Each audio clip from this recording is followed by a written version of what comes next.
seeking $475 million in punitive damages. Mr. Trump accuses the news channel of slandering him in an attempt to defeat him politically. According to the suit filed in the U.S. District Court for Southern Florida, CNN refused Mr. Trump's demands that they not call his false claims about election fraud in 2020 as, quote, lies or the big lie. A CNN spokesperson told NBC News that the network will not be commenting on the lawsuit. Mr. Trump said in a statement that more lawsuits against news organizations would be forthcoming, but he did not specify which. Okay, so you're feeling stressed, chances are your dog can probably sniff it out. An experiment from Queen's University Belfast in the UK showed that dogs can smell stress in our sweat and also our breath. The study involved multiple dogs who were presented with those samples from human volunteers after engaging in difficult math tests. The dogs were able to detect stress with a greater than 90% accuracy rate. I believe it. Yeah. Thanks for being with us. This is Early Today.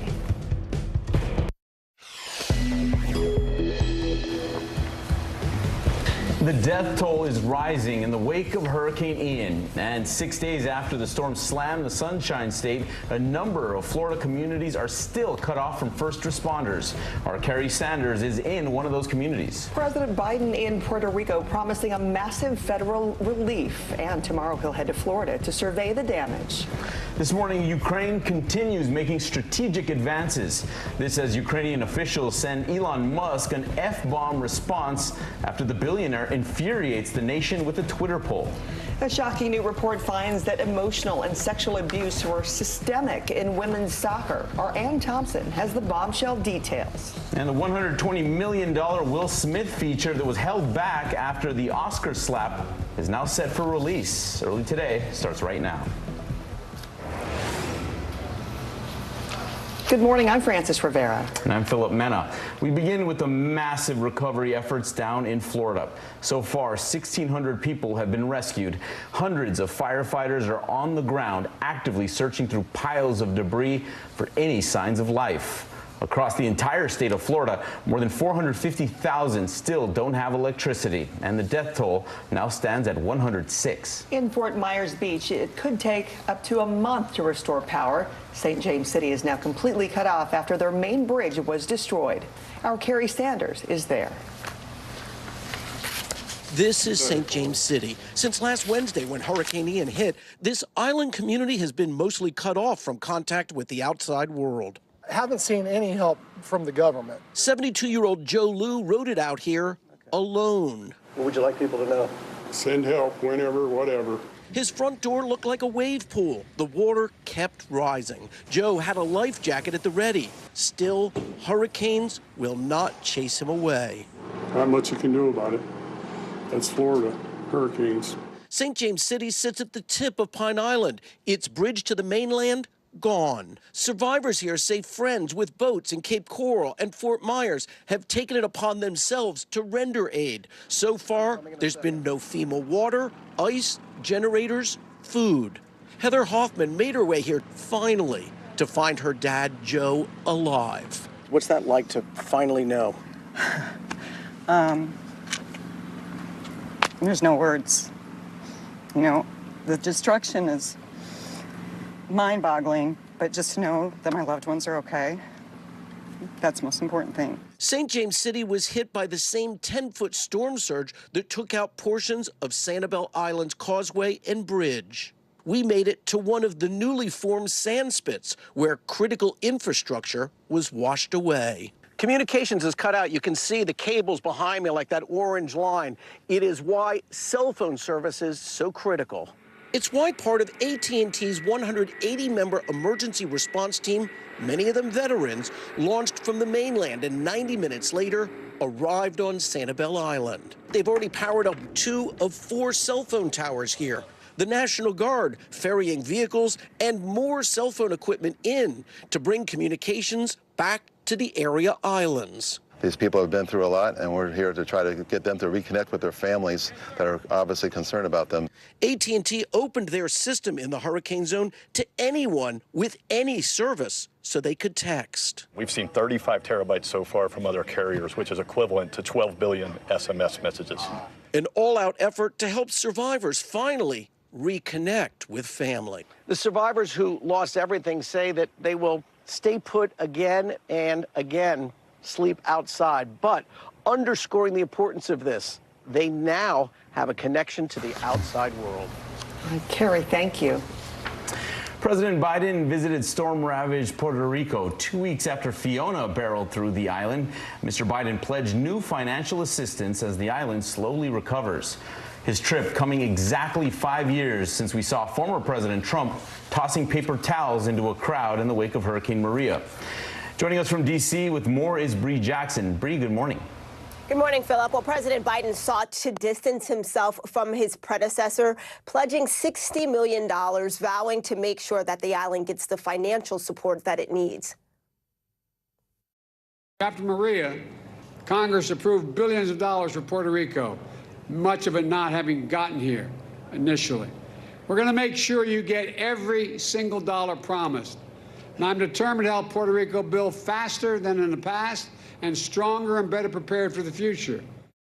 And Biden's $60 million is set to help shore up levees and strengthen flood walls. But FEMA is estimating that damage from Fiona could be in the billions. After Hurricane Maria, $28 billion in FEMA assistance was set aside for Puerto Rico. Just 19% of that has been spent so far. That's according to the Government Accountability Office. The Trump administration did block some of that relief, but the Biden administration removed it after taking office.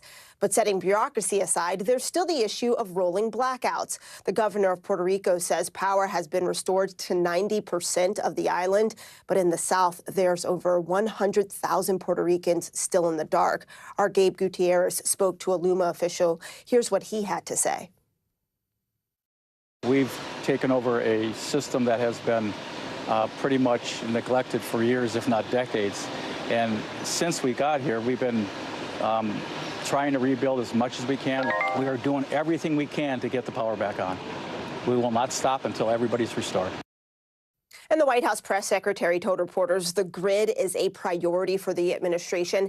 And tomorrow, the president will travel to Florida to survey the damage that Hurricane Ian caused. Philip. Well, that grid would be life-changing for the people of Puerto Rico. Bree, thank you. Today, the U.S. is expected to announce another $625 million military aid package for Ukraine.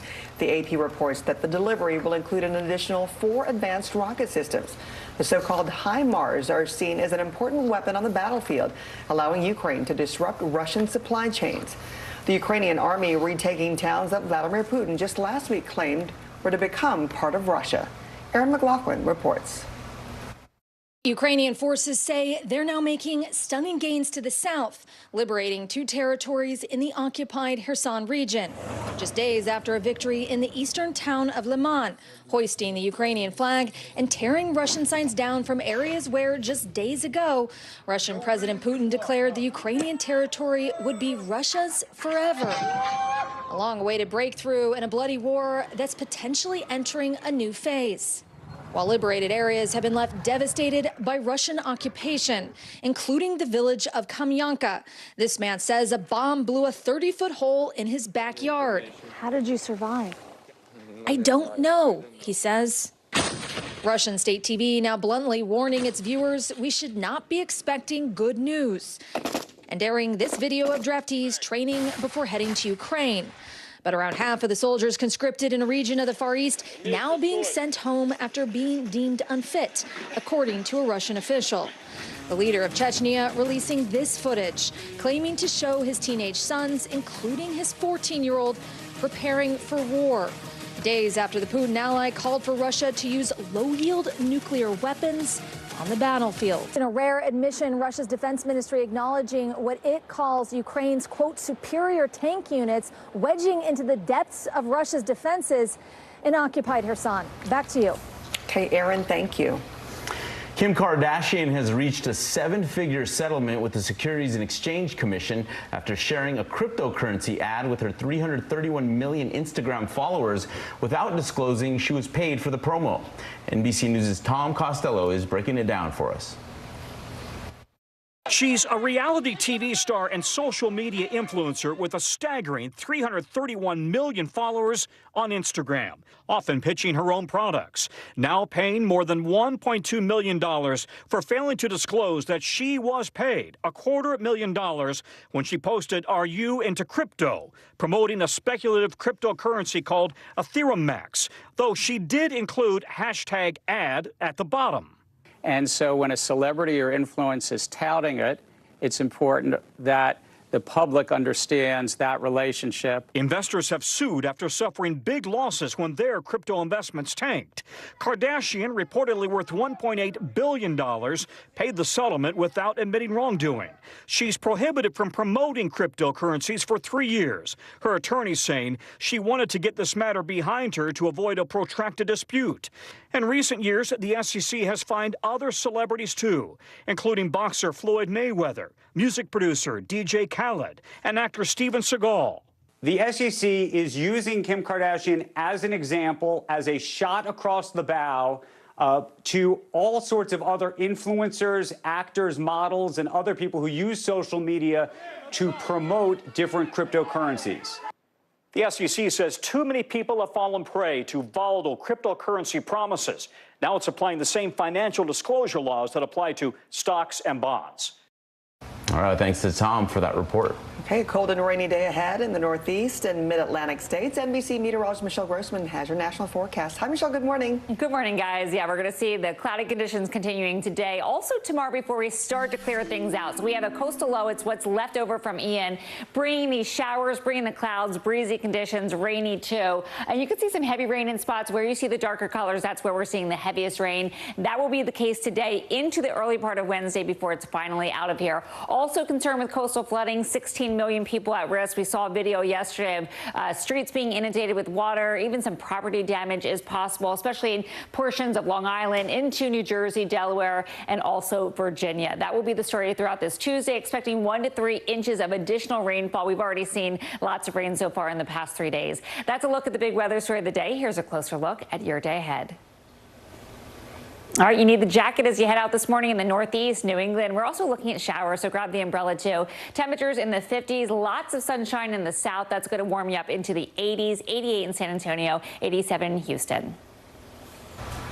All right, we are watching the tropics still. We have 2 areas that we're watching. We'll look at that in just a few minutes. I hope those are not serious. Yeah. I guarantee I'm not the only one with that hope. Okay, thanks, Michelle. In today's Quick Hits, the Royal Mint has revealed new coins featuring King Charles III. The new monarch's portrait will appear on a 50 pence and £5 coin. Ringo Starr has tested positive for COVID and is canceling 6 tour dates with his All-Stars band. The 82-year-old former Beatle canceled 2 other shows over the weekend after falling ill before he was officially diagnosed. The Guinness Book of World Records has named its tallest living domestic cat for 2023. Fenrir is a 2-year-old Savannah cat measuring at 18.83 inches tall. Be right back.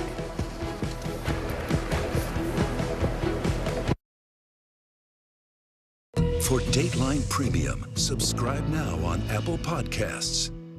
As we look out over the latest city-turned-crime scene, we see the things left behind.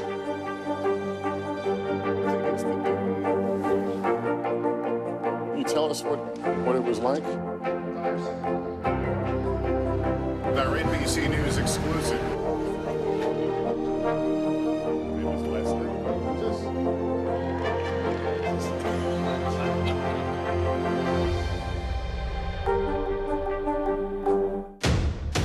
The day's biggest political stories with trusted insight now and expert analysis now.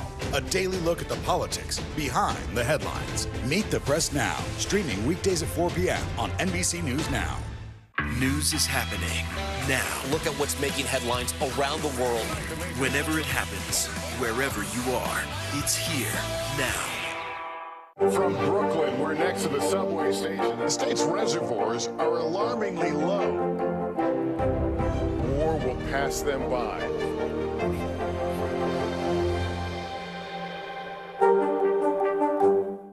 No stress, no mess, just yum. That's it. As we look out over the latest city-turned-crime scene, we see the things left behind.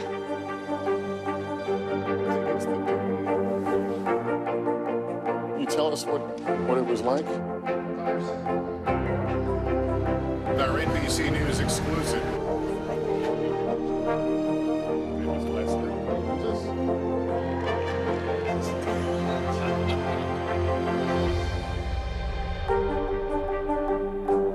Here's what's happening in your neck of the woods. Top Story with Tom Llamas, weeknights at 7 on NBC News Now. Leading the news, Elon Musk has waded into controversy again, this time over the war in Ukraine. The Tesla CEO polled his Twitter followers on his idea for peace between Russia and Ukraine. It would involve Ukraine abandoning their stated goal of retaking Crimea and remaining neutral to appease Russia. Ukraine's ambassador to Germany swiftly clapped back in a profane tweet where he told Musk diplomatically to F off. And Zelensky, the president of Ukraine, responded with his own poll asking his followers which Musk they prefer, one that supports Russia or one that supports Ukraine. A troubling new report is sending shockwaves through women's soccer. An independent investigation found officials failed to protect players from a pattern of abuse and sexual misconduct. NBC's Ann Thompson has more. Oh, what a move! Luber through! The excitement of the National Women's Soccer League hid an ugly truth: verbal and emotional abuse and sexual misconduct. The report says they were systemic, spanning multiple teams, coaches, and victims. It says the abuse is rooted in a deeper culture starting in youth leagues, normalizing verbally abusive coaching and blurring boundaries between coaches and players. The investigation, led by former acting U.S. Attorney General Sally Yates, interviewed more than 200 people. It says players described a pattern of sexually charged comments, unwanted sexual advances and sexual touching, and coercive sexual intercourse. The Athletic's Meg Linehan first broke the story of abuse. Did the silence enable the abuse here? 100%. The silence absolutely enabled abuse, but the silence enabled the cover-up of the abuse for about a decade as well. No one, the report says, not the teams, the league, or U.S. Soccer, acted to respond to or prevent the abuse. As a result, abusive coaches were allowed to move from team to team. Some even thanked for their service. U.S. Soccer President Cindy Parlow-Cone called the findings heartbreaking and deeply troubling and promised to address the recommendations, including publicly identifying individuals disciplined, suspended, or banned. At last being open about a culture of abuse. Ann Thompson, NBC News. To football now, the 49ers and Rams finished off Week 4 with a battle in the Bay Area. That is Jeff Wilson. They're breaking through the horns of the Rams defense for the game's first touchdown. The Niners were able to move the ball, but San Francisco's defense kept Matthew Stafford's offense far away from the end zone. San Francisco runs away with the win, 24-9. Rams linebacker Bobby Wagner made a big play before halftime, decking a protester who ran onto the field. The game was delayed for several minutes as security took that fan off the field. Wakanda Forever, the trailer for the Black Panther sequel, reveals the first look at a new hero. And Will Smith returns with his first project since the Oscar slap seen around the world.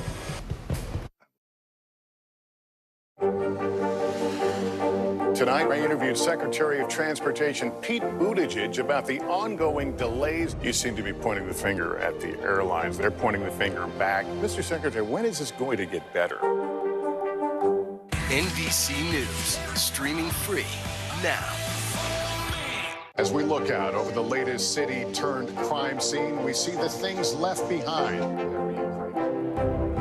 Back now with our NBC News exclusive.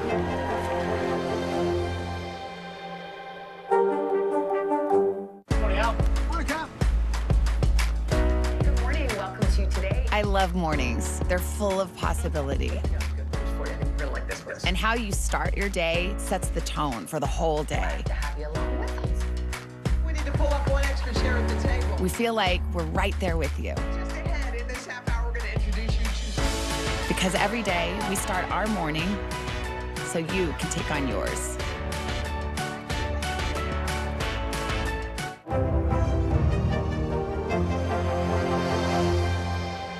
We're here to start conversations because it's not my job to tell you what to think. My job is to think about what you tell me. Now Tonight with Joshua Johnson. Weeknights at 8 on NBC News Now. Top Story with Tom Llamas. Weeknights at 7 on NBC News Now. A masked killer takes aim and fires. A fatal attraction that leads investigators to turn towards their own. Internal Affairs, a new podcast from Dateline. Listen now wherever you get your podcasts. Sometimes the news can be difficult and overwhelming for kids to understand. Ukraine and Russia. Could you help me understand what's going on? So to help make sense of it all, we've created a newscast just for them. We hope your family will watch Nightly News Kids Edition. NBC News, streaming free now. We're here to start conversations about the big things happening in our world because it's not my job to tell you what to think. My job is to think about what you tell me. Now Tonight with Joshua Johnson. Streaming weeknights at 8 on NBC News Now. News is happening now. Look at what's making headlines around the world. Whenever it happens, wherever you are, it's here now. We're here to start conversations about the big things happening in our world because it's not my job to tell you what to think. My job is to think about what you tell me. Now Tonight with Joshua Johnson. Streaming weeknights at 8 on NBC News Now. Here's what's happening in your neck of the woods.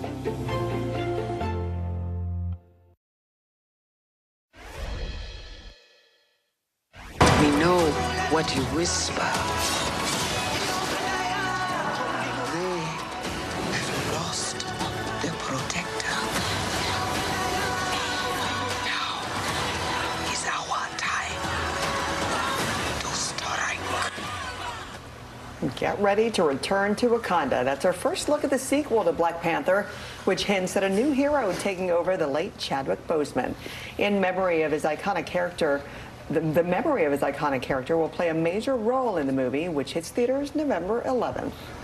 Apple has released the first trailer for Will Smith's new movie, Emancipation, which will premiere in 2022 after all. Take a look.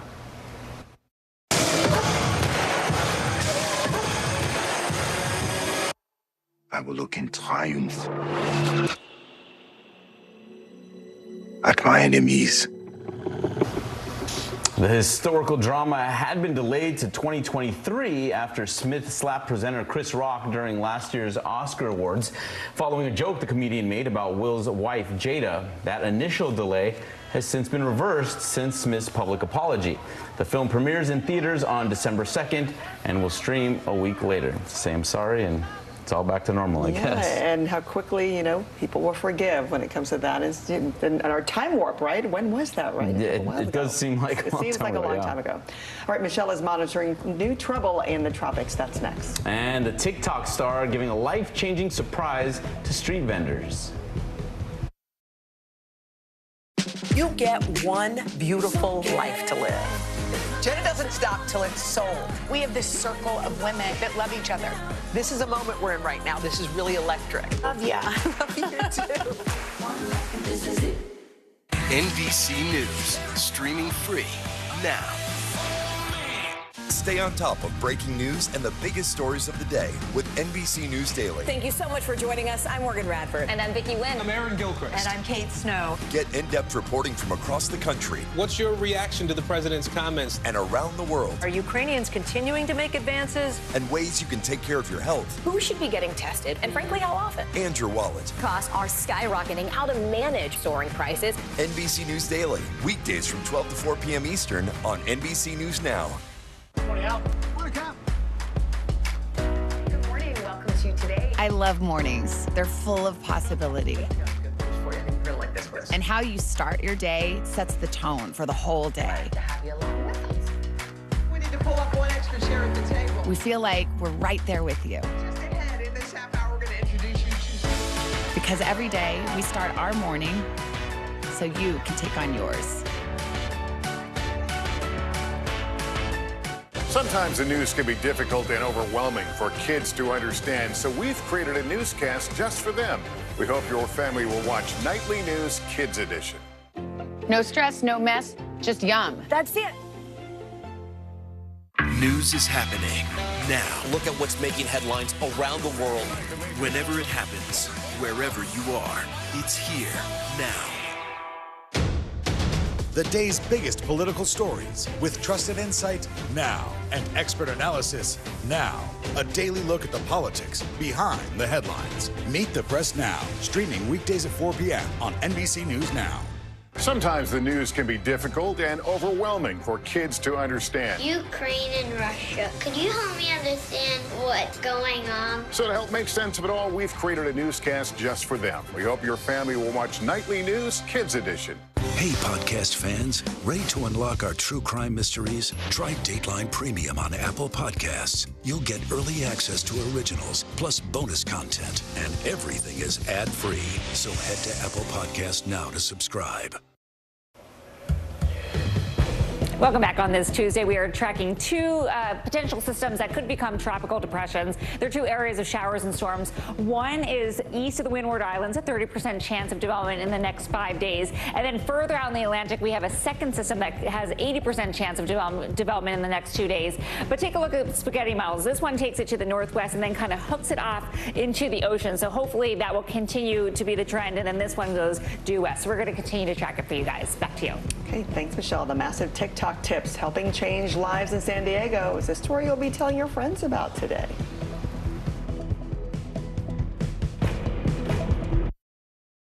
As we look out over the latest city-turned-crime scene, we see the things left behind.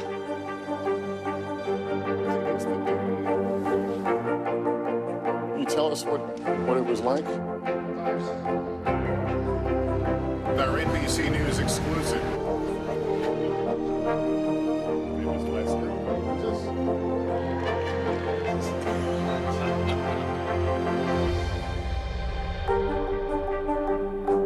You don't know when your moment's coming, but when it does, you take it. Hey, podcast fans, ready to unlock our true crime mysteries? Try Dateline Premium on Apple Podcasts. You'll get early access to originals, plus bonus content, and everything is ad-free. So head to Apple Podcasts now to subscribe. To cover the news, you have to be in it. This is how so many towns and cities are protecting themselves. They're pushing the gates open. Was there a school officer on campus? That's what we've been told. No. Top Story with Tom Yamas, weeknights at 7 on NBC News Now.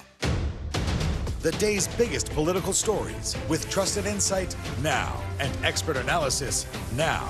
A daily look at the politics behind the headlines. Meet the Press Now, streaming weekdays at 4 p.m. on NBC News Now. From Brooklyn, we're next to the subway station. The state's reservoirs are alarmingly low. War will pass them by.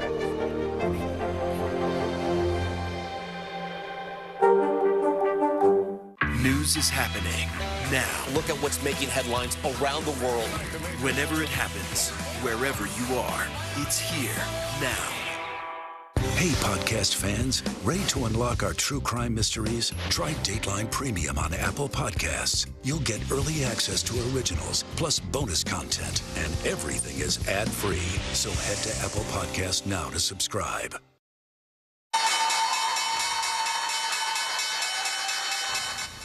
Futures are in the green after October trading kicked off with a big relief rally. The Dow jumped over 750 points after the worst month for stocks since March of 2020.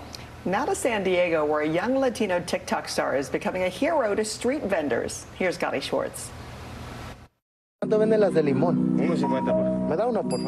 there's anything more refreshing than a cold paleta on a hot day, it's the sight of massive TikTok tips like this going viral for all the right reasons.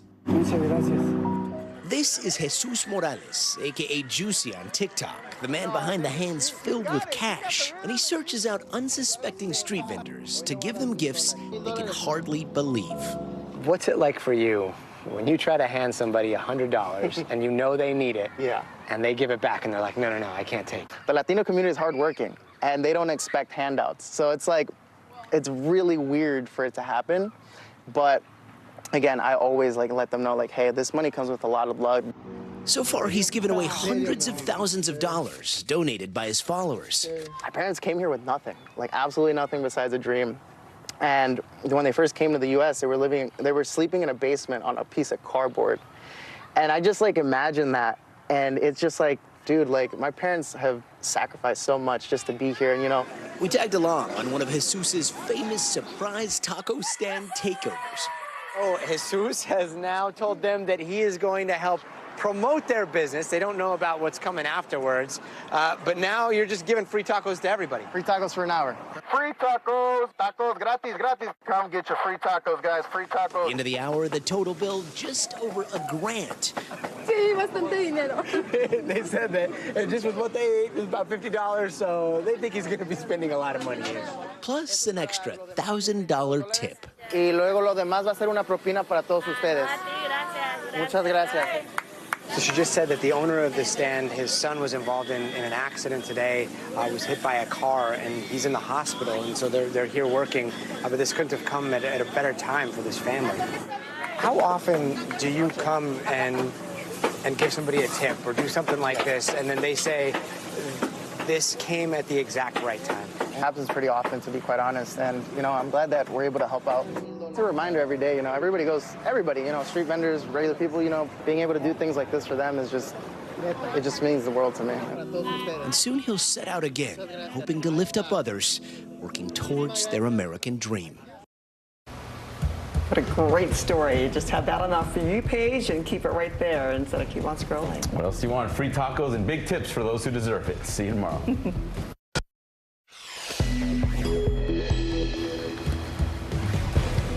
6 days since Hurricane Ian slammed Florida. This morning, our Sam Brock rides along with search and rescue specialists in areas cut off from first responders. The grim job and dangerous work ahead. The U.S. plans to send Ukraine more advanced rocket systems as Elon Musk raises the ire, eliciting F-bombs from officials over his proposed plan for peace in the region. North Korea is at it again, firing a ballistic missile believed to have traveled over Japan. It's caused Japanese government officials to issue a rare warning to residents. Kim Kardashian is forced to pay over $1 million to the feds over a cryptocurrency controversy. And we all know how smart dogs are, but a new study just confirmed they can even tell when we're stressed out. Early today starts right now. Good Tuesday morning. I'm Philip Mena. I'm Francis Rivera. The search for survivors continues in Florida as the death toll climbs to 106, many of them over 60 years old. Across the entire state, more than 450,000 still do not have electricity. So far, 1,600 people have been rescued. Our Sam Brock starts us off with the recovery efforts in Fort Myers Beach. Gut-wrenching look at Fort Myers Beach from the ground level for the first time since Hurricane Ian made landfall. No structure on this island has gone unscathed. Our cameras, the first to tour what's now just frames of homes, unrecognizable lots with nothing left except air conditioning units, toilets, and rubble. The International Association of Firefighters President Edward Kelly leading us through the wreckage. This island was devastated. He says there are 10 search and rescue units on the ground, comprised of hundreds of firefighters. Search and rescue! Searching 3,500 properties just in Fort Myers Beach. How long do you think that's going to go on for?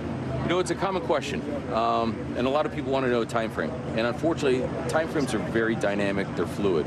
As you look at the thousands of properties on Fort Myers Island, they basically run the gamut from homes that look like they're pretty much still standing to piles of rubble that have to be sifted through layer by layer to other properties that look structurally unsafe. And all of them require a different approach and delicacy to go through.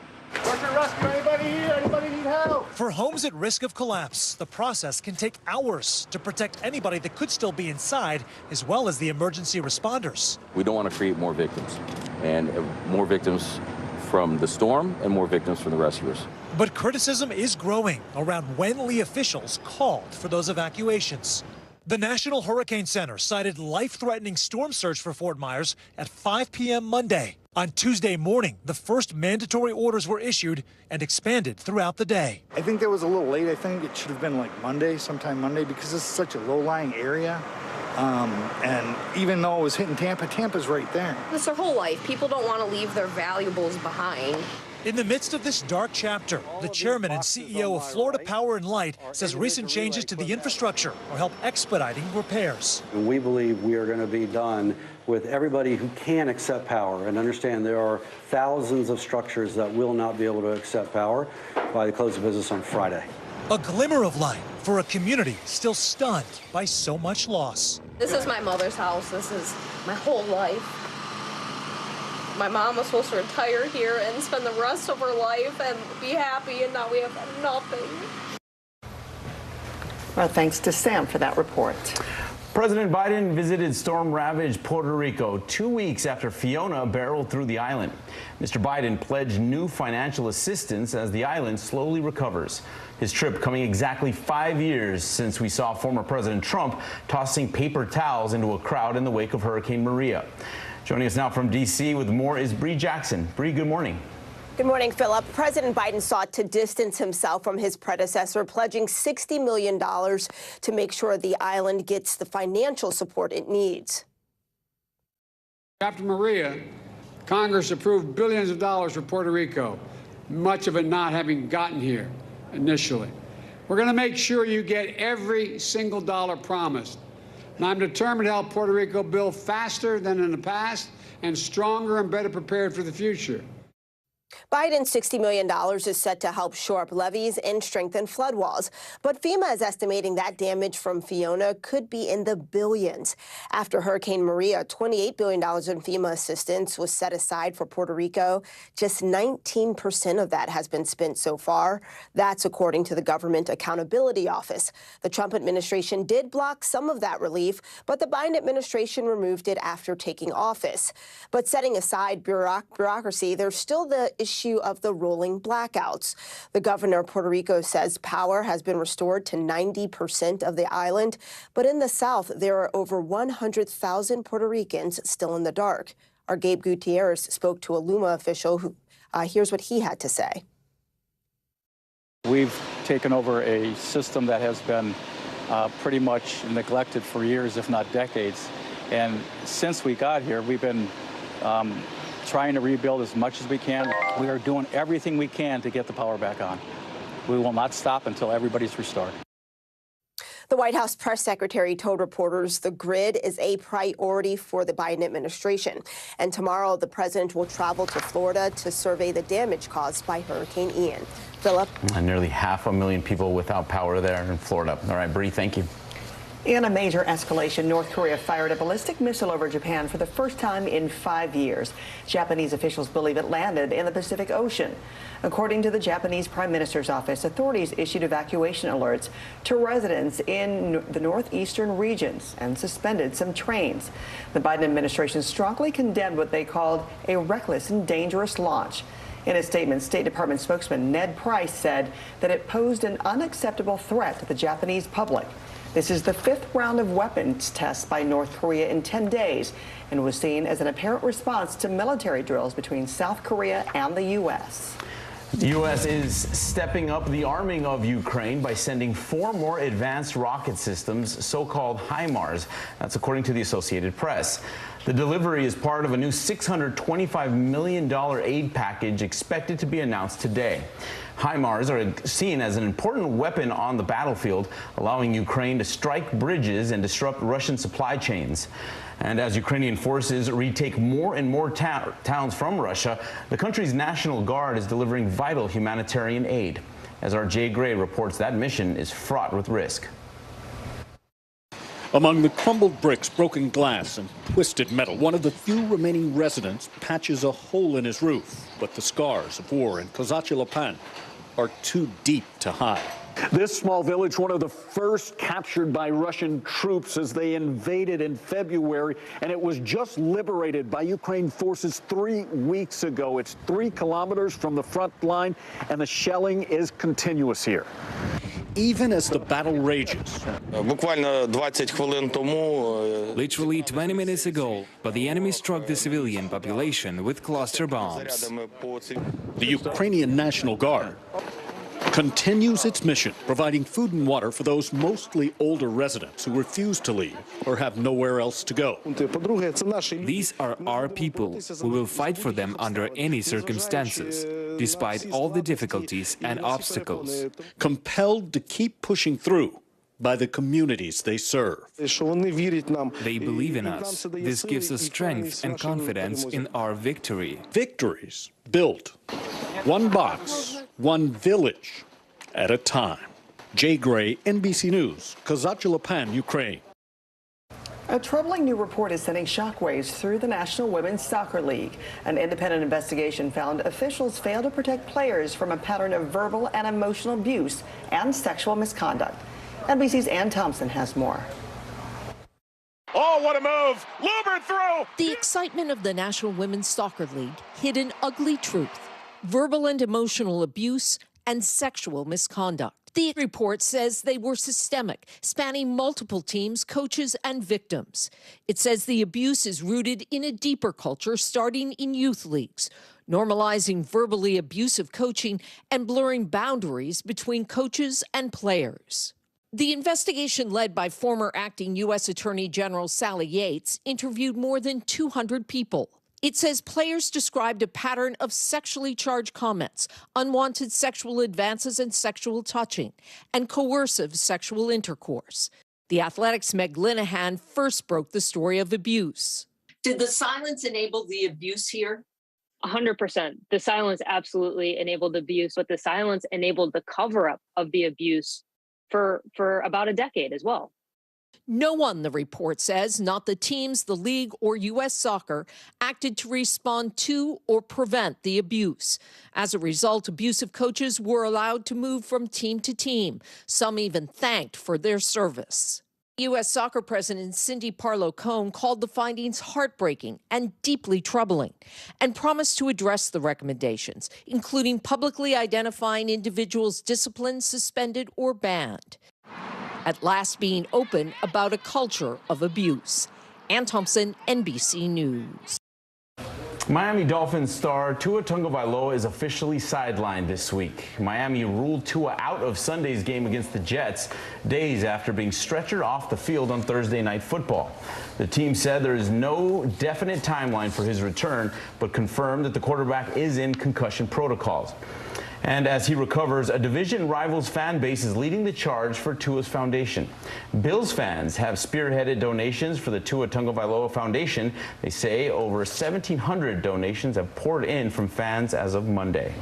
The 49ers and Rams finished off a Week 4 with a Bay Area battle. Jeff Wilson broke through the horns of the Rams defense for the game's first touchdown. The Niners were able to move the ball, and the San Francisco defense kept Matt Stafford's offense far away from the end zone.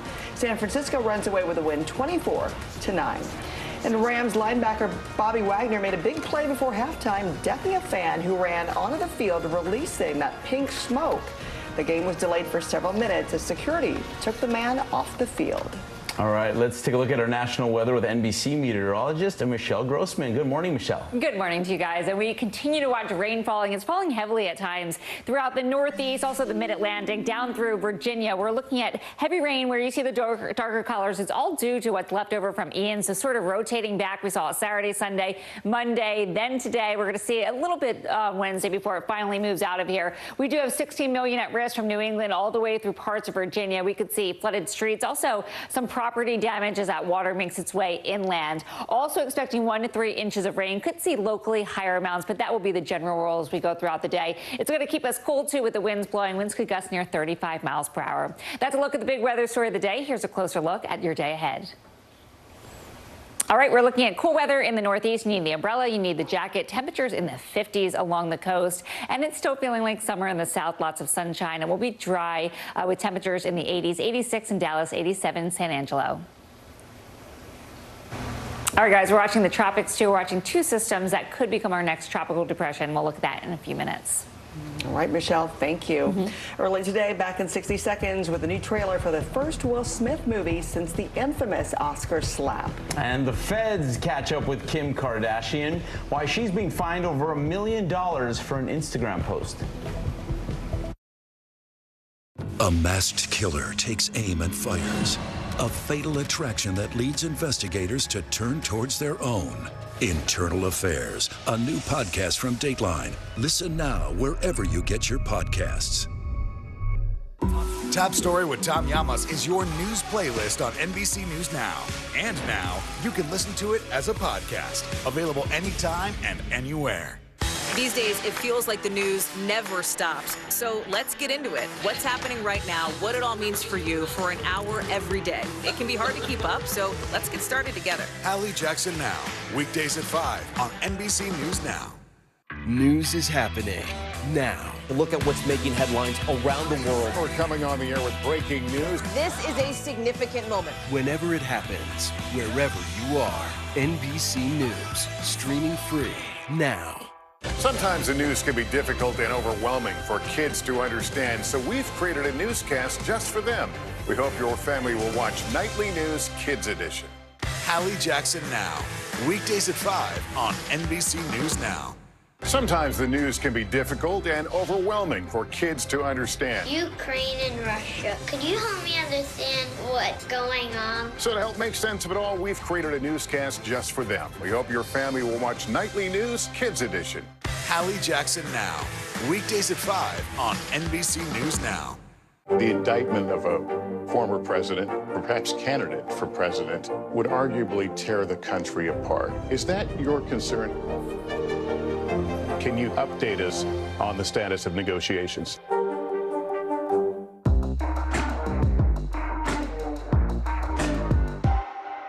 We're here to start conversations because it's not my job to tell you what to think.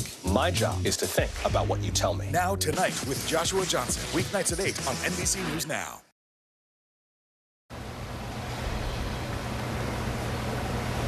Apple has released the first trailer for Will Smith's next movie, Emancipation, which will premiere in 2020 after all. Take a look.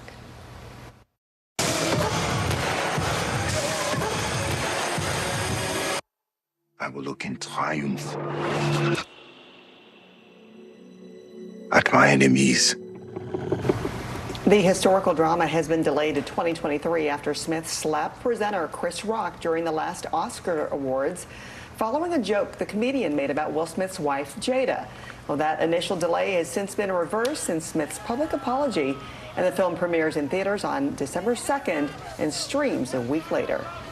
Kim Kardashian has agreed to pay $1.25 million in penalties to the Securities and Exchange Commission to settle charges after promoting a cryptocurrency token on social media without sharing that she was paid to post the ad. The reality star received $250,000 to promote Ethereum Max to her 328 million followers back in June of 2021. She has since paid the recent fine without admitting wrongdoing. Kardashian is prohibited from promoting any kind of crypto for 3 years. And still to come, what's driving the rebound on Wall Street after the worst month for stocks in over 2 years? And don't bank on a refund. The blistering new Senate report on how Zelle handles fraud cases. Stay on top of breaking news and the biggest stories of the day with NBC News Daily. Thank you so much for joining us. I'm Morgan Radford. And I'm Vicki Wynn. I'm Aaron Gilchrist. And I'm Kate Snow. Get in-depth reporting from across the country. What's your reaction to the president's comments? And around the world. Are Ukrainians continuing to make advances? And ways you can take care of your health. Who should be getting tested, and frankly, how often? And your wallet. Costs are skyrocketing. How to manage soaring prices. NBC News Daily, weekdays from 12 to 4 p.m. Eastern on NBC News Now. A masked killer takes aim and fires. A fatal attraction that leads investigators to turn towards their own. Internal Affairs, a new podcast from Dateline. Listen now wherever you get your podcasts. Now Tonight with Joshua Johnson, streaming weeknights at 8 on NBC News Now. Stay on top of breaking news and the biggest stories of the day with NBC News Daily. Thank you so much for joining us. I'm Morgan Radford. And I'm Vicki Wynn. I'm Aaron Gilchrist. And I'm Kate Snow. Get in-depth reporting from across the country. What's your reaction to the president's comments? And around the world. Are Ukrainians continuing to make advances? And ways you can take care of your health. Who should be getting tested, and frankly, how often? And your wallet. Costs are skyrocketing. How to manage soaring prices. NBC News Daily, weekdays from 12 to 4 p.m. Eastern on NBC News Now. Live from Ukraine, from Uvalde, Texas, from Mayfield, Kentucky. To cover the news, you have to be in it. This is how so many towns and cities are protecting themselves. You can actually see they're pushing the gates open. Was there a school officer on campus? That's what we've been told. No. Do you remember any tornado as bad as this one? You look at this and you're thinking, we're not going to have power for weeks, if not months. Exactly. Every night, it's your news playlist. Top Story with Tom Llamas, weeknights at 7 on NBC News Now. Tonight, I interviewed Secretary of Transportation Pete Buttigieg about the ongoing delays. You seem to be pointing the finger at the airlines. They're pointing the finger back. Mr. Secretary, when is this going to get better? NBC News, streaming free now. Hey, podcast fans, ready to unlock our true crime mysteries? Try Dateline Premium on Apple Podcasts. You'll get early access to originals, plus bonus content, and everything is ad-free. So head to Apple Podcasts now to subscribe. News is happening now. Look at what's making headlines around the world. Whenever it happens, wherever you are, it's here now.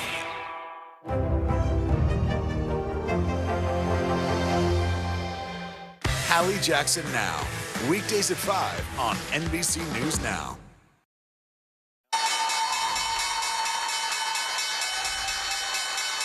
Futures are in the green this morning after October trading kicked off with a relief rally bolstered by the strong dollar.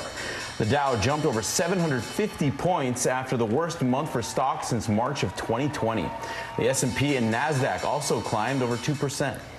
Now let's get into Wall Street, but we're going to take a little beat first. We want to bring in our resident marathoner, though. That's CNBC's Steve Sedgwick right there. Look at him in the center of the screen. He just completed the London Marathon on Sunday. And before we get to the business of business, we want to congratulate Steve. Steve, where are you? Great, great picture. You're all smiles. Congratulations. Tell us about it.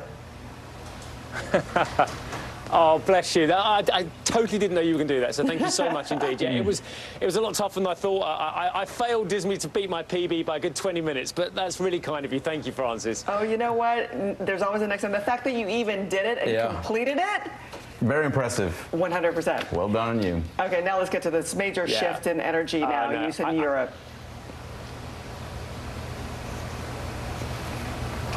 Yeah, absolutely. So look, I mean, the market's rallied, and I'll just tie these stories together because the market's rallied because they were worried about some of the data coming through. And some of the data at the moment isn't that great, including the ISM yesterday out of the States, because they're worried about a whole multitude of factors, including higher energy prices. Now, prices for gasoline, for instance, off their highs. But here in Europe, there is a real concern about where the energy is going to come from this winter coming. In fact, a couple of the very, very large fossil fuel companies, large energy companies are saying, look, I'm afraid to say we're going to have to turn back to oil and coal rather than renewables just to make it through the winter because, of course, the lack of Russian gas and oil coming through. So Danish authorities are backing a company called Ørsted, which have said they're now going to use more oil and coal. The Germans have got a company called RWE, and they are going to be using more coal as well, which is exactly what they didn't want to be doing, of course, post COP26 and ahead of COP27, which is coming soon. Elsewhere, Zell, very interesting Senate report coming out. This is coming out of the office of Senator Elizabeth Warren, is saying that incidents of fraud and scamming are occurring more often on the Zelle peer-to-peer service as well. And in fact, in many cases, a lot of the banks are not reimbursing the customers for some of those scams as well. So a worrying report from Elizabeth Warren about scams in the peer-to-peer lending arena. Back to you both. And thank you very much indeed, by the way. Absolutely well deserved, Steve. Thank you. Up next, Michelle is monitoring a new tropical disturbance. And think your dog knows when you've had a tough day at work? You might be right. How their snouts can detect stress. Mr. Secretary, when is this going to get better? You came into this job saying you were going to fight crime. Have you been successful? Found a way to put that. Can you update us on the status of negotiations?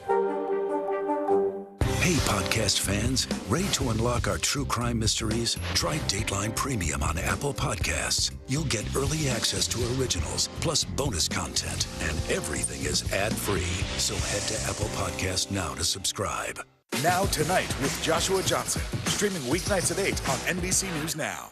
From Brooklyn, we're next to the subway station. The state's reservoirs are alarmingly low. War will pass them by.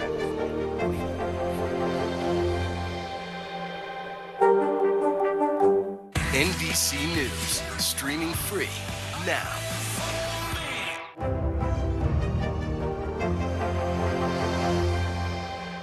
For Dateline Premium, subscribe now on Apple Podcasts. Now Tonight with Joshua Johnson, streaming weeknights at 8 on NBC News Now.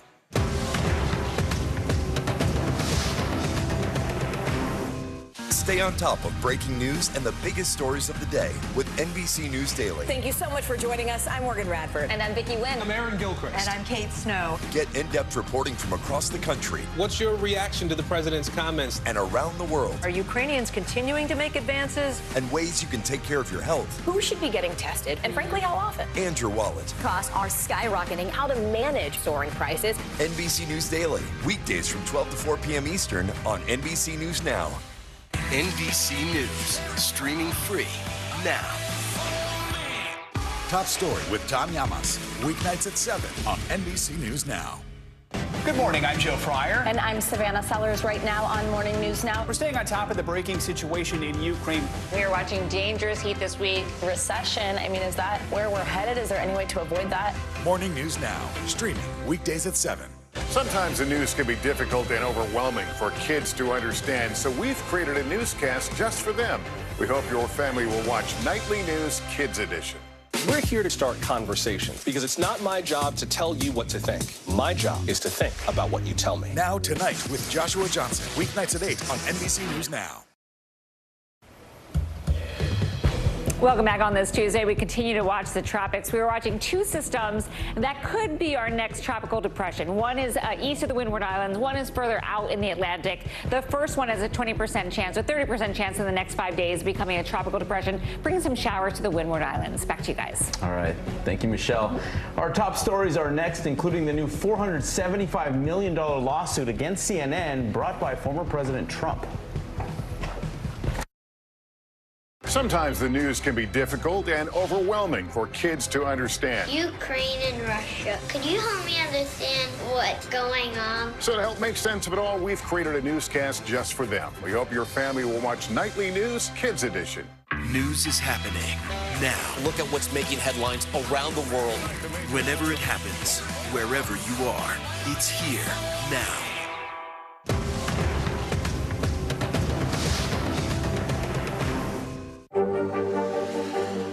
Tonight, I interviewed Secretary of Transportation Pete Buttigieg about the ongoing delays. You seem to be pointing the finger at the airlines. They're pointing the finger back. Mr. Secretary, when is this going to get better?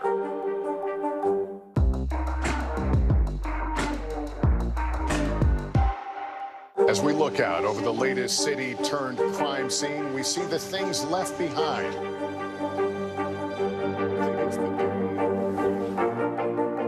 Can you tell us what it was like? Our NBC News exclusive.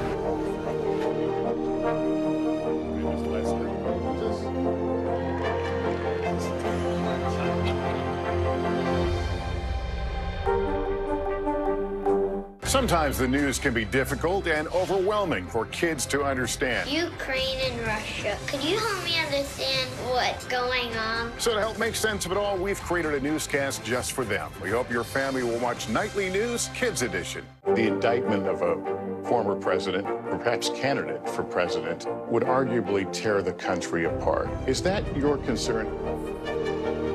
Can you update us on the status of negotiations?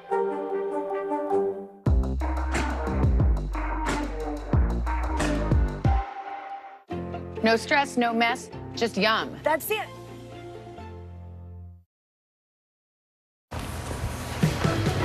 In today's Quick Hits, the Royal Mint has revealed new coins featuring King Charles III. The new monarch's portrait will appear on a 50 pence and a 50-pound coin. Ringo Starr has tested positive for COVID and is canceling 6 tour dates with his All-Stars band. The 82-year-old former Beatle canceled 2 other shows over the weekend. The Guinness Book of World Records has named its tallest living domestic cat for 2023. Fenrir is a 2-year-old Savannah cat measuring in at 18.83 inches tall. Now to today's top stories. The seditious conspiracy trial springing from the Capitol riot. During opening statements, federal prosecutors accused Oath Keepers founder Stuart Rhodes and 4 other members of the far-right group of planning an armed rebellion to stop Joe Biden from becoming president. Rhodes' attorneys say that he was not at the Capitol, did nothing illegal, and sent weapons to provide security. Rhodes is planning to testify. Elon Musk has waded into controversy again, this time over the war in Ukraine. The Tesla CEO polled his Twitter followers on his idea for peace between Russia and Ukraine. It would involve Ukraine abandoning their stated goal of retaking Crimea and remaining neutral to appease Russia. In a tweet, Ukraine's ambassador to Germany told Musk diplomatically to F off. And Ukrainian President Zelensky responded with his own poll, asking his followers which Musk they prefer, one that supports Russia or one that supports Ukraine. 3 U.S. Postal Service workers and 1 other person were arrested in connection to a $1.3 million identity theft and fraud scheme that spanned over 5 years. The DOJ says the employees and an accomplice stole credit cards in the mail and used them to shop at high-end retailers in New York and New Jersey. 5 others face charges and are still at large. Former President Trump is suing CNN for defamation, seeking $475 million in punitive damages. Mr. Trump accuses the news channel of slandering him in an attempt to defeat him politically. According to the suit filed in the U.S. District Court for Southern Florida, CNN refused Mr. Trump's demands that they not call his false claims about election fraud in 2020 as, quote, lies or the big lie. A CNN spokesperson told NBC News that the network will not be commenting on the lawsuit. Mr. Trump said in a statement that more lawsuits against news organizations would be forthcoming, but he did not specify which. Okay, so you're feeling stressed, chances are your dog can probably sniff it out. An experiment from Queen's University Belfast in the UK showed that dogs can smell stress in our sweat and also our breath. The study involved multiple dogs who were presented with those samples from human volunteers after engaging in difficult math tests. The dogs were able to detect stress with a greater than 90% accuracy rate. I believe it. Thanks for being with us. This is Early Today.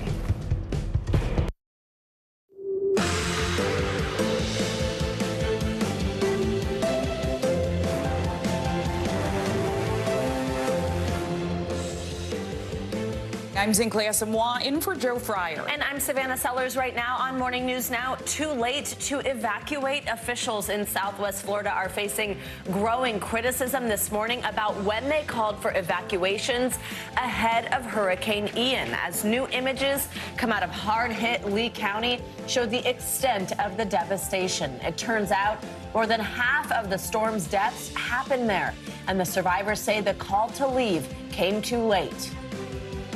Should have been like Monday, sometime Monday, because this is such a low-lying area. And even though it was hitting Tampa, Tampa's right there. It's their whole life. People don't want to leave their valuables behind. How Florida officials are defending the timing of those evacuation orders this morning as President Biden prepares to tour the damage. Getting to work. The Supreme Court's new historic term is underway, with new Justice Ketanji Brown Jackson hearing her first cases. We'll take a look at the first case they heard and at how the court's decisions during this term will impact the country. Breakthrough on the battlefield. Ukraine making major gains this morning in areas once controlled by the Russians. Now the Ukrainian military is trying to build on their momentum in the eastern part of the country and force Vladimir Putin out of the region. Plus, messages of hope, how one group is addressing the growing mental health crisis, one call at a time, using telephone booths to lift up people's spirits.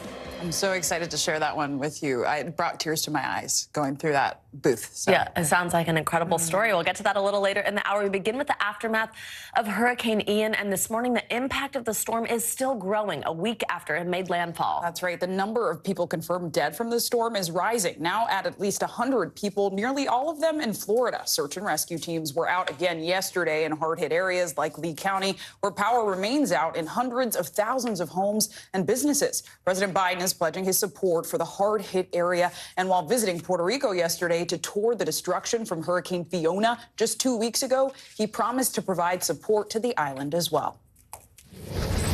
We came here in person to show that we're with you. All of America is with you as you receive and recover and rebuild. The president and the first lady have returned from Puerto Rico and will visit Florida tomorrow to assess the damage from Ian. We're covering the latest on the storm's aftermath from all angles. We'll get to weather with Michelle in just a moment. But first, let's get to NBC News correspondent Dasha Burns and NBC News White House correspondent Carol Lee. Dasha, friend, it's good to see you. So let's start with you. I know you're on the ground right now. What's the latest on rescue and cleanup efforts there? Well, look, Zinkley, every morning we come to you guys from in front of a new pile of rubble because these scenes like this one behind me, they are endless around here, and this just starts to give you a sense of the scope and the scale of the rescue and search and recovery efforts here. Let me give you a couple of numbers to help paint that picture. FEMA tells us that they have a total of 17 urban search and rescue task forces out, 104 boat squads, more than 60 canines in the field, and a total of over 1,200 personnel and counting. And yesterday we also spent some time with the U.S. Army Corps of Engineers, who are going out and assessing the damage below the water, guys. This is how complicated the picture is, right? There's the damage that you see on the surface in front of us here, and then there's so many other factors that people don't even think about. Under the water, there's debris, there are sunken boats, and in order to do those search and rescue efforts, get folks off those barrier islands we've been talking about, Sanibel Island, Pine Island, they need to get boats to come rescue people, to bring supplies and resources, and they can't do that if those channels under the water aren't clear. So the Army Corps of Engineers is working on that, trying to restore power, trying to restore water and make sure the sewage systems are back up and running. There's still so much to get done in this urgent short term before you can even start thinking about the long-term recovery process here. So much for those first responders to have to navigate. And Dasha, I also wanted to ask, we've been talking about the growing questions about just when evacuation orders were issued for Lee County, if they came too late. And I understand officials there are now pushing back on those allegations. Yeah, you know, a lot of the folks that we talk to here say this storm just came in so fast. It's Florida. People have seen hurricanes here. They know what these things look like, what happens, what the process is. But a lot of people telling us this was not what they expected at all. And there are a lot of factors to that, of course.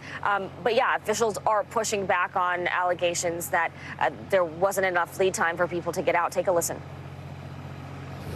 I believe that Lee County and their administration, to include their emergency management director, fire chiefs, and sheriff, made the best decision they felt was right for their community at that time. We should be focusing on lifting people up and stop incessantly talking and trying to cast aspersions on people that were doing the best job they could with imperfect information.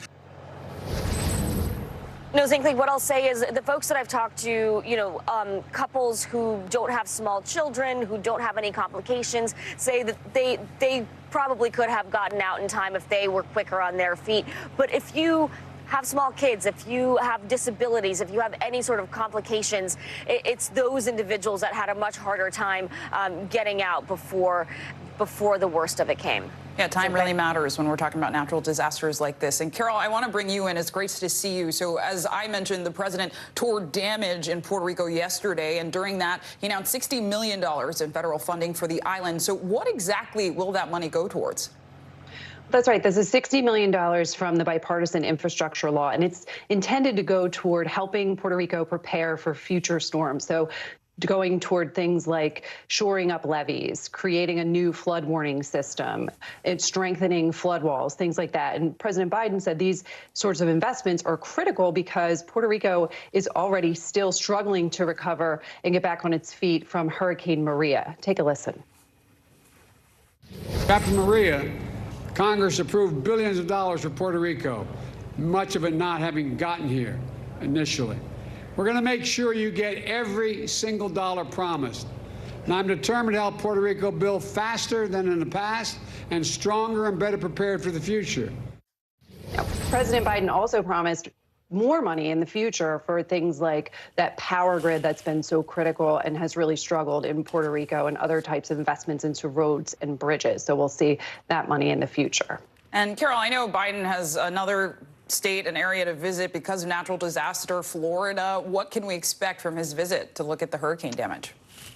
That's right. He's heading to Florida tomorrow with the First Lady, and they're expected to tour some of the damage, to meet with state and local officials, to thank first responders, or similar to these previous trips that we've seen the president take. Now, optically, one of the things that people will be interested to watch is the president, any interaction between him and Governor Ron DeSantis, just given their political sparring in the background. But the White House says that is not the focus of this trip, that this trip is focused on Florida and making sure that Floridians have the resources that they need. Important reporting from both of you. Dasha, Carol, thank you both so much. And let's stay on this and get the latest with a check on your Morning News Now weather. Meteorologist Michelle Grossman joins us now for more. Michelle, good morning. Good morning to you both. And we are still watching the remains of Ian impacting the Northeast, the Mid-Atlantic, portions of New England with some really heavy rain. It's a cold, dreary, rainy day, windy too. We're going to see that all throughout this Tuesday and the early part of Wednesday before we finally clear it out later on Wednesday. So taking a look at radar, we're looking at heavy rain falling in spots where you see those yellows and reds, especially the oranges too. That's where we're seeing pockets of heavy rain. So it's a tough go this morning in terms of your commute, probably a better work from home day. We're looking at that spin right off the ocean. It's a coastal low. It's what's left over from Ian. It's cut off from the jet stream and sort of just spinning off the coast and will continue to do so over the next 24 hours. Here's the setup for you. Those rainy, windy and cool conditions continue. And we do have the risk for coastal flooding once again, especially in those low-lying locations. We saw some flooding in portions of the Jersey Shore. We're going to see that once again today, anywhere from New England down to portions of Virginia, and then it slowly pulls away. You notice that area of low pressure pulling off to the right, pulling away slowly tomorrow, but showers still lingering from Maryland to eastern Maine, and then we'll start to see improvement later Wednesday and especially Thursday. 16 million at risk for coastal flooding. Notice where you see the green, that's a coastal flood advisory. The red is a coastal flood warning, so portions of New Jersey, also Delaware. 1 to 2 feet of inundation is possible. That's going to cause some flooded road streets. We're seeing that this morning. We saw it yesterday. We will see it once again this afternoon, and also the possibility of some damaged properties. In terms of the rainfall, anywhere from 1 to 3 inches. We could see higher amounts, but locally we're going to see around 2 inches. Again, where you see that yellow, the oranges, the reds, that's where we're seeing the highest amounts expected. Winds will be gusting. We're already seeing breezy conditions. It's a really dreary day out there, so winds gusting up to 37 miles per hour, and that's at onshore push. It's the onshore push that's causing the coastal flooding as well. Virginia Beach seeing wind gusting into the 30-mile-per-hour range too, and it's keeping the temperatures low. It feels more like November today. It feels like it's going to be 55 in Salisbury, Maryland, 19 degrees below normal for this time of year, 22 degrees below normal in D.C. at 50 degrees, 57 in Elkins, Maryland. And then as we go throughout tomorrow, a little bit warmer. Temperatures in the 60s in New York City. Notice that warm air, though, guys, off to the west. That's going to be moving in. We're going to be a little bit warmer as we head towards Thursday and Friday. Back to you. All right, Michelle, thank you so much, and we'll check in with you in a bit. And now to the Supreme Court and the start of a new era. The first oral arguments of this term were heard yesterday. It was a historic day at the High Court as newly sworn-in Justice Ketanji Brown Jackson took her place on the bench for the first time.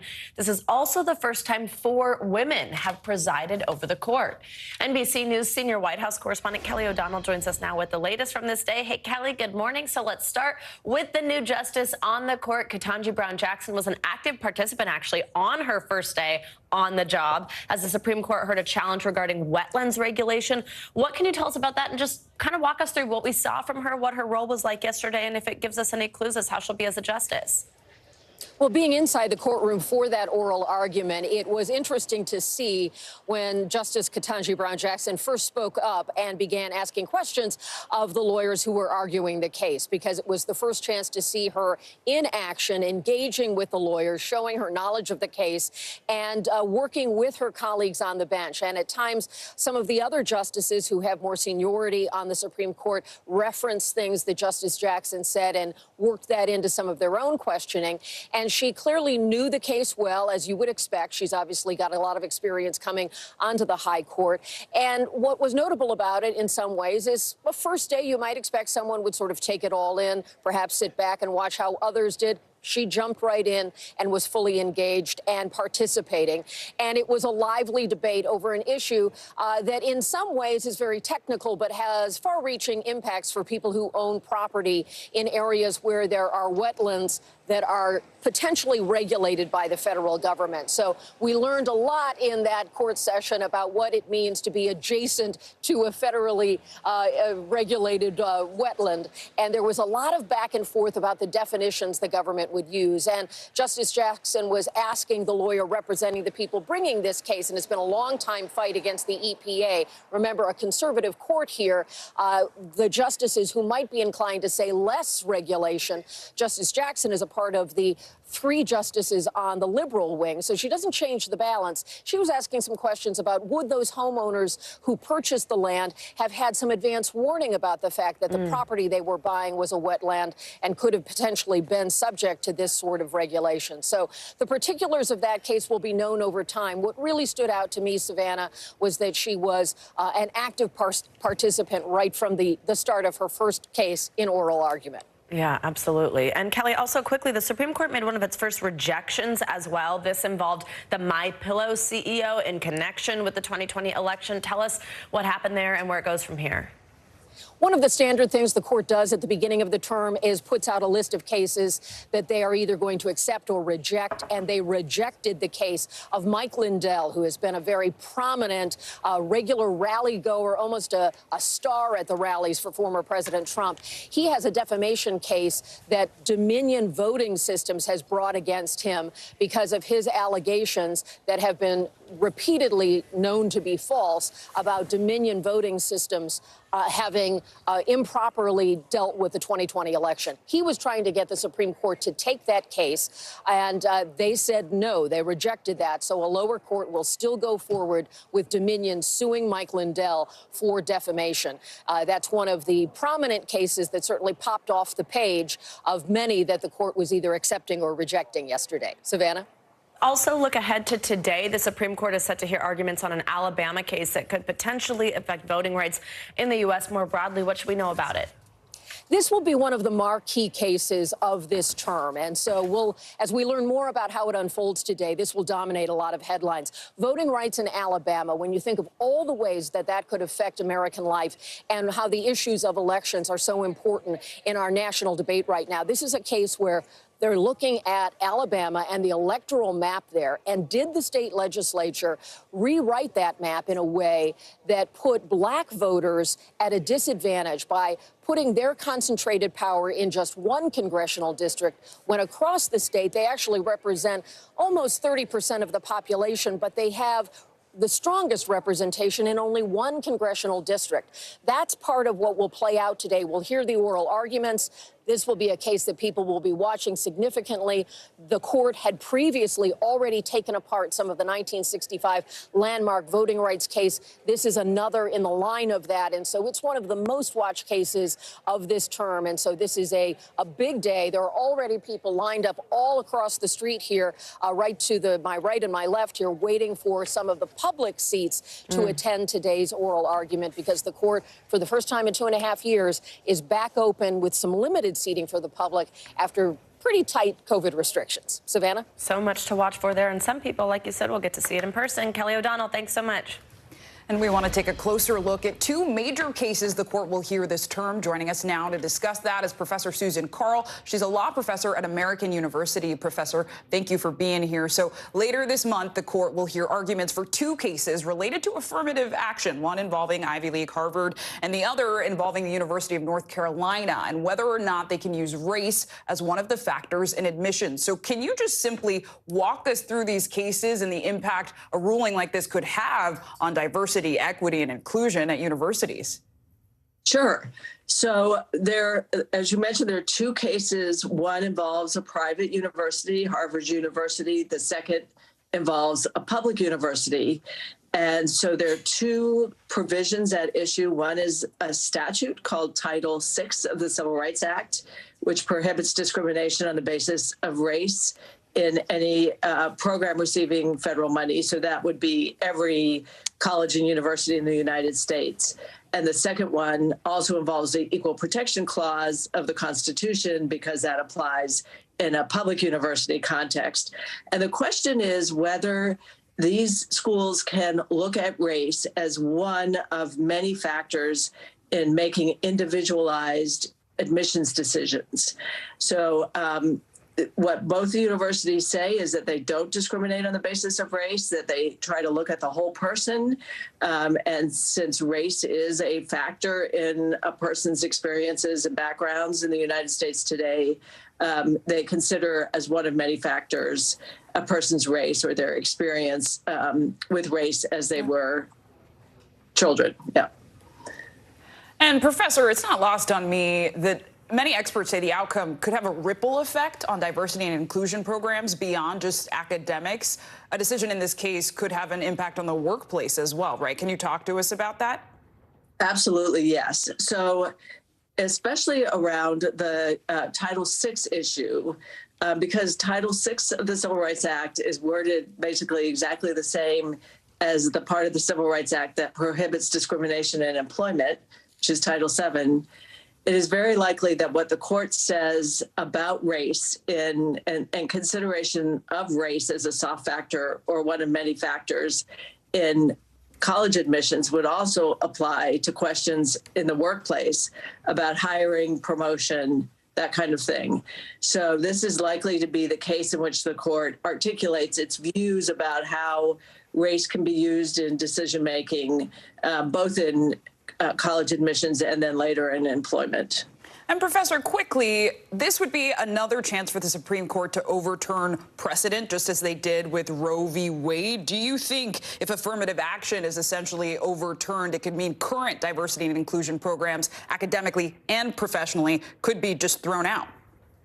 Yes, it will have a gigantic impact because the court has, in a series of cases, said in the past that race can be used in a soft way. It cannot be the deciding factor in any of these important decisions, but that in considering a holistic picture of a person, race can be one of the factors that is attended to. And if the court says, overrules that, knocks that down, it will be knocking down sort of a series of cases that both schools and employers have relied on for decades. Definitely. Yes. Definitely a case a lot of us are watching. So thank you, Professor Susan Carl, for breaking it down. Now let's get to the latest on the January 6th attack on the Capitol. A major legal battle got underway inside a D.C. courtroom yesterday as opening statements were presented in the trial of 4 members of the Oath Keepers and their leader, Stuart Rhodes. The members of the far-right militia group are being tried for seditious conspiracy for their alleged involvement in the attack on the Capitol on January 6th. We've got our all-star team back from yesterday, NBC News Justice reporter Ryan Riley and NBC News legal analyst Danny Sabalas. They are here to break down the first day of the trial for all of us. Ryan, I will start with you. Good morning. Good to have you. So what were some of the biggest takeaways from yesterday's opening statements? A little bit of a surprise up their sleeve because we had heard a lot of the statements previously that a lot of members of the Oath Keepers had made via text message, but what they had was this recording from January 10th, 2021 that featured the head of the Oath Keepers, Stuart Rhodes, saying that he wished they had brought guns to the Capitol on January 6th. So that sort of undermines the defense that has been brought forward by Stuart Rhodes, basically saying that, oh, this was only, basically set up for if Donald Trump took action, we were ready to spring into action if he invoked the Insurrection Act. We were a militia that was going to take over. So they're basically trying to frame this as though this was some sort of legal response, but prosecutors are saying that basically this wasn't dependent on what Donald Trump was going to do. They were going to go into the Capitol. In fact, they did go into the Capitol anyway with those 2 stacks that went into the Capitol, even though Donald Trump did not, in fact, invoke the Insurrection Act, which is what they were sort of what they claim they were basing their action plan on there. Really interesting. And Danny, I want to bring you in here because in previous trials with the Oath Keepers, prosecutors attempted to draw a connection between them and the Trump administration. Do we think that's happening again? Trump, of course, looms large in this case, among the other cases as well. But Trump is a mixed bag for prosecutors here, because if they emphasize Trump too much, the defendants can point to Trump and say, hey, the president made me do this. I was following orders from the president. Will it be effective? Probably not, but it might give the defense another hook to hang their theory of non-liability on. Yeah, let's talk about the defense. Ryan, what kind of strategy did defense attorneys for the Oath Keepers present yesterday? What do we hear so far? It's really a mixed bag. I think, for Stuart Rhodes, is essentially throwing some of the other Oath Keepers under the bus and say, hey, I didn't tell them to go inside the Capitol. You don't have any evidence of me telling them to do that. And that's basically what his plan is going to be. I think for some of these other defendants like Thomas Webster, it's going to be more of, hey, I'm not that much of a threat. This was all a lot of big talk. He's really going to emphasize his age, I think, is going to be a major component of this. He's had some health issues recently, and inside the courtroom, you're going to see him in a special chair. He has a cane with him. So that's certainly something that I think that they're certainly not trying to hide any health issues that he has from the jury to essentially make him out to be less than a lethal threat in terms of this ongoing prosecution. That's a good point. Yeah, and Danny, I know there's some new reporting. Two sources familiar with the matter say that the House committee investigating the January 6th attack will hold another public hearing. How do you think this Oath Keepers trial might impact that? They're going to watch it because the reality is the January 6th committee doesn't have a fraction of the investigative ability that the DOJ and the FBI has. I mean, investigation is literally in the name of the FBI. It's the I. So they are much better at gathering information than the January 6th committee. They have search warrants, they have subpoenas, they have all kinds of methods that January 6th committee just doesn't have. Even though January 6th committee is much splashier, much more dramatic, and they put on a good show, they are watching closely to see if there's anything new that they may have missed. Right, they got the primetime addresses, but it sounds like this has the substance, so we'll be watching closely. Danny, we love you. FBI. Thank you very much. Ryan, It's also, thank you. Appreciate you. And coming up on Morning News Now, Ukraine regains control of southern parts of the country. The latest on the new battlefield victories for the Ukrainians and how this could change the course of the war. That's next. NBC News, streaming free now. Here's what's happening in your neck of the woods. We're here to start conversations about the big things happening in our world, because it's not my job to tell you what to think. My job is to think about what you tell me. Now Tonight with Joshua Johnson, streaming weeknights at 8 on NBC News Now. News is happening now. Look at what's making headlines around the world. Whenever it happens, wherever you are, it's here now. Hallie Jackson Now, weekdays at 5 on NBC News Now.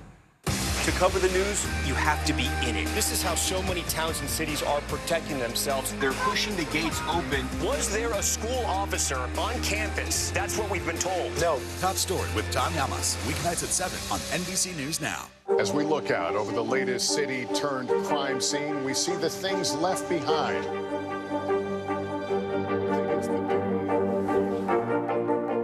Can you tell us what it was like? Our NBC News exclusive.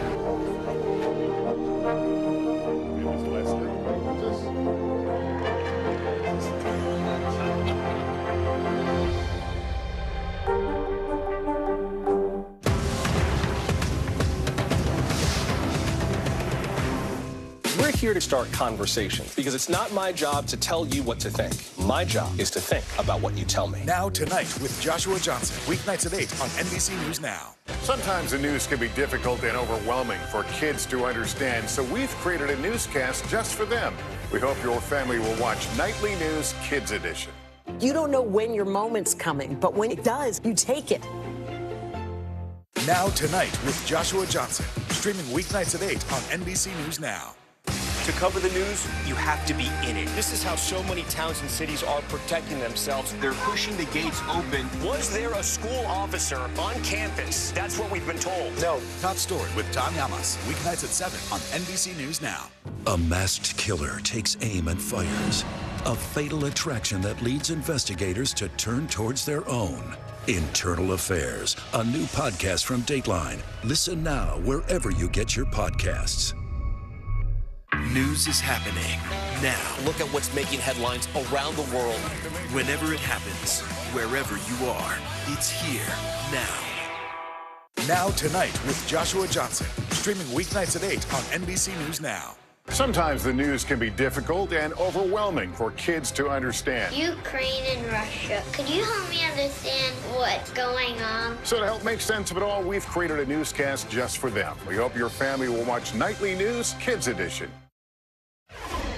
Welcome back this morning. Ukraine's military says it's claiming new ground in the south of the country days after retaking a key eastern city from Russian hands. That's right. The southern gains are seen as Ukraine's biggest breakthrough in the region since the start of the war, and come as Russian lawmakers ratify the annexation of 4 provinces. NBC News correspondent Cal Perry joins us now from Kyiv to talk about this. Cal, it's good to see you. So we know these southern gains appear to be the latest in a series of battlefield victories for Ukraine, and they're coming in regions that Russia has annexed. So walk us through this latest breakthrough and what Ukraine has achieved over the last few days.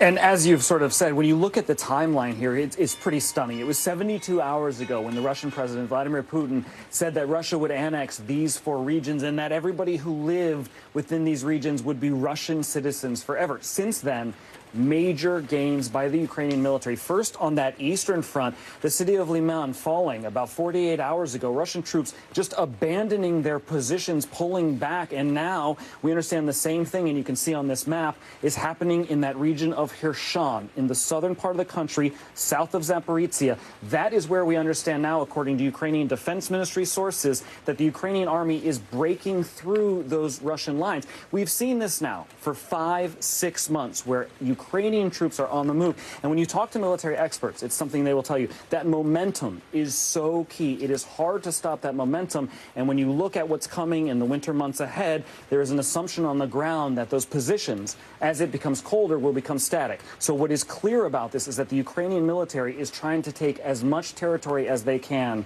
while they can, guys. Cal, what do we know about how or if this is being shared within Russia? Do Russian citizens know about these setbacks? Some of them certainly do. Social media seems to be penetrating a little bit in Russia, but certainly the pictures of the Ukrainian military raising the Ukrainian flags over certain areas is not going to be seen widely on state television, guys, right? We know that. But what is happening in Russia is you're starting to see maybe not dissent, but a little bit of criticisms from the most extreme sort of wing of what is known as sort of Putin's cadre. You have some folks within that cadre calling for an escalation of military tactics, whether that is a low-yield nuclear weapon of some kind, and we know that there has been discussions of this, and Vladimir Putin has talked about it. Those are the sort of criticisms we're seeing, all of which is, of course, of great concern to Ukrainian officials and the Ukrainian military here on the ground, because it is as if the more gains that they make, the sort of scarier the outcome can become. So while these gains are being made on the ground, there are many people who are wondering at what cost, and will Putin lash out if he's back as he perceives it is up against the wall. And Cal, you've talked about the moves on the ground, but let's go online for a minute. We're also watching the reaction to a peace plan tweeted out by billionaire Elon Musk on Twitter. So what exactly is he proposing? Walk us through that, and how are Ukrainian officials responding?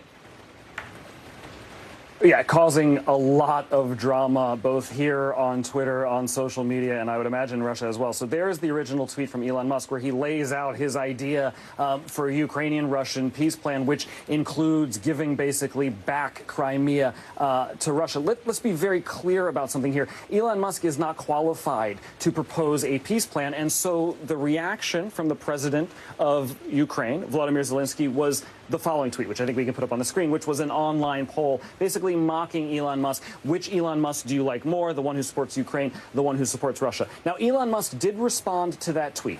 And he says, I do support Ukraine. He says, I'm worried about the future and what could happen in the world. And it is worth adding that while Elon Musk is not qualified in any way to propose a peace plan, his company, SpaceX, has provided Starlink dishes to frontline Ukrainian troops. And officials here say that has made a world of difference, guys. Conflict online as it continues on the ground. Cal Perry, thank you so much for your reporting, and stay safe. More international headlines now, and a Russian court has set Brittany Griner's appeal hearing date. Janice Mackey-Freyer joins us now from Beijing with that and other world news. Hey, Janice, good morning. Hey, good morning. An appeal hearing for Brittany Griner has been set for October 25th in a Moscow courtroom. The WNBA star was sentenced to 9 years in prison in August for drug possession after Russian authorities said they found 2 vape cartridges containing hashish oil in her luggage. Griner had entered a guilty plea. U.S. officials, including President Biden, have been challenged to try to help her, given the state of relations with Russia over Ukraine. The United Nations warns a food crisis is looming for 5.7 million flood survivors in Pakistan. Waterborne and other diseases are also threatening what officials call a second wave of destruction. More than 1,700 people were killed by flooding that affected 33 million people and left hundreds of thousands living in tents and makeshift homes. And finally, 4 women from the UK have been selected to staff the world's most remote post office in Antarctica. They were selected to manage the Port Lockroy historic site for the next 5 months. 6,000 people applied for the job. Now, there's no running water there. There's no flush toilet. There are sub-zero temperatures and constant daylight. And the best part of the job, the main task, is to count the island's penguins, which sounds pretty dreamy. That's adorable. And that's a look I like at your that headlines in a this job morning. description. Wow, 4 women also, look at that, who are up for the challenge. Yes, we'd love to see it, Janice. Thank you so much. Sounds like a reality TV show. Yeah, it does. Thank you. I'd watch. And coming up, telephone booths may feel like a thing of the past. But some are being reinvented with a new purpose, how they're now being used to address the mental health crisis. That is next.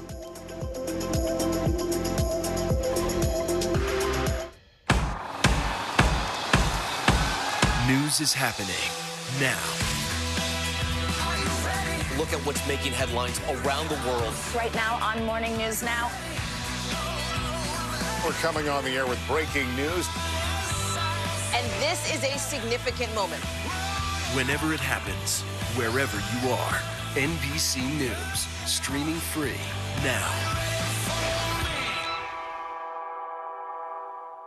You don't know when your moment's coming, but when it does, you take it. The indictment of a former president, or perhaps candidate for president, would arguably tear the country apart. Is that your concern? Can you update us on the status of negotiations? A masked killer takes aim and fires. A fatal attraction that leads investigators to turn towards their own. Internal Affairs, a new podcast from Dateline. Listen now wherever you get your podcasts. Good morning, I'm Joe Fryer. And I'm Savannah Sellers right now on Morning News Now. We're staying on top of the breaking situation in Ukraine. We are watching dangerous heat this week. Recession, I mean, is that where we're headed? Is there any way to avoid that? Morning News Now, streaming weekdays at 7. NBC News, streaming free now.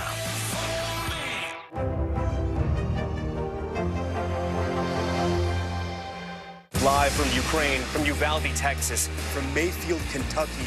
To cover the news, you have to be in it. This is how so many towns and cities are protecting themselves. You can actually see they're pushing the gates open. Was there a school officer on campus? That's what we've been told. No. Do you remember any tornado as bad as this one? You look at this and you're thinking, we're not going to have power for weeks, if not months. Exactly. Every night, it's your news playlist. Top Story with Tom Yamas, weeknights at 7 on NBC News Now. Welcome back. It is time for our weekly mental health check-in. And this week, we're looking at how you can make sure the mental health information that you see on social media is reliable. Plus, we've got tips on how to protect your mental health while battling winter illnesses. Let's bring in board-certified psychiatrist Dr. Sue Varma to join us for these headlines. Dr. Varma, always great to have you with us. So let's start with that social media one. I mean, the number of videos under the hashtag mental health has just totally skyrocketed since the pandemic began. In a lot of ways, that's great, and some of them do give reliable, credible information, but not all of them. So what should someone watch out for when one of those videos with a hashtag like that pops up on our feed? Yeah, so I think it's so important that we know what the credentials of the person that we're looking at is, and we can find that out in their bio. We also want to make sure, what are they selling? Because we do know that the mental health hashtags are trending and get more engagement. Are they trying to get more hits and follows and likes? And are they selling products? We also have to be careful that, are they giving us just awareness information, or are they trying to make us diagnose ourselves? Because really only a trained mental health professional should be doing that. That's an important. Selling something, too, is a good one to watch out for. Yeah, the selling and the distinction of self-diagnosing. And Dr. Varma, I know winter is also just around the corner, which also means cold season, unfortunately, is here. And we wanted to highlight how being sick can also affect your mind. Why do some people experience a dip in their mental health when they're feeling physically unwell? And maybe what can we do to combat that? Yeah, so, it's so interesting, and something that I've even noticed in myself is that my mood dips. And one of the reasons is because when we're sick, our body, in an effort to fight the infection, is producing what we call inflammatory cytokines. So this inflammation in the body makes us groggy, our energy is down, our mood is down, but also the fact that when we're sick, we're not as productive. We beat ourselves up. Oh, I didn't get anything done all day. I was just sleeping. We feel bad, guilty, but also because we're socially isolated. We're disconnected from in real life connections. and we're spending more time online scrolling passively, which we do know leads to more feelings of inadequacy and comparison. And finally, Dr. Varma, I want to ask you about an aspect of therapy. It might sound a little strange if you haven't dealt with it before, which is homework. What does therapy homework involve? What should people know about how putting in that work might maximize the benefits of therapy? I am such a nerd for homework, and it's not just in school, but it's in therapy on both sides. I've been on both sides of the couch, and I can tell you that therapy homework leads to lasting change, because your one 45-minute session a week isn't going to make the difference. Therapy homework allows you to build self-awareness during the rest of the week. What were the triggers? What were the highs and lows of your week? What makes you upset? What are those negative, distorted thoughts that you need to catch and to change? So homework is really important because it creates lasting, permanent self-awareness and gives us tips on how to interact with difficult people and difficult situations in our lives. Dr. Sue Varma, that's some homework that maybe people will be more willing to do than math homework or something like that. It's going to help you on yourself. Dr. Varma, always great to see you. Thank you so much. Thank you. Thanks. And with mental health concerns increasing across the country, hope can seem scarce. But one nonprofit is looking to change that story by using telephone booths to spread messages of optimism. I spoke to the woman behind the Hope Booths Project and heard one of the messages for myself. You need to know this. You didn't stumble across me speaking by accident. I'm here to remind you that your presence is a gift. What you're hearing now is the sound of hope. Your voice is magic, creating a sound that summons ears to hear a story worth telling, because every detail about who you are matters. Hope Booth, an Atlanta-based nonprofit, installs creative messages like these into refurbished telephone booths. Individuals put on headphones for a 3-minute immersive experience with one simple goal: to make participants feel seen. How did you decide to remodel telephone booths for this project? No matter where you were in the city, you could find a phone booth from kind of far away just by the light that's inside of it. And I started thinking to myself, well, that's what hope is. Hope is light. The idea for Hope Booth emerged at the beginning of the pandemic. As isolation increased, so too did mental health concerns. According to the CDC, in 2020, nearly 46,000 people died by suicide in the U.S. That's one death every 11 minutes. Today, it remains a leading cause of death, but mental health professionals agree hope can be a powerful tool to combat this. The research shows that people who are more hopeful actually tend to take better care of themselves, their careers, their health. They're kind of proactive, looking forward. Umana assembled her team to start fundraising for the project. After just 12 days, they got a major surprise. We're sending you a check for $50,000. God can do anything. What?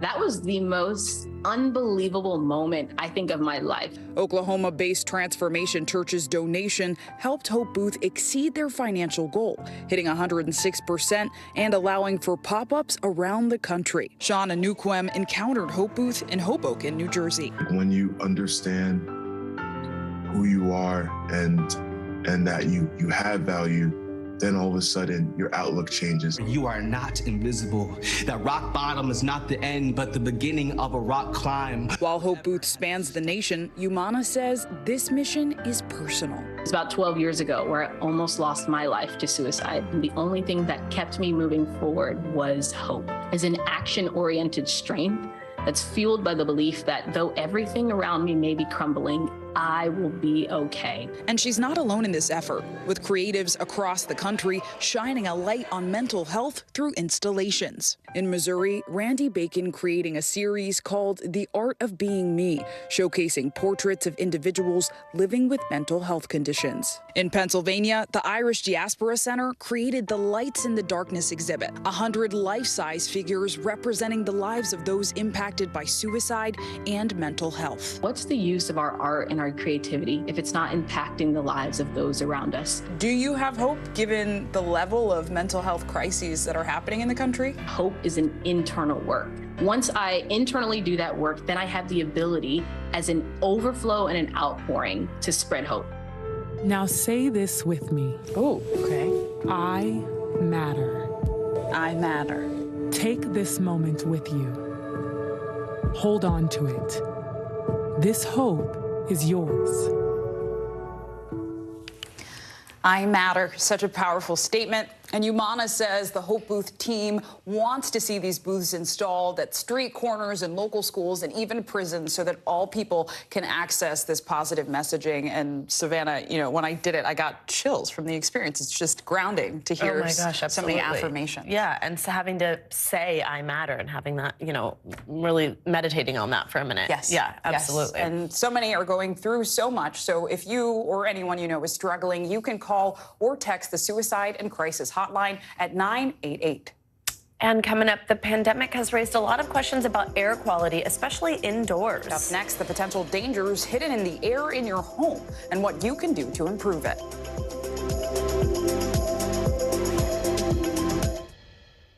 Good morning, I'm Joe Fryer. And I'm Savannah Sellers right now on Morning News Now. We're staying on top of the breaking situation in Ukraine. We are watching dangerous heat this week. Recession, I mean, is that where we're headed? Is there any way to avoid that? Morning News Now, streaming weekdays at 7. I think when you open your eyes, you get to decide, how's my day going to be? We want to be a way to start your day, lighten your load, every single morning. As we look out over the latest city-turned-crime scene, we see the things left behind.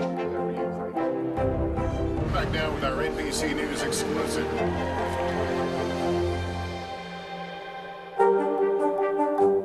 And what do you love about fatherhood? The chaos, the learning. Is climate change one of your top priorities? What's your message to girls who want to make a difference in their own communities? Believe in yourself. Stay on top of breaking news and the biggest stories of the day with NBC News Daily. Thank you so much for joining us. I'm Morgan Radford. And I'm Vicki Wynn. I'm Aaron Gilchrist. And I'm Kate Snow. Get in-depth reporting from across the country. What's your reaction to the president's comments? And around the world. Are Ukrainians continuing to make advances? And ways you can take care of your health. Who should be getting tested? And frankly, how often? And your wallet. Costs are skyrocketing. How to manage soaring prices. NBC News Daily. Weekdays from 12 to 4 p.m. Eastern on NBC News Now. Top Story with Tom Llamas is your news playlist on NBC News Now. And now, you can listen to it as a podcast. Available anytime and anywhere. As we look out over the latest city-turned-crime scene, we see the things left behind.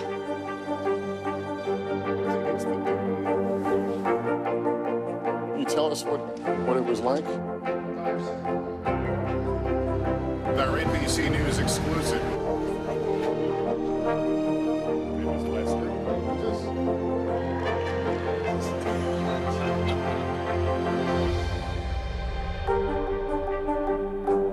Now Tonight with Joshua Johnson, streaming weeknights at 8 on NBC News Now.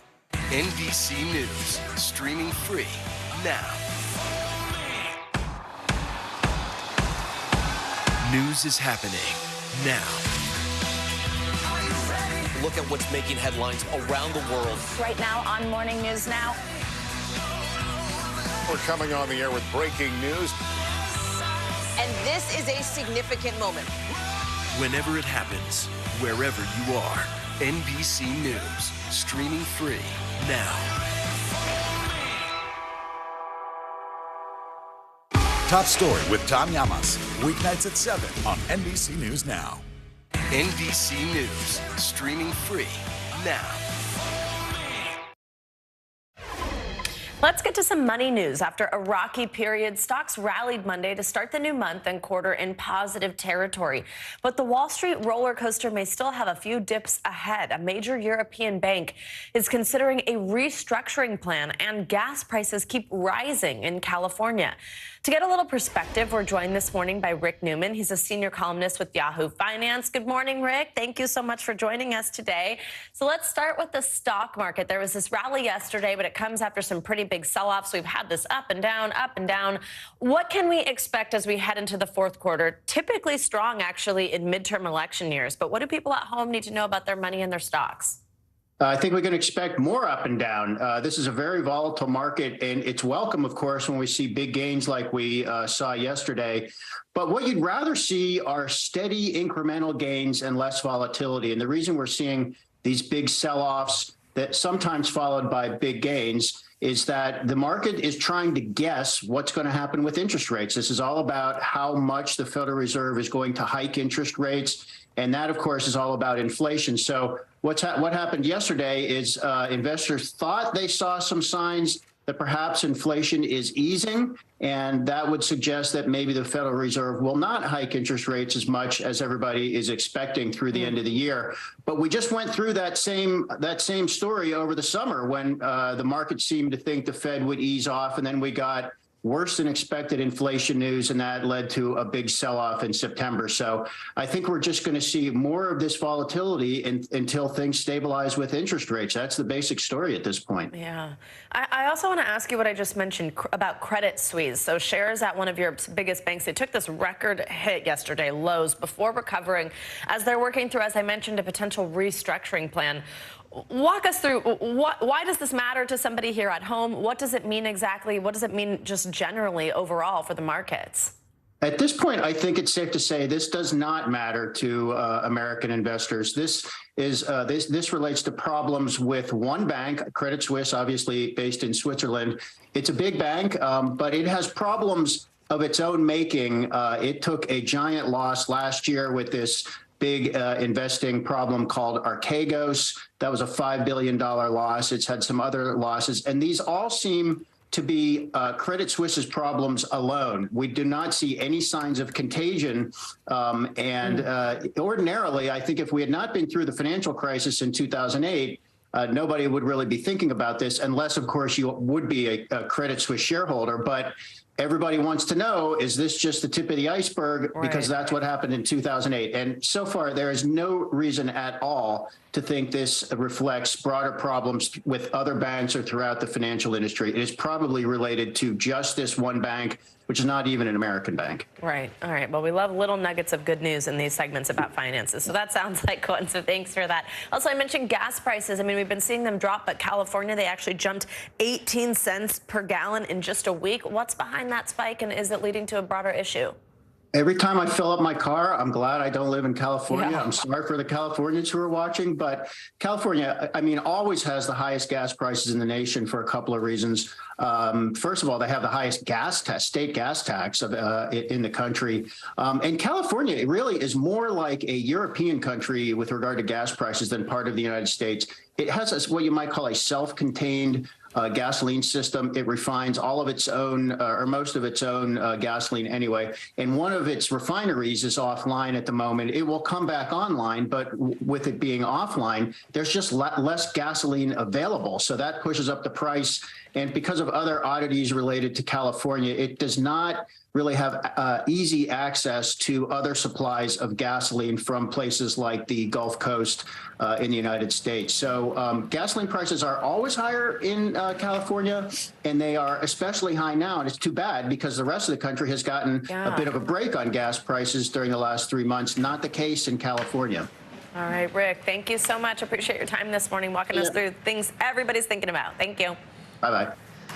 And all that time we were forced to spend at home during the COVID pandemic has sparked an important conversation about the quality of the air we breathe indoors. And more Americans are paying attention to the potential hazards. According to a recent Consumer Report study, 60% of people said they are somewhat concerned about air pollutants in their homes. Another 19% said they were very concerned. Research from the EPA supports those concerns. The agency saying air pollutants found in the home can be 2 to 5 times higher than what's found outdoors. Paul Hopes joins us now to talk about this. He is a senior home and appliances reporter for Consumer Reports. Paul, good morning. Thanks for joining us. So this is pretty alarming. Walk us through what some of the biggest air pollutants exactly are that are damaging our health. Where do they hide? And why is our air quality getting worse inside?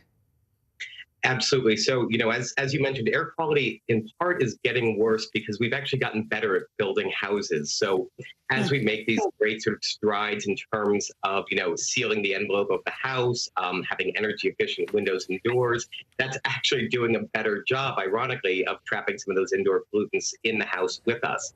So, common sources remain things like asbestos, lead, particularly in older homes, and radon.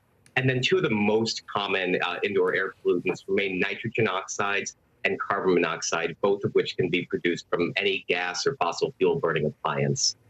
And those are chemicals that can be pretty deadly. And I know that many people hit by Hurricane Fiona and now Ian are tackling the job of cleaning and in some cases rebuilding their homes. And a huge risk with that for homeowners after flooding is mold. So how dangerous is mold? Even outside of hurricanes, people deal with this in their houses.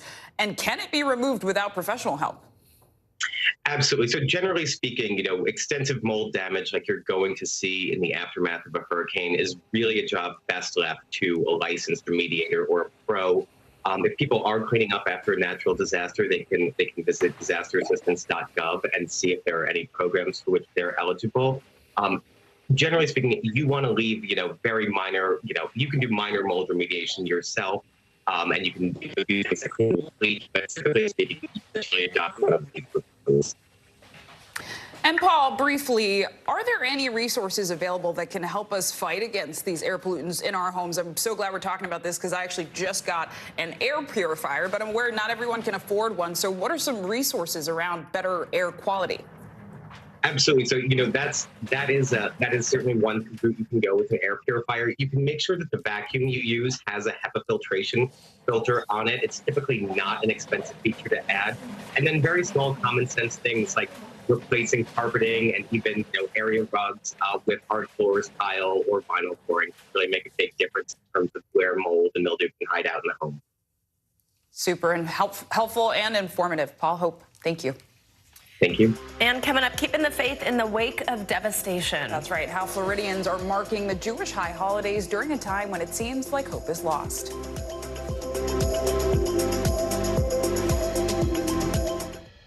We're here to start conversations because it's not my job to tell you what to think. My job is to think about what you tell me. Now Tonight with Joshua Johnson, weeknights at 8 on NBC News Now. As we look out over the latest city-turned-crime scene, we see the things left behind. Back now with our NBC News exclusive.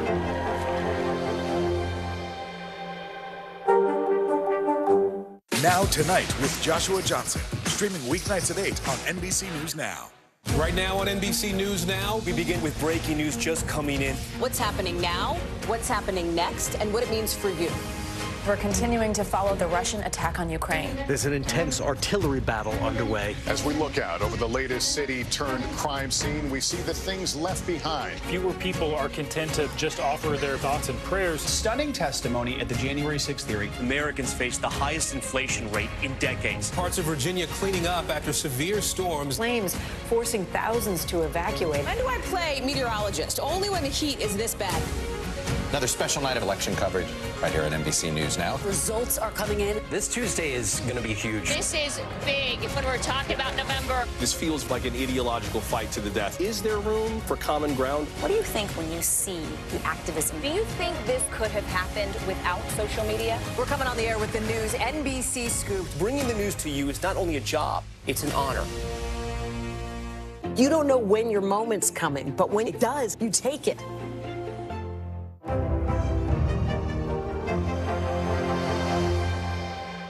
NBC News, streaming free now.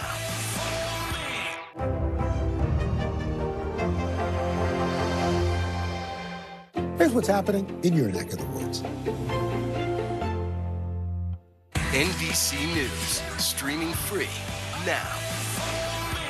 Right now on NBC News Now, We begin with breaking news just coming in. What's happening now, what's happening next, and what it means for you.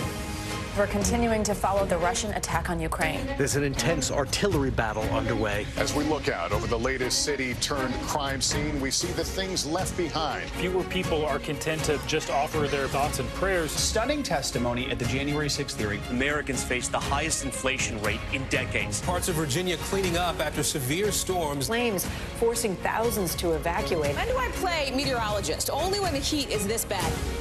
Another special night of election coverage right here at NBC News Now. Results are coming in. This Tuesday is going to be huge. This is big when we're talking about November. This feels like an ideological fight to the death. Is there room for common ground? What do you think when you see the activism? Do you think this could have happened without social media? We're coming on the air with the news NBC Scoop. Bringing the news to you is not only a job, it's an honor.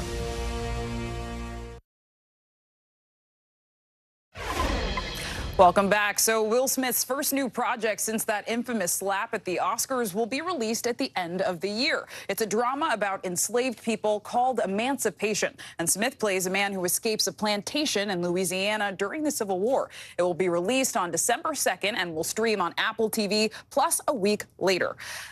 Smith apologized and resigned from the Academy after slapping host Chris Rock on stage. He is now banned from the Oscar ceremonies for the next 10 years, but is still able to be nominated for an award. So we'll have to see how the film plays out and if it gets any awards. Yeah, Savannah? Absolutely, we will. All right, Sinclair, thank you so much. Now, we end this hour with a touching story of hope from Sanibel Island. One couple is making the trip back home to secure the Torahs left behind in their synagogue during hurricane evacuations. NBC News correspondent Jesse Kirsch has more on their journey ahead of the most sacred Jewish holiday. Melissa and Scott Congress are heading to Sanibel Island, where they've lived for more than 30 years. But this trip wasn't about assessing their home. They're hoping to bring their synagogue's Torahs back to the mainland, one of which they say survived the Holocaust. I'm a little anxious and nervous. Last week on Rosh Hashanah, the Jewish New Year, many were forced to evacuate. And after the storm hit, some spent the last week reflecting on what's important. I'm alive. I've got my faith. I have my health. I have my family. And with that, you know, really what else matters? Holding on to hope. We got them. We got them. And now the Torahs they came for. They're dry, feel. Because let me tell you, everything else is wet. And I mean, these bags don't even look dirty. No, not even. No. The cord's not even wet. That's unbelievable. Unbelievable. What does it mean for you to be able to hold these and bring these to a Yom Kippur service? You know, the Torah says you're supposed to do something good every day to help, and we feel like we've helped. Didn't take that long either, did it? Unbelievable. Yeah, right? Oh, my God. The Torahs are now safe on the mainland before the start of Yom Kippur, when the Jewish people pray to be sealed in the Book of Life for the next year. It's our most religious and sacred holiday of the year. It's a day that we look back upon the past year and ask, who will live and who will die? And that's the story of our religion. And here we are able to tell the story with our holiest scriptures. And the story lives. And the story lives on. Jesse Kirsch, NBC News, Sanibel Island, Florida. What a powerful story. Yeah, moving amidst a lot of tragedy. Well, that does it for this hour of Morning News Now. But the news continues right now.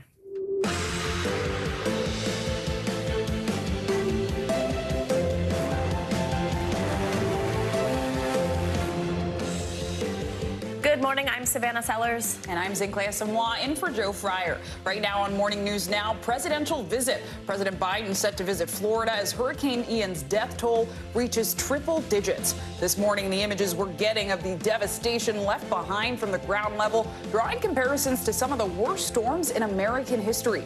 And Florida leaders are pushing back against growing criticism that some were too slow to issue evacuation orders.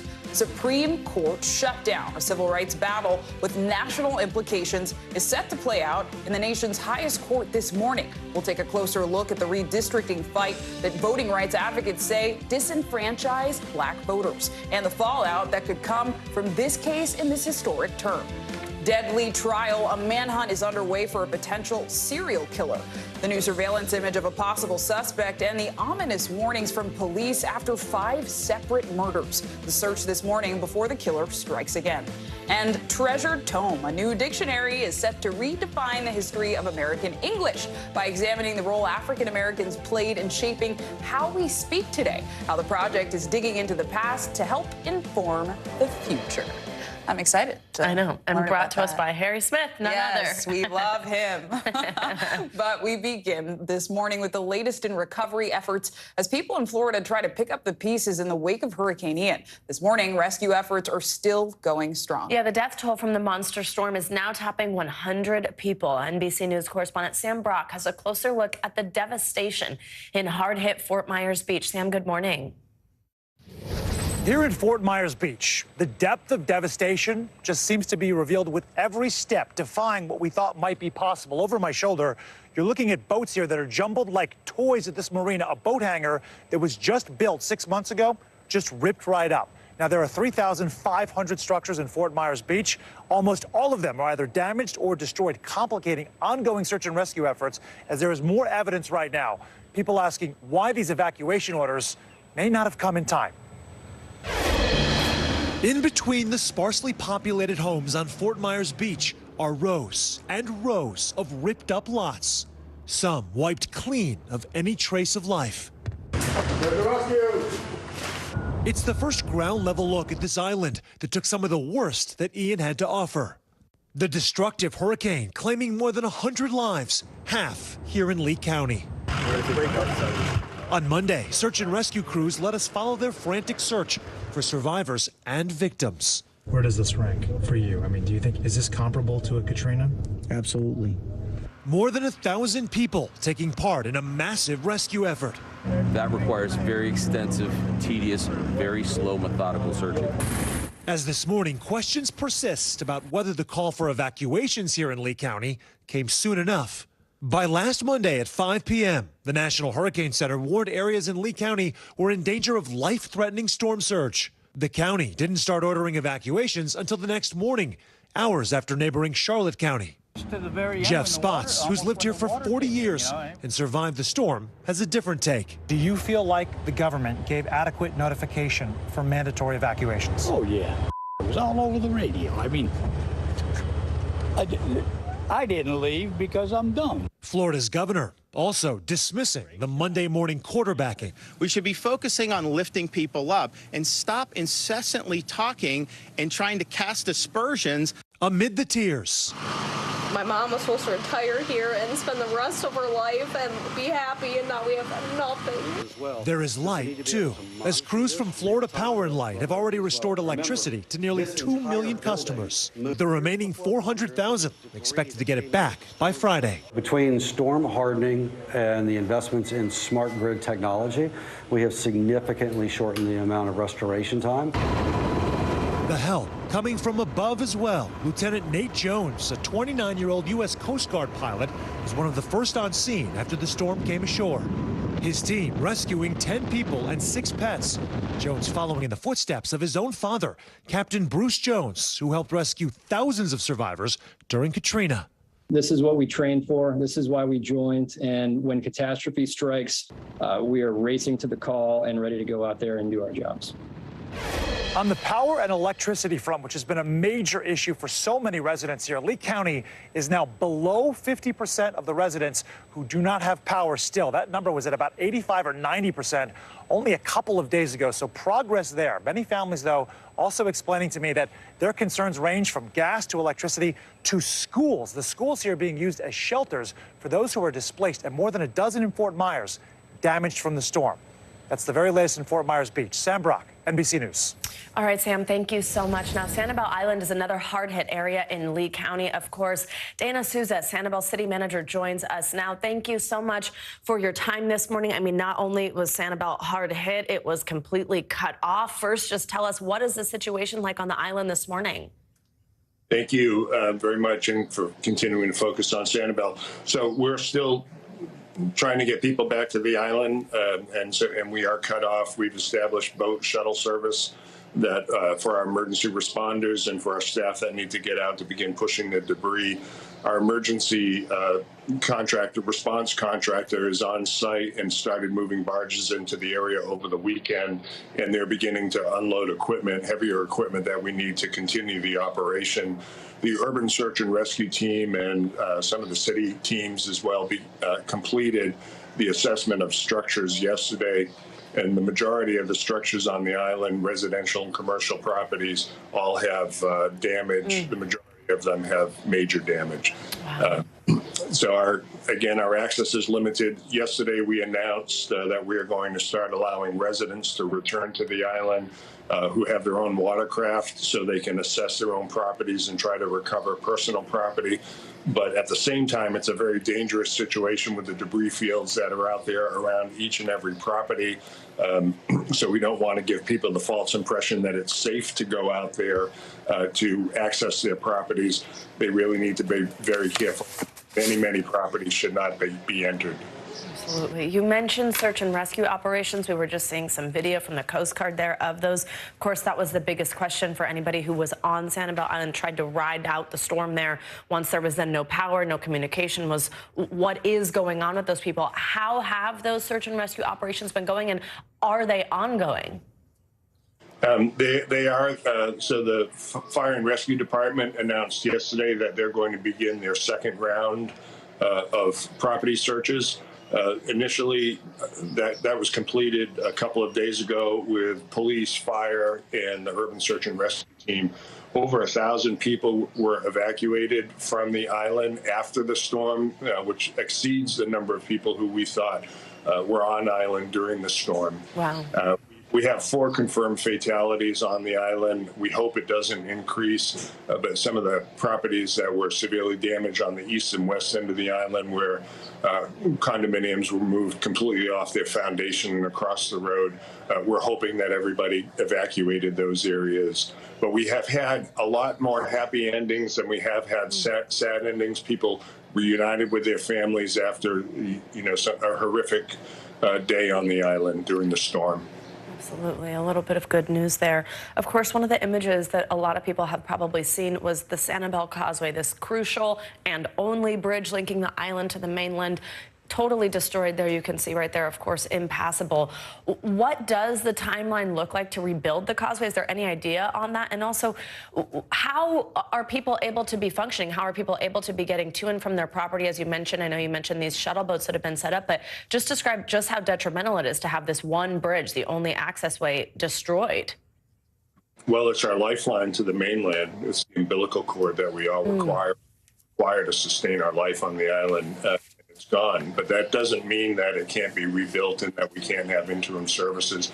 The Florida Department of Transportation and the Lee Department of Transportation, Lee County Department of Transportation, have been working to inspect the bridges and then to work on a plan to get the bridge reconstructed as quickly as possible. And from your photos that you're showing, you can see that a lot of the spans remain intact, and it's those approaches to the bridges and the spans that were damaged. So, I haven't seen the report. I've heard the full report whether or not the spans have structural damage, but we're hopeful that that maybe it could be a shorter timeline to get that constructed.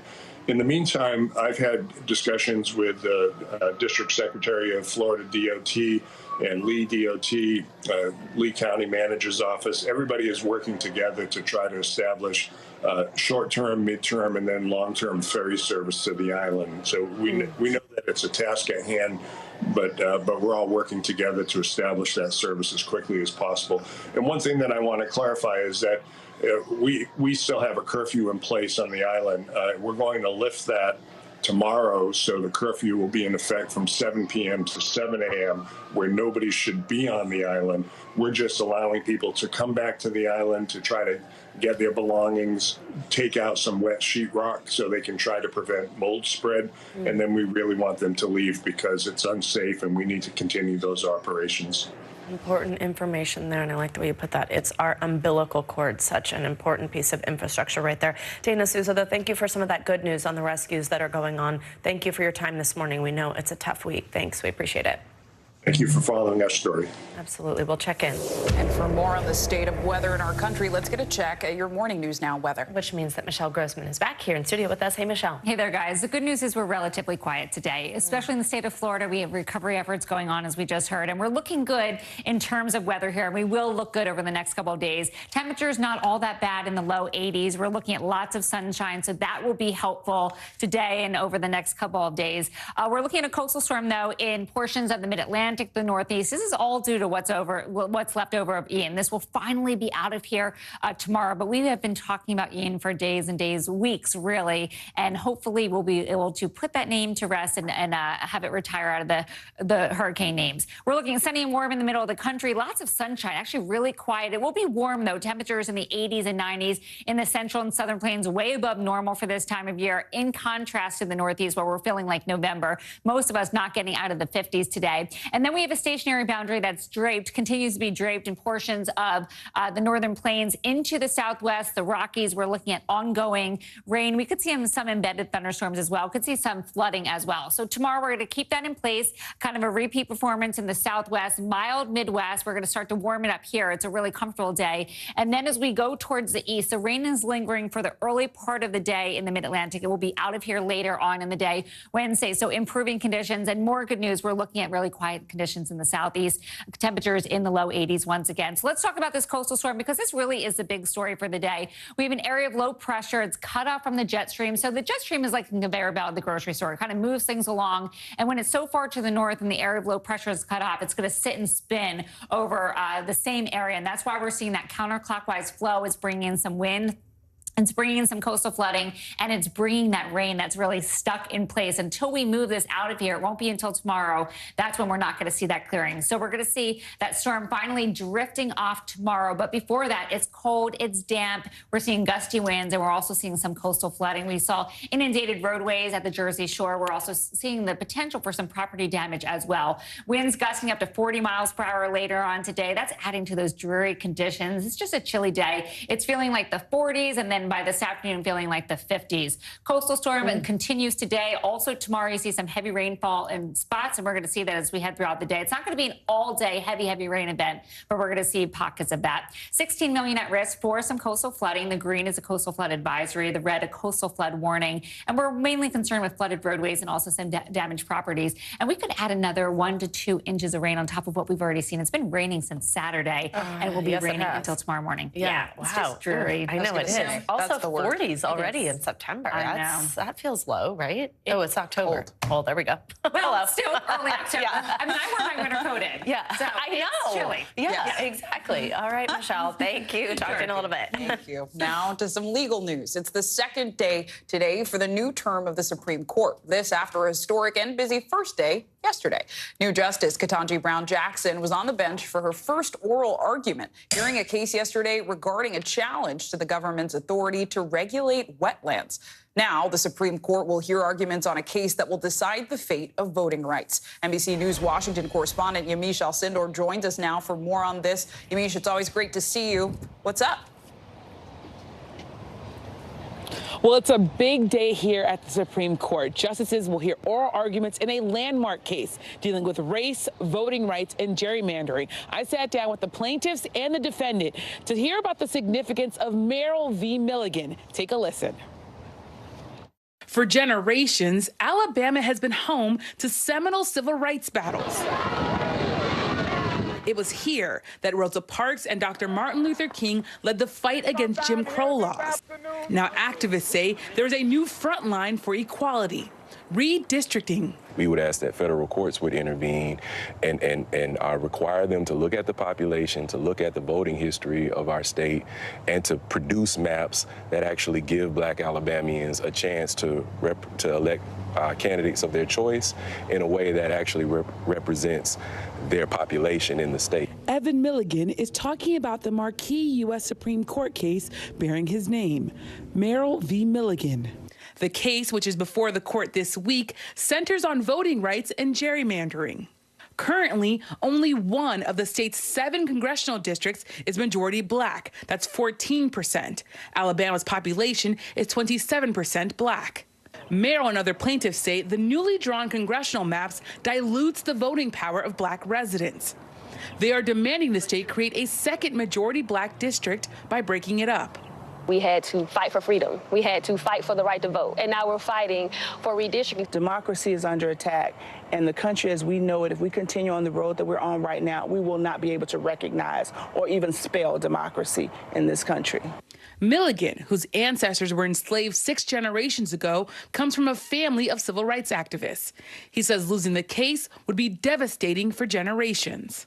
What's at stake is our ability to have integrity in front of our children. Yeah. Losing, in my mind, would mean that we're at a situation where we're definitely going backwards in terms of voting rights in this country. Yes. Defendant, Alabama Secretary of State John Merrill, didn't draw the new congressional maps, but he says he is confident the state will be able to successfully defend them. So what's your response to civil rights activists and voters who say that the current congressional lines are diluting African-American voting power in this state? Well, my response is they have the lines that were presented to them by the members of the Alabama legislature. If they're not pleased with that, then they need to change the constituency of the Alabama legislature or the congressional delegation. We have 67 counties and we have 463 municipalities, and people in our state have the opportunity to choose where they live. They can locate or relocate wherever they want to.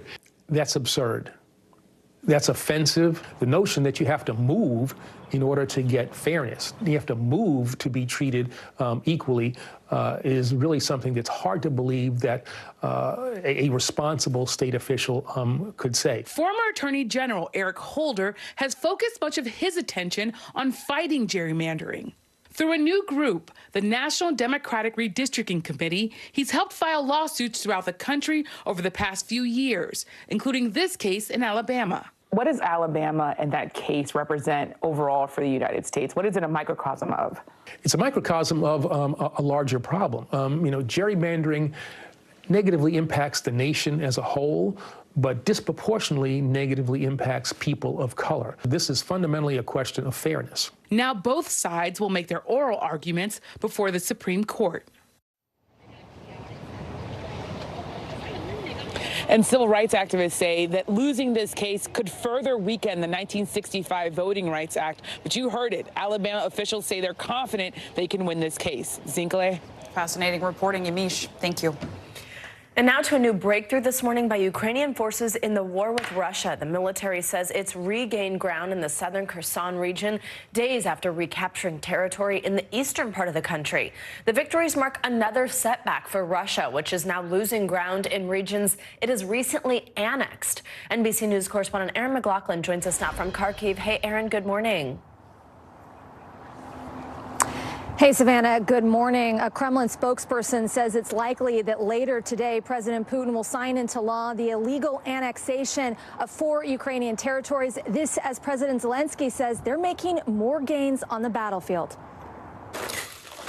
This morning, the bodies of Russian soldiers littering the streets of the newly liberated town of Liman as Ukrainian forces count the spoils of their victories. Armored vehicles and ammunition left behind by fleeing Russian troops.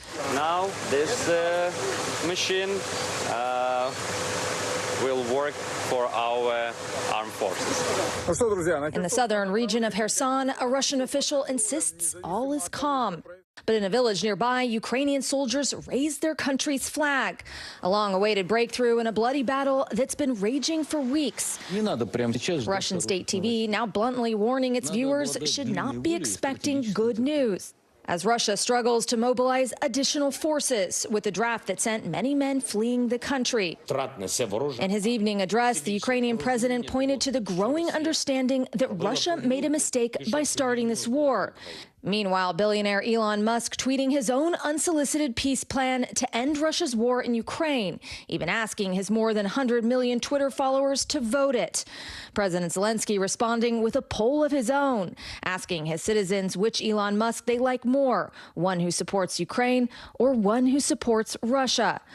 The Twitter spat coming as the cost of Russian aggression climbs. Nikolai Bondarenko was traveling in a convoy of civilians trying to escape Russian-occupied Kupiansk when they came under fire, killing 24, including a pregnant woman. He says he was shot in the leg trying to escape. His son died while driving the lead car. His head fell on the steering wheel of the car, he says, but he managed to press the brake and stop the vehicle. When I saw his car, it was on fire. Only one girl managed to escape. Because your son was able to hit that brake, he was a hero. Yes. What else is there to say? Ukrainian officials say they are investigating that convoy attack as a potential war crime, one of thousands to have taken place allegedly throughout this country. Savannah. All right, Aaron McLaughlin, stay safe. Thank you so much. Now let's get more on this with retired Lieutenant General Steph Twitty. He's the former Deputy Commander of the United States European Command and NBC News military analyst. Good to have you with us. So I want to start off with those recent battlefield gains that we're seeing from Ukrainian forces in the south and the east. Tactically, how were they able to pull these off, and just how significant are these victories for Ukraine?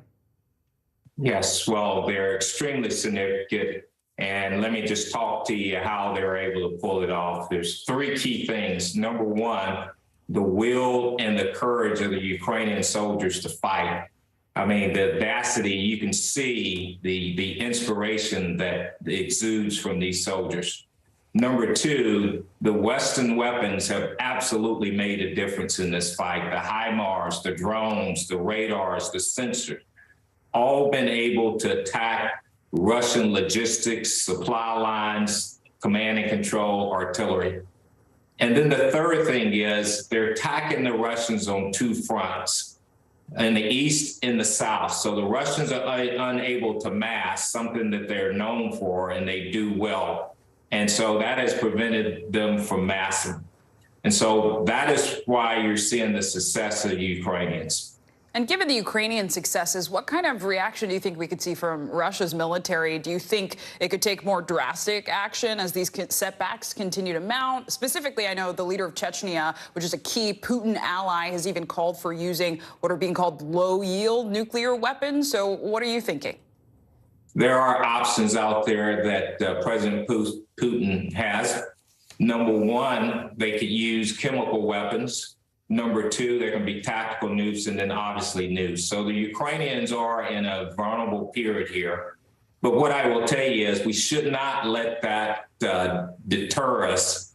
The Ukrainians need to continue this fight, continue this momentum. Winter is getting ready to set in. So the more ground they can gain, the better at this point in the game. And viewers will remember that Moscow has said that an attack on those annexed regions will be treated like an attack on Russia. So how do you think this will impact the West's involvement? You talked about the power of the machinery, of the weaponry from the West. Do you expect the U.S. and allies to be more cautious now? Well, I think the Russians have not been able to hold ground in the 4 oblasts. So they don't own the entire oblast, any of it. And so long as the Ukrainians keep this momentum up, they can claim that the oblasts are not theirs, and the Russians, and that the Ukrainians continue to own this part of the ground. And so that's why it's important to keep this momentum. On the Western piece of this, yes, there is vulnerability going in if Russia claims that this is their territory. But again, we cannot be deterred. We got to continue this fight, continue to support the Ukrainians with weapons, and make sure that they win this fight. Important analysis. Lieutenant General Steph Twitty, thank you. Thank you. And coming up, new pushback. Iran blaming the U.S. and Israel for deadly demonstrations throughout the country. Up next, the new reaction from the White House as the protest crackdown continues after the break.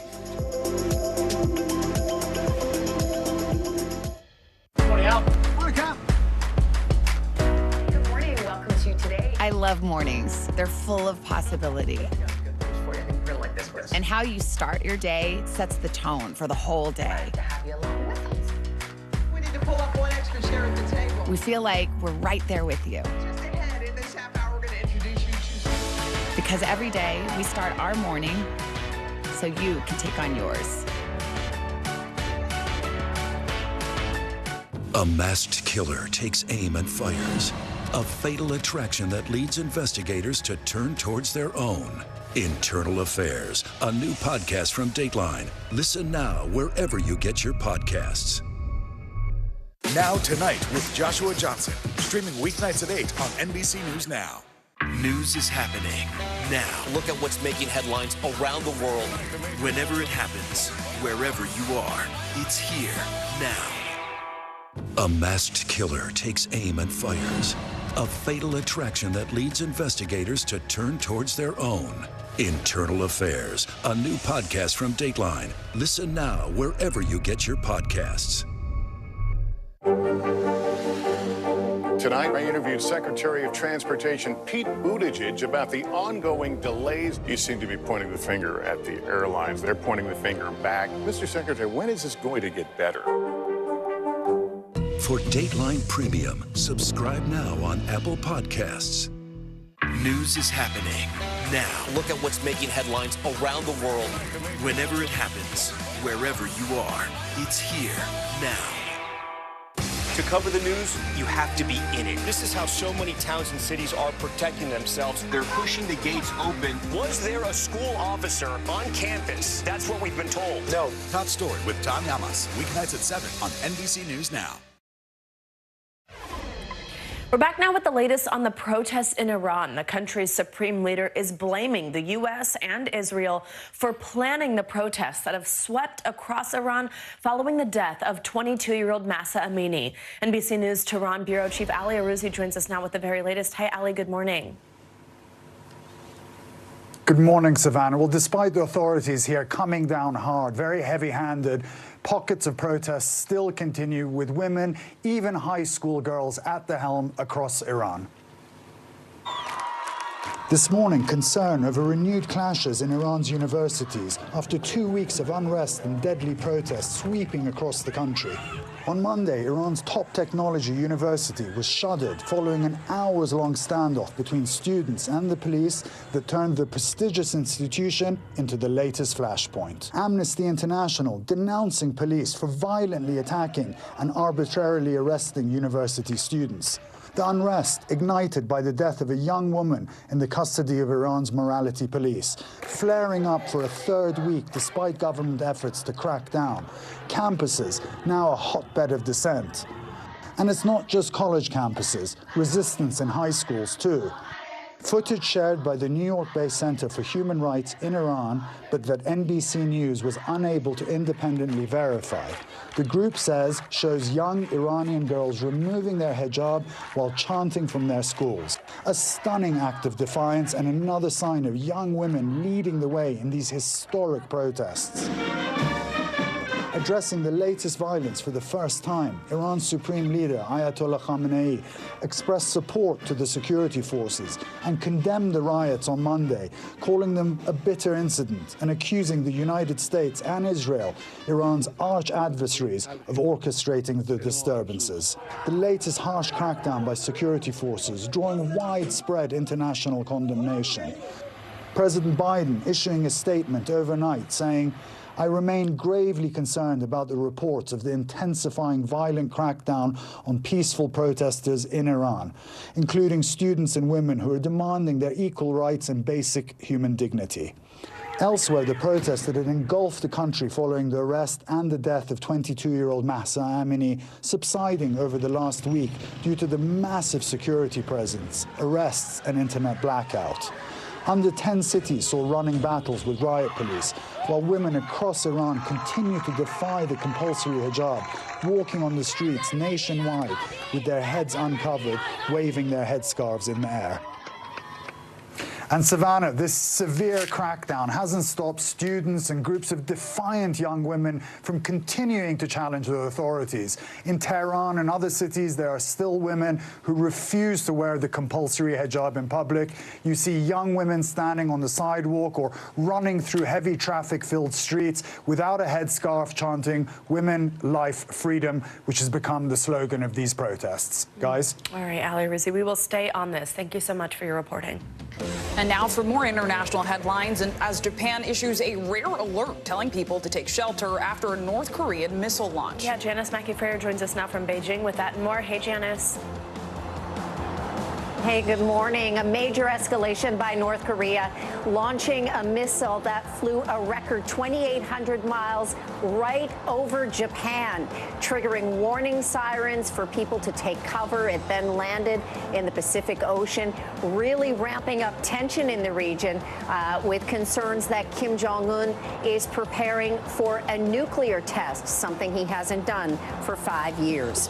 An Indonesian police chief and several senior officers have been removed from their posts after that deadly soccer stadium stampede. At least 18 others are being investigated to determine who was responsible for firing tear gas into crowds of rioting fans and causing that panicked rush to the exits. A candlelight vigil was held for the 125 victims, 17 of them children. And finally, it's never too late to say hello. A 64-year-old Dutch woman was thrilled to get a postcard from her sister on vacation, especially since it arrived 42 years later. It was sent from a campsite back in the summer of 1980 and was returned to that campsite last week, marked invalid address. The story, of course, got out on social media. Then the local news picked it up. Her son recognized the names on the postcard.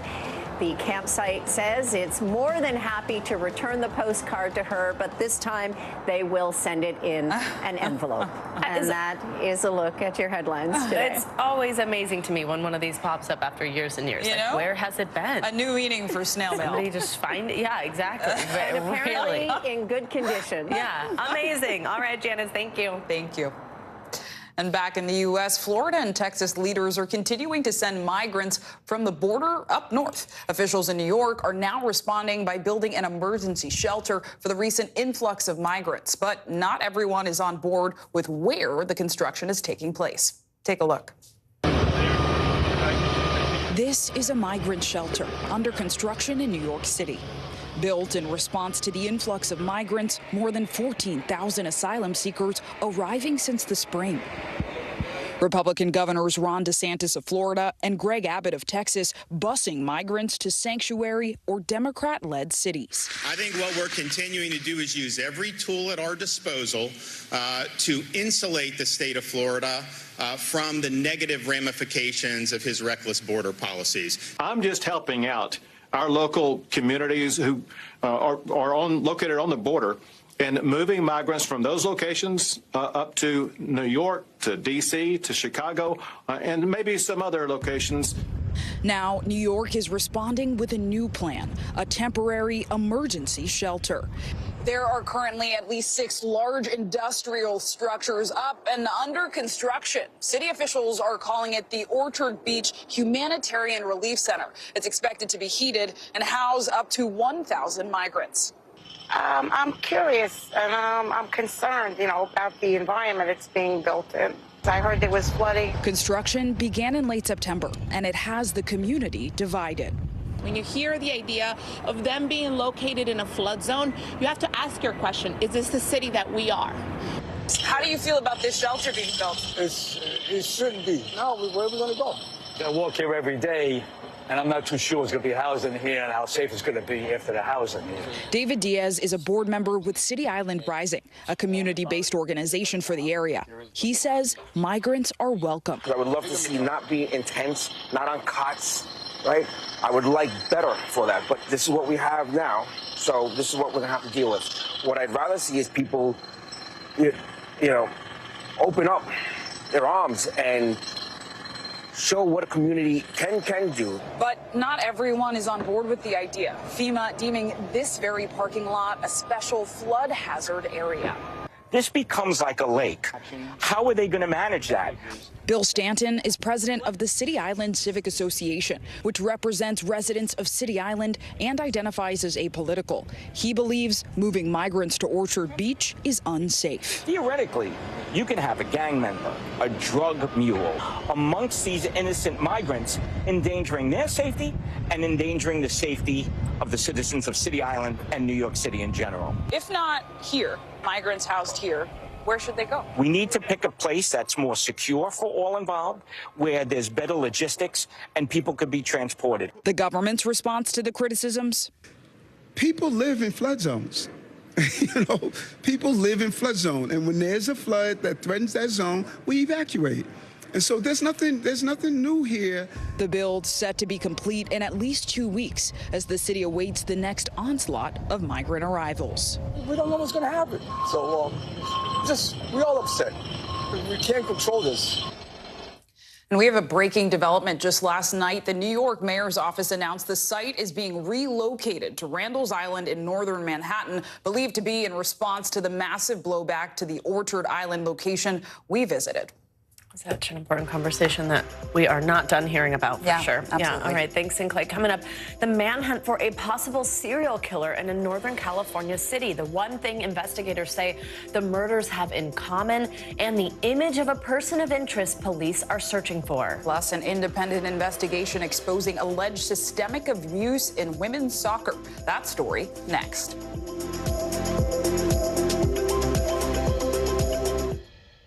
Sometimes the news can be difficult and overwhelming for kids to understand, so we've created a newscast just for them. We hope your family will watch Nightly News Kids Edition. As we look out over the latest city-turned-crime scene, we see the things left behind.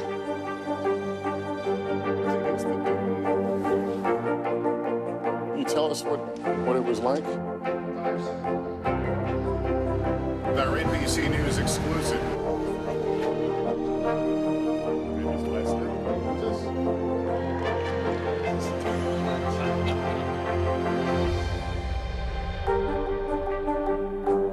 Here's what's happening in your neck of the woods.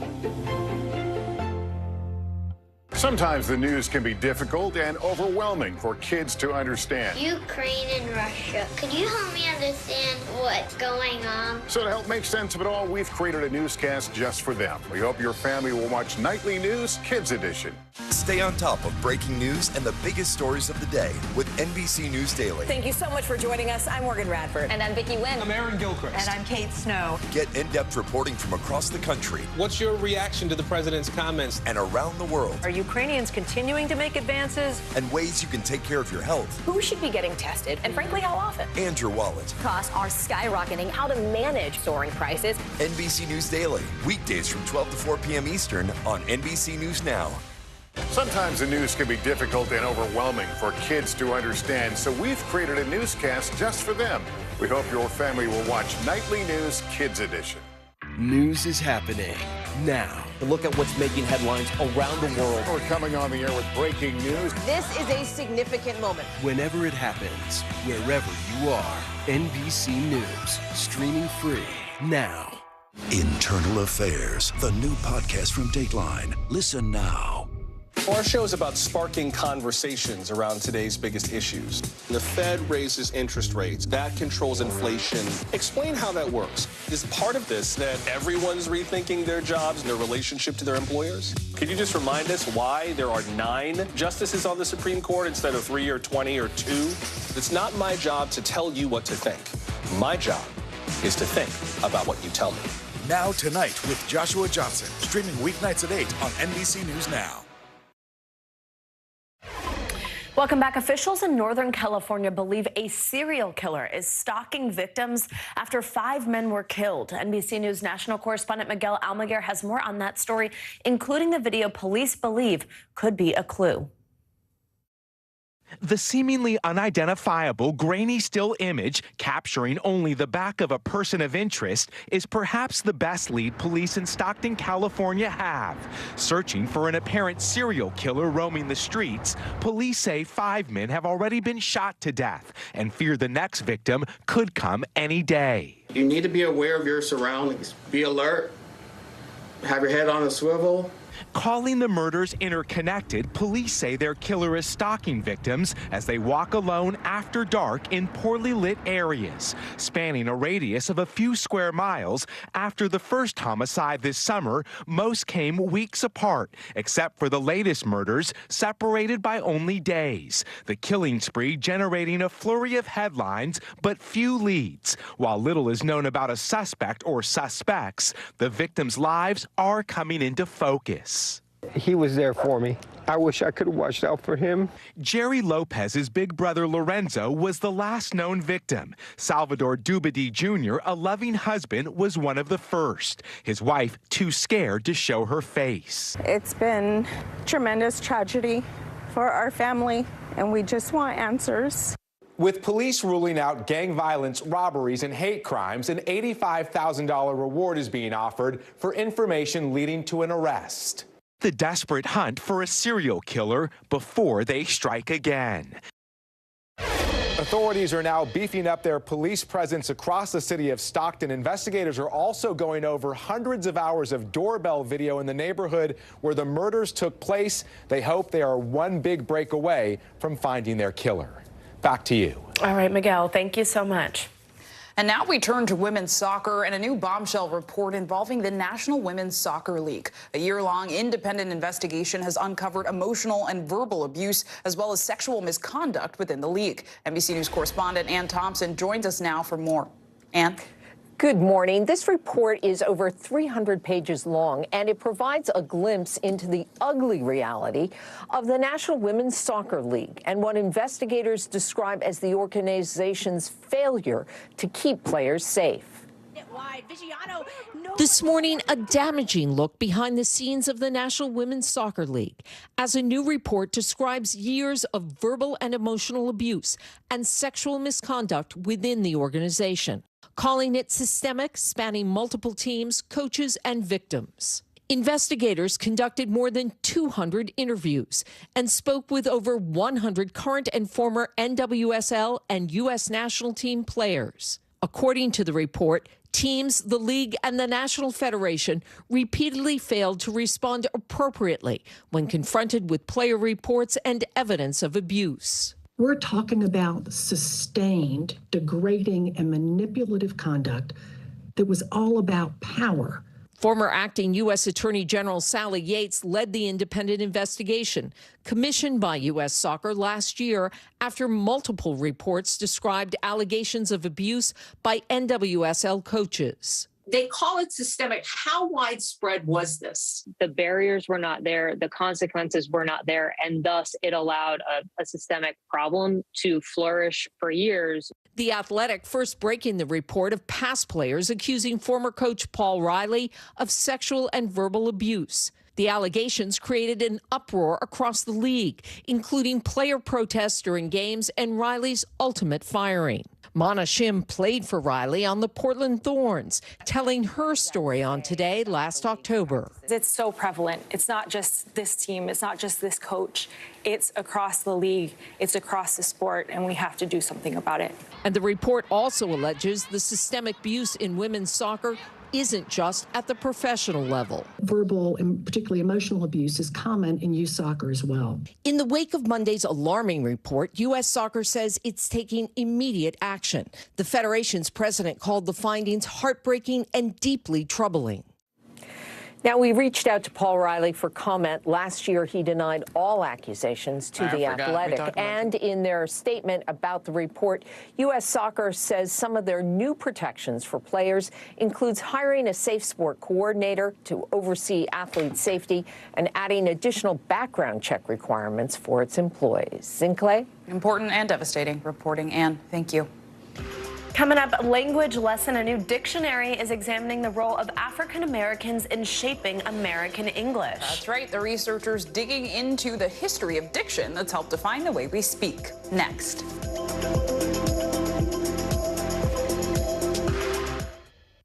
Stay on top of breaking news and the biggest stories of the day with NBC News Daily. Thank you so much for joining us. I'm Morgan Radford. And I'm Vicki Wynn. I'm Aaron Gilchrist. And I'm Kate Snow. Get in-depth reporting from across the country. What's your reaction to the president's comments? And around the world. Are Ukrainians continuing to make advances? And ways you can take care of your health. Who should be getting tested? And frankly, how often? And your wallet. Costs are skyrocketing. How to manage soaring prices. NBC News Daily. Weekdays from 12 to 4 p.m. Eastern on NBC News Now. NBC News, streaming free now. Top Story with Tom Llamas is your news playlist on NBC News Now. And now, you can listen to it as a podcast. Available anytime and anywhere. Now Tonight with Joshua Johnson. Streaming weeknights at 8 on NBC News Now. Sometimes the news can be difficult and overwhelming for kids to understand. Ukraine and Russia. Could you help me understand what's going on? So to help make sense of it all, we've created a newscast just for them. We hope your family will watch Nightly News Kids Edition. A masked killer takes aim and fires.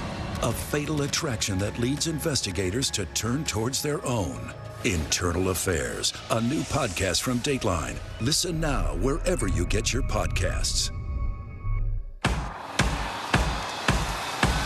News is happening now. Look at what's making headlines around the world. Right now on Morning News Now. We're coming on the air with breaking news. And this is a significant moment. Whenever it happens, wherever you are, NBC News, streaming free now.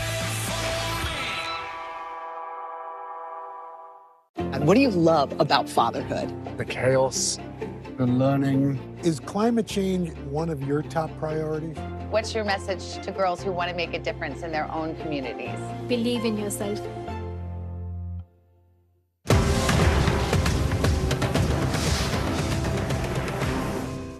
Sometimes the news can be difficult and overwhelming for kids to understand, so we've created a newscast just for them. We hope your family will watch Nightly News Kids Edition.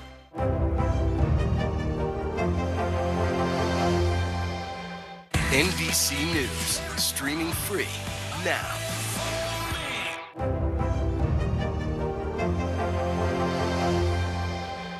NBC News, streaming free now. Good morning, I'm Joe Fryer. And I'm Savannah Sellers right now on Morning News Now. We're staying on top of the breaking situation in Ukraine. We are watching dangerous heat this week. Recession, I mean, is that where we're headed? Is there any way to avoid that? Morning News Now, streaming weekdays at 7.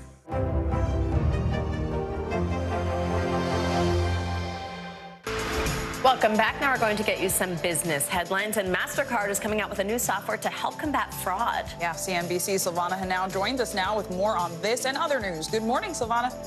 Hey, good morning. Yeah, so MasterCard is pushing further into cryptocurrencies, launching a new tool today to help banks combat fraud. MasterCard tells CNBC the software called Crypto Secure identifies and cuts off transactions from crypto exchanges that are prone to fraud. The amount of crypto assets and wallets with known criminal connections surged to a record $14 billion last year. And there have been a number of high-profile hacks and scams targeting investors this year. Meta is planning to close one of its offices in New York after scaling back expansion plans in the city.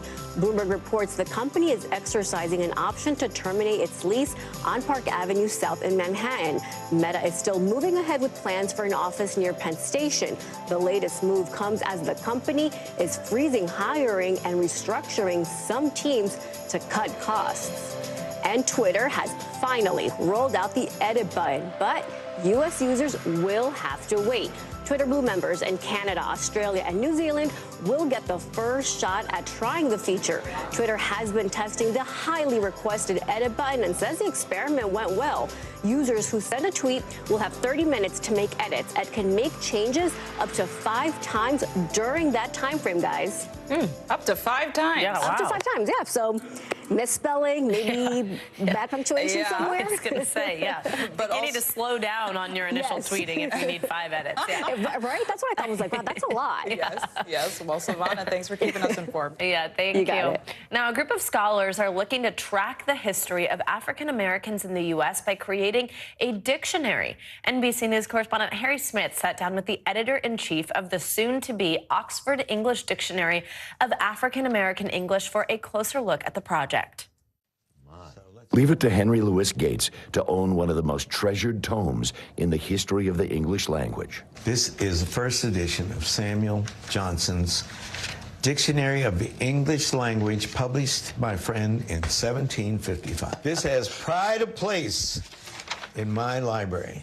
And to think that before Samuel Johnson writes this, there is no real dictionary of the English language. No, that's right. Look, a dictionary of the English language in which the words are deduced from their originals and illustrated in their different significations by examples from the best writers. Johnson is Gates's hero, and now Gates is, yes, literally following in his hero's footsteps. We are going to publish the first sophisticated dictionary of African American English based on historical principles. And what that means is that we will give examples of the first usages of these words, the first time someone used cool in the way that we understand cool, or hep, which then morphed into hip, or words from Africa that our enslaved ancestors brought. Gates is the editor-in-chief of what will be the Oxford English Dictionary of African American English. We can approach the history of any people through a book, right?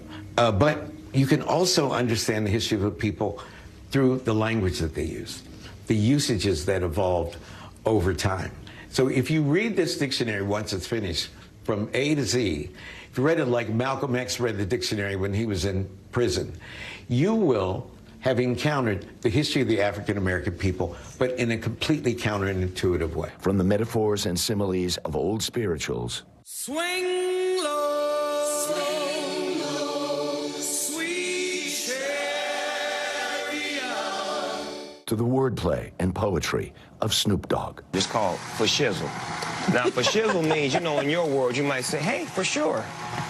But now you can say for shizzle. Okay. Nothing is as important as recording the history of the usages that African Americans invented. Because we took the language of the oppressor, we took a language that defined us, we reversed it, we signified on it, that we say. We took standard English words, emptied them of their content, and filled them up with a black content. And you know what Ofe means? I don't.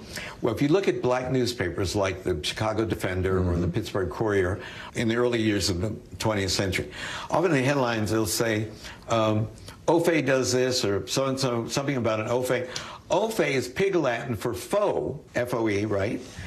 And that stood for white people. Cue George Clinton and Parliament. Words like funk. Marcus Garvey, the contemporary father of the Back to Africa movement, wrote a poem, Keep Cool, baby, keep cool. That'll be in there. Well, hide there, hide there, hide there, hide. Hide there, hide there, hide there, hide. I was just thinking about... And Cab Calloway did a dictionary. You just took the words out of my mouth, right? Cab Calloway did a dictionary. Hip. Hidey, hidey, hidey, hey.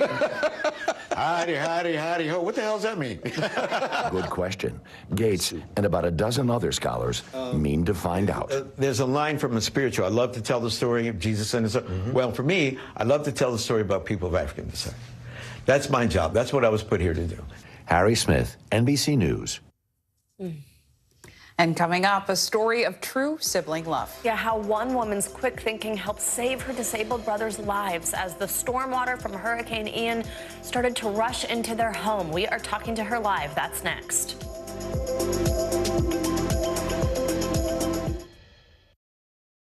To cover the news, you have to be in it. This is how so many towns and cities are protecting themselves. They're pushing the gates open. Was there a school officer on campus? That's what we've been told. No. Top Story with Tom Llamas, weeknights at 7 on NBC News Now. And what do you love about fatherhood? The chaos, the learning. Is climate change one of your top priorities? What's your message to girls who want to make a difference in their own communities? Believe in yourself.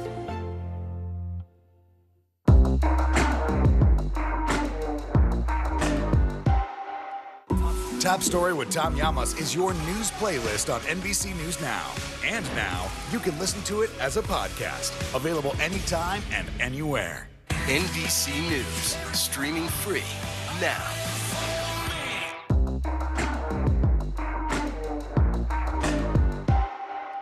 Here's what's happening in your neck of the woods.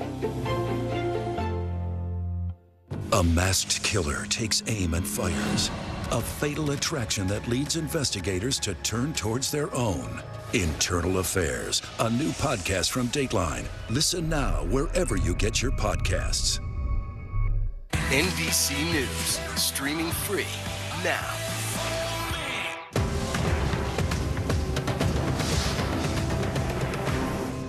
News is happening now. Look at what's making headlines around the world. Whenever it happens, wherever you are, it's here now. A masked killer takes aim and fires. A fatal attraction that leads investigators to turn towards their own. Internal Affairs, a new podcast from Dateline. Listen now wherever you get your podcasts. Internal Affairs, the new podcast from Dateline. Listen now. You don't know when your moment's coming, but when it does, you take it. Live from Ukraine, from Uvalde, Texas, from Mayfield, Kentucky. To cover the news, you have to be in it.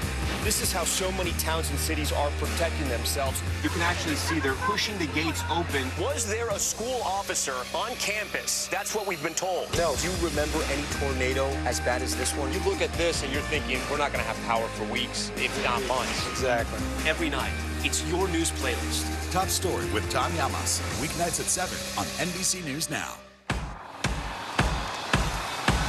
News is happening now. Look at what's making headlines around the world. Right now on Morning News Now. We're coming on the air with breaking news. And this is a significant moment. Whenever it happens, wherever you are, NBC News, streaming free now.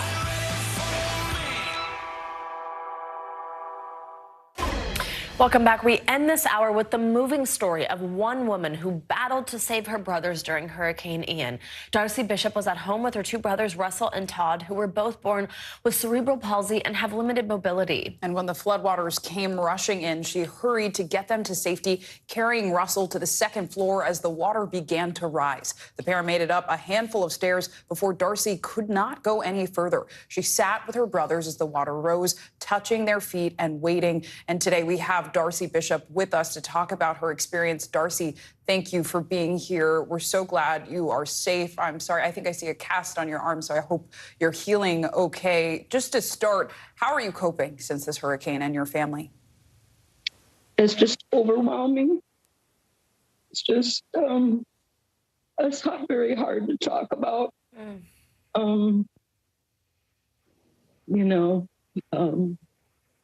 I just had to last night put my brother in a group home, and it was the hardest thing I had to do. But I can't care for him now, and I have no place to put him. There's just nothing out there available. I broke my hand just here trying to care for him now, and with my knee surgery and stuff. It's just overwhelming. Absolutely, that's understandable. Yeah, Darcy, I know you had just had knee replacement surgery when you were, of course, trying to physically help your brothers to safety. I also know that you've given up a lot in your life to care for your brothers, so I know you are doing everything you absolutely can for the both of them. Just tell us a little bit about what was going through your mind as the water started coming into your house and how you did come up with this plan to get everyone to safety. There really was no plan. My first thought was just to try to get them in the car. And, they both were in their rooms, and I was just yelling at them, one to get, to the car. And I had to go get the other one in the wheelchair.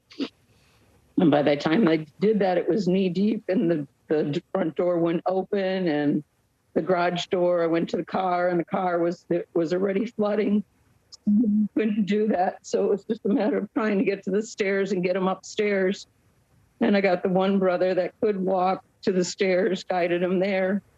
And then the other one, like I said, he was in a wheelchair, and I just got him to the stairs, and he flopped out of the wheelchair, and I just tried to get him up as many stairs as I could, but he can't walk. And it ended up that he was so stiff, and I had a gate belt on him, and it guide him up, and I had a physical therapist I tried to call. He always listened to her, and it was just a one-by-one type thing, and he'd slip once in a while, and then I had to turn the phone off, and I didn't have phone service. Right, Darcy. I mean, it's one by one that you're describing, and there's so much that you and your family have gone through, and yet you have shown so much resilience. So we appreciate you speaking to us, as I can see you're still healing, and the emotions are so raw, but we are keeping your family and your community in our thoughts and prayers. Absolutely. And what you did for them is amazing. We so appreciate your time this morning, Darcy. We'll check in with you. We'll be thinking about you. Okay, thank you so much. Stay safe. Stay well. And that does it for this hour of Morning News Now. But the news continues right now.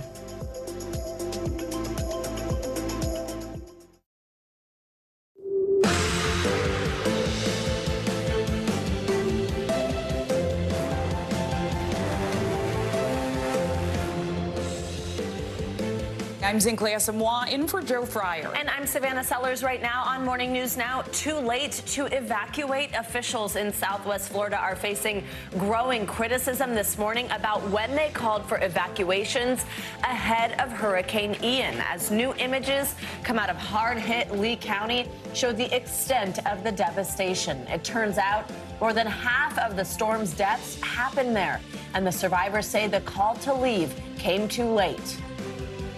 Should have been like sometime Monday, because this is such a low-lying area. And even though it was hitting Tampa, Tampa's right there. It's their whole life. People don't want to leave their valuables behind. How Florida officials are defending the timing of those evacuation orders this morning as President Biden prepares to tour the damage. Getting to work. The Supreme Court's new historic term is underway, with new Justice Ketanji Brown Jackson hearing her first cases. We'll take a look at the first case they heard and at how the court's decisions during this term will impact the country. Breakthrough on the battlefield. Ukraine making major gains this morning in areas once controlled by the Russians. Now the Ukrainian military is trying to build on their momentum in the eastern part of the country and force Vladimir Putin out of the region. Plus, messages of hope, how one group is addressing the growing mental health crisis, one call at a time, using telephone booths to lift up people's spirits. I'm so excited to share that one with you. It brought tears to my eyes going through that booth. So. Yeah, it sounds like an incredible story. We'll get to that a little later in the hour. We begin with the aftermath of Hurricane Ian, and this morning the impact of the storm is still growing a week after it made landfall. That's right. The number of people confirmed dead from the storm is rising, now at least 100 people, nearly all of them in Florida. Search and rescue teams were out again yesterday in hard-hit areas like Lee County, where power remains out in hundreds of thousands of homes and businesses. President Biden is pledging his support for the hard-hit area, and while visiting Puerto Rico yesterday to tour the destruction from Hurricane Fiona just 2 weeks ago, he promised to provide support to the island as well. We came here in person to show that we're with you. All of America is with you as you receive and recover and rebuild. The president and the first lady have returned from Puerto Rico and will visit Florida tomorrow to assess the damage from Ian. We're covering the latest on the storm's aftermath from all angles. We'll get to weather with Michelle in just a moment. But first, let's get to NBC News correspondent Dasha Burns and NBC News White House correspondent Carol Lee. Dasha, friend, it's good to see you. So let's start with you. I know you're on the ground right now. What's the latest on rescue and cleanup efforts there? Well, look, Zinkley, every morning we come to you guys from in front of a new pile of rubble because these scenes like this one behind me, they are endless around here. And this just starts to give you a sense of the scope and the scale of the rescue and search and recovery efforts here. Let me give you a couple of numbers to help paint that picture. FEMA tells us that they have a total of 17 urban search and rescue task forces out, 104 boat squads, more than 60 canines in the field, and a total of over 1,200 personnel and counting. And yesterday we also spent some time with the U.S. Army Corps of Engineers, who are going out and assessing the damage below the water, guys. This is how complicated the picture is, right? There's the damage that you see on the surface in front of us here, and then there's so many other factors that people don't even think about. Under the water, there's debris, there are sunken boats, and in order to do those search and rescue efforts, get folks off those barrier islands we've been talking about, Sanibel Island, Pine Island, they need to get boats to come rescue people, to bring supplies and resources, and they can't do that if those channels under the water aren't clear. So the Army Corps of Engineers is working on that, trying to restore power, trying to restore water and make sure the sewage systems are back up and running. There's still so much to get done in this urgent short term before you can even start thinking about the long-term recovery process here. So much for those first responders to have to navigate. And Dasha, I also wanted to ask, we've been talking about the growing questions about just when evacuation orders were issued for Lee County, if they came too late. And I understand officials there are now pushing back on those allegations. Yeah, you know, a lot of the folks that we talk to here say this storm just came in so fast. It's Florida. People have seen hurricanes here. They know what these things look like, what happens, what the process is. But a lot of people telling us this was not what they expected at all. And there are a lot of factors to that, of course. But yeah, officials are pushing back on allegations that there wasn't enough lead time for people to get out. Take a listen. I believe that Lee County and their administration, to include their emergency management director, fire chiefs, and sheriff, made the best decision they felt was right for their community at that time. We should be focusing on lifting people up and stop incessantly talking and trying to cast aspersions on people that were doing the best job they could with imperfect information. No, Zinkley, what I'll say is the folks that I've talked to, you know, couples who don't have small children, who don't have any complications, say that they probably could have gotten out in time if they were quicker on their feet. But if you have small kids, if you have disabilities, if you have any sort of complications, it's those individuals that had a much harder time getting out before the worst of it came. Yeah, time really matters when we're talking about natural disasters like this. And Carol, I want to bring you in. It's great to see you. So as I mentioned, the president toured damage in Puerto Rico yesterday, and during that, he announced $60 million in federal funding for the island. So what exactly will that money go towards? That's right. This is $60 million from the bipartisan infrastructure law, and it's intended to go toward helping Puerto Rico prepare for future storms. So going toward things like shoring up levees, creating a new flood warning system, it's strengthening flood walls, things like that. And President Biden said these sorts of investments are critical because Puerto Rico is already still struggling to recover and get back on its feet from Hurricane Maria. Take a listen. After Maria, Congress approved billions of dollars for Puerto Rico, much of it not having gotten here initially. We're going to make sure you get every single dollar promised. And I'm determined to help Puerto Rico build faster than in the past and stronger and better prepared for the future. Now, President Biden also promised more money in the future for things like that power grid that's been so critical and has really struggled in Puerto Rico, and other types of investments into roads and bridges. So we'll see that money in the future. And Carol, I know Biden has another state, an area to visit because of natural disaster, Florida. What can we expect from his visit to look at the hurricane damage? That's right. He's heading to Florida tomorrow with the First Lady, and they're expected to tour some of the damage, to meet with state and local officials, to thank first responders, very similar to these previous trips that we've seen the president take. Now, optically, one of the things that people will be interested to watch is the president, any interaction between him and Governor Ron DeSantis, just given their political sparring in the background. But the White House says that is not the focus of this trip, that this trip is focused on Florida and making sure that Floridians have the resources that they need. Important reporting from both of you. Dasha, Carol, thank you both so much. And let's stay on this and get the latest with a check on your Morning News Now weather. Meteorologist Michelle Grossman joins us now for more. Michelle, good morning. Good morning to you both. And we are still watching the remains of Ian impacting the Northeast, the Mid-Atlantic, portions of New England with some really heavy rain. It's a cold, dreary, rainy day, windy too. We're going to see that all throughout this Tuesday and the early part of Wednesday before we finally clear it out later on Wednesday. So taking a look at radar, we're looking at heavy rain falling in spots where you see those yellows and reds, especially the oranges too.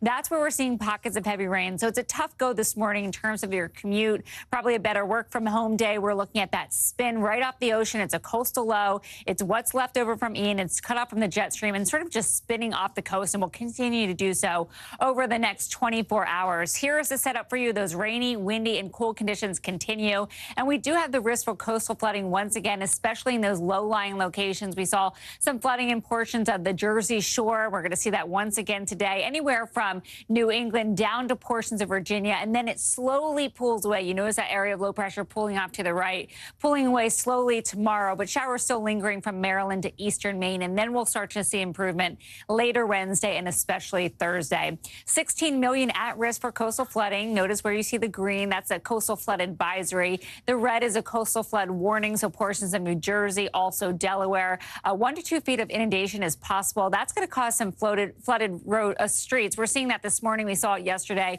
We will see it once again this afternoon, and also the possibility of some damaged properties. In terms of the rainfall, anywhere from 1 to 3 inches. We could see higher amounts, but locally we're going to see around 2 inches. Again, where you see that yellow, the oranges, the reds, that's where we're seeing the highest amounts expected. Winds will be gusting. We're already seeing breezy conditions. It's a really dreary day out there, so winds gusting up to 37 miles per hour, and that's that onshore push. It's the onshore push that's causing the coastal flooding as well. Virginia Beach seeing wind gusting into the 30-mile-per-hour range too. And it's keeping the temperatures low. It feels more like November today. It feels like it's going to be 55 in Salisbury, Maryland, 19 degrees below normal for this time of year, 22 degrees below normal in D.C. at 50 degrees, 57 in Elkins, Maryland.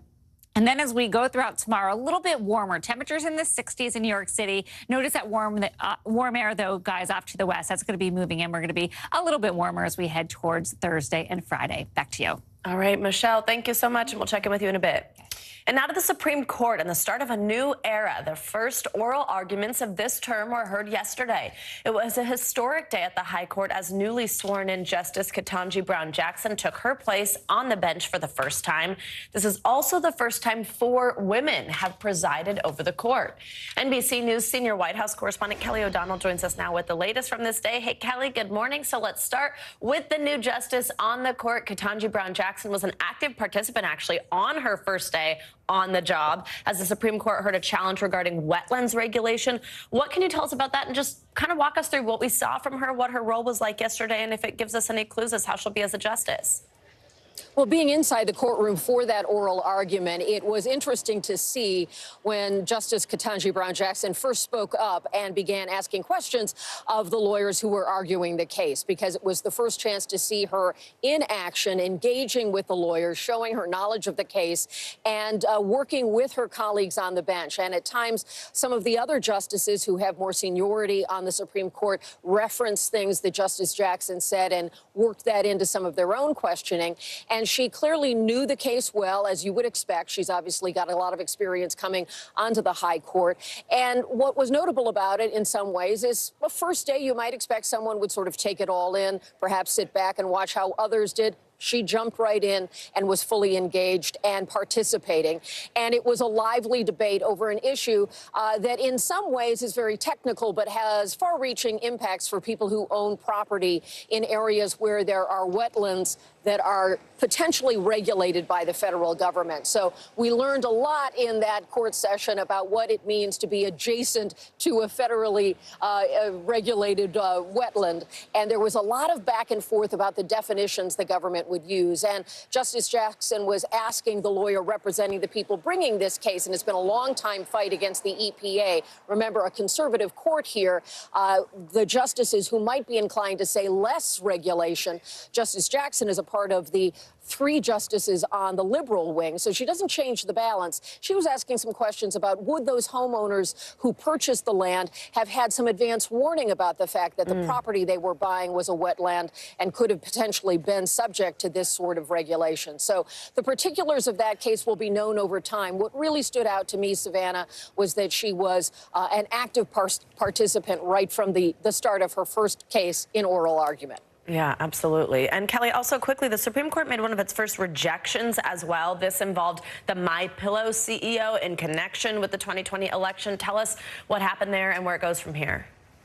One of the standard things the court does at the beginning of the term is puts out a list of cases that they are either going to accept or reject, and they rejected the case of Mike Lindell, who has been a very prominent, regular rally goer, almost a star at the rallies for former President Trump. He has a defamation case that Dominion Voting Systems has brought against him because of his allegations that have been repeatedly known to be false about Dominion Voting Systems having improperly dealt with the 2020 election. He was trying to get the Supreme Court to take that case, and they said no. They rejected that. So a lower court will still go forward with Dominion suing Mike Lindell for defamation. That's one of the prominent cases that certainly popped off the page of many that the court was either accepting or rejecting yesterday. Savannah?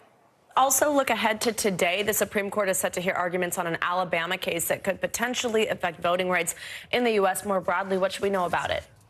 This will be one of the marquee cases of this term. And so as we learn more about how it unfolds today, this will dominate a lot of headlines. Voting rights in Alabama, when you think of all the ways that that could affect American life and how the issues of elections are so important in our national debate right now, this is a case where they're looking at Alabama and the electoral map there. And did the state legislature rewrite that map in a way that put black voters at a disadvantage by putting their concentrated power in just one congressional district, when across the state they actually represent almost 30% of the population, but they have the strongest representation in only one congressional district? That's part of what will play out today. We'll hear the oral arguments. This will be a case that people will be watching significantly.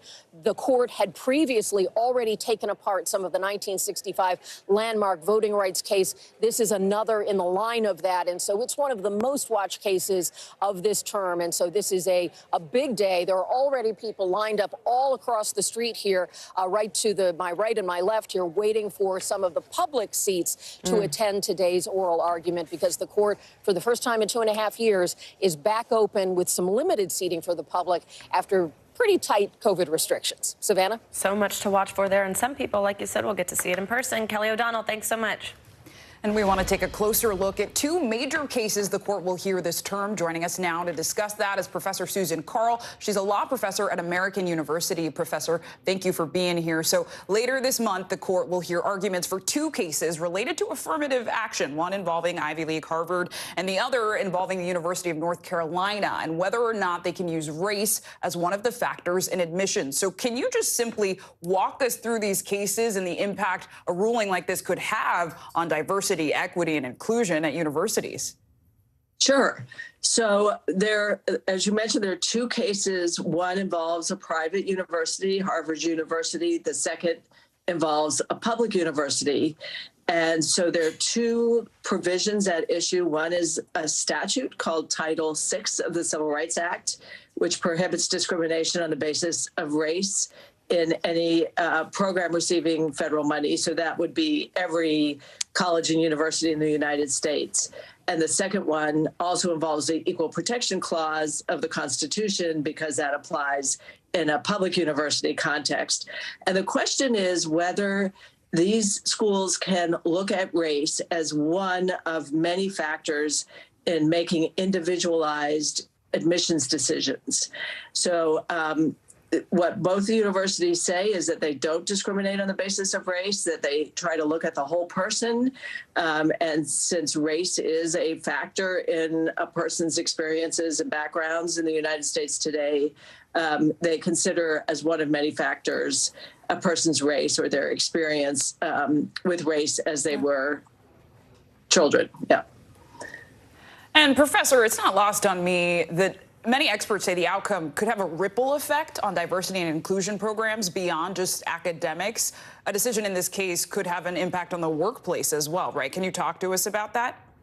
Absolutely, yes. So especially around the Title VI issue, because Title VI of the Civil Rights Act is worded basically exactly the same as the part of the Civil Rights Act that prohibits discrimination in employment, which is Title VII.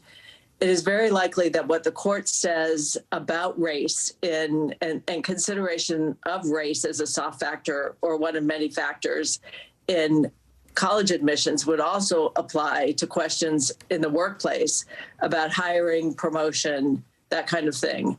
So this is likely to be the case in which the court articulates its views about how race can be used in decision-making, both in college admissions and then later in employment.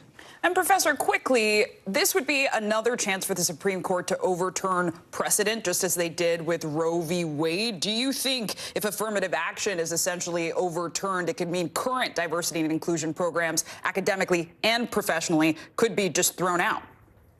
Yes, it will have a gigantic impact, because the court has, in a series of cases, said in the past that race can be used in a soft way. It cannot be the deciding factor in any of these important decisions, but that in considering a holistic picture of a person, race can be one of the factors that is attended to. And if the court says, overrules that, knocks that down, it will be knocking down sort of a series of cases that both schools and employers have relied on for decades. Definitely. Yes. Definitely a case a lot of us are watching. So thank you, Professor Susan Carl, for breaking it down.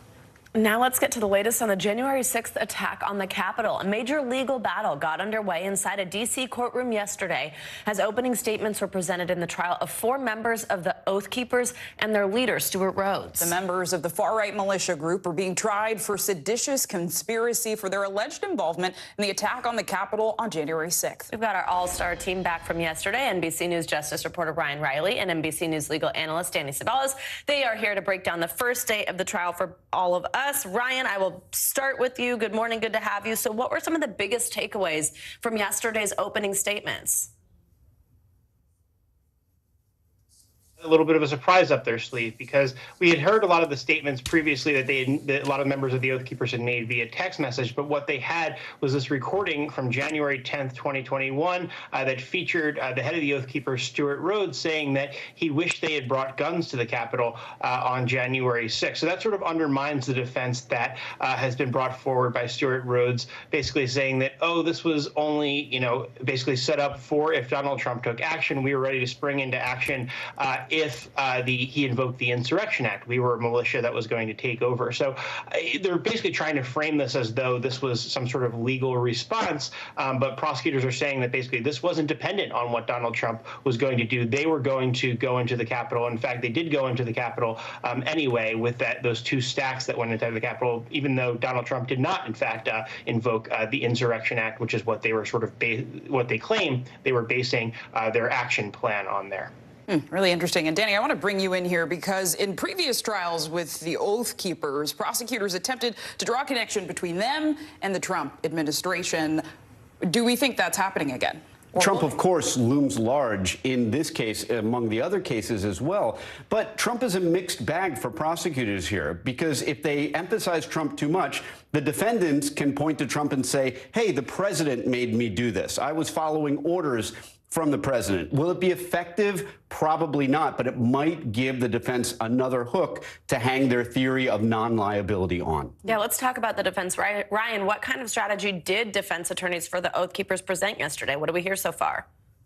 It's really a mixed bag. I think, for Stuart Rhodes is essentially throwing some of the other Oath Keepers under the bus and say, hey, I didn't tell them to go inside the Capitol. You don't have any evidence of me telling them to do that. And that's basically what his plan is going to be. I think for some of these other defendants like Thomas Webster, it's going to be more of, hey, I'm not that much of a threat. This was all a lot of big talk.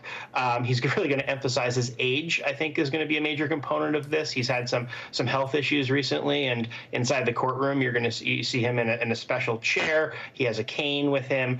So that's certainly something that I think that they're certainly not trying to hide any health issues that he has from the jury to essentially make him out to be less than a lethal threat in terms of this ongoing prosecution.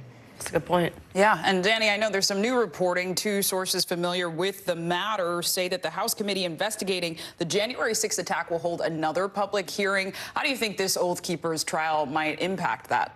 They're going to watch it because the reality is the January 6th committee doesn't have a fraction of the investigative ability that the DOJ and the FBI has. I mean, investigation is literally in the name of the FBI. It's the I. So they are much better at gathering information than the January 6th committee. They have search warrants, they have subpoenas, they have all kinds of methods that January 6th committee just doesn't have. Even though January 6th committee is much splashier, much more dramatic, and they put on a good show, they are watching closely to see if there's anything new that they may have missed. Right, they got the primetime addresses, but it sounds like this has the substance, so we'll be watching closely. Danny, we love you. FBI. Thank you very much. Ryan, also, thank you. Appreciate you. And coming up on Morning News Now, Ukraine regains control of southern parts of the country. The latest on the new battlefield victories for the Ukrainians and how this could change the course of the war. That's next. We're here to start conversations because it's not my job to tell you what to think. My job is to think about what you tell me. Now Tonight with Joshua Johnson, weeknights at 8 on NBC News Now. We're here to start conversations about the big things happening in our world because it's not my job to tell you what to think. My job is to think about what you tell me. Now Tonight with Joshua Johnson, streaming weeknights at 8 on NBC News Now. Hey, podcast fans, ready to unlock our true crime mysteries? Try Dateline Premium on Apple Podcasts. You'll get early access to originals, plus bonus content, and everything is ad-free. So head to Apple Podcasts now to subscribe. Hallie Jackson Now. Weekdays at 5 on NBC News Now. News is happening now. Look at what's making headlines around the world. Whenever it happens, wherever you are, it's here now.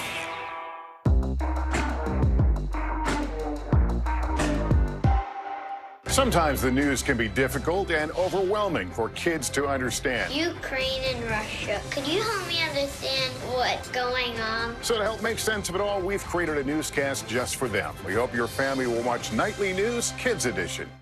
Top Story with Tom Llamas is your news playlist on NBC News Now. And now, you can listen to it as a podcast. Available anytime and anywhere. NBC News, streaming free now.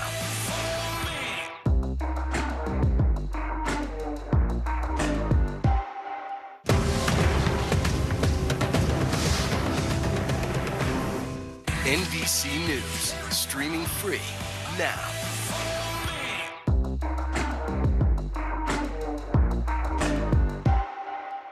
These days, it feels like the news never stops. So let's get into it. What's happening right now, what it all means for you for an hour every day. It can be hard to keep up, so let's get started together. Hallie Jackson Now. Weekdays at 5 on NBC News Now. I think when you open your eyes, you get to decide, how's my day going to be? We want to be a way to start your day, lighten your load, every single morning. NBC News, streaming free now.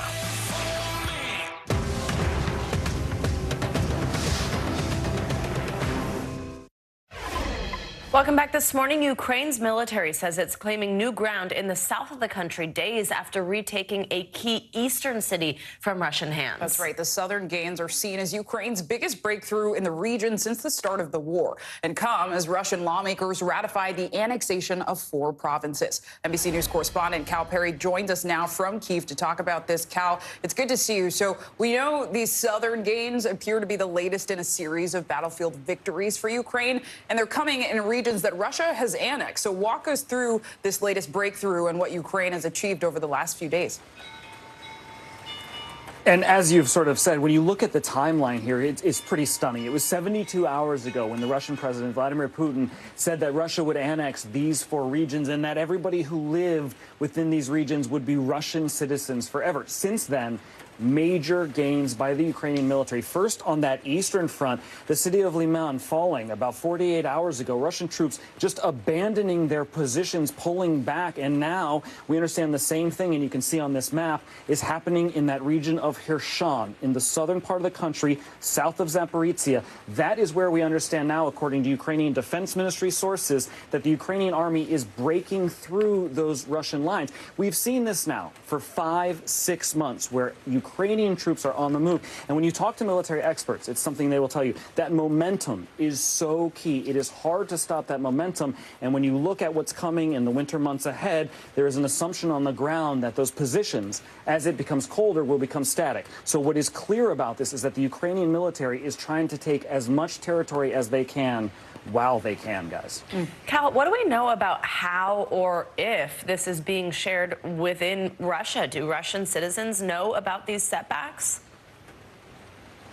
Some of them certainly do. Social media seems to be penetrating a little bit in Russia, but certainly the pictures of the Ukrainian military raising the Ukrainian flags over certain areas is not going to be seen widely on state television, guys, right? We know that. But what is happening in Russia is you're starting to see maybe not dissent, but a little bit of criticisms from the most extreme sort of wing of what is known as sort of Putin's cadre. You have some folks within that cadre calling for an escalation of military tactics, whether that is a low-yield nuclear weapon of some kind, and we know that there has been discussions of this, and Vladimir Putin has talked about it.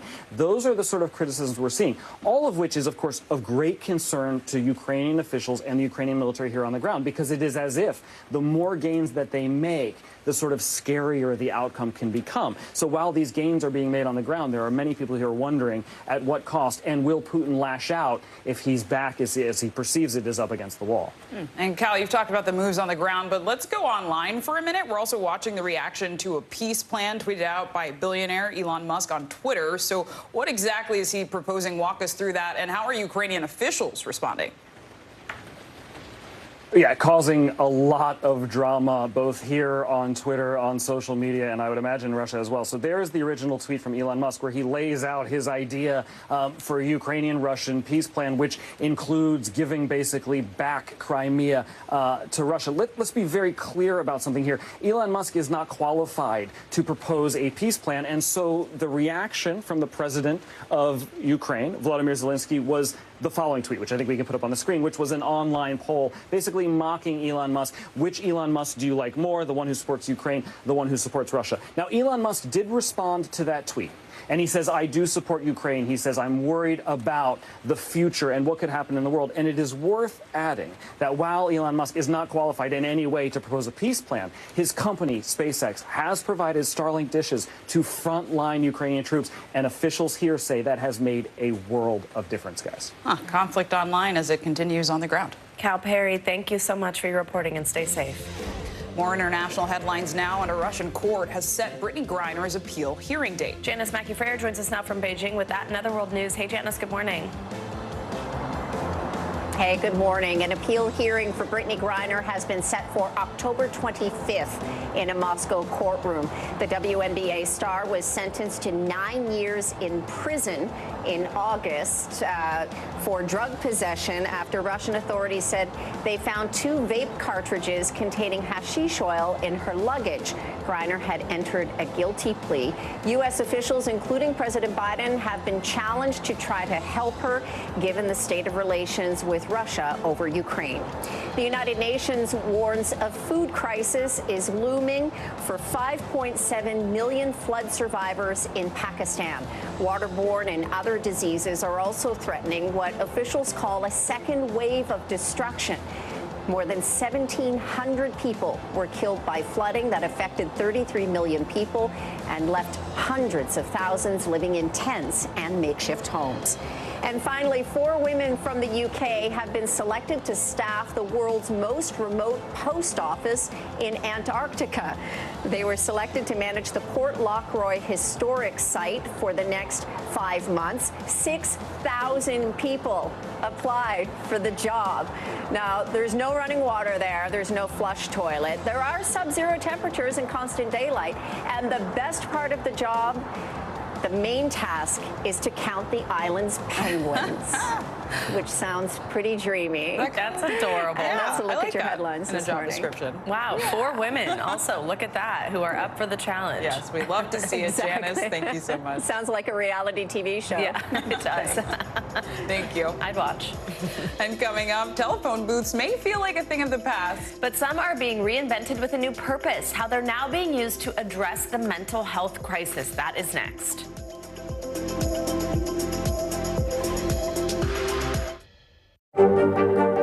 Mr. Secretary, when is this going to get better? You came into this job saying you were going to fight crime. Have you been successful? Found a way to put that. Can you update us on the status of negotiations? Internal Affairs, the new podcast from Dateline. Listen now. Now Tonight with Joshua Johnson, streaming weeknights at 8 on NBC News Now. Stay on top of breaking news and the biggest stories of the day with NBC News Daily. Thank you so much for joining us. I'm Morgan Radford. And I'm Vicki Wynn. I'm Aaron Gilchrist. And I'm Kate Snow. Get in-depth reporting from across the country. What's your reaction to the president's comments? And around the world. Are Ukrainians continuing to make advances? And ways you can take care of your health. Who should be getting tested? And frankly, how often? And your wallet. Costs are skyrocketing. How to manage soaring prices. NBC News Daily. Weekdays from 12 to 4 p.m. Eastern on NBC News Now. For Dateline Premium, subscribe now on Apple Podcasts. Now Tonight with Joshua Johnson, streaming weeknights at 8 on NBC News Now. News is happening now. Look at what's making headlines around the world. Right now on Morning News Now. We're coming on the air with breaking news. And this is a significant moment. Whenever it happens, wherever you are, NBC News, streaming free now.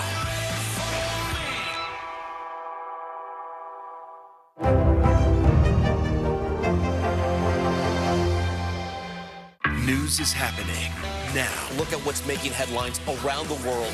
Whenever it happens, Wherever you are, it's here now. You don't know when your moment's coming, but when it does, you take it. Now Tonight with Joshua Johnson, streaming weeknights at 8 on NBC News Now. Welcome back. It is time for our weekly mental health check-in. And this week, we're looking at how you can make sure the mental health information that you see on social media is reliable. Plus, we've got tips on how to protect your mental health while battling winter illnesses. Let's bring in board-certified psychiatrist Dr. Sue Varma to join us for these headlines. Dr. Varma, always great to have you with us. So let's start with that social media one. I mean, the number of videos under the hashtag mental health has just totally skyrocketed since the pandemic began. In a lot of ways, that's great, and some of them do give reliable, credible information, but not all of them. So what should someone watch out for when one of those videos with a hashtag like that pops up on our feed? Yeah, so I think it's so important that we know what the credentials of the person that we're looking at is, and we can find that out in their bio. We also want to make sure, what are they selling? Because we do know that the mental health hashtags are trending and get more engagement. Are they trying to get more hits and follows and likes? And are they selling products? We also have to be careful that, are they giving us just awareness information, or are they trying to make us diagnose ourselves? Because really only a trained mental health professional should be doing that.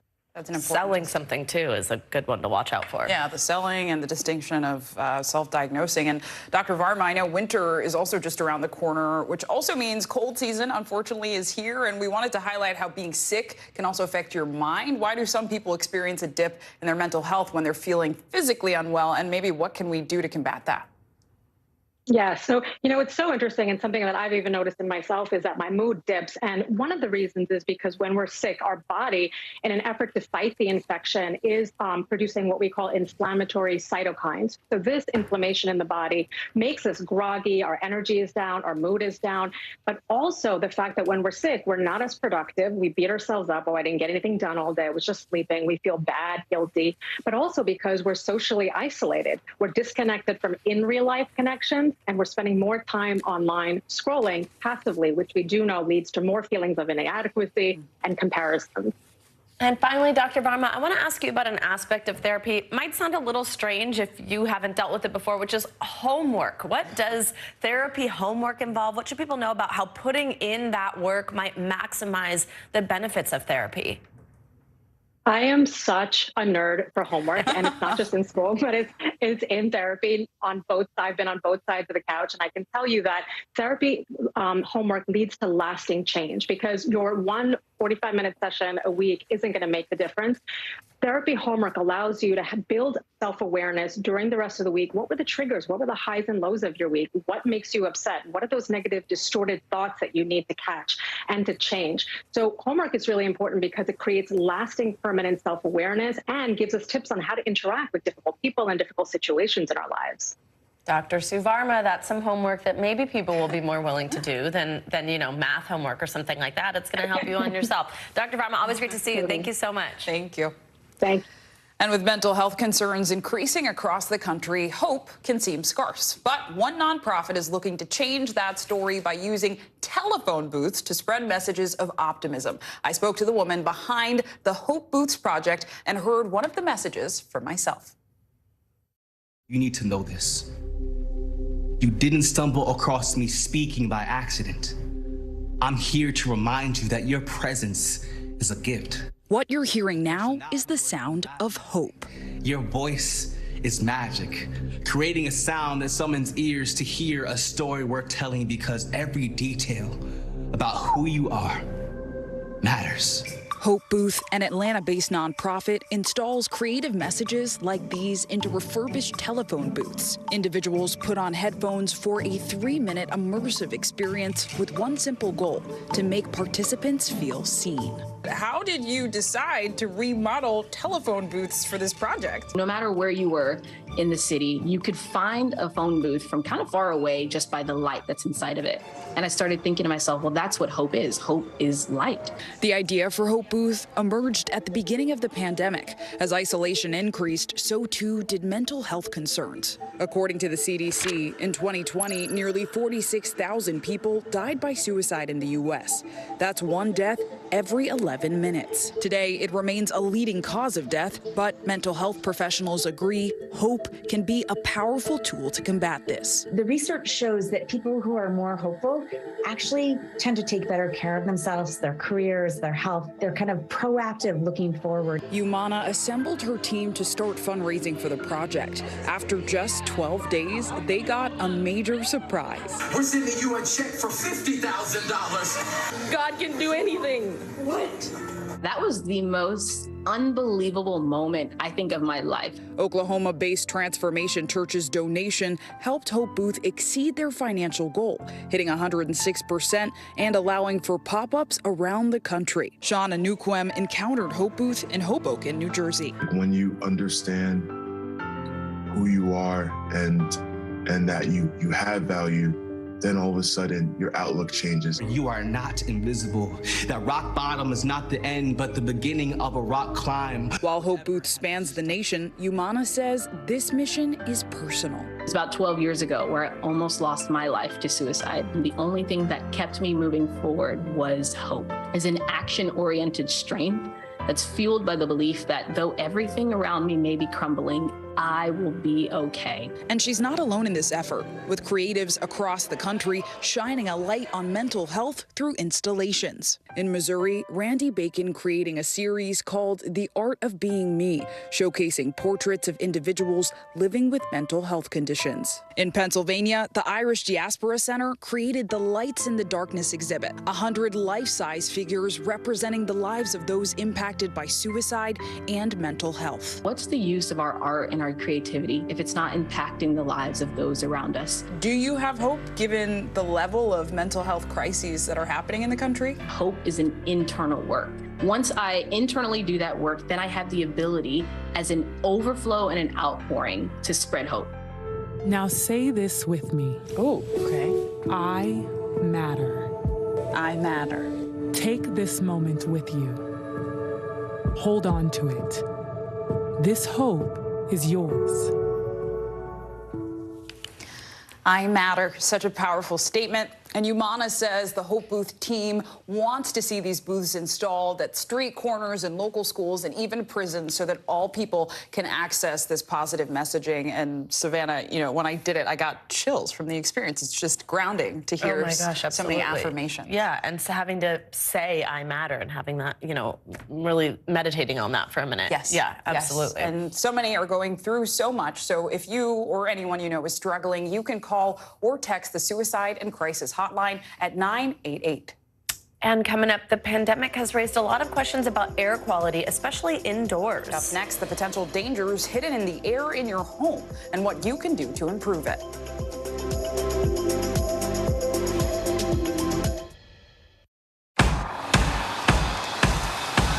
News is happening now. Look at what's making headlines around the world. Right now on Morning News Now. We're coming on the air with breaking news. And this is a significant moment. Whenever it happens, wherever you are, NBC News, streaming free now.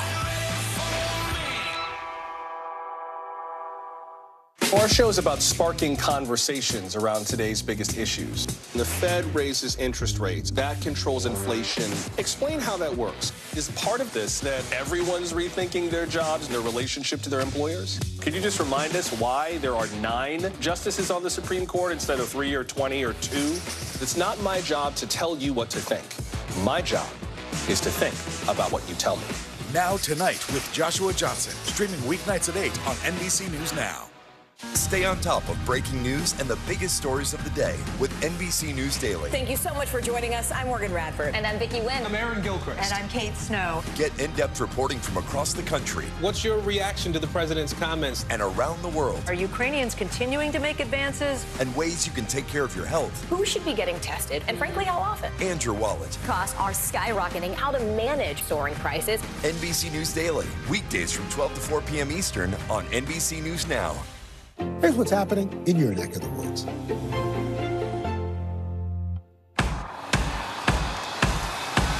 News is happening now. Look at what's making headlines around the world. Right now on Morning News Now. We're coming on the air with breaking news. And and this is a significant moment. Whenever it happens, wherever you are, NBC News, streaming free now. And what do you love about fatherhood? The chaos, the learning. Is climate change one of your top priorities? What's your message to girls who want to make a difference in their own communities? Believe in yourself. Tonight, I interviewed Secretary of Transportation Pete Buttigieg about the ongoing delays. You seem to be pointing the finger at the airlines. They're pointing the finger back. Mr. Secretary, when is this going to get better? Now Tonight with Joshua Johnson, streaming weeknights at 8 on NBC News Now. Good morning, I'm Joe Fryer. And I'm Savannah Sellers right now on Morning News Now. We're staying on top of the breaking situation in Ukraine. We are watching dangerous heat this week. Recession, I mean, is that where we're headed? Is there any way to avoid that? Morning News Now, streaming weekdays at 7.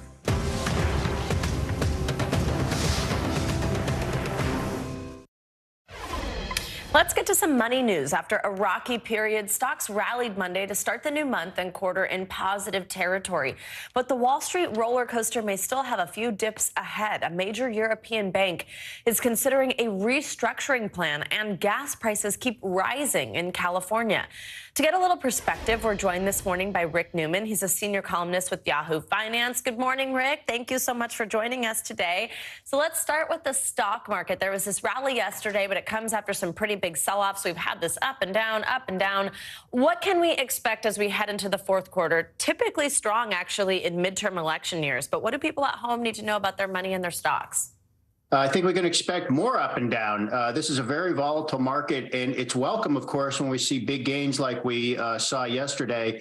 But what you'd rather see are steady incremental gains and less volatility. And the reason we're seeing these big sell-offs that sometimes followed by big gains is that the market is trying to guess what's going to happen with interest rates. This is all about how much the Federal Reserve is going to hike interest rates.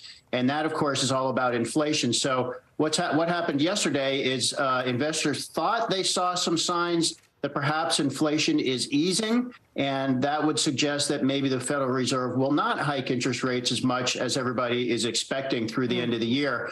But we just went through that same story over the summer when the market seemed to think the Fed would ease off, and then we got worse than expected inflation news, and that led to a big sell-off in September. So I think we're just going to see more of this volatility until things stabilize with interest rates. That's the basic story at this point. Yeah. I also want to ask you what I just mentioned about Credit Suisse. So shares at one of your biggest banks, they took this record hit yesterday, lows, before recovering as they're working through, as I mentioned, a potential restructuring plan. Walk us through why does this matter to somebody here at home? What does it mean exactly? What does it mean just generally overall for the markets? At this point, I think it's safe to say this does not matter to American investors. This relates to problems with one bank, Credit Suisse, obviously based in Switzerland. It's a big bank, but it has problems of its own making. It took a giant loss last year with this big investing problem called Archegos. That was a $5 billion loss. It's had some other losses, and these all seem to be Credit Suisse's problems alone. We do not see any signs of contagion. Ordinarily, I think if we had not been through the financial crisis in 2008, nobody would really be thinking about this, unless, of course, you would be a Credit Suisse shareholder. But everybody wants to know, is this just the tip of the iceberg? Right. Because that's what happened in 2008. And so far, there is no reason at all to think this reflects broader problems with other banks or throughout the financial industry. It is probably related to just this one bank, which is not even an American bank. Right. All right. Well, we love little nuggets of good news in these segments about finances. So that sounds like one. So thanks for that. Also, I mentioned gas prices. I mean, we've been seeing them drop, but California, they actually jumped 18 cents per gallon in just a week. What's behind that spike, and is it leading to a broader issue? Every time I fill up my car, I'm glad I don't live in California. Yeah. I'm sorry for the Californians who are watching, but California, I mean, always has the highest gas prices in the nation for a couple of reasons. First of all, they have the highest state gas tax in the country. And California, it really is more like a European country with regard to gas prices than part of the United States. It has what you might call a self-contained gasoline system. It refines all of its own, or most of its own gasoline anyway. And one of its refineries is offline at the moment. It will come back online, but with it being offline, there's just less gasoline available. So that pushes up the price. And because of other oddities related to California, it does not really have easy access to other supplies of gasoline from places like the Gulf Coast in the United States. So gasoline prices are always higher in California, and they are especially high now. And it's too bad because the rest of the country has gotten a bit of a break on gas prices during the last 3 months. Not the case in California. All right, Rick, thank you so much. Appreciate your time this morning, walking us through things everybody's thinking about. Thank you. Bye-bye. And all that time we were forced to spend at home during the COVID pandemic has sparked an important conversation about the quality of the air we breathe indoors. And more Americans are paying attention to the potential hazards. According to a recent Consumer Report study, 60% of people said they are somewhat concerned about air pollutants in their homes. Another 19% said they were very concerned. Research from the EPA supports those concerns. The agency saying air pollutants found in the home can be 2 to 5 times higher than what's found outdoors. Paul Hopes joins us now to talk about this. He is a senior home and appliances reporter for Consumer Reports. Paul, good morning. Thanks for joining us. So this is pretty alarming. Walk us through what some of the biggest air pollutants exactly are that are damaging our health. Where do they hide? And why is our air quality getting worse inside? Absolutely. So, as you mentioned, air quality in part is getting worse because we've actually gotten better at building houses. So as we make these great sort of strides in terms of, sealing the envelope of the house, having energy efficient windows and doors, that's actually doing a better job, ironically, of trapping some of those indoor pollutants in the house with us. So, common sources remain things like asbestos, lead, particularly in older homes, and radon. And then 2 of the most common indoor air pollutants remain nitrogen oxides and carbon monoxide, both of which can be produced from any gas or fossil fuel burning appliance.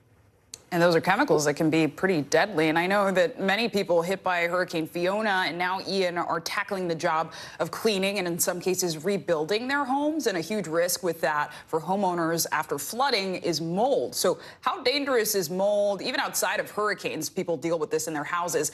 And can it be removed without professional help? Absolutely. So generally speaking, extensive mold damage like you're going to see in the aftermath of a hurricane is really a job best left to a licensed remediator or a pro.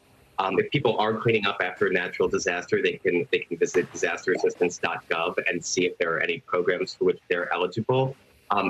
Generally speaking, you want to leave, very minor, you can do minor mold remediation yourself. And you can do things like bleach, but typically speaking, especially adopt one of these. And Paul, briefly, are there any resources available that can help us fight against these air pollutants in our homes? I'm so glad we're talking about this because I actually just got an air purifier, but I'm aware not everyone can afford one. So what are some resources around better air quality? Absolutely. So, that is certainly one route you can go with an air purifier. You can make sure that the vacuum you use has a HEPA filtration filter on it. It's typically not an expensive feature to add.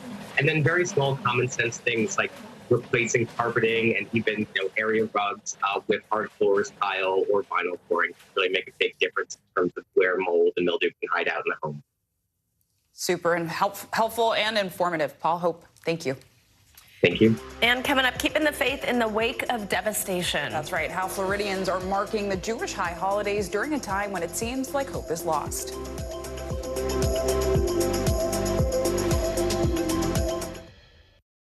You get one beautiful life to live. Jenna doesn't stop till it's sold. We have this circle of women that love each other.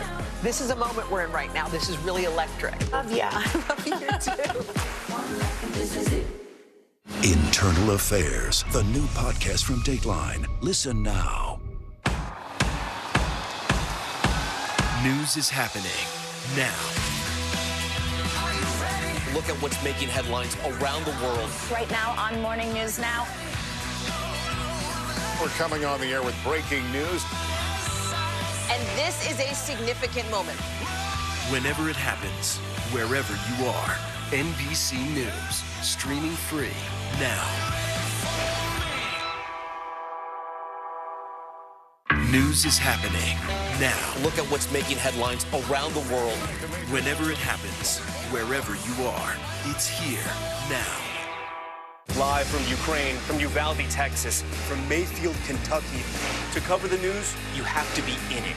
This is how so many towns and cities are protecting themselves. You can actually see they're pushing the gates open. Was there a school officer on campus? That's what we've been told. No. Do you remember any tornado as bad as this one? You look at this and you're thinking, we're not going to have power for weeks, if not months. Exactly. Every night, it's your news playlist. Top Story with Tom Llamas, weeknights at 7 on NBC News Now.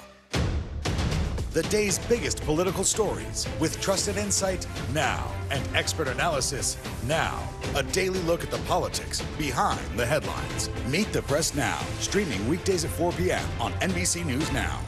The indictment of a former president, or perhaps candidate for president, would arguably tear the country apart. Is that your concern? Can you update us on the status of negotiations?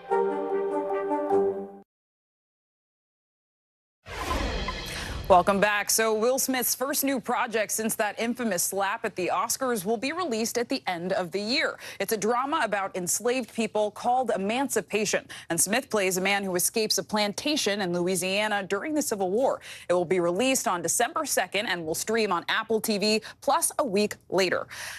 Smith apologized and resigned from the Academy after slapping host Chris Rock on stage. He is now banned from the Oscar ceremonies for the next 10 years, but is still able to be nominated for an award. So we'll have to see how the film plays out and if it gets any awards. Yeah, Savannah? Absolutely, we will. All right, Sinclair, thank you so much. Now, we end this hour with a touching story of hope from Sanibel Island. One couple is making the trip back home to secure the Torahs left behind in their synagogue during hurricane evacuations. NBC News correspondent Jesse Kirsch has more on their journey ahead of the most sacred Jewish holiday. Melissa and Scott Congress are heading to Sanibel Island, where they've lived for more than 30 years. But this trip wasn't about assessing their home. They're hoping to bring their synagogue's Torahs back to the mainland, one of which they say survived the Holocaust. I'm a little anxious and nervous. Last week on Rosh Hashanah, the Jewish New Year, many were forced to evacuate. And after the storm hit, some spent the last week reflecting on what's important. I'm alive. I've got my faith. I have my health. I have my family. And with that, you know, really what else matters? Holding on to hope. We got them. We got them. And now the Torahs they came for. They're dry, feel. Because let me tell you, everything else is wet. And I mean, these bags don't even look dirty. No, not even. No. The cord's not even wet. That's unbelievable. Unbelievable. What does it mean for you to be able to hold these and bring these to a Yom Kippur service? You know, the Torah says you're supposed to do something good every day to help, and we feel like we've helped. Didn't take that long either, did it? Unbelievable. Yeah, right? Oh, my God. The Torahs are now safe on the mainland before the start of Yom Kippur, when the Jewish people pray to be sealed in the Book of Life for the next year. It's our most religious and sacred holiday of the year. It's a day that we look back upon the past year and ask, who will live and who will die? And that's the story of our religion. And here we are able to tell the story with our holiest scriptures. And the story lives. And the story lives on. Jesse Kirsch, NBC News, Sanibel Island, Florida. What a powerful story. Yeah, moving amidst a lot of tragedy. Well, that does it for this hour of Morning News Now. But the news continues right now.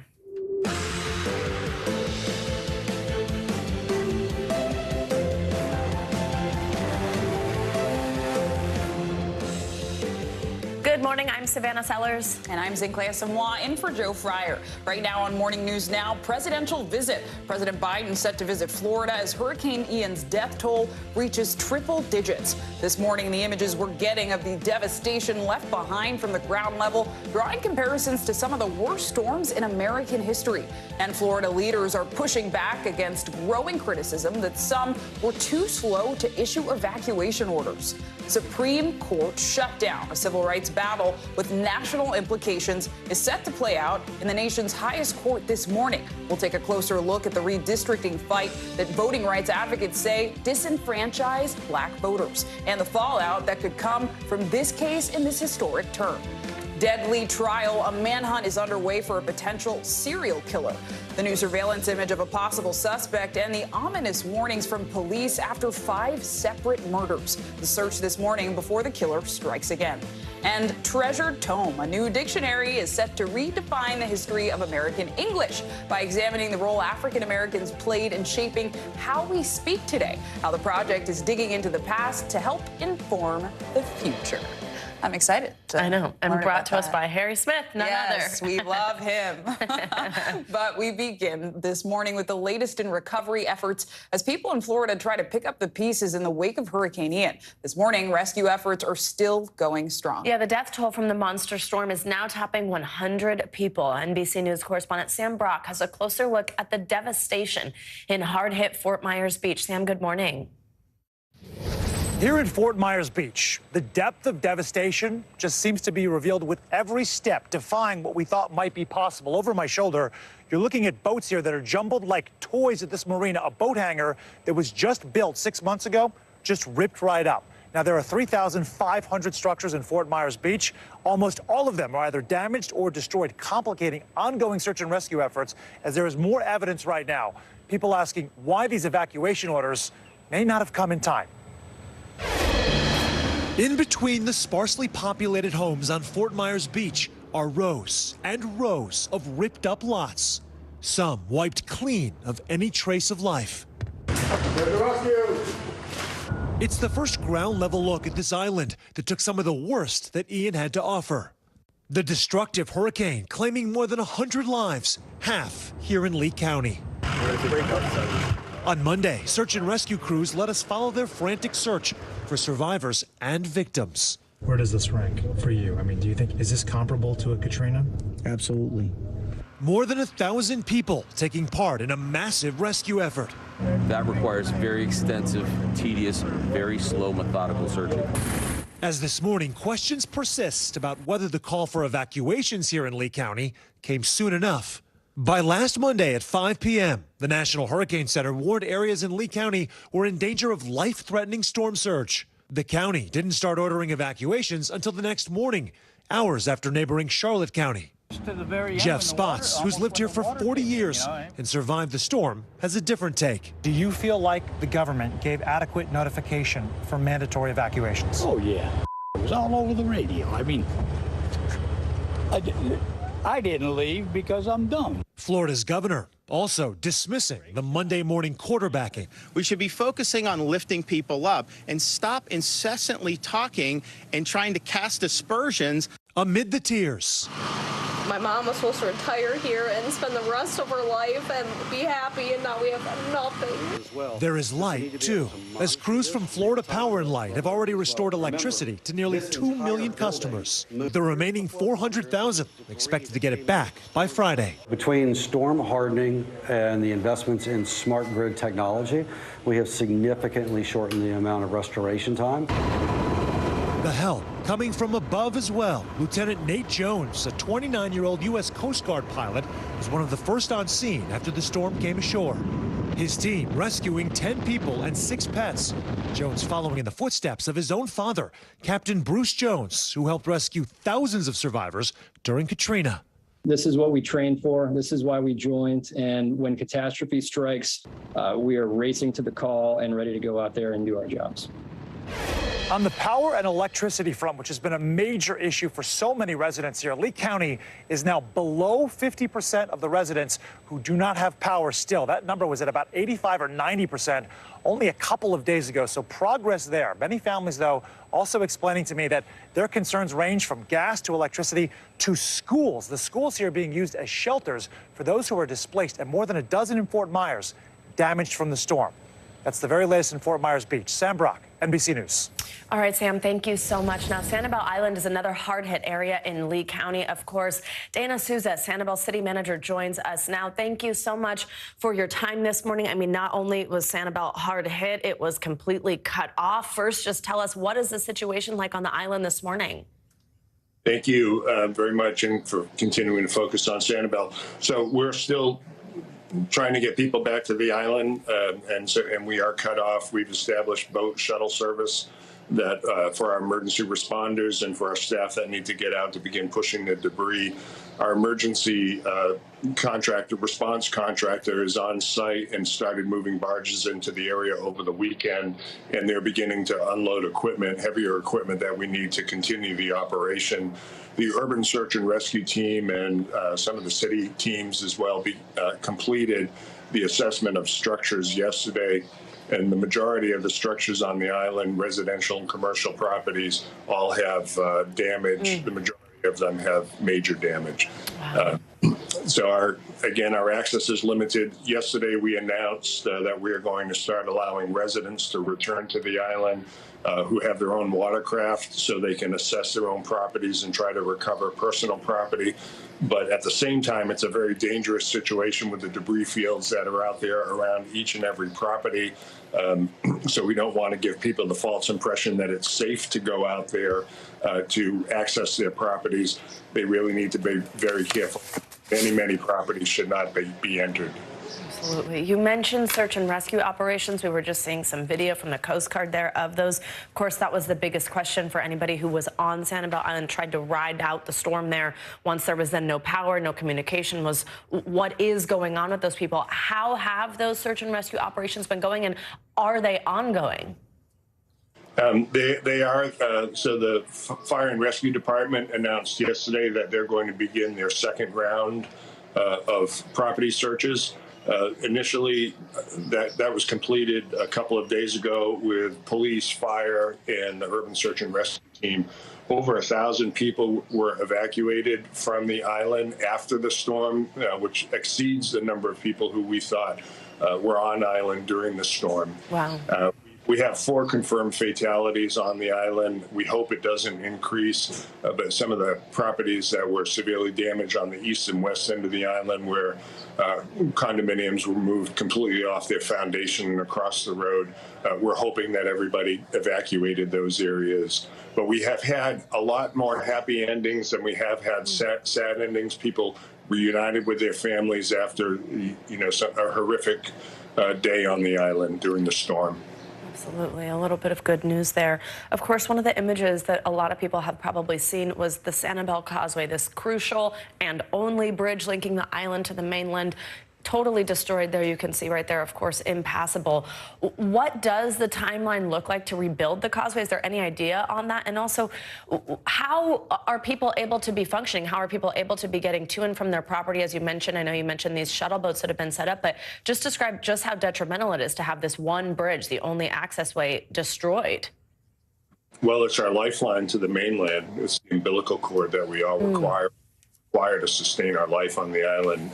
It's gone, but that doesn't mean that it can't be rebuilt and that we can't have interim services.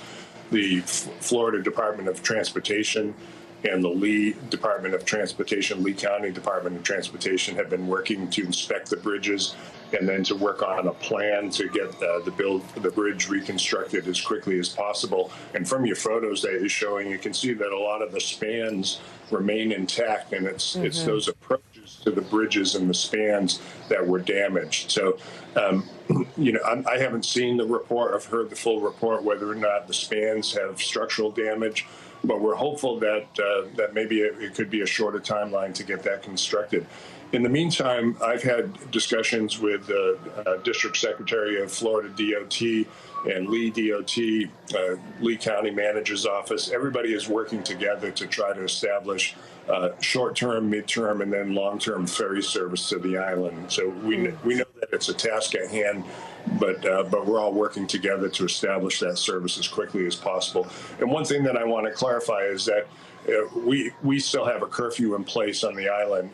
We're going to lift that tomorrow, so the curfew will be in effect from 7 p.m. to 7 a.m., where nobody should be on the island. We're just allowing people to come back to the island to try to get their belongings, take out some wet sheetrock so they can try to prevent mold spread, and then we really want them to leave because it's unsafe and we need to continue those operations. Important information there, and I like the way you put that. It's our umbilical cord, such an important piece of infrastructure right there. Dana Souza, though, thank you for some of that good news on the rescues that are going on. Thank you for your time this morning. We know it's a tough week. Thanks. We appreciate it. Thank you for following our story. Absolutely. We'll check in. And for more on the state of weather in our country, let's get a check at your Morning News Now weather. Which means that Michelle Grossman is back here in studio with us. Hey, Michelle. Hey there, guys. The good news is we're relatively quiet today, especially in the state of Florida. We have recovery efforts going on, as we just heard, and we're looking good in terms of weather here. We will look good over the next couple of days. Temperatures not all that bad in the low 80s. We're looking at lots of sunshine, so that will be helpful today and over the next couple of days.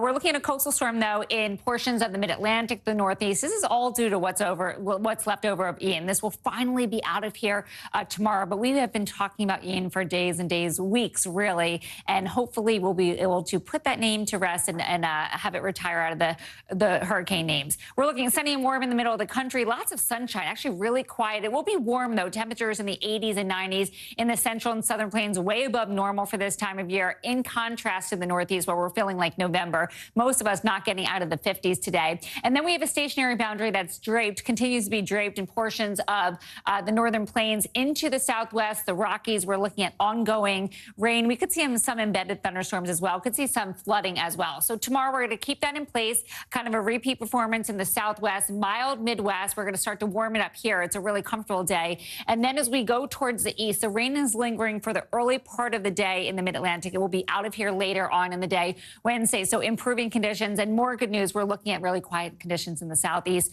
Temperatures in the low 80s once again. So let's talk about this coastal storm, because this really is the big story for the day. We have an area of low pressure. It's cut off from the jet stream. So the jet stream is like a conveyor belt at the grocery store. It kind of moves things along. And when it's so far to the north and the area of low pressure is cut off, it's going to sit and spin over the same area. And that's why we're seeing that counterclockwise flow is bringing in some wind.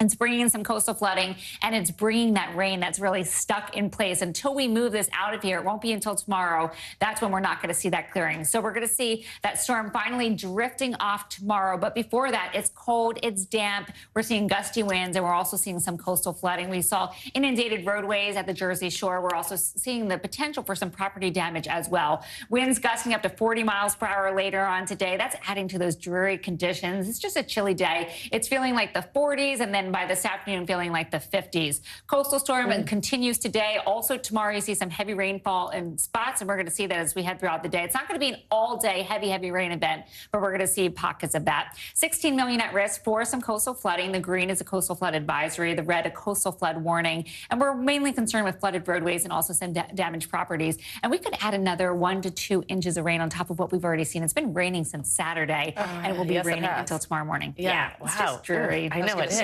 Also 40s already in September. That feels low, right? It's October. Cold. There we go. Well, it's still early October. Yeah. I mean, I wear my winter coat in. Yeah, so I know. It's chilly. Yeah, exactly. All right, Michelle, thank you. Talk to you in a little bit. Thank you. Now to some legal news. It's the second day today for the new term of the Supreme Court. This after a historic and busy first day yesterday. New Justice Ketanji Brown Jackson was on the bench for her first oral argument, hearing a case yesterday regarding a challenge to the government's authority to regulate wetlands. Now, the Supreme Court will hear arguments on a case that will decide the fate of voting rights. NBC News Washington correspondent Yamiche Alcindor joins us now for more on this. Yamiche, it's always great to see you. What's up? Well, it's a big day here at the Supreme Court. Justices will hear oral arguments in a landmark case dealing with race, voting rights, and gerrymandering. I sat down with the plaintiffs and the defendant to hear about the significance of Merrill v. Milligan. Take a listen. For generations, Alabama has been home to seminal civil rights battles. It was here that Rosa Parks and Dr. Martin Luther King led the fight against Jim Crow laws. Now activists say there is a new front line for equality, redistricting. We would ask that federal courts would intervene and require them to look at the population, to look at the voting history of our state, and to produce maps that actually give Black Alabamians a chance to elect candidates of their choice in a way that actually represents their population in the state. Evan Milligan is talking about the marquee U.S. Supreme Court case bearing his name, Merrill v. Milligan.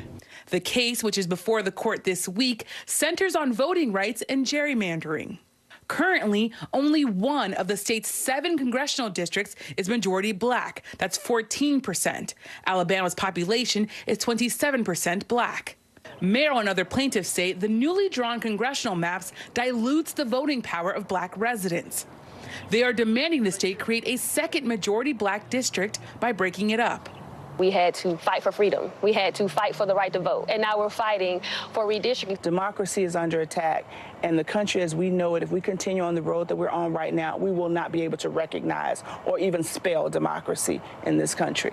Milligan, whose ancestors were enslaved 6 generations ago, comes from a family of civil rights activists. He says losing the case would be devastating for generations.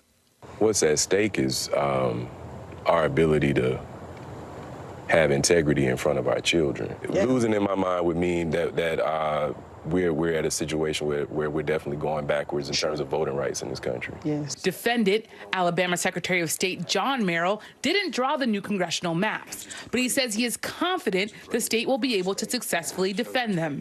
So what's your response to civil rights activists and voters who say that the current congressional lines are diluting African-American voting power in this state? Well, my response is they have the lines that were presented to them by the members of the Alabama legislature. If they're not pleased with that, then they need to change the constituency of the Alabama legislature or the congressional delegation. We have 67 counties and we have 463 municipalities, and people in our state have the opportunity to choose where they live.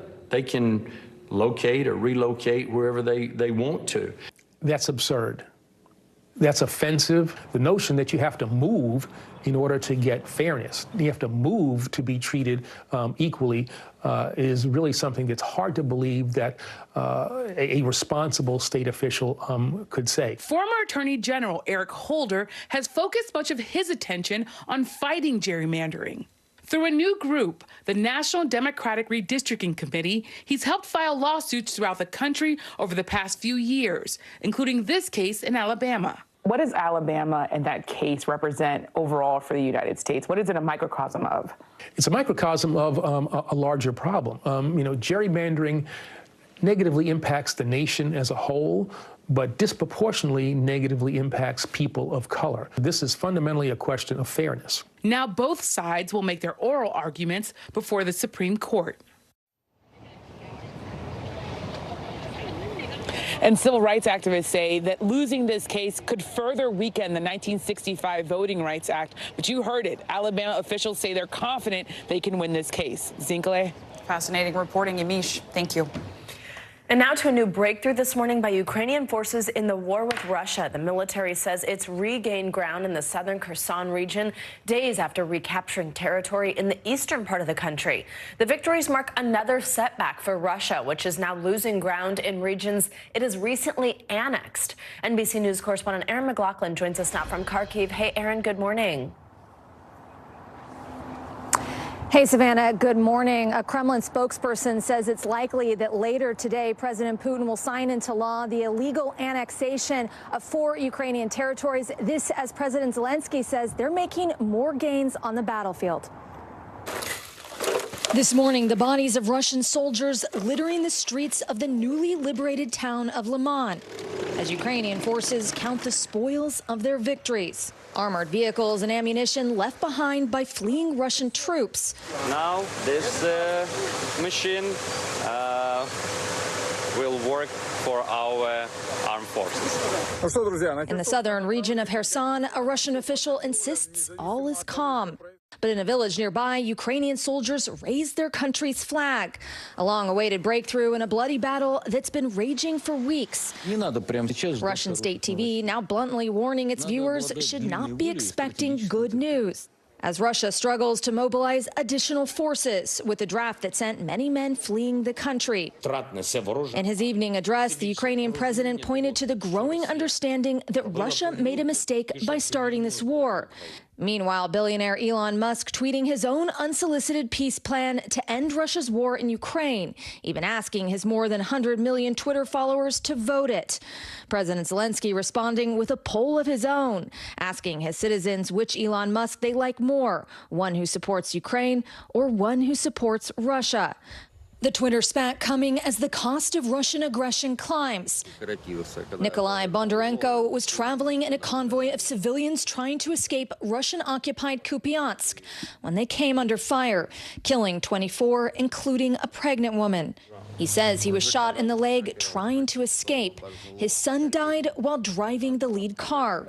His head fell on the steering wheel of the car, he says, but he managed to press the brake and stop the vehicle. When I saw his car, it was on fire. Only one girl managed to escape. Because your son was able to hit that brake, he was a hero.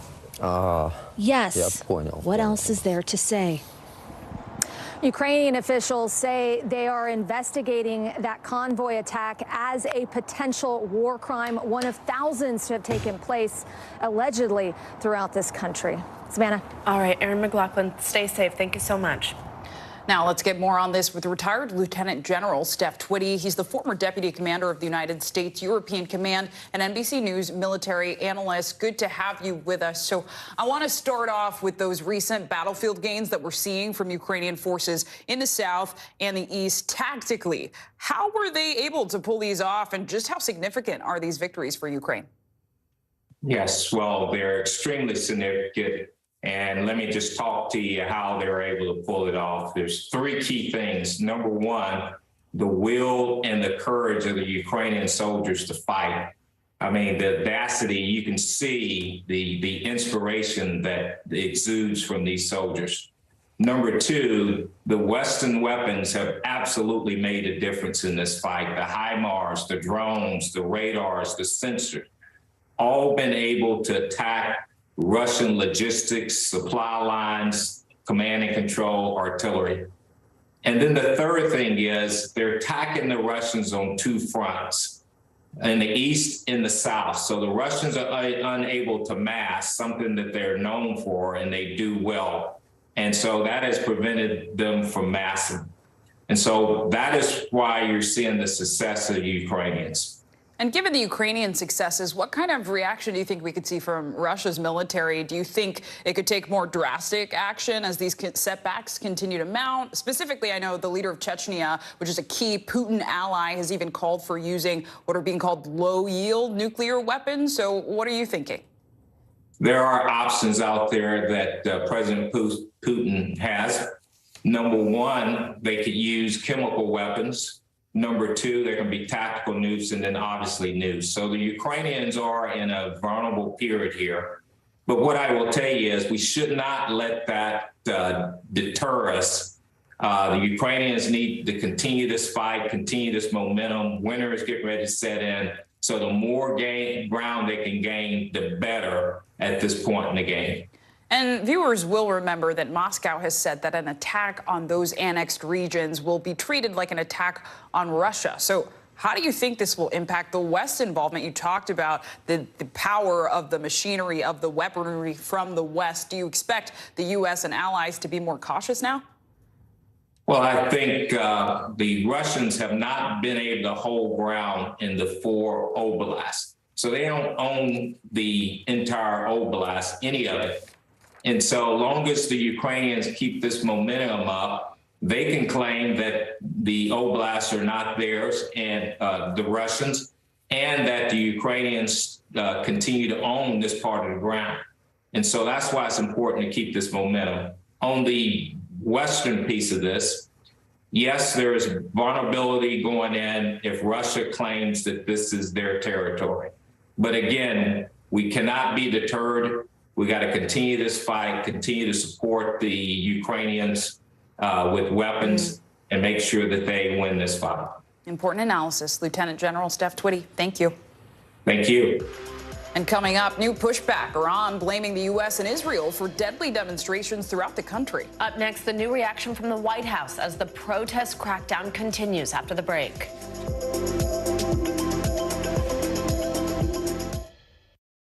What do you love about fatherhood? The chaos, the learning. Is climate change one of your top priorities? What's your message to girls who want to make a difference in their own communities? Believe in yourself.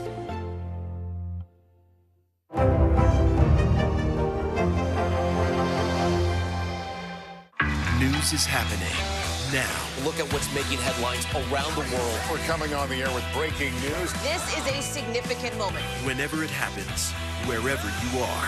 NBC News, streaming free now. You get one beautiful life to live. Jenna doesn't stop till it's sold. We have this circle of women that love each other. This is a moment we're in right now. This is really electric. Love ya. I love you too. News is happening now. Look at what's making headlines around the world. We're coming on the air with breaking news. This is a significant moment. Whenever it happens, wherever you are. NBC News, streaming free now. Internal Affairs, the new podcast from Dateline. Listen now. To cover the news, you have to be in it. This is how so many towns and cities are protecting themselves. They're pushing the gates open. Was there a school officer on campus? That's what we've been told. No. Top Story with Tom Yamas, weeknights at 7 on NBC News Now. A masked killer takes aim and fires. A fatal attraction that leads investigators to turn towards their own. Internal Affairs, a new podcast from Dateline. Listen now wherever you get your podcasts.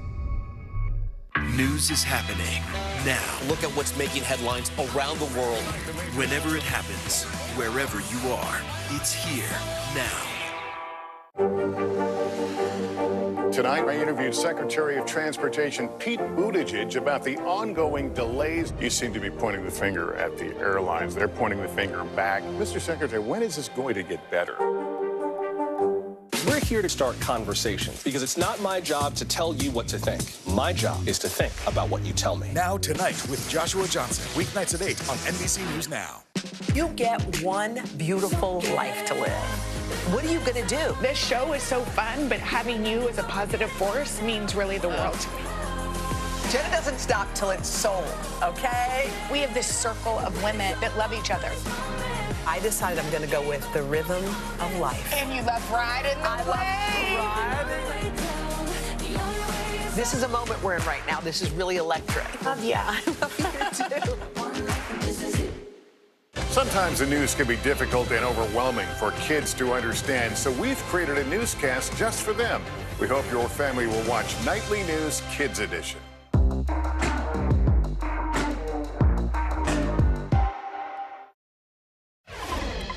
We're back now with the latest on the protests in Iran. The country's supreme leader is blaming the U.S. and Israel for planning the protests that have swept across Iran following the death of 22-year-old Mahsa Amini. NBC News Tehran Bureau Chief Ali Arouzi joins us now with the very latest. Hi, Ali. Good morning. Good morning, Savannah. Well, despite the authorities here coming down hard, very heavy-handed, pockets of protests still continue with women, even high school girls, at the helm across Iran. This morning, concern over renewed clashes in Iran's universities after 2 weeks of unrest and deadly protests sweeping across the country. On Monday, Iran's top technology university was shuttered following an hours-long standoff between students and the police that turned the prestigious institution into the latest flashpoint. Amnesty International denouncing police for violently attacking and arbitrarily arresting university students. The unrest ignited by the death of a young woman in the custody of Iran's morality police, flaring up for a third week despite government efforts to crack down. Campuses now a hotbed of dissent. And it's not just college campuses, resistance in high schools too. Footage shared by the New York-based Center for Human Rights in Iran, but that NBC News was unable to independently verify. The group says shows young Iranian girls removing their hijab while chanting from their schools. A stunning act of defiance and another sign of young women leading the way in these historic protests. Addressing the latest violence for the first time, Iran's supreme leader, Ayatollah Khamenei, expressed support to the security forces and condemned the riots on Monday, calling them a bitter incident and accusing the United States and Israel, Iran's arch adversaries, of orchestrating the disturbances. The latest harsh crackdown by security forces drawing widespread international condemnation.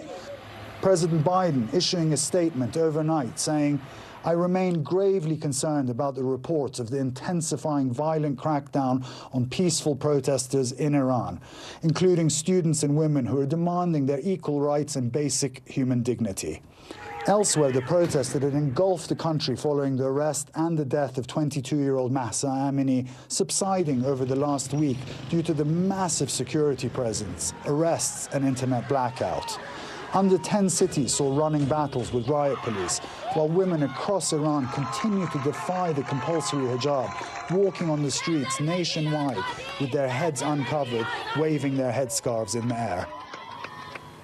And Savannah, this severe crackdown hasn't stopped students and groups of defiant young women from continuing to challenge the authorities. In Tehran and other cities, there are still women who refuse to wear the compulsory hijab in public. You see young women standing on the sidewalk or running through heavy traffic-filled streets without a headscarf, chanting "Women, Life, Freedom," which has become the slogan of these protests. Guys? All right, Ali Rizzi, we will stay on this. Thank you so much for your reporting. And now for more international headlines, and as Japan issues a rare alert telling people to take shelter after a North Korean missile launch. Yeah, Janice Mackey-Frayer joins us now from Beijing with that and more. Hey, Janice. Hey, good morning. A major escalation by North Korea, launching a missile that flew a record 2,800 miles right over Japan, triggering warning sirens for people to take cover. It then landed in the Pacific Ocean, really ramping up tension in the region with concerns that Kim Jong-un is preparing for a nuclear test, something he hasn't done for 5 years. An Indonesian police chief and several senior officers have been removed from their posts after that deadly soccer stadium stampede. At least 18 others are being investigated to determine who was responsible for firing tear gas into crowds of rioting fans and causing that panicked rush to the exits. A candlelight vigil was held for the 125 victims, 17 of them children. And finally, it's never too late to say hello. A 64-year-old Dutch woman was thrilled to get a postcard from her sister on vacation, especially since it arrived 42 years later. It was sent from a campsite back in the summer of 1980 and was returned to that campsite last week, marked invalid address. The story, of course, got out on social media. Then the local news picked it up. Her son recognized the names on the postcard. The campsite says it's more than happy to return the postcard to her, but this time they will send it in an envelope. And that is a look at your headlines today. It's always amazing to me when one of these pops up after years and years. You know? Where has it been? A new meaning for snail mail. Somebody just find it. Yeah, exactly. And apparently in good condition. Yeah, amazing. All right, Janice, thank you. Thank you. And back in the U.S., Florida and Texas leaders are continuing to send migrants from the border up north. Officials in New York are now responding by building an emergency shelter for the recent influx of migrants. But not everyone is on board with where the construction is taking place. Take a look. This is a migrant shelter under construction in New York City. Built in response to the influx of migrants, more than 14,000 asylum seekers arriving since the spring.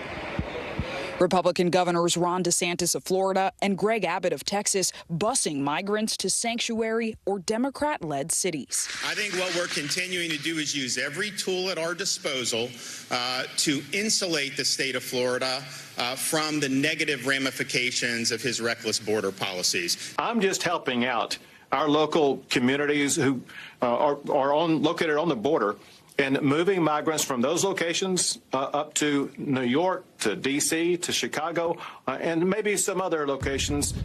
Now, New York is responding with a new plan, a temporary emergency shelter. There are currently at least 6 large industrial structures up and under construction. City officials are calling it the Orchard Beach Humanitarian Relief Center. It's expected to be heated and house up to 1,000 migrants. I'm curious and I'm concerned, about the environment it's being built in. I heard there was flooding. Construction began in late September, and it has the community divided. When you hear the idea of them being located in a flood zone, you have to ask your question, is this the city that we are? How do you feel about this shelter being built? It shouldn't be. No, where are we going to go? I walk here every day, and I'm not too sure it's going to be housing here and how safe it's going to be after the housing here. David Diaz is a board member with City Island Rising, a community-based organization for the area. He says migrants are welcome. I would love to see not be intense, not on cots, right? I would like better for that, but this is what we have now, so this is what we're going to have to deal with. What I'd rather see is people, you know, open up their arms and show what a community can do. But not everyone is on board with the idea. FEMA deeming this very parking lot a special flood hazard area. This becomes like a lake. How are they going to manage that?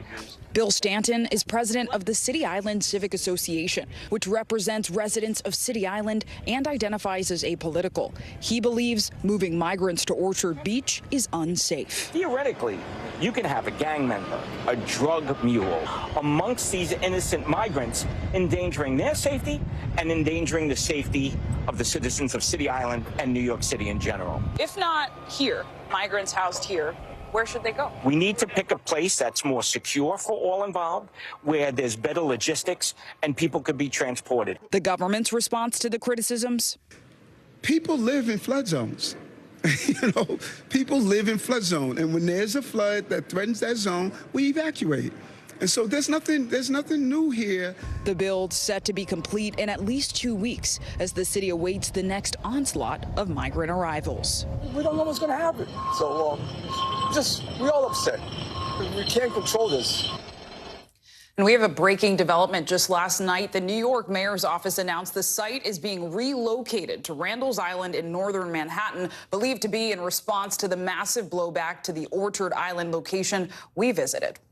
Such an important conversation that we are not done hearing about, for sure. Absolutely. Yeah, all right, thanks, Clay. Coming up, the manhunt for a possible serial killer in a Northern California city. The one thing investigators say the murders have in common, and the image of a person of interest police are searching for. Plus, an independent investigation exposing alleged systemic abuse in women's soccer. That story next.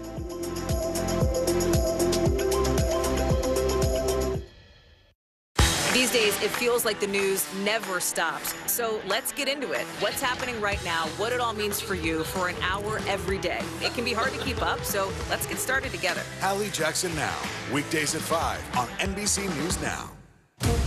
Right now on NBC News Now. As we come on the air, here's what we know. It has been dramatic, powerful. We begin with breaking news just coming in. What's happening now, what's happening next, and what it means for you. We're continuing to follow the Russian attack on Ukraine. There's an intense artillery battle underway. We're getting out of this area right now because more air raid sirens are sounding. As we look out over the latest city-turned-crime scene, we see the things left behind. Was there a school officer on campus? Because that's what we've been told. No, fewer people are content to just offer their thoughts and prayers. And the House has answered the call to create new gun laws. The stunning testimony at the January 6th hearing on Capitol Hill. Americans face the highest inflation rate in decades. Parts of Virginia cleaning up after severe storms. A terrifying night of flash floods. Flames forcing thousands to evacuate. When do I play meteorologist? Only when the heat is this bad. Another special night of election coverage right here at NBC News Now. Results are coming in. This Tuesday is going to be huge for primary purposes. It's an interesting race here. I've just never covered anything like it. This is big. When we're talking about November, how many doors do you think you've each knocked on? This feels like an ideological fight to the death. Is there room for common ground on this issue? What do you think when you see the activism that's happening right now? Do you think this movement could have happened without social media? A lot to talk about as we continue our rolling coverage. We're coming on the air with the news NBC Scoop. Bringing the news to you is not only a job, it's an honor. No stress, no mess, just yum. That's it. Now Tonight with Joshua Johnson, streaming weeknights at 8 on NBC News Now. Hallie Jackson Now, weekdays at 5 on NBC News Now. Welcome back. Officials in Northern California believe a serial killer is stalking victims after 5 men were killed. NBC News national correspondent Miguel Almaguer has more on that story, including the video police believe could be a clue. The seemingly unidentifiable, grainy still image capturing only the back of a person of interest is perhaps the best lead police in Stockton, California have. Searching for an apparent serial killer roaming the streets, police say 5 men have already been shot to death and fear the next victim could come any day. You need to be aware of your surroundings. Be alert. Have your head on a swivel.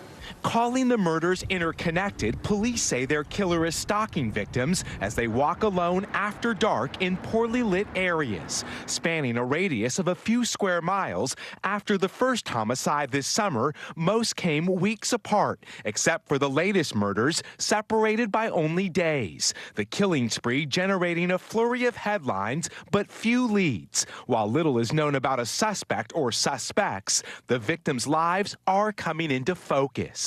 He was there for me. I wish I could have watched out for him. Jerry Lopez's big brother Lorenzo was the last known victim. Salvador Dubedy Jr., a loving husband, was one of the first. His wife too scared to show her face. It's been tremendous tragedy for our family, and we just want answers. With police ruling out gang violence, robberies, and hate crimes, an $85,000 reward is being offered for information leading to an arrest. The desperate hunt for a serial killer before they strike again. Authorities are now beefing up their police presence across the city of Stockton. Investigators are also going over hundreds of hours of doorbell video in the neighborhood where the murders took place. They hope they are one big break away from finding their killer. Back to you. All right, Miguel, thank you so much. And now we turn to women's soccer and a new bombshell report involving the National Women's Soccer League. A year-long independent investigation has uncovered emotional and verbal abuse as well as sexual misconduct within the league. NBC News correspondent Ann Thompson joins us now for more. Ann? Good morning. This report is over 300 pages long, and it provides a glimpse into the ugly reality of the National Women's Soccer League and what investigators describe as the organization's failure to keep players safe. This morning, a damaging look behind the scenes of the National Women's Soccer League, as a new report describes years of verbal and emotional abuse and sexual misconduct within the organization, calling it systemic, spanning multiple teams, coaches, and victims. Investigators conducted more than 200 interviews and spoke with over 100 current and former NWSL and U.S. national team players. According to the report, teams, the league, and the National Federation repeatedly failed to respond appropriately when confronted with player reports and evidence of abuse. We're talking about sustained, degrading, and manipulative conduct that was all about power.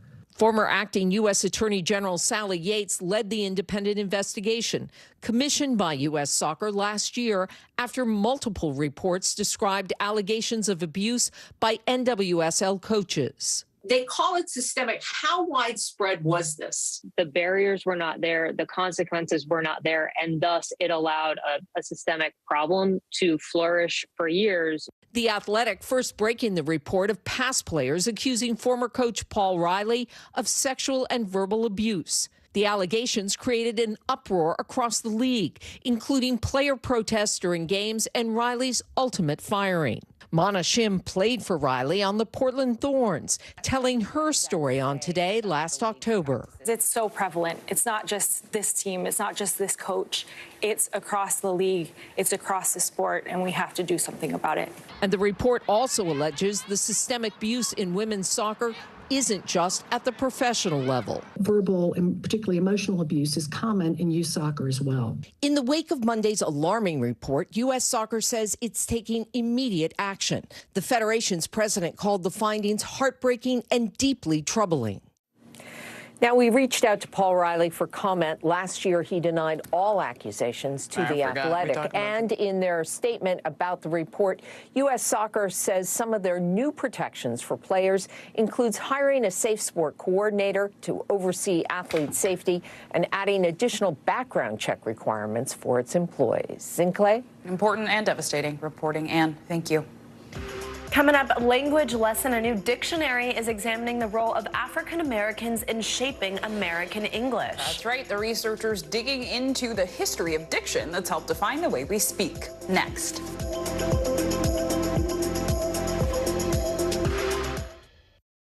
Hallie Jackson Now. Weekdays at 5 on NBC News Now. News is happening now. Look at what's making headlines around the world. Whenever it happens, wherever you are, it's here now.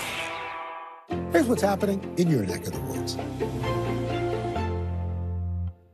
To cover the news, you have to be in it. This is how so many towns and cities are protecting themselves. They're pushing the gates open. Was there a school officer on campus? That's what we've been told. No. Top story with Tom Yamas. Weeknights at 7 on NBC News Now. Here's what's happening in your neck of the woods.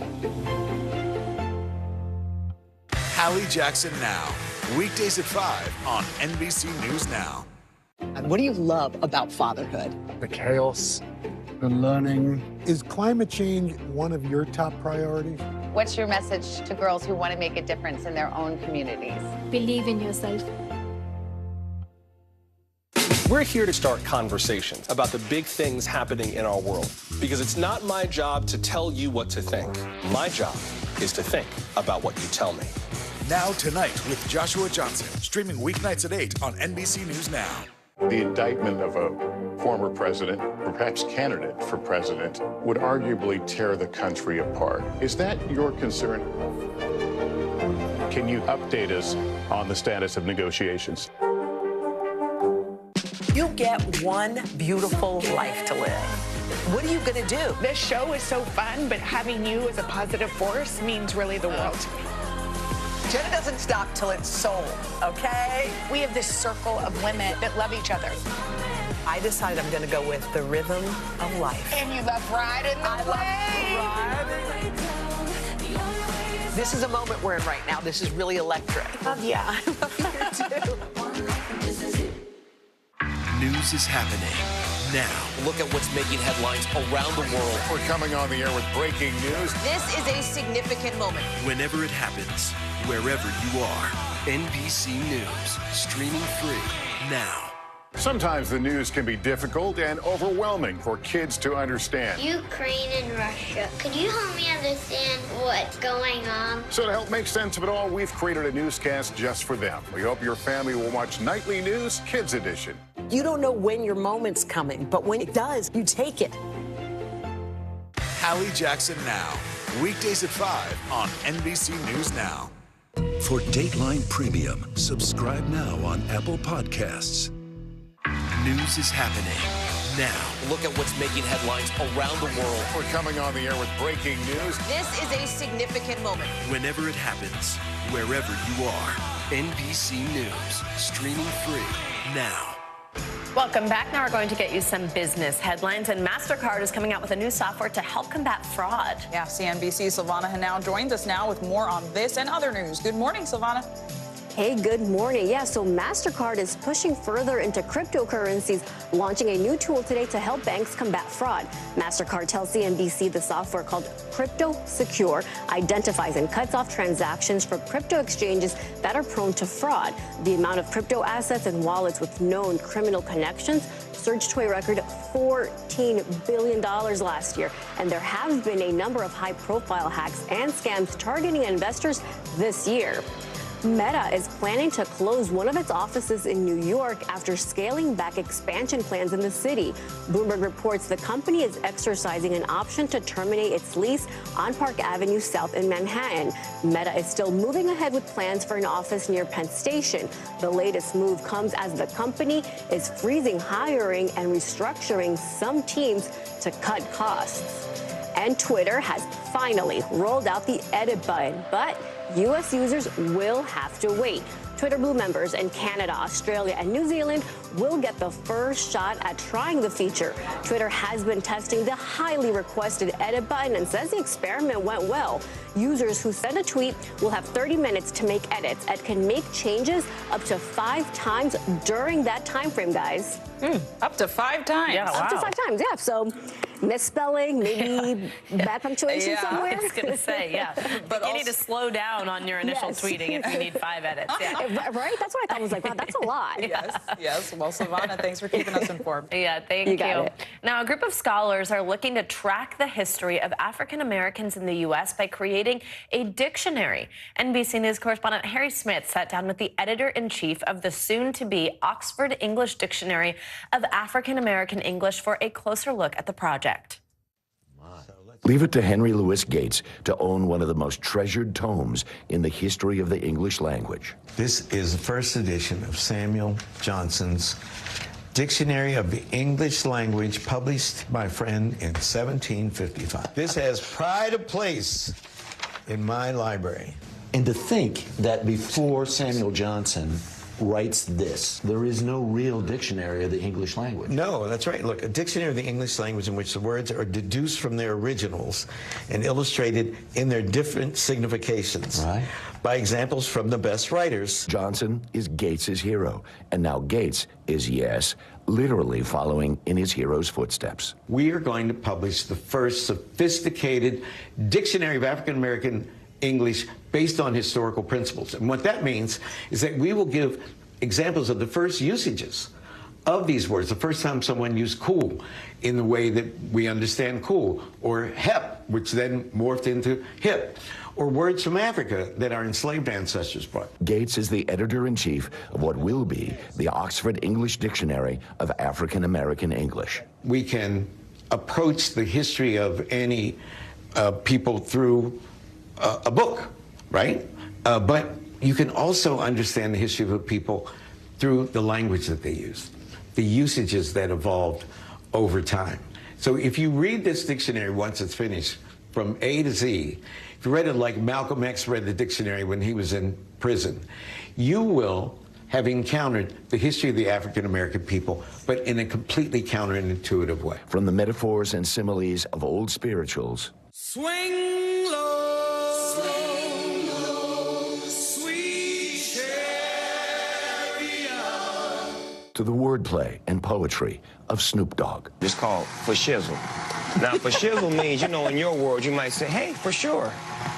But now you could say for shizzle. Okay. Nothing is as important as recording the history of the usages that African Americans invented. Because we took the language of the oppressor, we took a language that defined us, we reversed it, we signified on it, that we say. We took standard English words, emptied them of their content, and filled them up with a black content. And you know what Ofe means? I don't.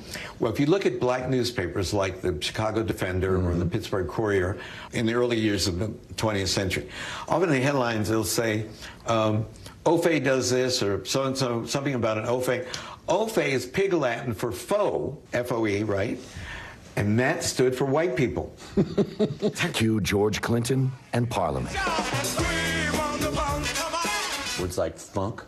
Marcus Garvey, the contemporary father of the Back to Africa movement, wrote a poem, Keep Cool, Baby, Keep Cool. That'll be in there. Well, hide there, hide there, hide there, hide. Hide there, hide there, hide there, hide. I was just thinking about... And Cab Calloway did a dictionary. You just took the words out of my mouth, right? Cab Calloway did a dictionary. Hip. Hidey, hidey, hidey, hey. Hidey, hidey, hidey, ho. What the hell does that mean? Good question. Gates and about a dozen other scholars mean to find out. There's a line from a spiritual. I love to tell the story of Jesus and his... Well, for me, I love to tell the story about people of African descent. That's my job. That's what I was put here to do. Harry Smith, NBC News. And coming up, a story of true sibling love. Yeah, how one woman's quick thinking helped save her disabled brothers' lives as the stormwater from Hurricane Ian started to rush into their home. We are talking to her live. That's next.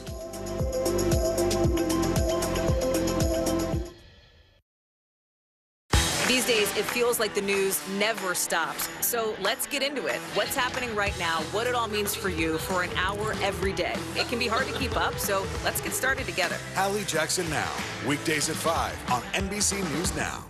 The indictment of a former president, or perhaps candidate for president, would arguably tear the country apart. Is that your concern? Can you update us on the status of negotiations? Here's what's happening in your neck of the woods. Internal Affairs, the new podcast from Dateline. Listen now. As we look out over the latest city-turned-crime scene, we see the things left behind.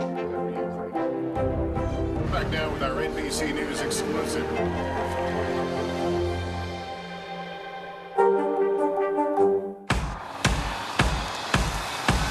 News is happening now. Look at what's making headlines around the world. Right now on Morning News Now. We're coming on the air with breaking news. And this is a significant moment. Whenever it happens, wherever you are, NBC News, streaming free now. NBC News, streaming free now. News is happening now. Look at what's making headlines around the world. Right now on Morning News Now. We're coming on the air with breaking news. And this is a significant moment. Whenever it happens, wherever you are, NBC News, streaming free now. Welcome back. We end this hour with the moving story of one woman who battled to save her brothers during Hurricane Ian. Darcy Bishop was at home with her two brothers, Russell and Todd, who were both born with cerebral palsy and have limited mobility. And when the floodwaters came rushing in, she hurried to get them to safety, carrying Russell to the second floor as the water began to rise. The pair made it up a handful of stairs before Darcy could not go any further. She sat with her brothers as the water rose, touching their feet and waiting. And today we have Darcy Bishop with us to talk about her experience. Darcy, thank you for being here. We're so glad you are safe. I'm sorry, I think I see a cast on your arm, so I hope you're healing okay. Just to start, how are you coping since this hurricane and your family? It's just overwhelming. It's just, it's not very hard to talk about.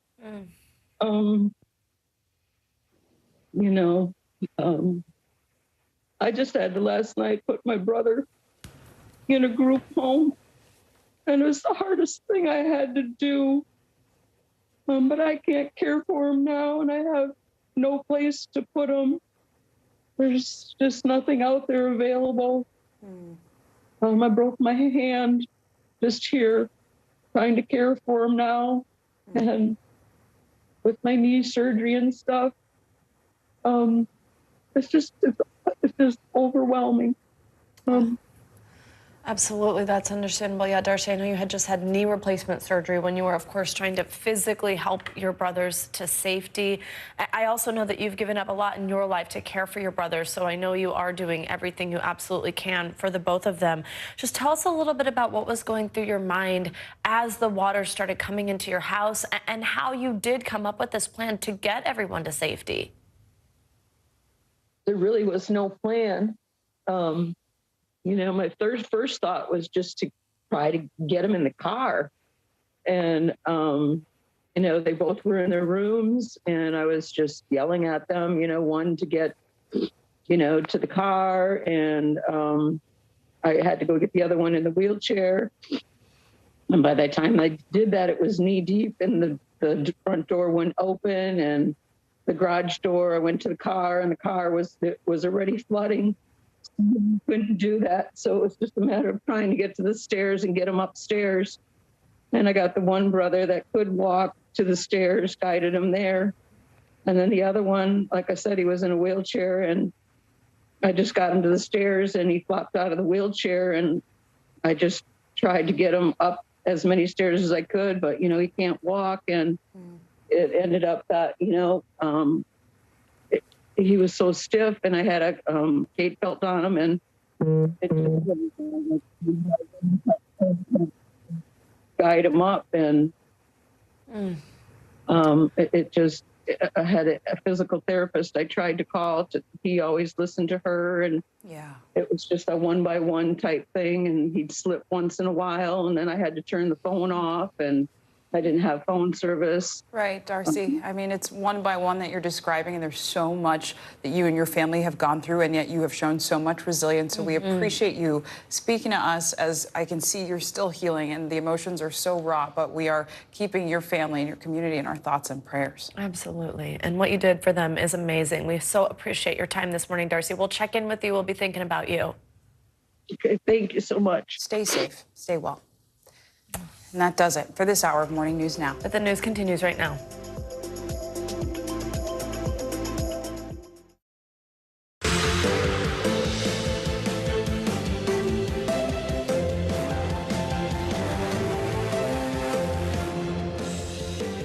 Good morning, I'm Savannah Sellers. And I'm Zinclea Samoa, in for Joe Fryer. Right now on Morning News Now, presidential visit. President Biden set to visit Florida as Hurricane Ian's death toll reaches triple digits. This morning, the images we're getting of the devastation left behind from the ground level, drawing comparisons to some of the worst storms in American history.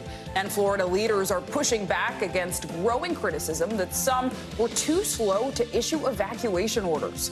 Supreme Court shutdown, a civil rights battle with national implications, is set to play out in the nation's highest court this morning. We'll take a closer look at the redistricting fight that voting rights advocates say disenfranchised black voters and the fallout that could come from this case in this historic term.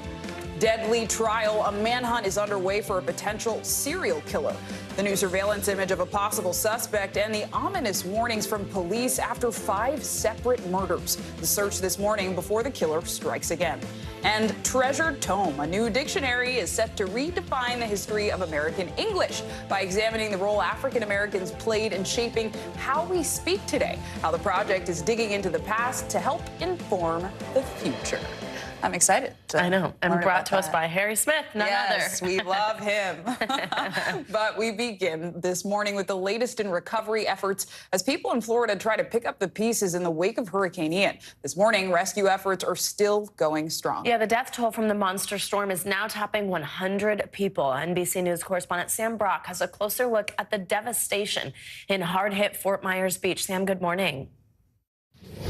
Here in Fort Myers Beach, the depth of devastation just seems to be revealed with every step, defying what we thought might be possible. Over my shoulder, you're looking at boats here that are jumbled like toys at this marina. A boat hangar that was just built 6 months ago just ripped right up. Now, there are 3,500 structures in Fort Myers Beach. Almost all of them are either damaged or destroyed, complicating ongoing search and rescue efforts as there is more evidence right now. People asking why these evacuation orders may not have come in time. In between the sparsely populated homes on Fort Myers Beach are rows and rows of ripped up lots, some wiped clean of any trace of life.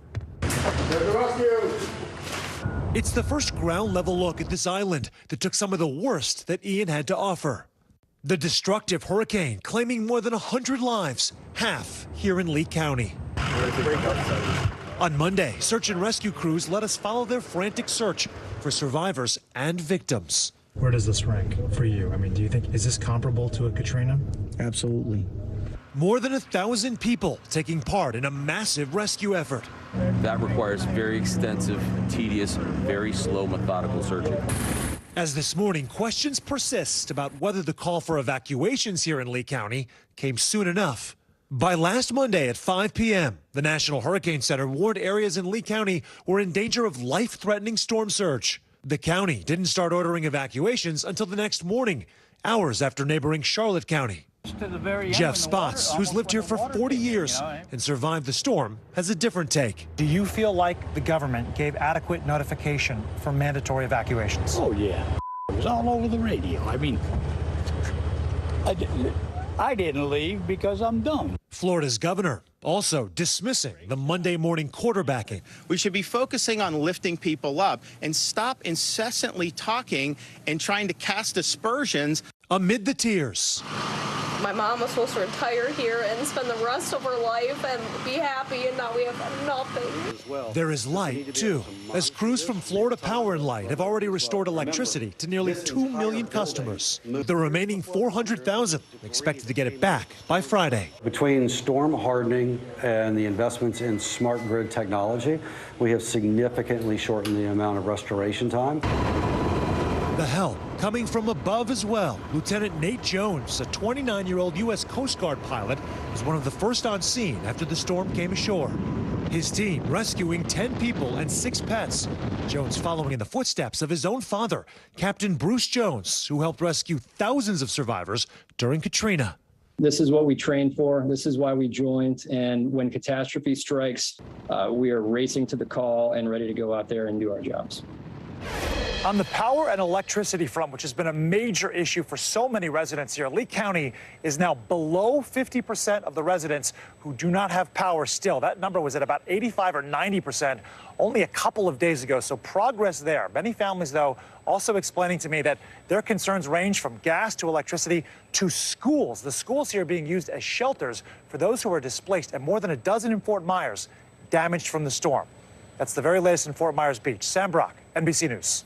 All right, Sam, thank you so much. Now, Sanibel Island is another hard-hit area in Lee County, of course. Dana Souza, Sanibel City Manager, joins us now. Thank you so much for your time this morning. I mean, not only was Sanibel hard hit, it was completely cut off. First, just tell us, what is the situation like on the island this morning? Thank you very much, and for continuing to focus on Sanibel. So we're still trying to get people back to the island, and we are cut off. We've established boat shuttle service that for our emergency responders and for our staff that need to get out to begin pushing the debris. Our emergency response contractor is on site and started moving barges into the area over the weekend, and they're beginning to unload equipment, heavier equipment that we need to continue the operation. The urban search and rescue team and some of the city teams as well completed the assessment of structures yesterday, and the majority of the structures on the island, residential and commercial properties, all have damage. The majority of them have major damage. Wow. So our access is limited. Yesterday we announced that we are going to start allowing residents to return to the island who have their own watercraft, so they can assess their own properties and try to recover personal property. But at the same time, it's a very dangerous situation with the debris fields that are out there around each and every property. So we don't want to give people the false impression that it's safe to go out there to access their properties. They really need to be very careful. Many properties should not be entered. Absolutely. You mentioned search and rescue operations. We were just seeing some video from the Coast Guard there of those. Of course, that was the biggest question for anybody who was on Sanibel Island, tried to ride out the storm there. Once there was then no power, no communication, was what is going on with those people? How have those search and rescue operations been going, and are they ongoing? They are. So the Fire and Rescue Department announced yesterday that they're going to begin their second round of property searches. Initially, that was completed a couple of days ago with police, fire, and the urban search and rescue team. Over 1,000 people were evacuated from the island after the storm, which exceeds the number of people who we thought were on island during the storm. Wow. We have 4 confirmed fatalities on the island. We hope it doesn't increase, but some of the properties that were severely damaged on the east and west end of the island, where condominiums were moved completely off their foundation and across the road, we're hoping that everybody evacuated those areas. But we have had a lot more happy endings than we have had sad endings. People reunited with their families after, a horrific day on the island during the storm. Absolutely. A little bit of good news there. Of course, one of the images that a lot of people have probably seen was the Sanibel Causeway, this crucial and only bridge linking the island to the mainland. Totally destroyed there. You can see right there, of course, impassable. What does the timeline look like to rebuild the causeway? Is there any idea on that? And also, how are people able to be functioning? How are people able to be getting to and from their property? As you mentioned, I know you mentioned these shuttle boats that have been set up, but just describe just how detrimental it is to have this one bridge, the only access way, destroyed. Well, it's our lifeline to the mainland. It's the umbilical cord that we all require to sustain our life on the island. It's gone, but that doesn't mean that it can't be rebuilt and that we can't have interim services. The Florida Department of Transportation and the Lee Department of Transportation, Lee County Department of Transportation, have been working to inspect the bridges and then to work on a plan to get the bridge reconstructed as quickly as possible. And from your photos that you're showing, you can see that a lot of the spans remain intact, and it's those approaches to the bridges and the spans that were damaged. So, I haven't seen the report. I've heard the full report whether or not the spans have structural damage, but we're hopeful that that maybe it could be a shorter timeline to get that constructed. In the meantime, I've had discussions with the District Secretary of Florida DOT and Lee DOT, Lee County Manager's Office. Everybody is working together to try to establish short-term, mid-term, and then long-term ferry service to the island. So we know that it's a task at hand, but we're all working together to establish that service as quickly as possible. And one thing that I want to clarify is that we still have a curfew in place on the island.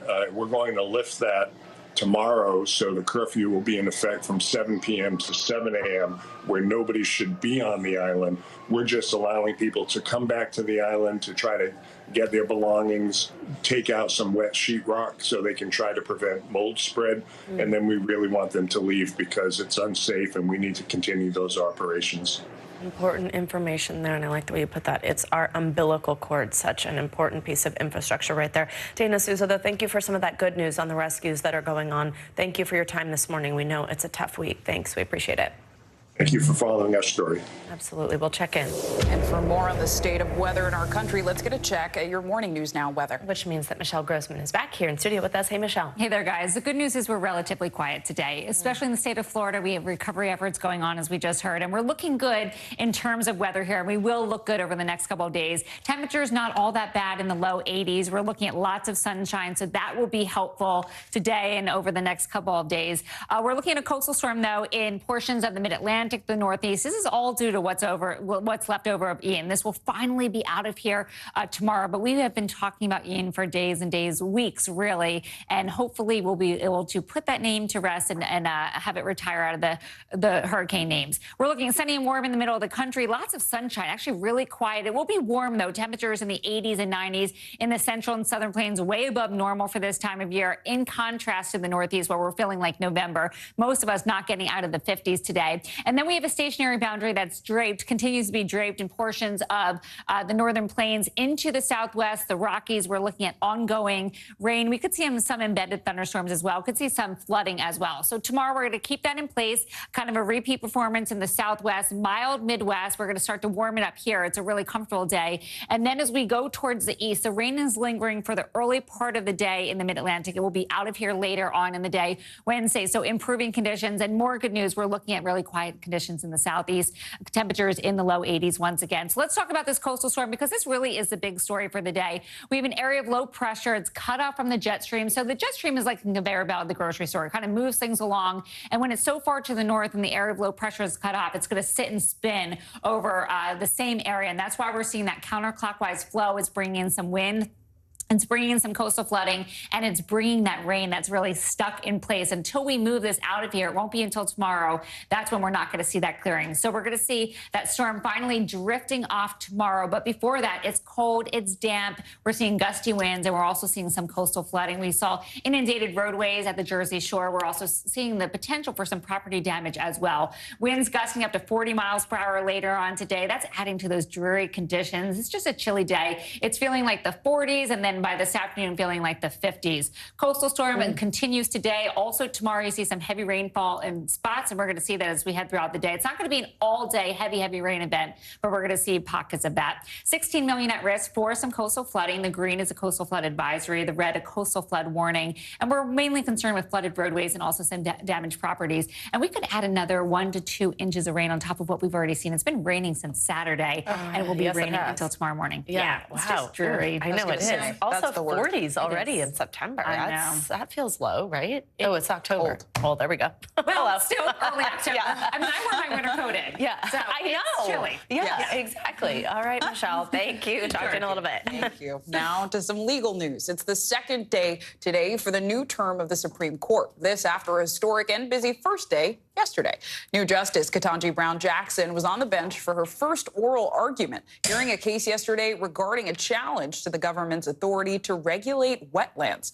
Now, the Supreme Court will hear arguments on a case that will decide the fate of voting rights. NBC News Washington correspondent Yamiche Alcindor joins us now for more on this. Yamiche, it's always great to see you. What's up? Well, it's a big day here at the Supreme Court. Justices will hear oral arguments in a landmark case dealing with race, voting rights, and gerrymandering. I sat down with the plaintiffs and the defendant to hear about the significance of Merrill v. Milligan. Take a listen. For generations, Alabama has been home to seminal civil rights battles. It was here that Rosa Parks and Dr. Martin Luther King led the fight against Jim Crow laws. Now activists say there's a new front line for equality: redistricting. We would ask that federal courts would intervene and require them to look at the population, to look at the voting history of our state, and to produce maps that actually give Black Alabamians a chance to elect candidates of their choice in a way that actually represents their population in the state. Evan Milligan is talking about the marquee U.S. Supreme Court case bearing his name, Merrill v. Milligan. The case, which is before the court this week, centers on voting rights and gerrymandering. Currently, only one of the state's 7 congressional districts is majority Black. That's 14%. Alabama's population is 27% Black. Merrill and other plaintiffs say the newly drawn congressional maps dilutes the voting power of Black residents. They are demanding the state create a second majority Black district by breaking it up. We had to fight for freedom. We had to fight for the right to vote. And now we're fighting for redistricting. Democracy is under attack. And the country as we know it, if we continue on the road that we're on right now, we will not be able to recognize or even spell democracy in this country. Milligan, whose ancestors were enslaved 6 generations ago, comes from a family of civil rights activists. He says losing the case would be devastating for generations. What's at stake is our ability to have integrity in front of our children. Yeah. Losing, in my mind, would mean that we're at a situation where we're definitely going backwards in terms of voting rights in this country. Yes. Defendant, Alabama Secretary of State John Merrill, didn't draw the new congressional maps, but he says he is confident the state will be able to successfully defend them.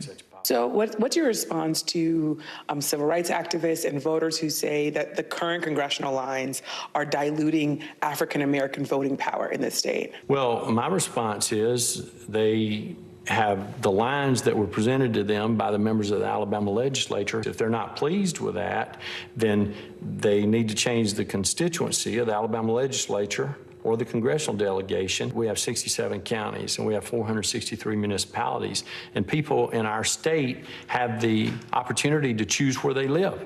They can locate or relocate wherever they want to. That's absurd. That's offensive. The notion that you have to move in order to get fairness, you have to move to be treated equally, is really something that's hard to believe that a responsible state official could say. Former Attorney General Eric Holder has focused much of his attention on fighting gerrymandering.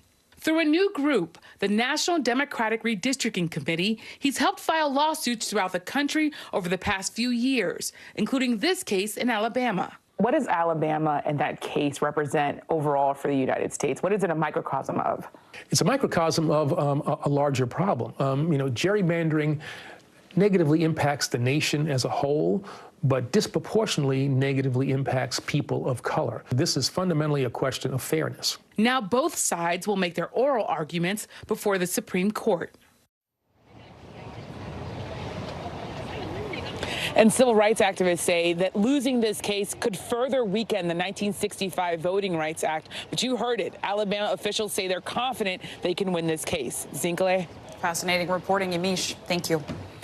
And now to a new breakthrough this morning by Ukrainian forces in the war with Russia. The military says it's regained ground in the southern Kherson region days after recapturing territory in the eastern part of the country. The victories mark another setback for Russia, which is now losing ground in regions it has recently annexed. NBC News correspondent Aaron McLaughlin joins us now from Kharkiv. Hey, Aaron, good morning.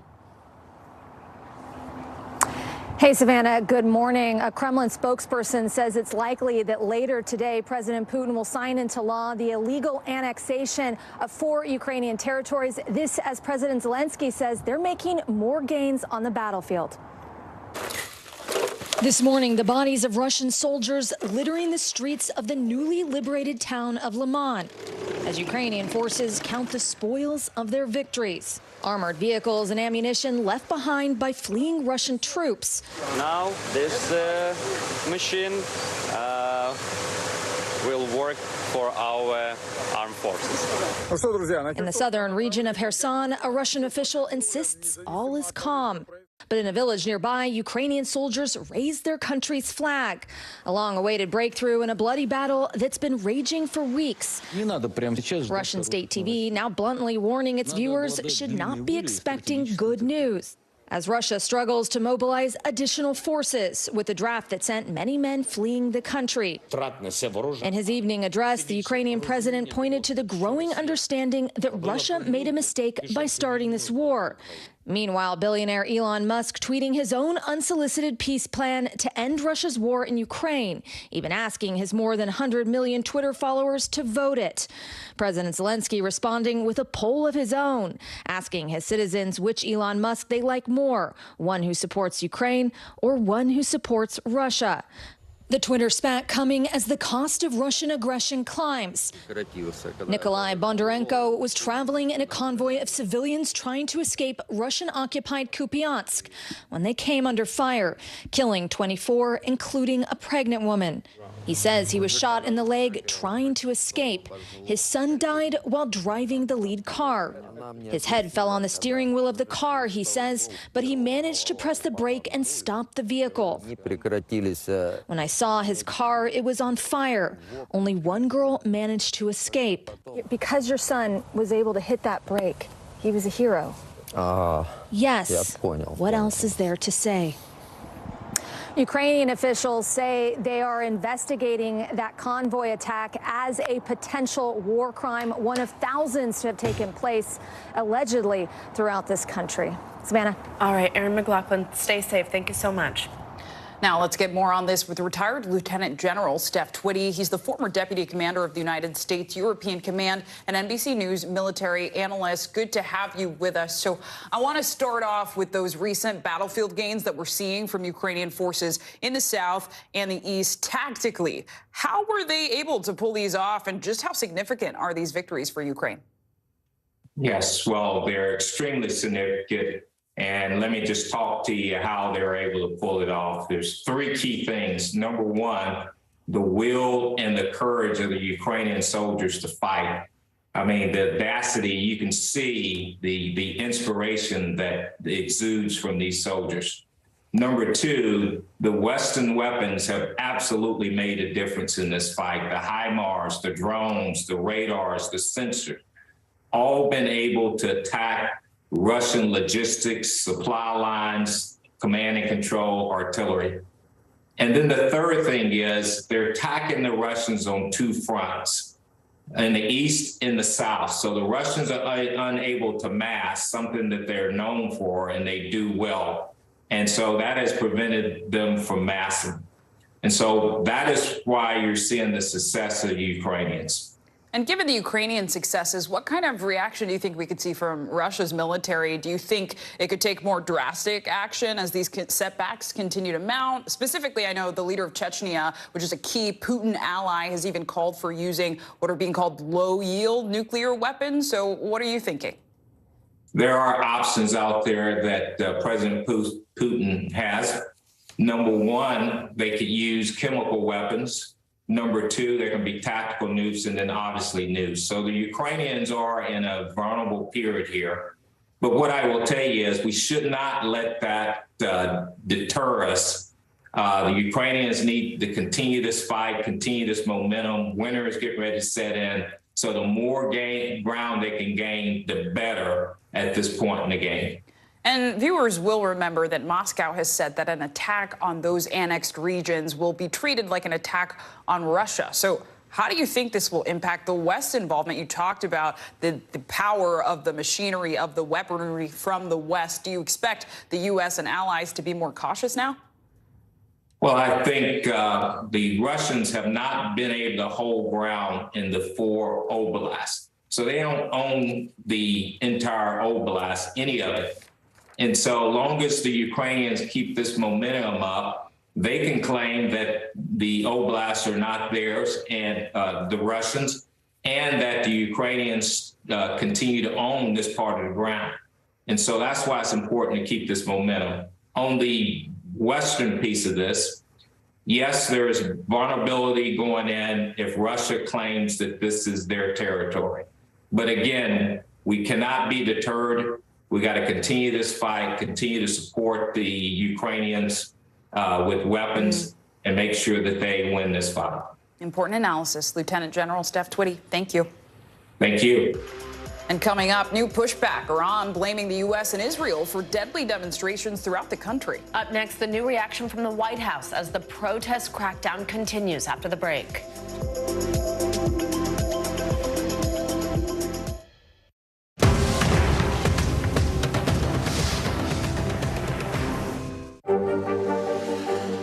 Tonight, I interviewed Secretary of Transportation Pete Buttigieg about the ongoing delays. You seem to be pointing the finger at the airlines. They're pointing the finger back. Mr. Secretary, when is this going to get better? News is happening now. Look at what's making headlines around the world. Right now on Morning News Now.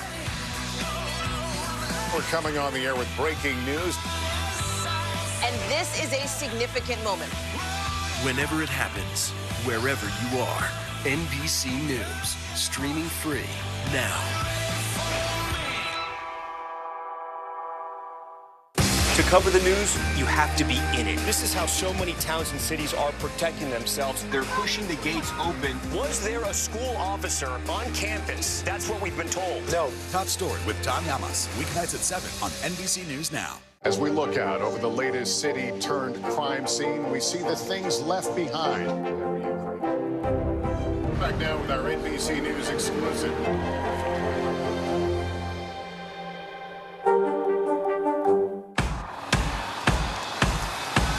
News is happening now. Look at what's making headlines around the world. Right now on Morning News Now. We're coming on the air with breaking news. And this is a significant moment. Whenever it happens, wherever you are, NBC News, streaming free now. And what do you love about fatherhood? The chaos, the learning. Is climate change one of your top priorities? What's your message to girls who want to make a difference in their own communities? Believe in yourself.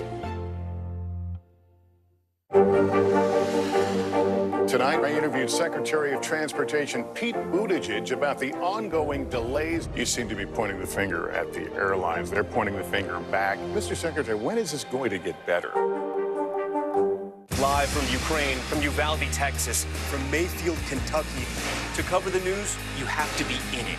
This is how so many towns and cities are protecting themselves. You can actually see they're pushing the gates open. Was there a school officer on campus? That's what we've been told. No. Do you remember any tornado as bad as this one? You look at this and you're thinking, we're not going to have power for weeks, if not months. Exactly. Every night, it's your news playlist. Top Story with Tom Llamas, weeknights at 7 on NBC News Now. You don't know when your moment's coming, but when it does, you take it. Internal Affairs, the new podcast from Dateline. Listen now.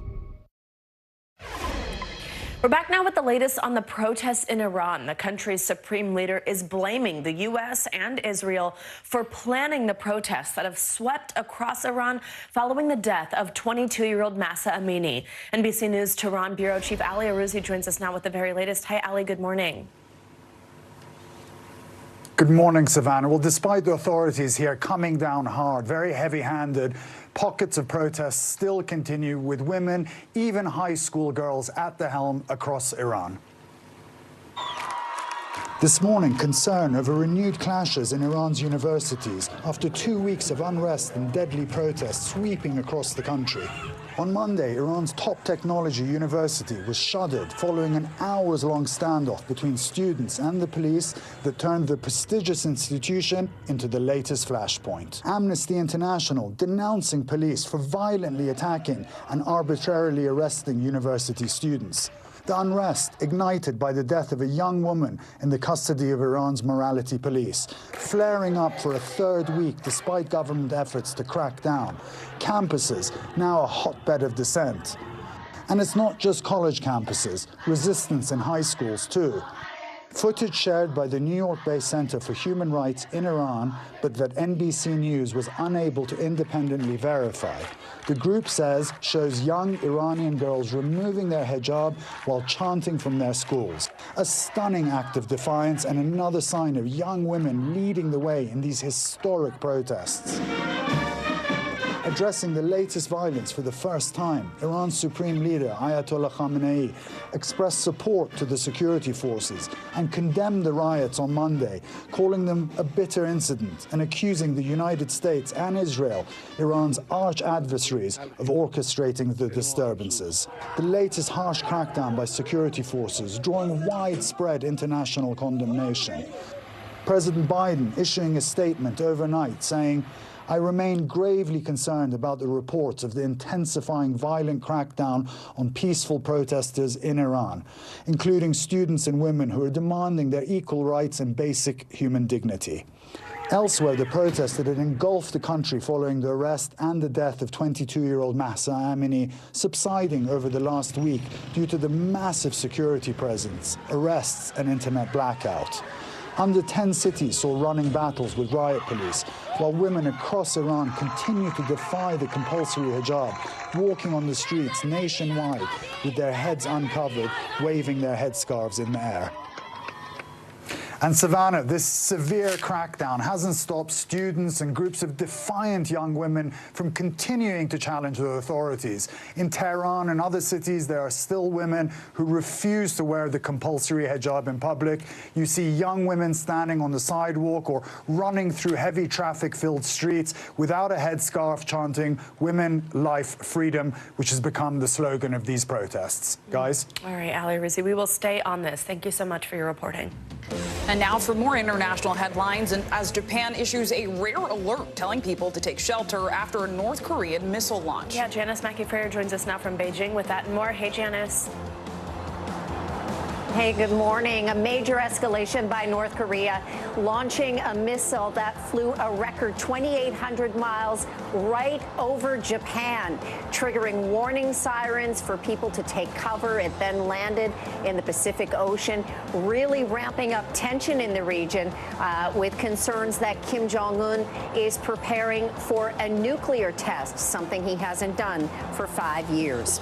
An Indonesian police chief and several senior officers have been removed from their posts after that deadly soccer stadium stampede.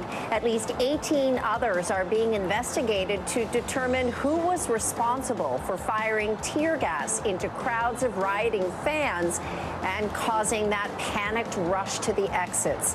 A candlelight vigil was held for the 125 victims, 17 of them children.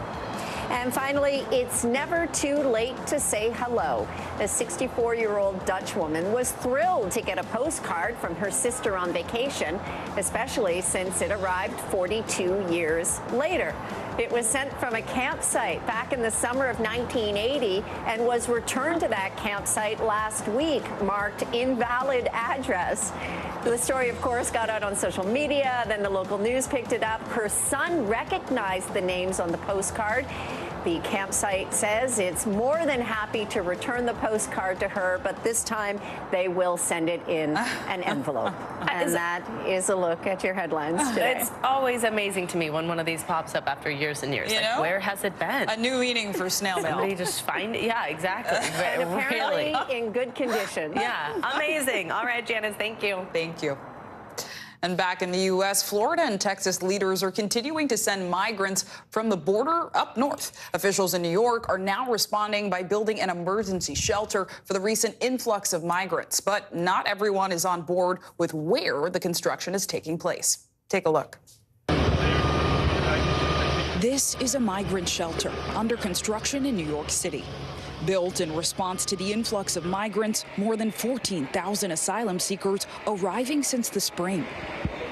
Republican governors Ron DeSantis of Florida and Greg Abbott of Texas busing migrants to sanctuary or Democrat-led cities. I think what we're continuing to do is use every tool at our disposal to insulate the state of Florida from the negative ramifications of his reckless border policies. I'm just helping out our local communities who are located on the border and moving migrants from those locations up to New York, to D.C., to Chicago, and maybe some other locations.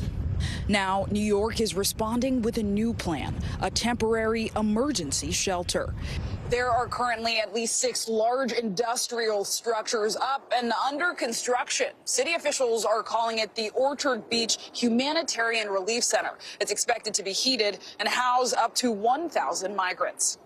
I'm curious and I'm concerned, about the environment it's being built in. I heard there was flooding. Construction began in late September, and it has the community divided.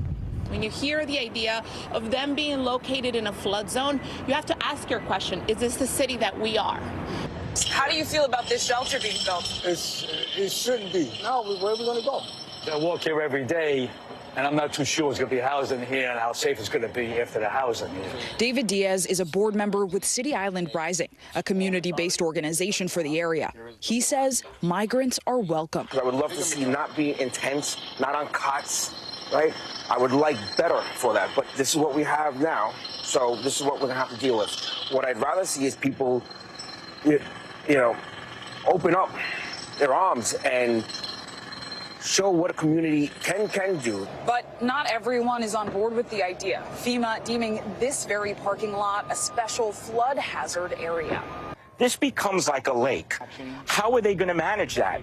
Bill Stanton is president of the City Island Civic Association, which represents residents of City Island and identifies as apolitical. He believes moving migrants to Orchard Beach is unsafe. Theoretically, you can have a gang member, a drug mule, amongst these innocent migrants, endangering their safety and endangering the safety of the citizens of City Island and New York City in general. If not here, migrants housed here, where should they go? We need to pick a place that's more secure for all involved, where there's better logistics and people could be transported. The government's response to the criticisms?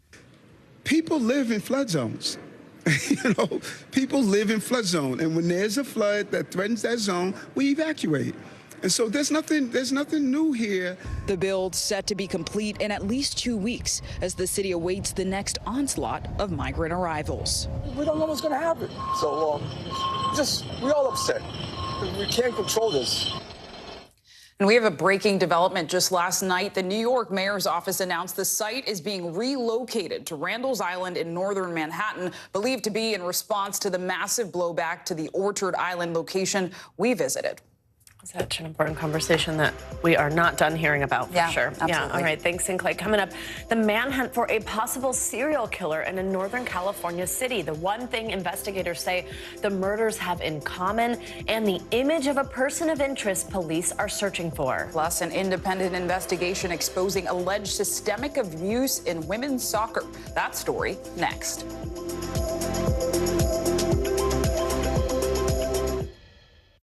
Good morning, I'm Joe Fryer. And I'm Savannah Sellers right now on Morning News Now. We're staying on top of the breaking situation in Ukraine. We are watching dangerous heat this week. Recession, is that where we're headed? Is there any way to avoid that? Morning News Now, streaming weekdays at 7. Stay on top of breaking news and the biggest stories of the day with NBC News Daily. Thank you so much for joining us. I'm Morgan Radford. And I'm Vicki Wynn. I'm Aaron Gilchrist. And I'm Kate Snow. Get in-depth reporting from across the country. What's your reaction to the president's comments? And around the world. Are Ukrainians continuing to make advances? And ways you can take care of your health. Who should be getting tested? And frankly, how often? And your wallet. Costs are skyrocketing. How to manage soaring prices. NBC News Daily. Weekdays from 12 to 4 p.m. Eastern on NBC News Now. For Dateline Premium, subscribe now on Apple Podcasts. No stress, no mess, just yum. That's it. As we look out over the latest city-turned-crime scene, we see the things left behind.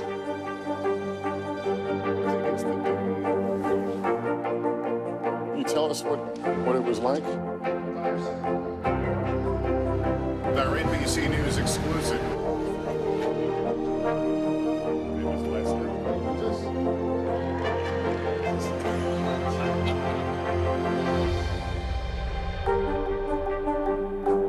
A masked killer takes aim and fires.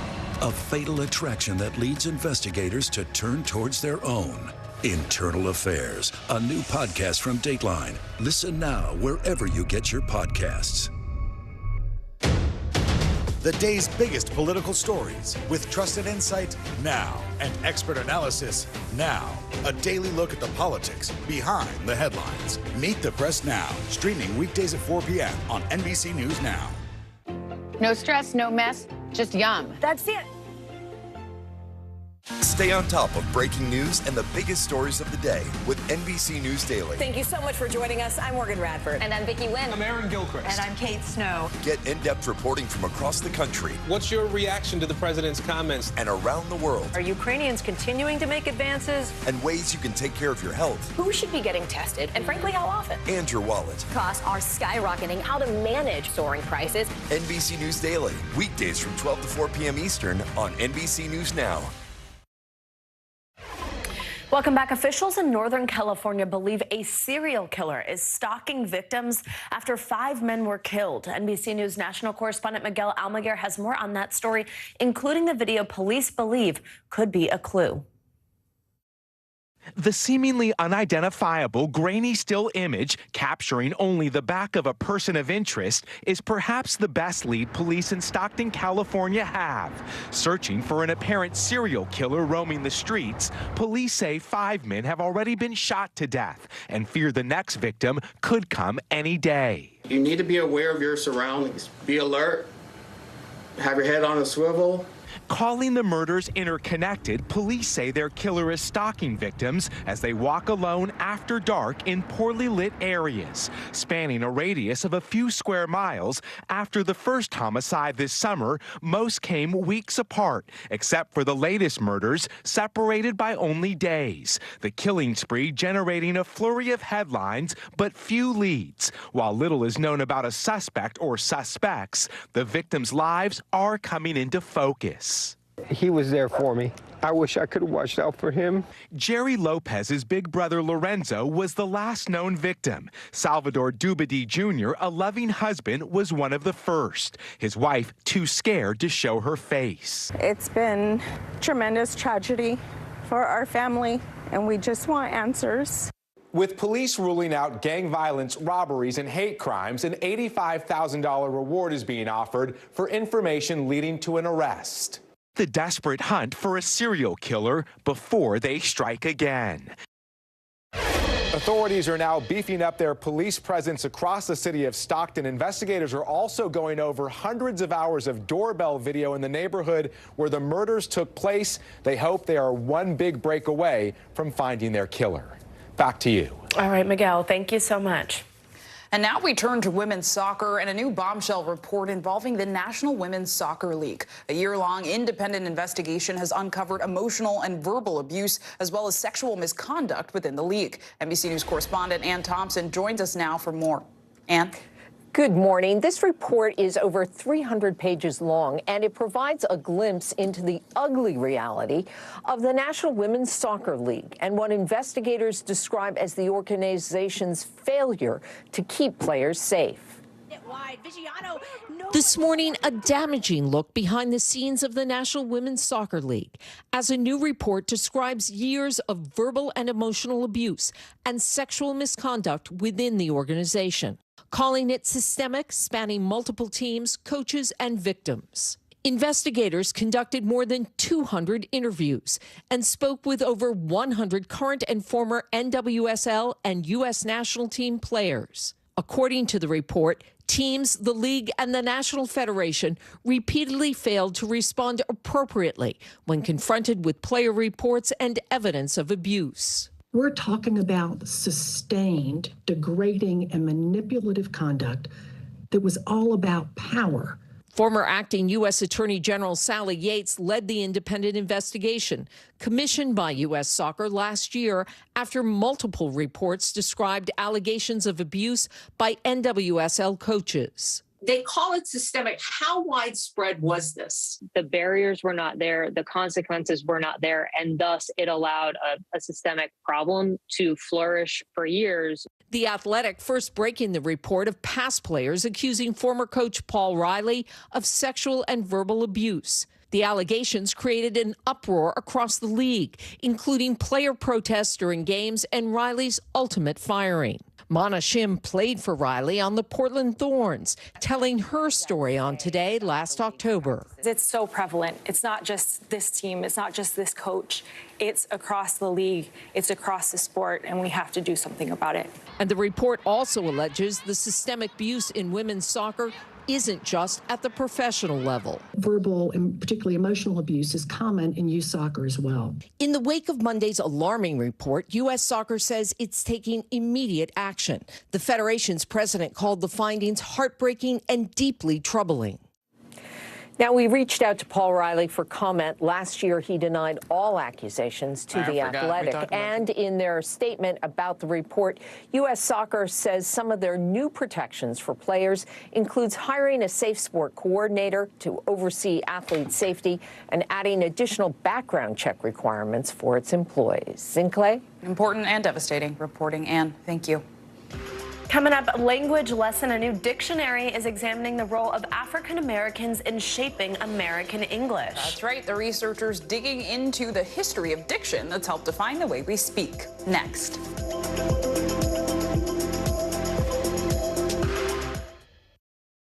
News is happening now. Look at what's making headlines around the world. We're coming on the air with breaking news. This is a significant moment. Whenever it happens, wherever you are.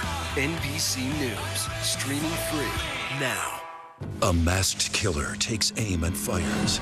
A fatal attraction that leads investigators to turn towards their own. Internal Affairs, a new podcast from Dateline. Listen now wherever you get your podcasts.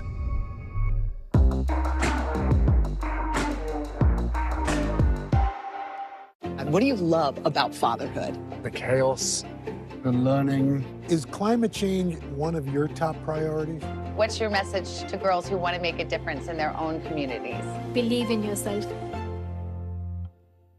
NBC News, streaming free now. Sometimes the news can be difficult and overwhelming for kids to understand, so we've created a newscast just for them. We hope your family will watch Nightly News Kids Edition. News is happening now. Look at what's making headlines around the world. Right now on Morning News Now.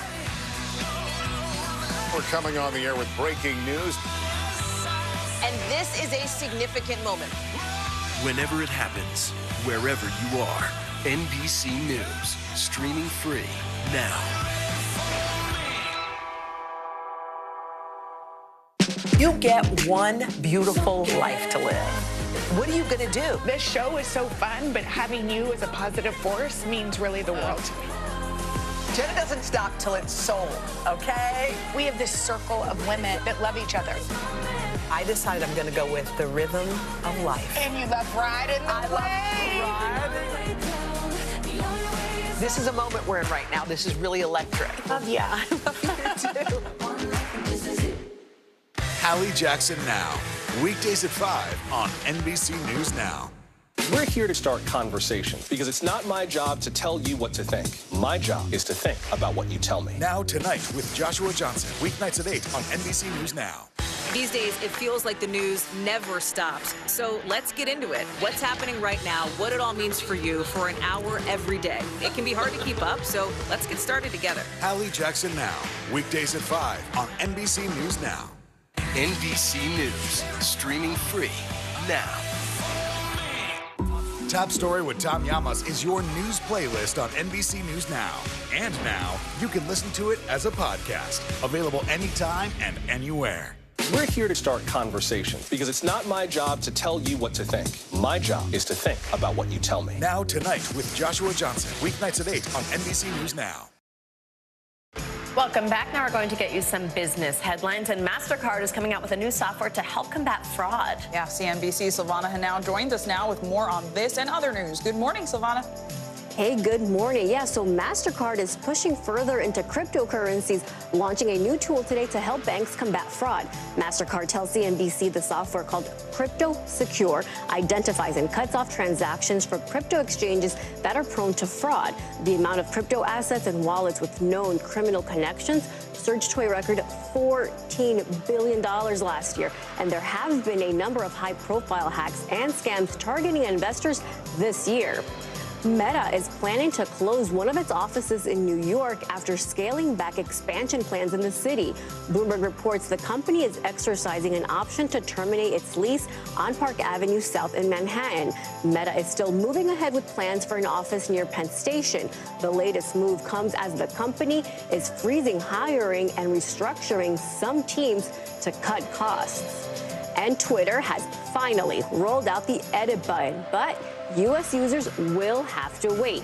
Twitter Blue members in Canada, Australia, and New Zealand will get the first shot at trying the feature. Twitter has been testing the highly requested edit button and says the experiment went well. Users who send a tweet will have 30 minutes to make edits and can make changes up to 5 times during that time frame, guys. Up to 5 times? Yeah, wow. Up to 5 times, yeah. So misspelling, maybe bad punctuation somewhere. I was going to say, yeah.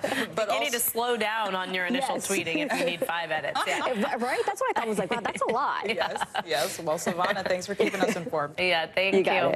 Now, a group of scholars are looking to track the history of African Americans in the U.S. by creating a dictionary. NBC News correspondent Harry Smith sat down with the editor-in-chief of the soon-to-be Oxford English Dictionary of African American English for a closer look at the project. Leave it to Henry Louis Gates to own one of the most treasured tomes in the history of the English language. This is the first edition of Samuel Johnson's Dictionary of the English Language, published by a friend in 1755. This has pride of place in my library.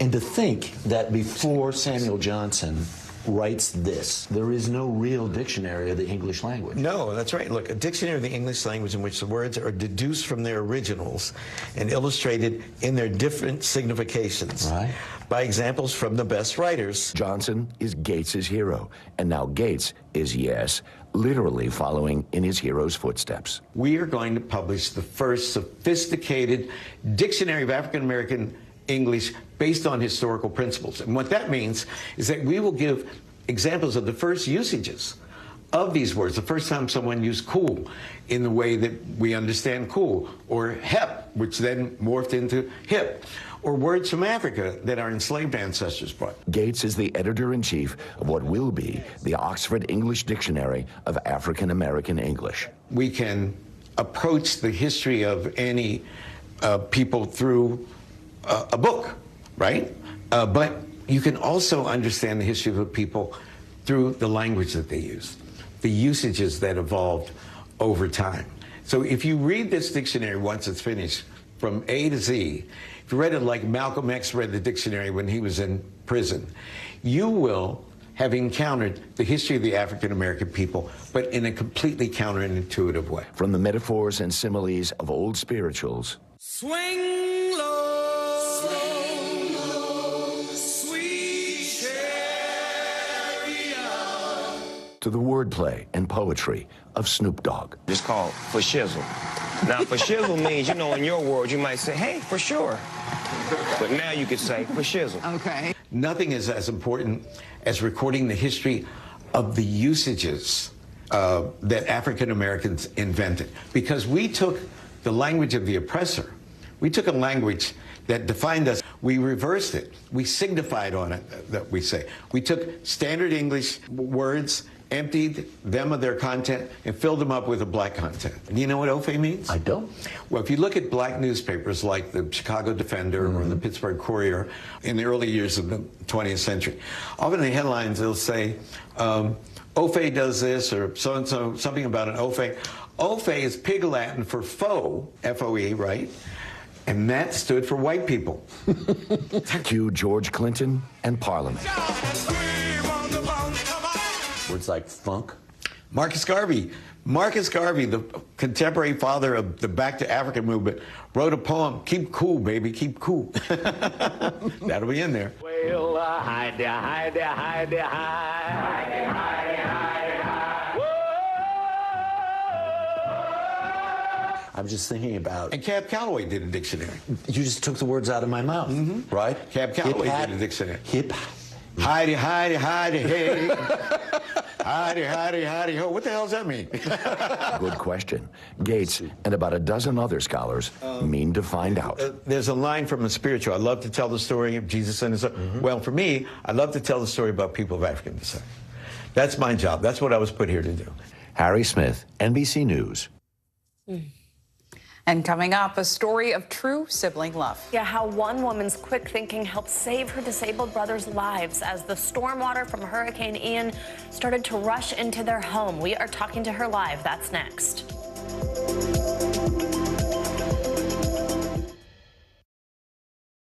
These days, it feels like the news never stops. So let's get into it. What's happening right now, what it all means for you for an hour every day. It can be hard to keep up, so let's get started together. Hallie Jackson Now, weekdays at 5 on NBC News Now. We're here to start conversations because it's not my job to tell you what to think. My job is to think about what you tell me. Now Tonight with Joshua Johnson, weeknights at 8 on NBC News Now. News is happening now. Look at what's making headlines around the world. Whenever it happens, wherever you are, it's here now. Mr. Secretary, when is this going to get better? You came into this job saying you were going to fight crime. Have you been successful? Found a way to put that. Can you update us on the status of negotiations? Now Tonight with Joshua Johnson, streaming weeknights at 8 on NBC News Now. The day's biggest political stories with trusted insight now and expert analysis now. A daily look at the politics behind the headlines. Meet the Press Now, streaming weekdays at 4 p.m. on NBC News Now. You get one beautiful life to live. Jenna doesn't stop till it's sold. We have this circle of women that love each other. This is a moment we're in right now. This is really electric. Yeah, I love you too. For Dateline Premium, subscribe now on Apple Podcasts. Sometimes the news can be difficult and overwhelming for kids to understand, so we've created a newscast just for them. We hope your family will watch Nightly News Kids Edition. I think when you open your eyes, you get to decide, how's my day going to be? We want to be a way to start your day, lighten your load, every single morning. Hallie Jackson Now, weekdays at 5 on NBC News Now. We're here to start conversations because it's not my job to tell you what to think. My job is to think about what you tell me. Now Tonight with Joshua Johnson, weeknights at 8 on NBC News Now. Welcome back. We end this hour with the moving story of one woman who battled to save her brothers during Hurricane Ian. Darcy Bishop was at home with her two brothers, Russell and Todd, who were both born with cerebral palsy and have limited mobility. And when the floodwaters came rushing in, she hurried to get them to safety, carrying Russell to the second floor as the water began to rise. The pair made it up a handful of stairs before Darcy could not go any further. She sat with her brothers as the water rose, touching their feet and waiting. And today we have Darcy Bishop with us to talk about her experience. Darcy, thank you for being here. We're so glad you are safe. I'm sorry, I think I see a cast on your arm, so I hope you're healing okay. Just to start, how are you coping since this hurricane and your family? It's just overwhelming. It's just, it's not very hard to talk about.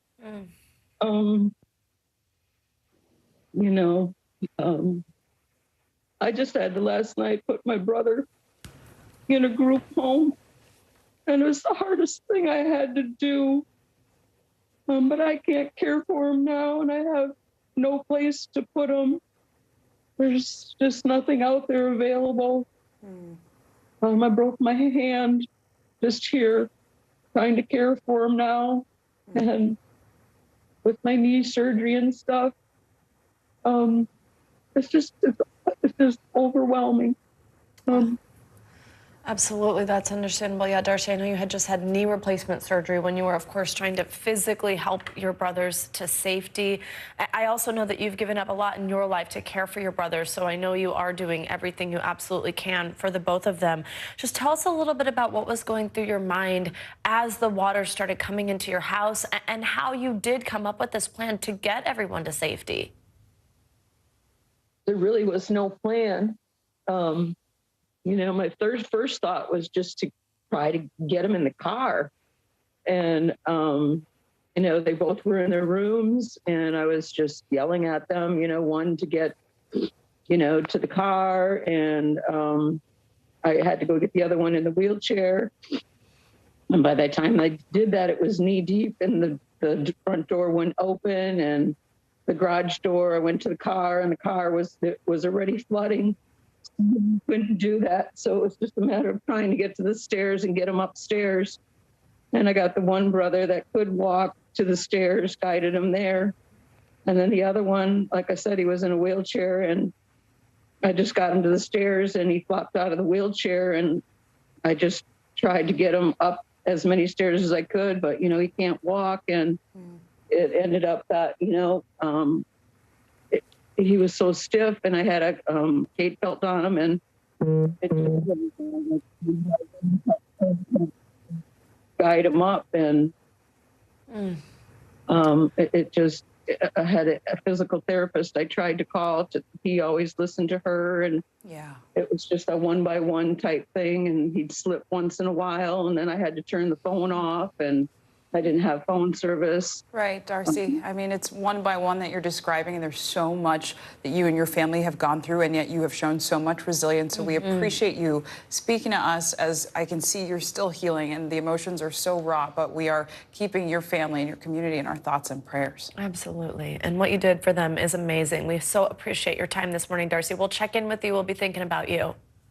Okay, thank you so much. Stay safe. Stay well. And that does it for this hour of Morning News Now. But the news continues right now.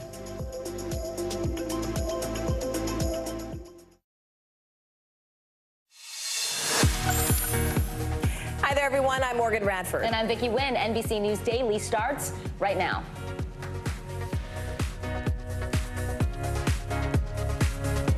Today is Tuesday, October 4th. Still in the dark. It's been 6 days since Hurricane Ian hammered Florida's Gulf. Hundreds of thousands are still without power, and the death toll now tops 100. The massive search and rescue effort ongoing as the shock turns to frustration. Shocking abuse report. A year-long investigation into the National Women's Soccer League finds systemic verbal and emotional abuse and sexual misconduct across the organization. On the loose, police in Northern California believe a serial killer may have killed as many as 5 men. Authorities now asking for the public's help as they collect evidence and connect the cases. Legend lost. Loretta Lynn, the coal miner's daughter and country music star whose heart-to-heart songs about women's lives made her an icon, has passed away. Thank you for joining us this Tuesday and welcome to NBC News Daily. We start right now with breaking news. Country music icon Loretta Lynn passing away. The Grammy Award-winning musician was 90 years old. Yeah, Lynn's family in a statement saying, in part, our precious mom passed away peacefully this morning, October 4th, in her sleep at home. NBC News correspondent Katie Beck takes a look back at Lynn's legendary career.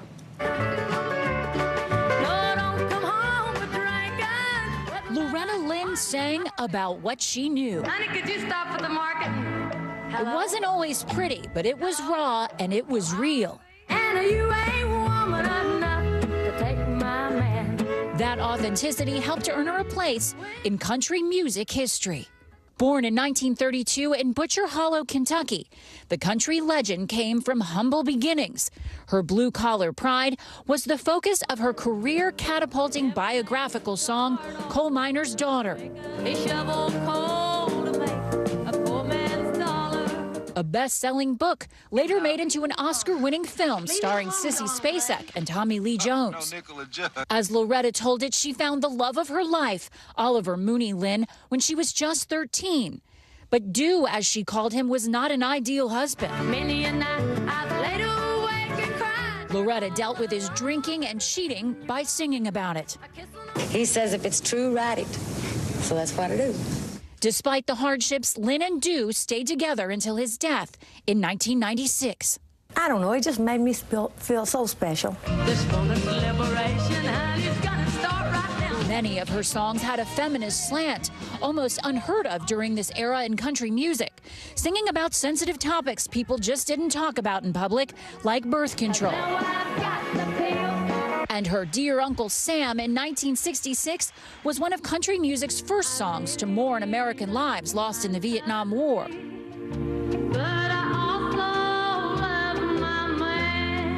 This coal miner's daughter was a trailblazer. You either have to be first, different, or great. I think I was just first to say things. A self-taught musician. Loretta Lynn! First woman to win the Country Music Association's Entertainer of the Year award, a Grammy and Gold album winner, and a Presidential Medal of Freedom recipient. With a career that spanned 60 years, Loretta Lynn bared her soul to show the world how real life could be. Katie Beck, NBC News.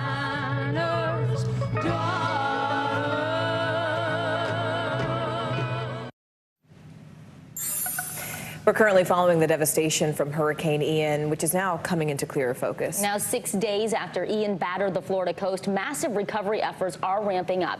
Florida's governor says crews have rescued nearly 2,000 Floridians since the storm hit.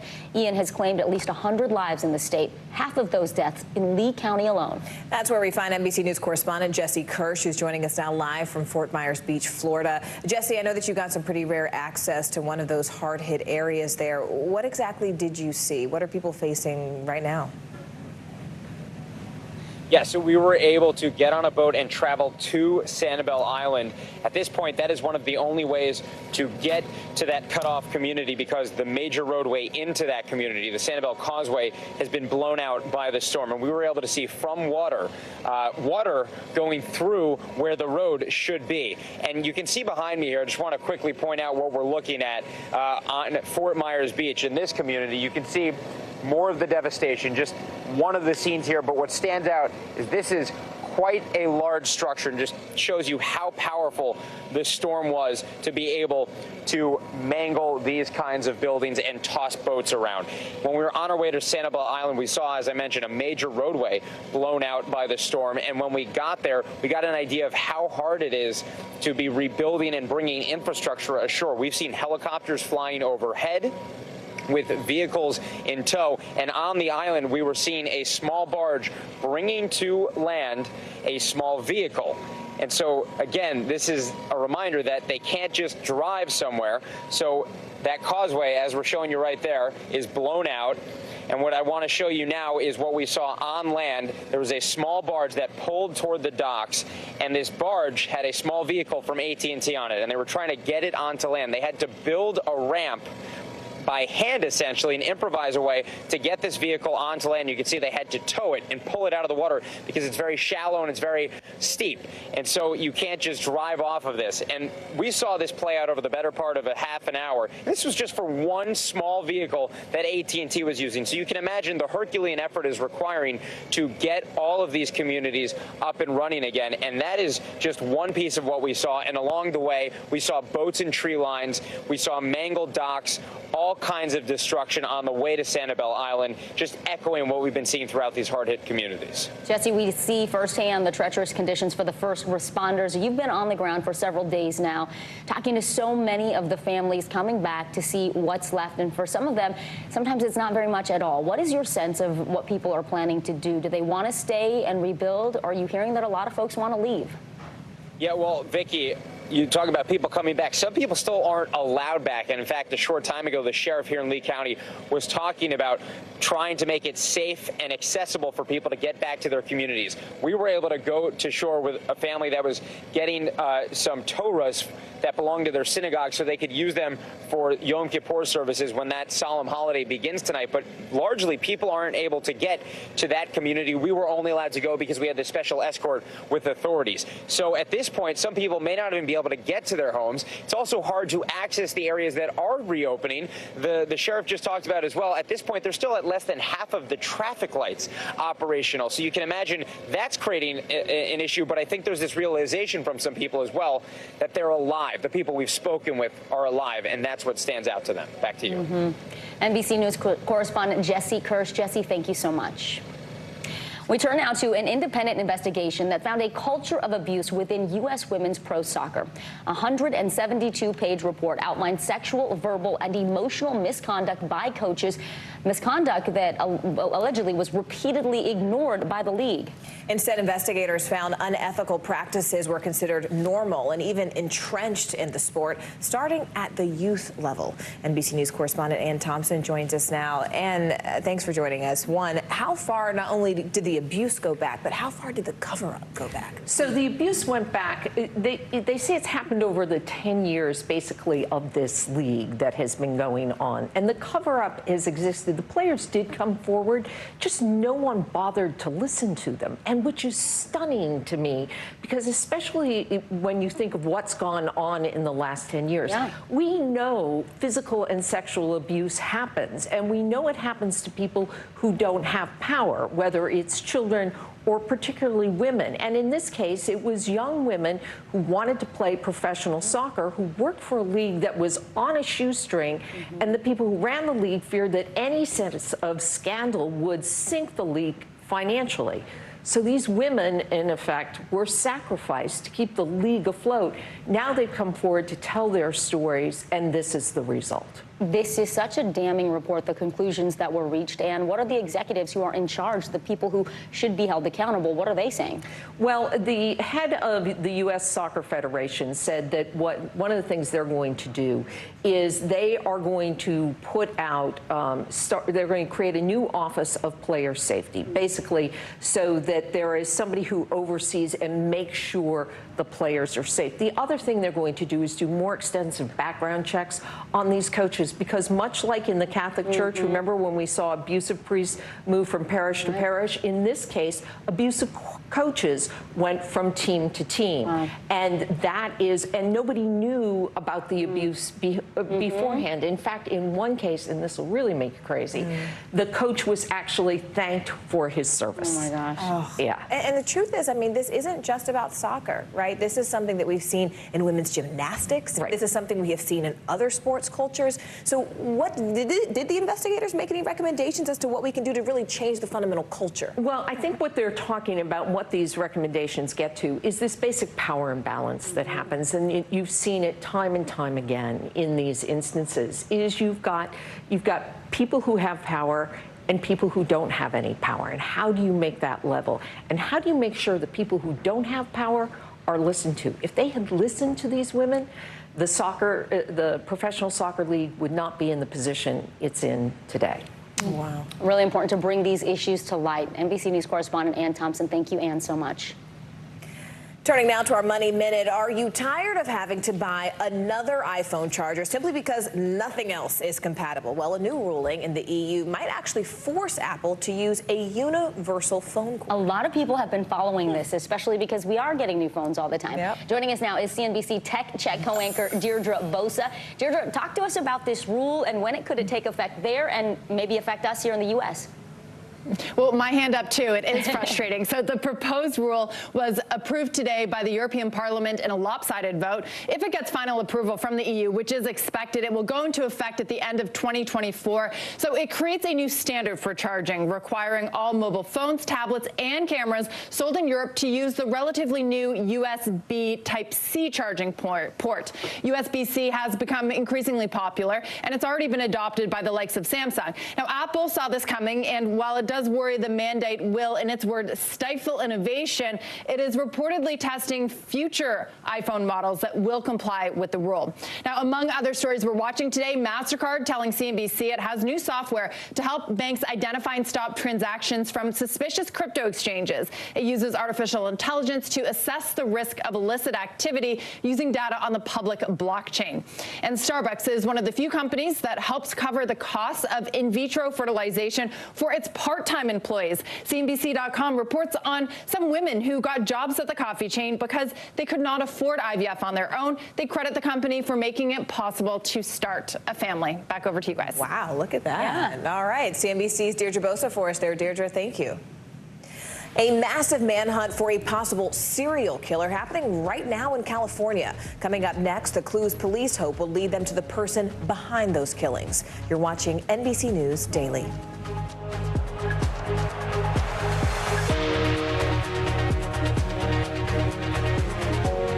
The indictment of a former president, or perhaps candidate for president, would arguably tear the country apart. Is that your concern? Can you update us on the status of negotiations? Hallie Jackson Now. Weekdays at 5 on NBC News Now. News is happening now. Look at what's making headlines around the world. We're coming on the air with breaking news. This is a significant moment. Whenever it happens, wherever you are. NBC News, streaming free now. Our show is about sparking conversations around today's biggest issues. The Fed raises interest rates. That controls inflation. Explain how that works. Is part of this that everyone's rethinking their jobs and their relationship to their employers? Could you just remind us why there are 9 justices on the Supreme Court instead of 3 or 20 or 2? It's not my job to tell you what to think. My job is to think about what you tell me.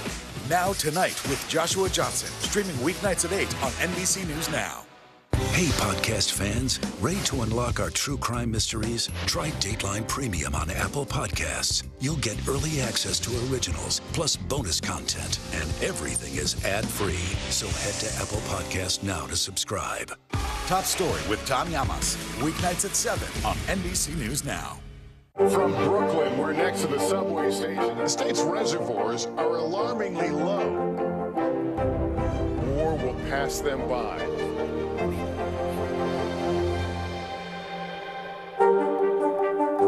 Live from Ukraine, from Uvalde, Texas, from Mayfield, Kentucky.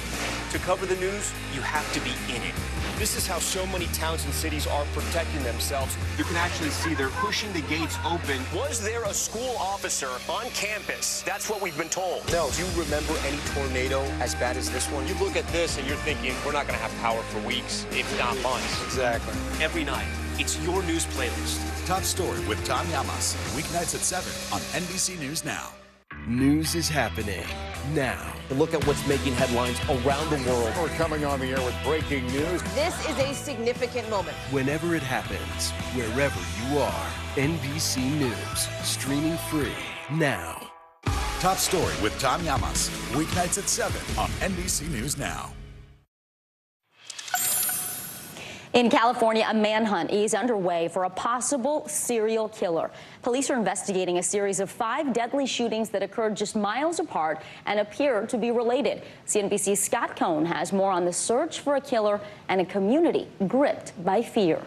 The killer or killers strikes after dark in locations that police say are out in public, but frustratingly remote. Some are close to apartment buildings. They're overshadowed by trees. There are places where there's not a lot of surveillance cameras. The one surveillance photo of a possible person of interest, could be male or female, police say, doesn't give much more to go on either. But for family members like Jerry Lopez, the brother of victim Lorenzo Lopez, the loss is all too vivid. Everybody's pretty much in the family just, they're pretty much in shock and can't in disbelief, just like I am, of situation. The police say the killings don't appear to be gang-related. They don't appear to be hate crimes. Some victims may have been homeless, but not all, leaving this unsettling advice for the public about going out at night. How not to be a victim is not to be out late at night by yourself, where no one else is around, where no cameras are around. For now, police are stepping up patrols at night, pleading with the public for help. Look at your Ring cameras, look at whatever footage you have. And begging the killer or killers to stop. There are people are grieving, the community's grieving, the community's scared. It stops now. Our thanks to CNBC reporter Scott Cohn with that story. Meanwhile, Kim Kardashian is shelling out the big bucks. The reality TV star has to pay a fine of more than $1 million over a crypto Instagram post from back in June 2021. Federal regulators said posting #ad wasn't enough, that she actually needs to tell her 225 million followers, that was at the time, how much she was being paid. Well, guess what? Right now, she has an even bigger fan base, 331 million followers after this scandal. It's wild. Yeah, only Kim K, right? Here with more is NBC News correspondent Emily Aketa. Emily, good to have you on set. So we know Kim agreed to pay that $1 million and change. Online, a lot of people are saying that's literally nothing for her. That's just like chump change. But how is her team responding otherwise? So I'll note, the SEC says that Kim Kardashian has actually never confirmed or denied any wrongdoing, but the attorney for Kim Kardashian says Kardashian fully cooperated with the SEC from the very beginning, and she remains willing to do whatever she can to assist the SEC in this matter. She wanted to get this matter behind her to avoid a protracted dispute so that she can now move on and focus on her other business ventures, which we know that she has quite a few. I will note this investigation by the SEC is still ongoing, and she also is still a defendant in a class action lawsuit, basically alleging that she has misled, among other celebrities, misled investors when it comes to Ethereum Max, which among a lot of cryptocurrencies has plummeted in value this year. And it was one of the bigger ones. Yeah, and speaking of that, I mean, we all sort of get that now Instagram influencers have to acknowledge that a post is an ad. But do they have to say how much they're getting paid for that ad? So when it comes to talking about investments, yes, you do. Not only do you have to say that you are being paid or compensated for promoting something, but you also have to specify how much. And I spoke with the SEC chair. He says that's because when it comes to investing, there's a lot more on the line for people. This is people's retirement funds, or it's their nest eggs. And so the rules are stricter when it comes to talking about investments, and that includes cryptocurrency. So it's not just the lip gloss that you like. It's actually people's 401ks, their futures. Exactly. Quickly, while we have you, any other celebrities facing similar potential fines? So this isn't the first time the SEC has fined celebrities. For example, in the past, we've seen boxer Floyd Mayweather face fines, DJ Khaled even, over similar things in promoting cryptocurrency without really disclosing how much money they were being paid. But Kim Kardashian, this is the most widely covered settlement. Definitely. And the SEC wants that to be the case. They're trying to send a message saying that they are cracking down and they're holding people accountable no matter how famous they are. Famous. $1 million on the line. NBC's Emily Aketa. Emily, thank you so much. We appreciate it. Thanks, Em. Well, the future of voting rights in America takes center stage at the Supreme Court today, inside the Hallmark case that will impact how millions of Americans vote. You're watching NBC News Daily.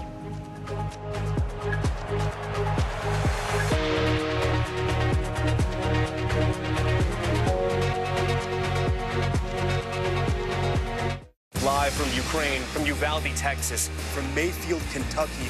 To cover the news, you have to be in it.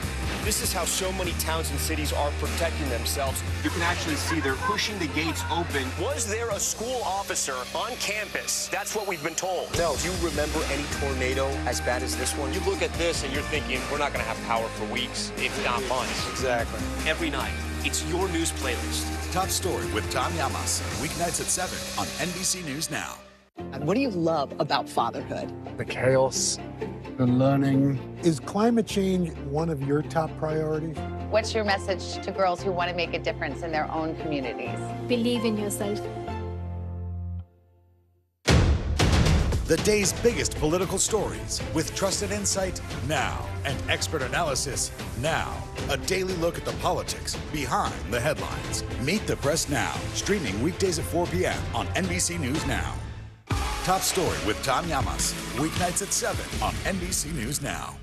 Right now on NBC News Now, We begin with breaking news just coming in. What's happening now, what's happening next, and what it means for you. We're continuing to follow the Russian attack on Ukraine. There's an intense artillery battle underway. As we look out over the latest city-turned-crime scene, we see the things left behind. Fewer people are content to just offer their thoughts and prayers. Stunning testimony at the January 6th hearing. Americans face the highest inflation rate in decades. Parts of Virginia cleaning up after severe storms. Flames forcing thousands to evacuate. When do I play meteorologist? Only when the heat is this bad.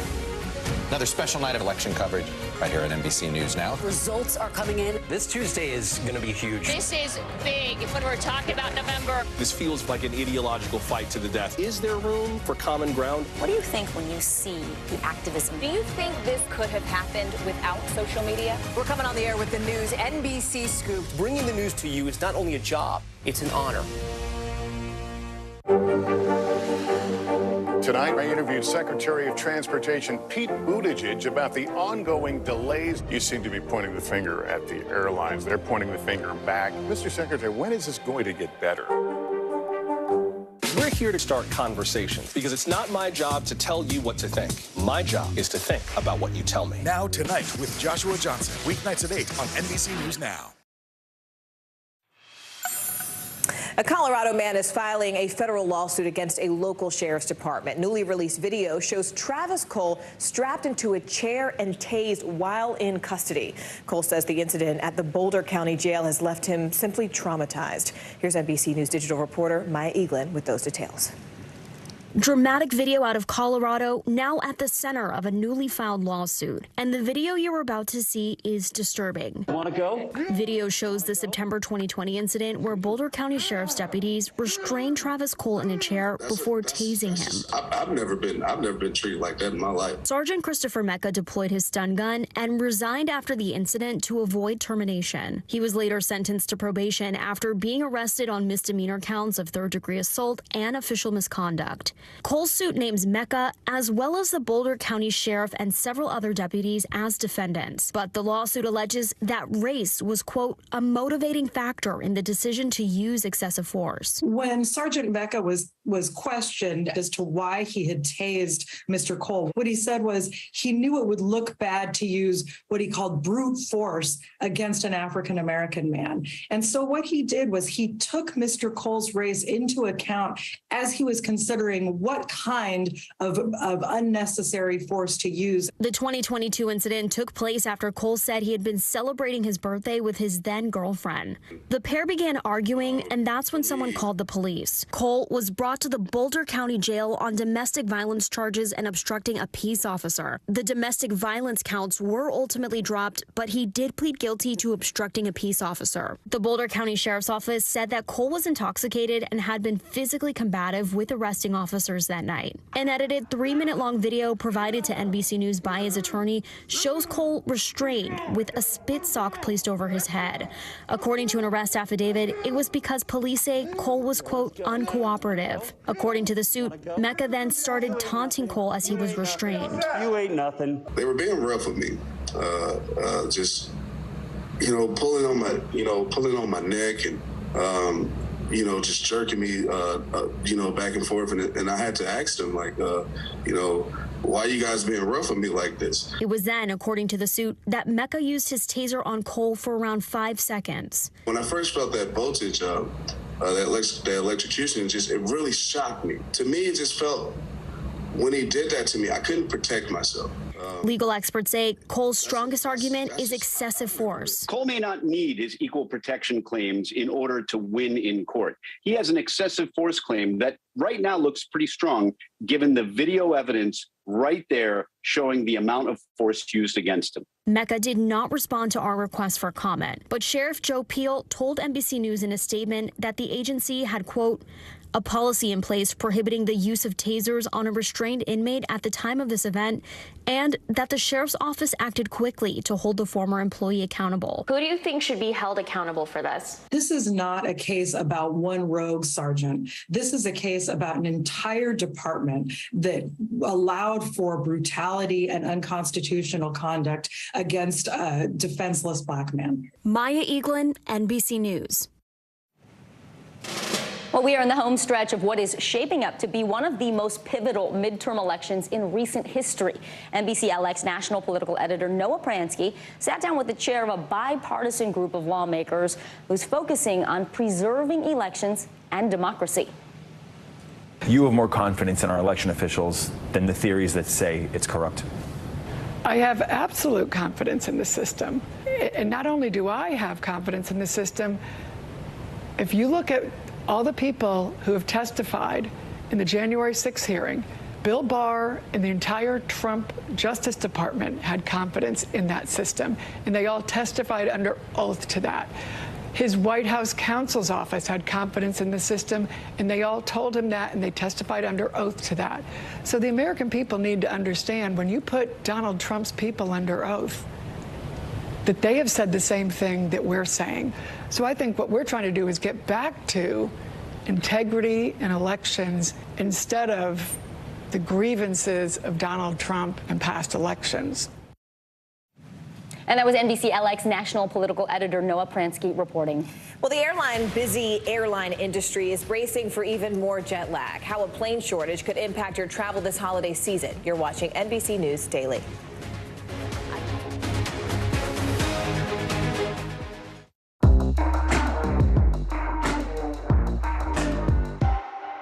The indictment of a former president, or perhaps candidate for president, would arguably tear the country apart. Is that your concern? Can you update us on the status of negotiations? You get one beautiful life to live. Jenna doesn't stop till it's sold. We have this circle of women that love each other. This is a moment we're in right now. This is really electric. Love ya. I love you too. Top Story with Tom Llamas is your news playlist on NBC News Now. And now, you can listen to it as a podcast. Available anytime and anywhere. Sometimes the news can be difficult and overwhelming for kids to understand. Ukraine and Russia. Could you help me understand what's going on? So to help make sense of it all, we've created a newscast just for them. We hope your family will watch Nightly News Kids Edition. News is happening now. Look at what's making headlines around the world. Whenever it happens, wherever you are, it's here now. NBC News, streaming free now. News is happening now. Look at what's making headlines around the world. Right now on Morning News Now. We're coming on the air with breaking news. And this is a significant moment. Whenever it happens, wherever you are, NBC News, streaming free now.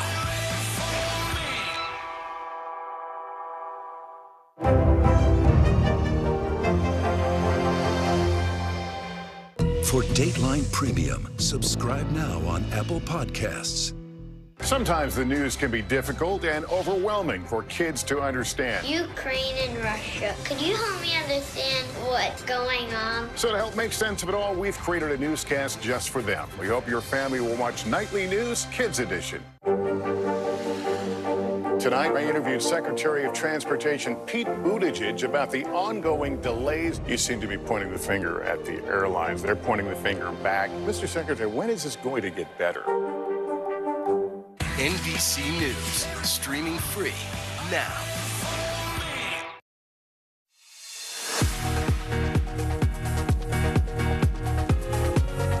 Welcome back, and thanks so much for joining us this Tuesday. I'm Morgan Radford. And I'm Vicki Nguyen. Making news right now. Ukraine is gaining ground on the battlefield. Troops are forcing Russian soldiers into quick retreat on the eastern and southern fronts. This comes as Russia's parliament will rubber stamp Putin's illegal claims on 4 regions.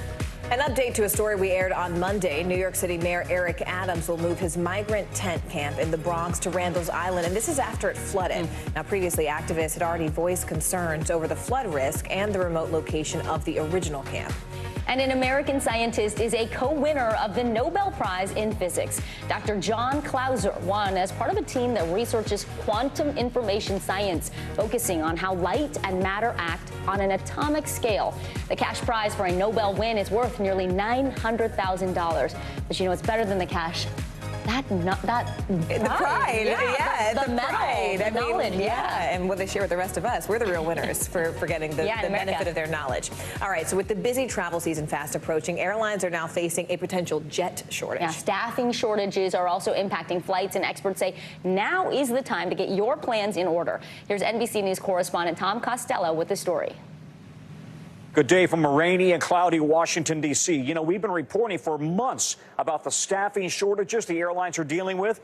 And now another shortage on the horizon. It's a jet shortage. We need to make it clear this is not going to affect the holiday travel, but beyond the holidays, into next year and beyond. This is a problem that the airlines are going to be struggling with as they try to get back in the skies. For the nation's airlines already facing pandemic-related setbacks, a new patch of turbulence may be in the skies ahead. As the world's largest aircraft manufacturers, Boeing and Airbus, are struggling to meet delivery demands for new jets. Both companies cite ongoing issues with the supply chain as a major factor. The demand for the A320 family is very likely to remain stronger than our ability to supply for the many years to come.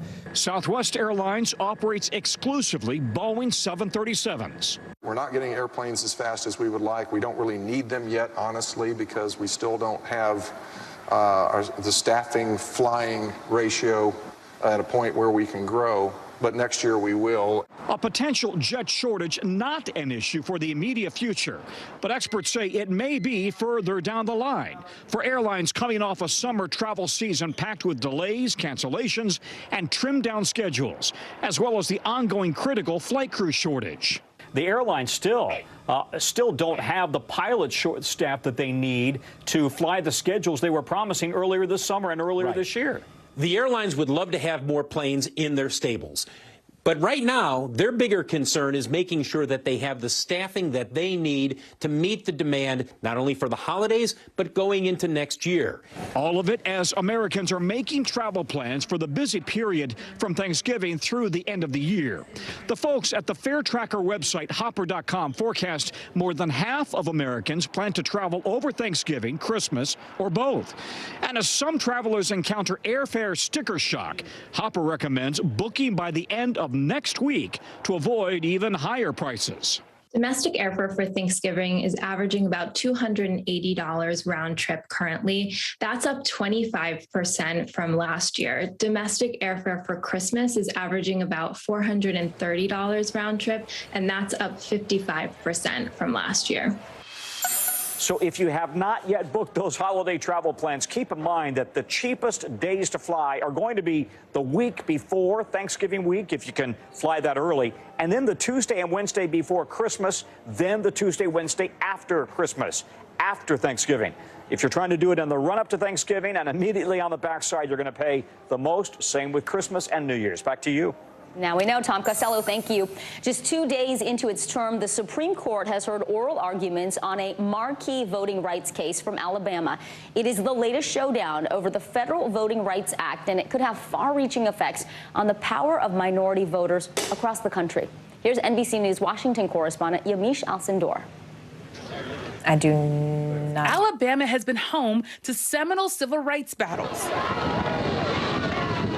Now, activists say there's a new front line for equality, redistricting. We would ask that federal courts would intervene and require them to look at the population, to look at the voting history of our state, and to produce maps that actually give Black Alabamians a chance to elect candidates of their choice in a way that actually represents their population in the state. Evan Milligan is talking about the marquee U.S. Supreme Court case bearing his name, Merrill v. Milligan. The case centers on voting rights and gerrymandering. Currently, only one of the state's 7 congressional districts is majority Black. That's 14%.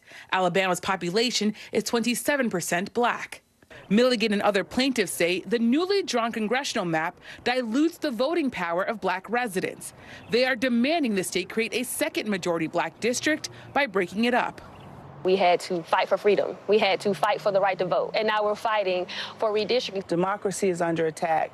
And the country as we know it, if we continue on the road that we're on right now, we will not be able to recognize or even spell democracy in this country. Defendant, Alabama Secretary of State John Merrill, didn't draw the new congressional maps, but he says he is confident the state will be able to successfully defend them. So what's your response to civil rights activists and voters who say that the current congressional lines are diluting African-American voting power in this state? If they're not pleased with that, then they need to change the constituency of the Alabama legislature or the congressional delegation, and people in our state have the opportunity to choose where they live. They can locate or relocate wherever they want to. That's absurd. That's offensive, and that tells you how big the problem is. Former Attorney General Eric Holder has focused much of his attention on fighting gerrymandering. Through a new group, the National Democratic Redistricting Committee, he's helped file lawsuits throughout the country over the past few years, including this case in Alabama. It's a microcosm of a larger problem. Gerrymandering negatively impacts the nation as a whole, but disproportionately negatively impacts people of color. This is fundamentally a question of fairness. Now both sides will make their oral arguments before the Supreme Court. And Yamiche joins us now from outside the Supreme Court. Yamiche, you were there listening to oral arguments this morning. What did you hear? Well, oral arguments are now complete. And what we heard were really robust cases from both sides before this conservative Supreme Court. Now, I've talked to, just in the last few minutes, the Alabama Attorney General. He told me he was proud of the case that they made. They feel like they can't successfully defend this map. But Alabama got some tough questions from the court's three liberal justices. That being said, this is all going to come down to how the court votes. And, of course, the 6-3 majority, conservative majority quote, my understanding is that even civil rights activists who feel like they have solid ground here, that they're worried about what this will mean for the Voting Rights Act going forward. Yeah, absolutely. NBC News Washington correspondent Yamiche Alcindor at the Supreme Court today. Yamiche, thank you.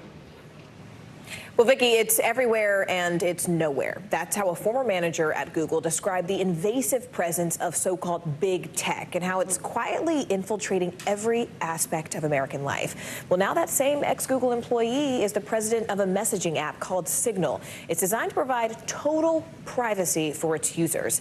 NBC News technology correspondent Jake Ward joins us now. Jake, you got a pretty big interview. You spoke with Signal president Meredith Whittaker exclusively. I have to say a lot of my friends have been encouraging me to use Signal. I, full disclosure, have not tried it yet. What does she tell you about big tech's impact on our freedom? Because that seems to be the essential question here. Is big tech really everywhere? Well, Morgan, what makes Meredith Whittaker so interesting to speak to, and it makes it so notable that she is taking the helm of this company, is that she is one of the country's most visible activists when it comes to big tech. She was not only a Google walkout leader when that company got involved in Defense Department contracts, she also went on to start an ethics institute at NYU and then became part of the FTC and was part of Lena Khan's efforts to rein in big tech.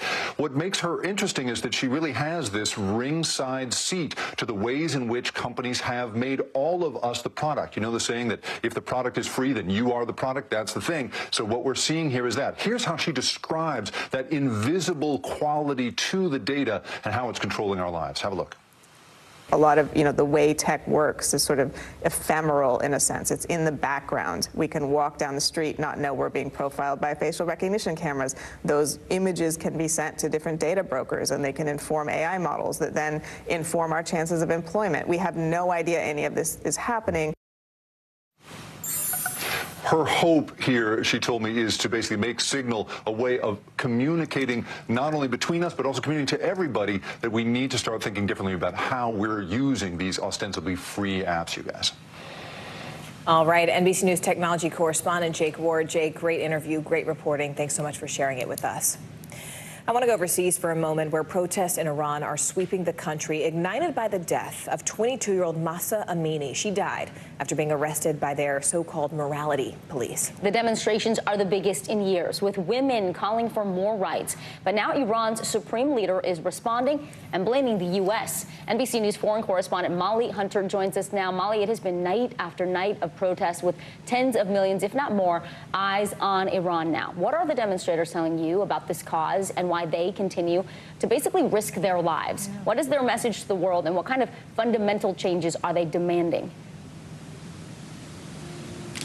Vicki, Morgan, good afternoon, and thanks so much for giving this story time. Again, you're right, night after night, we are entering the third week of protests. And what makes these protests so extraordinary is that not only is it women at the front, it is young women at the front. So I want to show you actually two videos that are absolutely extraordinary. So this week, the focus, you guys, has really been on one of the most prestigious universities in Tehran. But dissent at universities in Tehran has a lot of history. That is not unusual. What is amazing about these videos I'm about to show you is that it is school-aged girls taking off their hijabs and chanting against the authorities. So in this first video, you see high school girls yelling, "This is the year of blood." Now, in other videos appearing on social media from across the country, not just in the capital of Tehran, they are unverified by NBC News, but we have seen girls yelling, "Shame on you." They've been yelling, "Mullahs, go away," in addition to the slogan of these protests, which is women, life, freedom. And then in this second video, I want to show you, they're singing the song Bear Aye, which has become the anthem of these protests. I cannot overstate how unbelievable it is, though, to see school-age children, high school girls, chanting and protesting like this, guys. And I'm glad you mentioned sort of giving the story time, Molly, because I think what we hear so much from the Iranian diaspora, because it's not just protests there in Iran, right? We're seeing protests in the heart of the nation's capital here in D.C., and people want to be heard. NBC News foreign correspondent Molly Hunter. Molly, thank you. Well, coming up, mental health days are not just for adults. The growing number of states letting kids take them too. Plus, what parents should watch for in their children. More NBC News Daily right after this.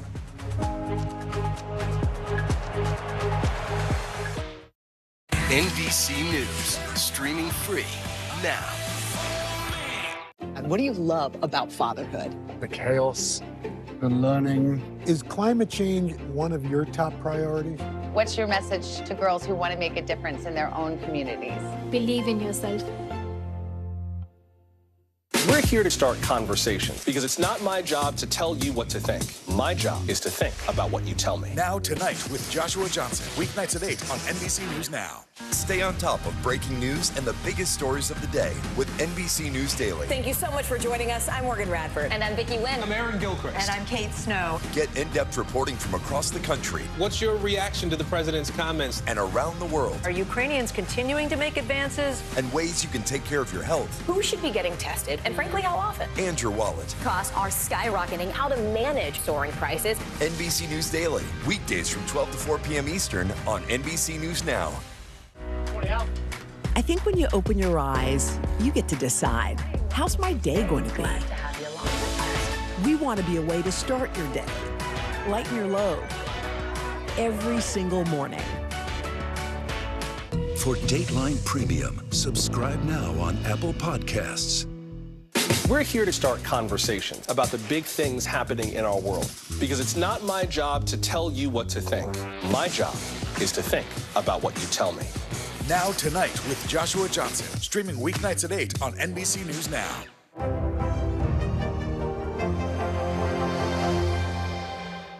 You get one beautiful life to live. Jenna doesn't stop till it's sold. We have this circle of women that love each other.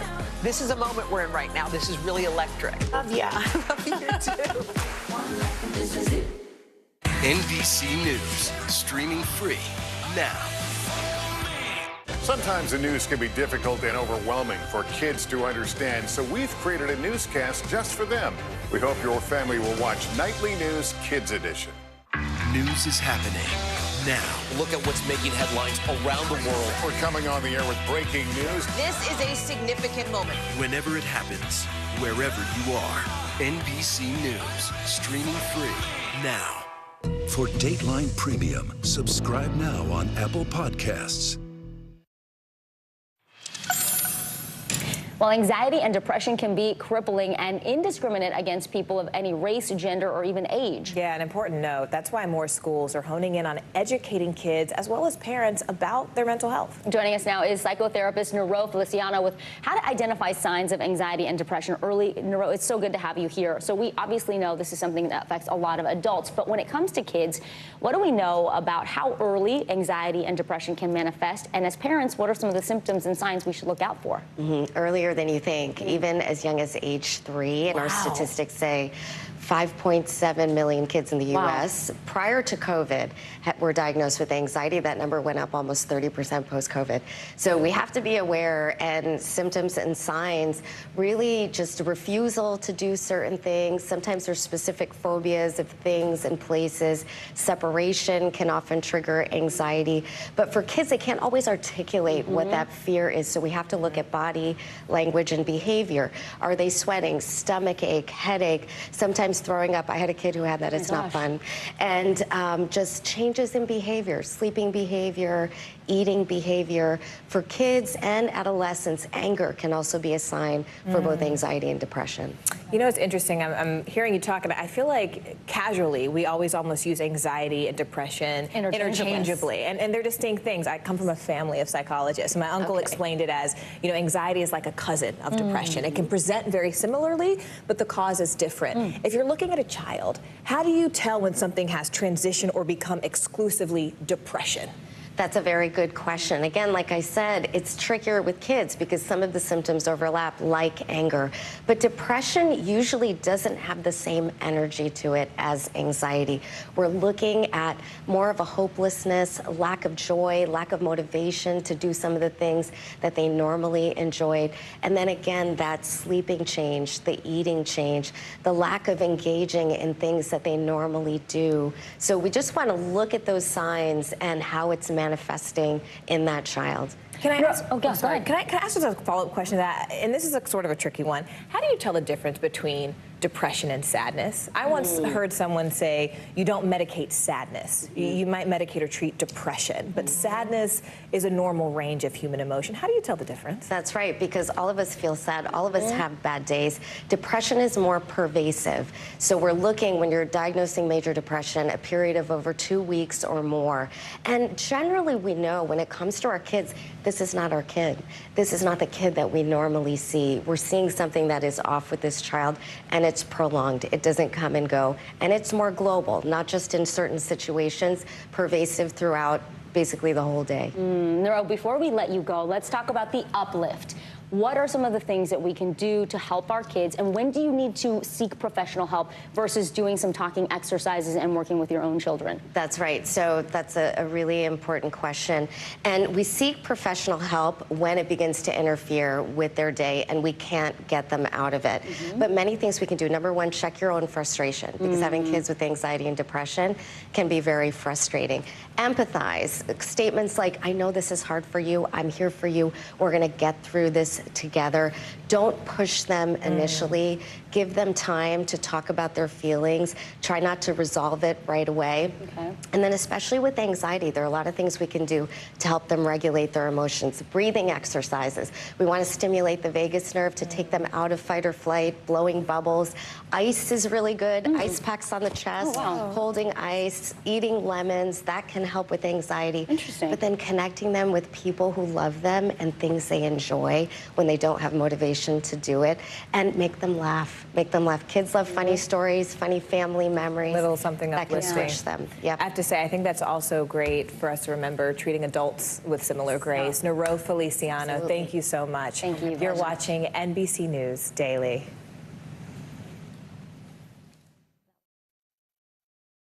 We're here to start conversations because it's not my job to tell you what to think. My job is to think about what you tell me. Now Tonight with Joshua Johnson, weeknights at 8 on NBC News Now. You don't know when your moment's coming, but when it does, you take it. For Dateline Premium, subscribe now on Apple Podcasts.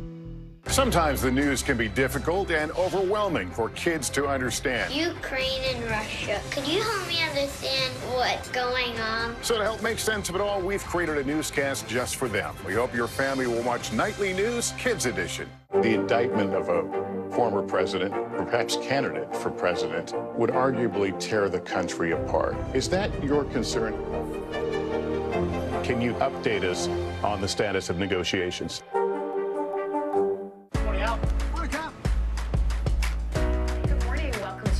I love mornings. They're full of possibility. And how you start your day sets the tone for the whole day.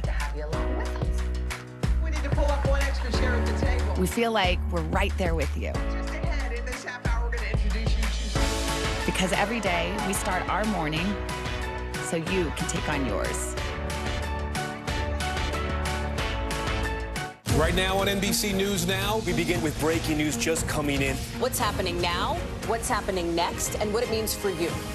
We're continuing to follow the Russian attack on Ukraine. There's an intense artillery battle underway. As we look out over the latest city-turned-crime scene, we see the things left behind. Fewer people are content to just offer their thoughts and prayers. Stunning testimony at the January 6th hearing. Americans face the highest inflation rate in decades. Parts of Virginia cleaning up after severe storms. Flames forcing thousands to evacuate. When do I play meteorologist? Only when the heat is this bad. Another special night of election coverage right here at NBC News Now. Results are coming in. This Tuesday is going to be huge. This is big when we're talking about November. This feels like an ideological fight to the death. Is there room for common ground? What do you think when you see the activism? Do you think this could have happened without social media? We're coming on the air with the news NBC Scoop. Bringing the news to you is not only a job, it's an honor. News is happening now. Look at what's making headlines around the world. Whenever it happens, wherever you are, it's here now. Morning, Al. Morning, Cap. Good morning. Welcome to Today. I love mornings. They're full of possibility. And how you start your day sets the tone for the whole day. We need to pull up one extra chair at the table. We feel like we're right there with you. Just ahead in this half hour, we're going to introduce you to... Because every day we start our morning so you can take on yours.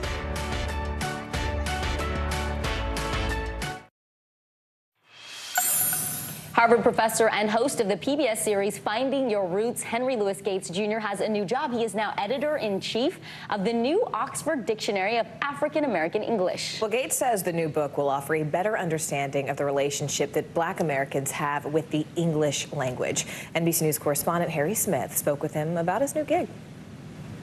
Leave it to Henry Louis Gates to own one of the most treasured tomes in the history of the English language. This is the first edition of Samuel Johnson's Dictionary of the English Language, published, my friend, in 1755. This has pride of place in my library.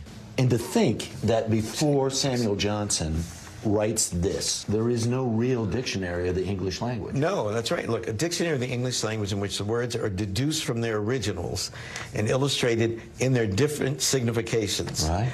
By examples from the best writers. Johnson is Gates's hero, and now Gates is, yes, literally following in his hero's footsteps. We are going to publish the first sophisticated dictionary of African American English based on historical principles. And what that means is that we will give examples of the first usages of these words, the first time someone used cool in the way that we understand cool, or hep, which then morphed into hip, or words from Africa that our enslaved ancestors brought. Gates is the editor-in-chief of what will be the Oxford English Dictionary of African American English. We can approach the history of any people through a book, right?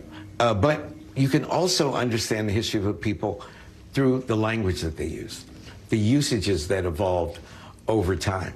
So if you read this dictionary once it's finished, from A to Z, if you read it like Malcolm X read the dictionary when he was in prison, you will have encountered the history of the African American people, but in a completely counterintuitive way. From the metaphors and similes of old spirituals, swing low, sweet chariot, to the wordplay and poetry of Snoop Dogg. It's called for shizzle. Now, for shizzle means, you know, in your world, you might say, hey, for sure. But now you could say for shizzle. Okay. Nothing is as important as recording the history of the usages that African Americans invented. Because we took the language of the oppressor, we took a language that defined us, we reversed it, we signified on it, that we say. We took standard English words, emptied them of their content, and filled them up with a black content. Do you know what Ofe means? I don't. Well, if you look at black newspapers like the Chicago Defender or the Pittsburgh Courier in the early years of the 20th century, often in the headlines they'll say, Ofe does this, or so-and-so, something about an Ofe. Ofe is Pig Latin for foe, F-O-E, right? And that stood for white people. Cue George Clinton and Parliament. Words like funk. Marcus Garvey, the contemporary father of the Back to Africa movement, wrote a poem, "Keep cool, baby, keep cool." That'll be in there. Well, hide there, hide there, hide there, hide. Hide there, hide there, hide there, hide. I'm just thinking about... And Cab Calloway did a dictionary. You just took the words out of my mouth, right? Cab Calloway did a dictionary. Hip. Hidey, hidey, hidey, hey. Hidey, hidey, hidey, ho. What the hell does that mean? Good question. Gates and about a dozen other scholars mean to find out. There's a line from a spiritual. I love to tell the story of Jesus and his... Well, for me, I love to tell the story about people of African descent. That's my job. That's what I was put here to do. Harry Smith, NBC News. Well, here's what's trending now. Move over March Madness. There are some new bracket busters out there. Voting opens tomorrow for this Morgan Fat Bear Week. 12 brown bears at the Katmai National Park and Preserve in Alaska are battling for the honor.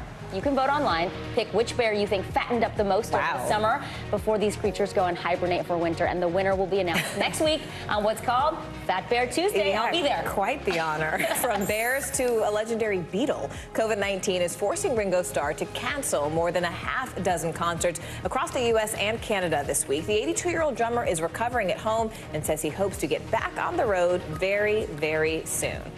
Well, here comes the sun. I'm Morgan Radford. And I'm Vicki Wynn. You're watching NBC News Daily.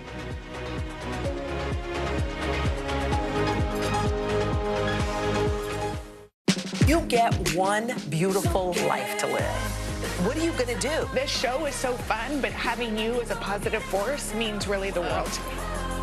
Jenna doesn't stop till it's sold, okay? We have this circle of women that love each other. I decided I'm going to go with the rhythm of life. And you love riding the wave. This is a moment we're in right now. This is really electric. Yeah, I love you too.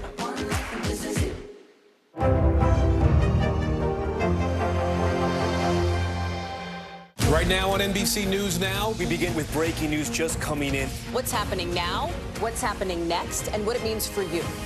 We're continuing to follow the Russian attack on Ukraine. There's an intense artillery battle underway. As we look out over the latest city-turned-crime scene, we see the things left behind. Fewer people are content to just offer their thoughts and prayers. Stunning testimony at the January 6th hearing. Americans face the highest inflation rate in decades. Parts of Virginia cleaning up after severe storms. Flames forcing thousands to evacuate. When do I play meteorologist? Only when the heat is this bad.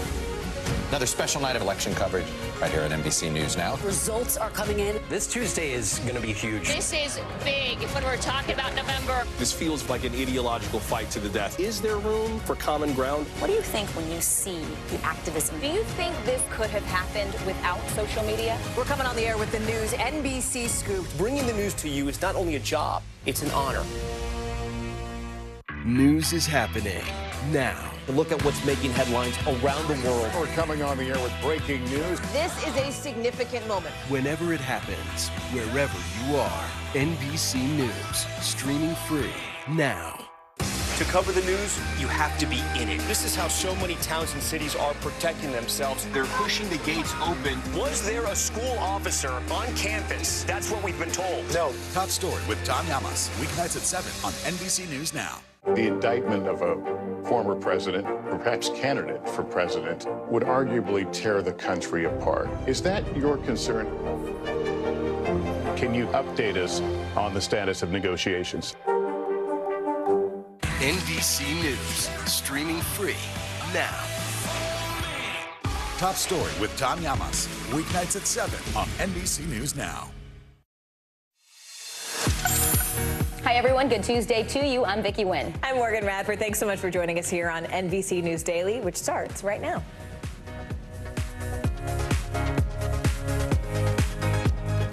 Today is Tuesday, October 4th, survival mode. Ian struck nearly a week ago, but in the storm zone, life has become a day-to-day struggle. And recovery efforts have only just begun, with responders focused on search and rescue and restoring power. Crypto confiscation. Mega influencer Kim Kardashian paying more than $1 million in fines after posting about a cryptocurrency and then failing to disclose that she was actually being paid for it. The move is making other influencers quite nervous. Grounded, it has been a messy summer travel season with thousands of cancellations and delays, leaving travelers stranded. But now the airlines may face another obstacle, not having enough planes to meet the demand. Georgia Senate scandal. In a very tight race, Republican candidate Herschel Walker is now denying a new report that alleges he paid for a woman's abortion back in 2009, and that's despite being staunchly pro-life. Welcome to NBC News Daily this Tuesday. Thank you for joining us. We start with the devastating aftermath of Hurricane Ian. It is a dire situation for thousands in Florida as recovery efforts ramp up. Right now, we're learning the storm has taken at least 100 lives in the state, and the vast majority are from the hard-hit community of Lee County, Florida. That is where we find NBC News correspondent Jesse Kirsch joining us now from Fort Myers Beach. Jesse, as folks there are trying to pick up the pieces and seeing the damage, what are they telling you about what they need the most right now and just how basically they're coping and getting through the day at this point? Yeah, and Vicki, let me show you one of the ways that people are getting through the day right now. There is a large structure that has been blown over in the midst of this storm that is now being demolished. And you can see, based on the scale of where the vehicles are around it, how large this structure is and how the storm was able to make it into a mangled wreck. We have heard from countless people about the struggles, what has been lost, the gratitude amongst some of them that we have been able to speak with, acknowledging that they are alive. And one of the communities that we've spoken with was a synagogue that evacuated its Torahs in the midst of the storm bearing down on this part of the southwest coast of Florida. They returned the Torahs to the synagogue just in time for Yom Kippur, which begins at sunset tonight. Here's what one of the rabbis who we spoke with in that community told us about the symbolism. We're here. We're alive. This scroll over here is an affirmation that our people has gone through horrible times, far worse than we've experienced, and we're here. Our tradition is here. Our community is alive and going forward. And I do want to note that rabbi was very gracious in letting us come to the synagogue with him. That injury is from before the storm. I just want to point that out because obviously this has been a devastating storm for people, but that is a previous injury, he told me. And he also, when he brought us to the synagogue, we saw debris all over outside, but the sign that they have out front wishing people a happy, peaceful New Year for the Jewish New Year was intact, and I thought there was a beautiful symbolism to that. Yeah, absolutely. Look, Jesse, there have also been no questions that were raised about the evacuation timeline where you are there in Lee County. We know that officials stand by their decision on when they decided to actually issue that evacuation order, but some people are saying it came too late. I mean, why? Why are they saying that they're concerned that whether or not they had enough time may have actually contributed in some way to the death toll and giving people enough time to get out of harm's way?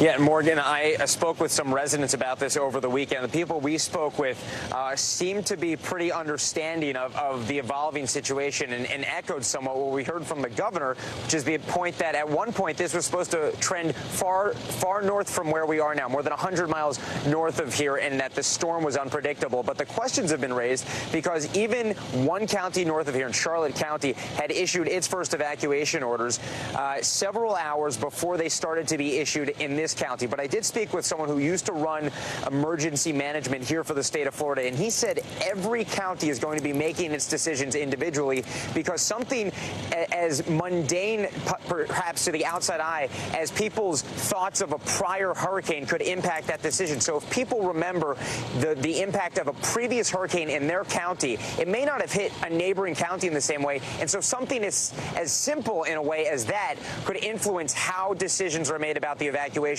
And he said it's going to be quite some time before a review could be done to know fully if that was the proper course that was taken here in Lee County. But again, as you mentioned, officials are standing by their decision here. Yeah, time will really be the only judge in this case. NBC News correspondent Jesse Kirsch for us. Jesse, thank you. Morgan, an apparent serial killer is on the loose in Stockton, California. Police believe 5 murders, which occurred just miles apart, are interconnected. NBC News national correspondent Miguel Almaguer has the very latest on the manhunt. The seemingly unidentifiable grainy still image capturing only the back of a person of interest is perhaps the best lead police in Stockton, California have. Searching for an apparent serial killer roaming the streets, police say 5 men have already been shot to death and fear the next victim could come any day. You need to be aware of your surroundings. Be alert. Have your head on a swivel. Calling the murders interconnected, police say their killer is stalking victims as they walk alone after dark in poorly lit areas, spanning a radius of a few square miles. After the first homicide this summer, most came weeks apart, except for the latest murders, separated by only days. The killing spree generating a flurry of headlines, but few leads. While little is known about a suspect or suspects, the victims' lives are coming into focus. He was there for me. I wish I could have watched out for him. Jerry Lopez's big brother Lorenzo was the last known victim. Salvador Dubedy Jr., a loving husband, was one of the first. His wife too scared to show her face. It's been tremendous tragedy for our family, and we just want answers. With police ruling out gang violence, robberies, and hate crimes, an $85,000 reward is being offered for information leading to an arrest. The desperate hunt for a serial killer before they strike again. Authorities are now beefing up their police presence across the city of Stockton. Investigators are also going over hundreds of hours of doorbell video in the neighborhood where the murders took place. They hope they are one big break away from finding their killer. Back to you. All right, well, Kim Kardashian, of course, is a mega influencer with a mega million following on Instagram. But now the reality TV star is in hot water with the feds over a promotional post about cryptocurrency from last summer. She told her followers the post was a hashtag ad, but she actually didn't tell them how much she was paid for it. NBC News correspondent Emily Queta joins us now. Emily, you've been following this. So Kim Kardashian, she's agreed to pay a $1.2 million fine, right? But she hasn't said much in response to these charges. So is there more to the investigation? Yeah, so her attorney has released a statement, and she says that Kim Kardashian is very pleased to have resolved this matter, writing in part saying Kardashian fully cooperated with the SEC from the very beginning, and she remains willing to do whatever she can to assist the SEC in this matter. She wanted to get this matter behind her to avoid a protracted dispute so she can move forward and focus on her various business ventures. This investigation still is ongoing, and I should also note the SEC says that Kardashian has never confirmed or denied the wrongdoings or the SEC's findings. And at the essence of this, Emily, this is about transparency, right? I mean, people now understand generally that Instagram influencers need to acknowledge that they are being paid for something, that it is in fact an ad, but do they have to say how much they're being paid for it? Yeah, especially when it comes to talking about cryptocurrency, which is really an investment when you're talking about crypto assets, and that's why these rules are much more strict. So not only do they have to reveal that, hey, I was being paid to promote this item, but they also have to disclose how much money, which in Kardashian's instance was $250,000, certainly a lot of money. Yeah. Emily, what about this idea that the SEC is using Kim Kardashian, mega influencer, to make an example? And are there any other celebrities that could be in the crosshairs at this point? Yeah, so they're using her influencer status to influence other people and discourage other celebrities from kind of following in these footsteps, trying to really send a signal to other celebrities who are thinking about posting about cryptocurrency or any kind of investment that not only do they have to disclose that they are being compensated, but for how much. It's a widespread signal, and the SEC is hoping that people are listening. We will wait and find out. Emily Queta for us there. Emily, thank you so much.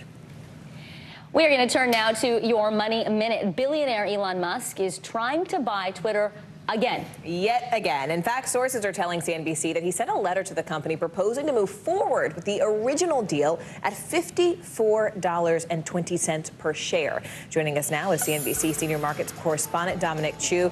Dom, if I had a penny for how many times we talked about this back and forth, I would actually be a very rich. I might be Elon Musk rich, in fact. Tell us, what does this actually mean for Twitter? All right, ladies. So what this means, right now, it's so much drama. What it means is Elon Musk may be making some bigger changes at Twitter. Now, when he made his original offer, that $54.20, he was talking a lot about removing some of the restrictions on what people can say on the platform to make it more of a freewheeling town square. And so this news about a possible settlement and moving forward with this takeover is already having a big impact on the stock. It had been trading well below that deal price because Musk had been trying to back out of the deal. Those shares immediately jumped 13% to around $48 and change. Trading, though, has been halted several times for volatility, and now for news. We don't know yet where it'll end up. We definitely don't know why Musk changed his mind, but the speculation is he realized he might lose in court. We are expecting, by the way, an official statement from Twitter sometime soon. Also on the news front today, a new important number in the economy, job openings. They plunged, yes, plunged by more than 1.1 million in August. That means that the big gap between jobs and workers is closing, and that's something the Federal Reserve watches very closely because when there are more jobs than people, employers have to pay more, and that fuels inflation. This could make the Fed maybe some more likely to pull back from its anti-inflation rate hikes that investors worry could put the country into a recession. And then finally, Facebook parent Meta company is closing one of its New York offices and scaling back expansion plans in the city. That's according to a report from Bloomberg. It does quote the company as saying the space it is leaving served as a bridge location as it consolidated into new offices, but it remains firmly committed to New York City. Still, though, a lot of news out there. The Twitter news is certainly something we at CNBC will be watching all afternoon. I have a feeling it's not the last time we're talking about it either, Dom. Some more pennies coming your way, Morgan. Quite a few more to get to Elon Musk's status. CNBC senior markets correspondent Dominic Chu always keeping us up to date. Thanks, Dom. All right, well, coming up, airlines may be facing a bumpy ride ahead, and just in time for the busy holiday season. After the break, we'll get the scoop on when you should book your flight to avoid even higher prices. You're watching NBC News Daily.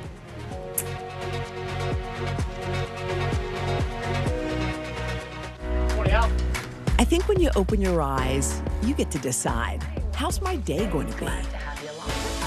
We want to be a way to start your day, lighten your load, every single morning. Tonight, I interviewed Secretary of Transportation Pete Buttigieg about the ongoing delays. You seem to be pointing the finger at the airlines. They're pointing the finger back. Mr. Secretary, when is this going to get better? You get one beautiful life to live. Jenna doesn't stop till it's sold. We have this circle of women that love each other. This is a moment we're in right now. This is really electric. Love ya. I love you too. Good morning, I'm Joe Fryer. And I'm Savannah Sellers right now on Morning News Now. We're staying on top of the breaking situation in Ukraine. We are watching dangerous heat this week. Recession, I mean, is that where we're headed? Is there any way to avoid that? Morning News Now, streaming weekdays at 7. Tonight, I interviewed Secretary of Transportation Pete Buttigieg about the ongoing delays. You seem to be pointing the finger at the airlines. They're pointing the finger back. Mr. Secretary, when is this going to get better? For Dateline Premium, subscribe now on Apple Podcasts. To cover the news, you have to be in it. This is how so many towns and cities are protecting themselves. They're pushing the gates open. Was there a school officer on campus? That's what we've been told. No. Top Story with Tom Yamas, weeknights at 7 on NBC News Now. News is happening now. Look at what's making headlines around the world. Right now on Morning News Now. We're coming on the air with breaking news. And this is a significant moment. Whenever it happens, wherever you are, NBC News, streaming free now. For Dateline Premium, subscribe now on Apple Podcasts. Top Story with Tom Yamas is your news playlist on NBC News Now. And now, you can listen to it as a podcast. Available anytime and anywhere. News is happening now. Look at what's making headlines around the world. Whenever it happens, wherever you are, it's here now. Our show is about sparking conversations around today's biggest issues. The Fed raises interest rates. That controls inflation. Explain how that works. Is part of this that everyone's rethinking their jobs and their relationship to their employers? Could you just remind us why there are 9 justices on the Supreme Court instead of 3 or 20 or 2? It's not my job to tell you what to think. My job is to think about what you tell me. Now Tonight with Joshua Johnson, streaming weeknights at 8 on NBC News Now. All right, so believe it or not, the holidays are just around the corner, and so is the busiest travel season of the year. Experts are now warning that it's the best time to get your flight plans ready, as a potential shortage could actually hit airlines this fall. Here's NBC News correspondent Tom Costello with those details. A good day from a rainy and cloudy Washington. You know, we've been reporting for a long time now about all of the challenges the airlines are facing, specifically the staffing shortages that made their travel schedules this summer really become a nightmare for hundreds of thousands of passengers. Delayed and canceled flights, the airlines then trimming back on their schedules. So as they are now working towards the Thanksgiving and Christmas holiday season, we've learned of yet another problem on the horizon. Now, this is not going to affect Thanksgiving and Christmas, but beyond that, a shortage of jets. Quite frankly, the problem is that Airbus and Boeing, the biggest makers of jets, are behind on production because of the supply chain issues and staffing problems with the manufacturing process. And so, not this year, but going into next and the years beyond, the airlines say they simply are not getting enough planes from Boeing, from Airbus, to be able to fully fly the schedules they want to fly as passenger travel rebounds in such a dramatic way.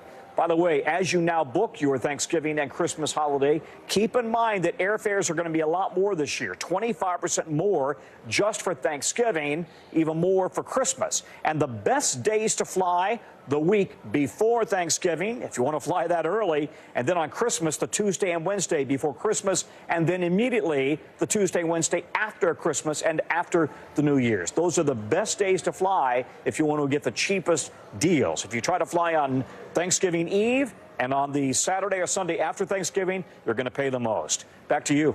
Really not those days. All right, Tom Costello, thank you. Women's pro soccer is facing an epidemic of abuse. That is according to an independent investigation detailing sexual, verbal, and emotional misconduct by American coaches. Now, according to the report, the abuse is rooted in a deeper culture that starts young, normalizes abusive coaching, and blurs the boundaries between coaches and players. The report also claims that since the league's founding in 2013, executives have reportedly ignored reports of that very abuse. NBC News correspondent Ann Thompson joins us now for more. And the National Women's Soccer League faced a lot of scrutiny last year, but how does this report show us that the misconduct was actually a lot more widespread than we even previously thought? Yeah, so basically, this report builds around the activity of 3 coaches, and they talked to more than 200 witnesses. They talked to more than 100 women who played for both the national team and for the National Women's Soccer League. And what they have described is something that the investigation calls systemic. I mean, it is not just the problem of 1 or 2 bad apples. There are a lot of bad apples here, and it's not just the coaches, but it's the people who run the teams and, in fact, the people who run the league, because they heard about these reports, they knew, and did nothing. And as a result, you have this investigation, you have these women coming forward saying, you have to do something because what's happening here is absolutely wrong. And we're talking about 172 pages. They went really deep. You talked about hundreds of witnesses that they talked to. So this spans even starting in youth soccer. Yep. What did the report talk about in terms of remedies? What are some suggestions that they offered that said, hey, we got to fix this, and here is concrete steps for how to do it? The remedies, they focused on the top with the professional league. And one of the big things is what they want to do is stop the fact that these abusive coaches are getting passed around and nobody knows. It would remind you of the priests in the Catholic Church. And so one of the things they want to do is make public, one of the things they recommend is that they make public when a coach is dismissed, why the coach is dismissed. Is he dismissed because his behavior was inappropriate? Was he accused of being inappropriate with his players?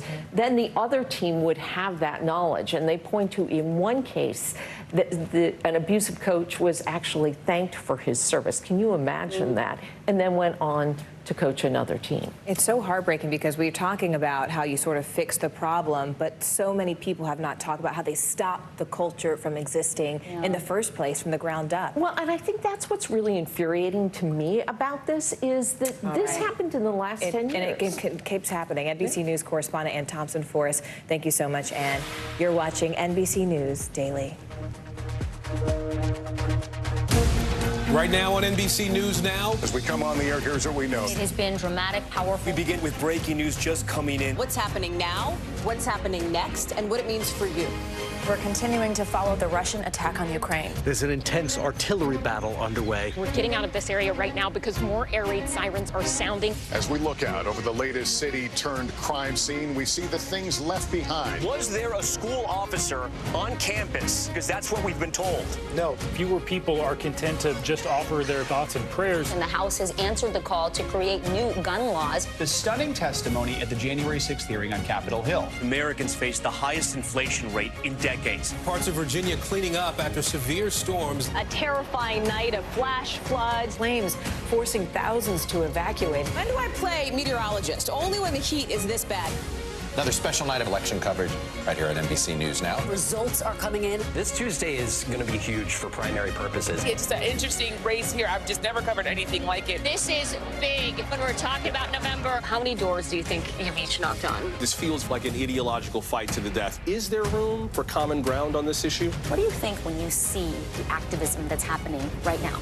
Do you think this movement could have happened without social media? A lot to talk about as we continue our rolling coverage. We're coming on the air with the news NBC Scoop. Bringing the news to you is not only a job, it's an honor.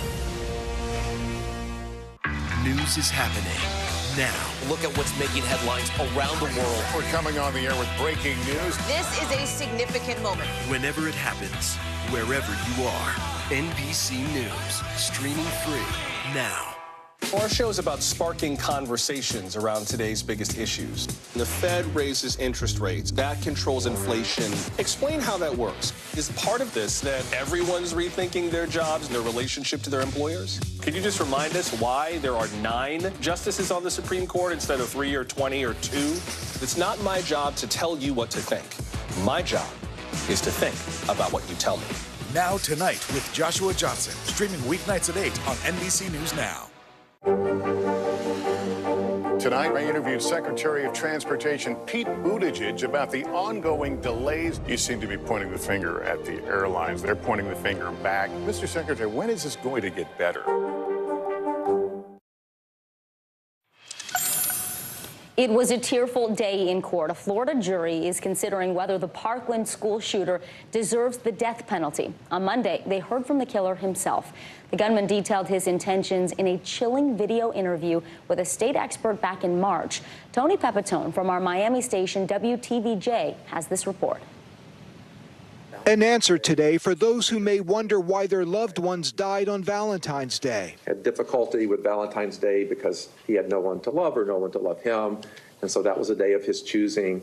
Dr. Charles Scott got the killer to admit that and much more. I told you I wanted to kill as many people as I could and take my life. Okay. So that was cool, so I shot her. Okay. In the back. I think I shot her twice. Premeditation, cruelty, things the state must prove to support a death sentence, like when he found 2 girls cowering in the first-floor hallway. And did you end up shooting them? Yeah, because they gave me a nasty look and they were about to run.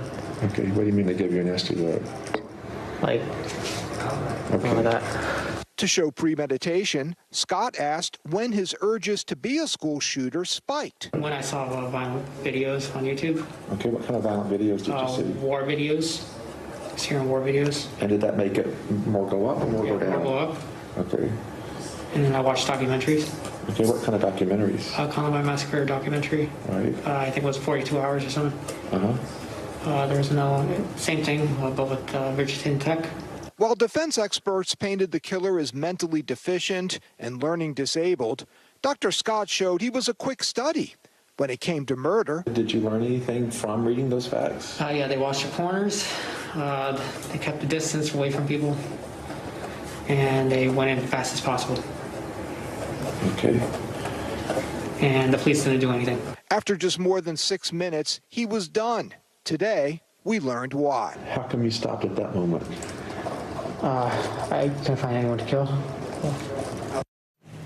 That was Tony Pepitone reporting. Under Florida law, Dr. Scott is allowed to interview the shooter since Cruz is relying on supposed mental defects as his defense against the death penalty.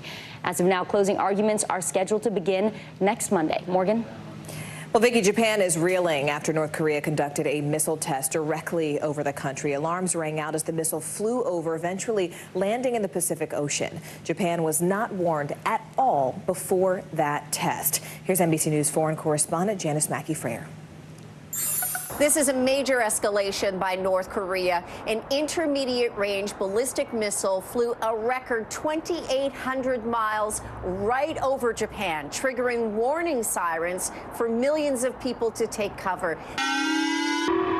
This is rare. Only twice before have missiles flown over Japan. Usually they fly higher in the distances into the sky.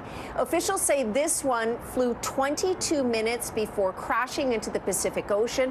Overnight, the State Department reacting strongly, calling it reckless and dangerous and deeply destabilizing for the region. Already, Japan has announced joint military exercises with the U.S. and South Korea firing back, launching what they call precision bombing drills as a response. The concern has been the pace of testing. This is the 5th missile in just over a week, 23 missile tests so far this year, and also this show of increased capabilities. It suggests that North Korea may see opportunity now to test longer range weapons because there has been barely a reaction by the U.S. to its shorter range testing, with the Biden administration obviously focused on Ukraine. There's also the sense that this could be the preamble for a nuclear test by Kim Jong-un, something he hasn't done for the past 5 years, is seen as a provocative step toward that. Our thanks to NBC News foreign correspondent Janice Mackey-Frayer for that report. This was North Korea's first ballistic missile test since 2017, where a projectile flew directly over Japan. Well, coming up, search and rescue operations are intensifying in Florida as Hurricane Ian's death toll rises. Straight ahead, what people on the ground say they need the most. You're watching NBC News Daily.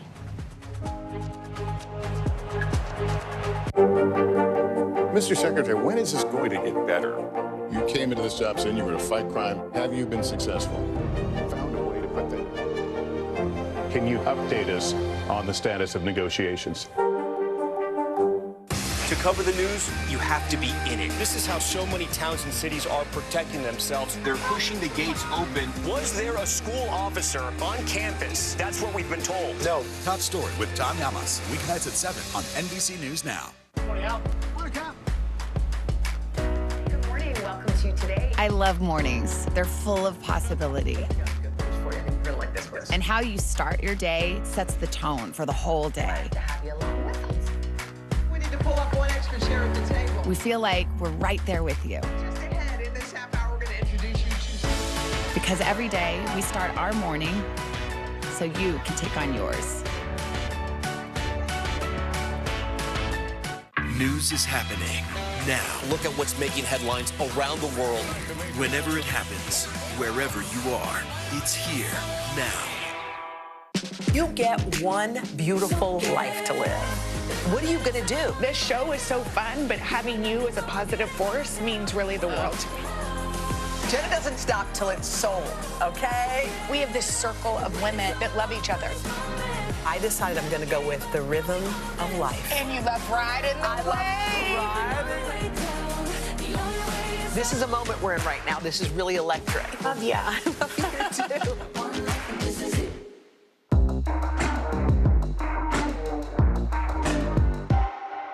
As we look out over the latest city-turned-crime scene, we see the things left behind.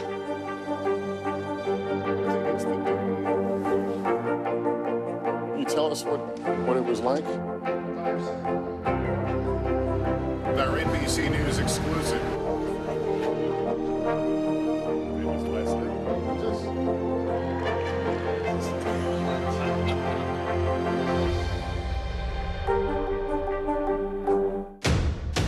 The day's biggest political stories with trusted insight now and expert analysis now. A daily look at the politics behind the headlines. Meet the Press Now, streaming weekdays at 4 p.m. on NBC News Now. News is happening now. Look at what's making headlines around the world. We're coming on the air with breaking news. This is a significant moment. Whenever it happens, wherever you are, NBC News, streaming free now.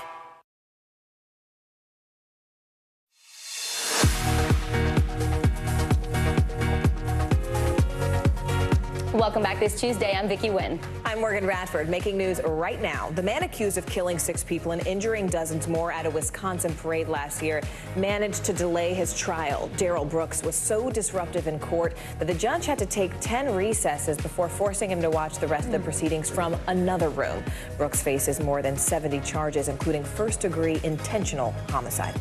New York City Mayor Eric Adams is moving his migrant tent camp from the Bronx to Randall's Island after it flooded over the weekend. Activists repeatedly voiced their concerns over the flood risk and that remote location. And country music legend Loretta Lynn has passed away. Her family confirming she died at her home in Tennessee. Lynn was best known for her 1970 hit Coal Miner's Daughter, and she raked up more than 50 top 10 songs over the course of her career. She was 90 years old. We continue to follow the devastation in the wake of Hurricane Ian, the storm taking more than 100 lives. But as the human cost becomes more clear, we're also hearing stories of help and hope, especially from some of the hardest hit areas in Southwest Florida. NBC News correspondent Dasha Burns joins us now from Fort Myers Beach. Dasha, first off, just tell us sort of what you're seeing on the ground. We're talking days in the aftermath, and I understand that you met one truly remarkable woman who described her experience just trying to weather that storm.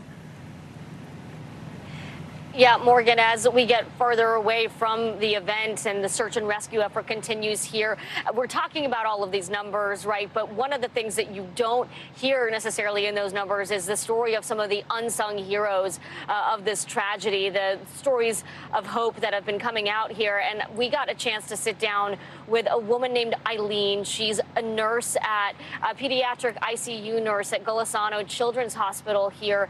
And she is, get this, 32 weeks pregnant with twins. And just before the hurricane hit, she said goodbye to her husband and her baby girl, 1.5 years old, said goodbye to them. She had never been away from her daughter for any longer than a work day before, and went to the hospital, spent 4 days and nights there, sleeping in a storage unit, taking care of other people's children, while not knowing if her own was safe, alive, if they were able to get to safety. Take a listen to just some of what she told me.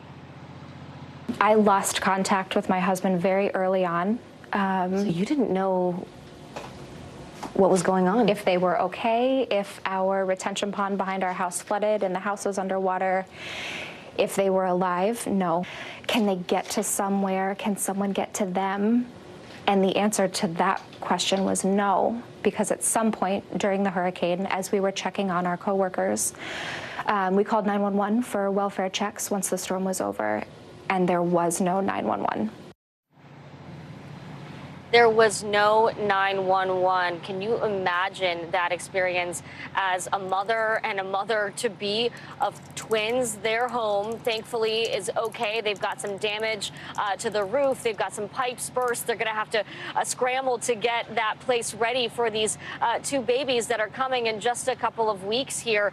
But this is the kind of story that you're hearing over and over and over again, the challenges that folks like Eileen went through, but also the resilience and just the heroic actions, taking care of these patients, these kids, riding out the storm, terrified, but she was there for them as well as for her own family, guys.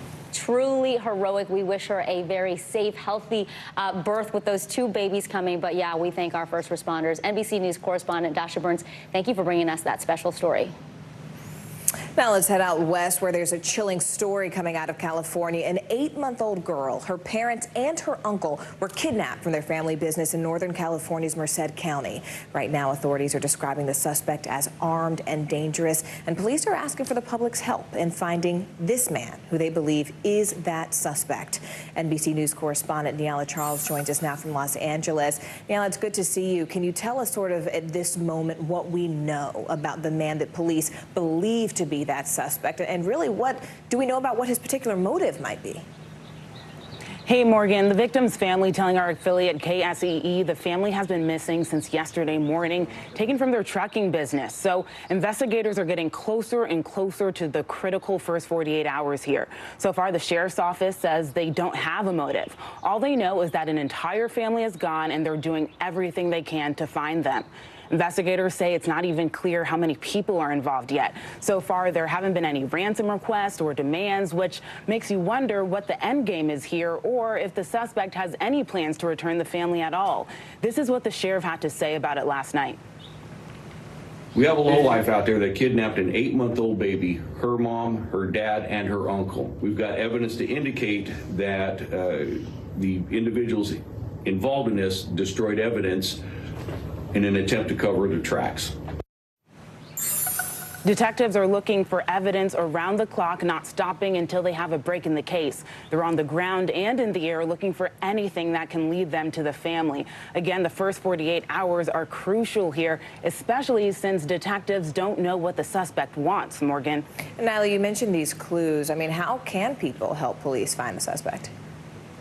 Well, because there isn't a motive, it's not clear what the suspect will do next. So deputies are telling the people who live in that area to not approach the suspect and to just call 911. Right now, investigators are leaning heavily on the community to help fill the gaps here for info like who the suspect is and what his connection may be to the family, if any.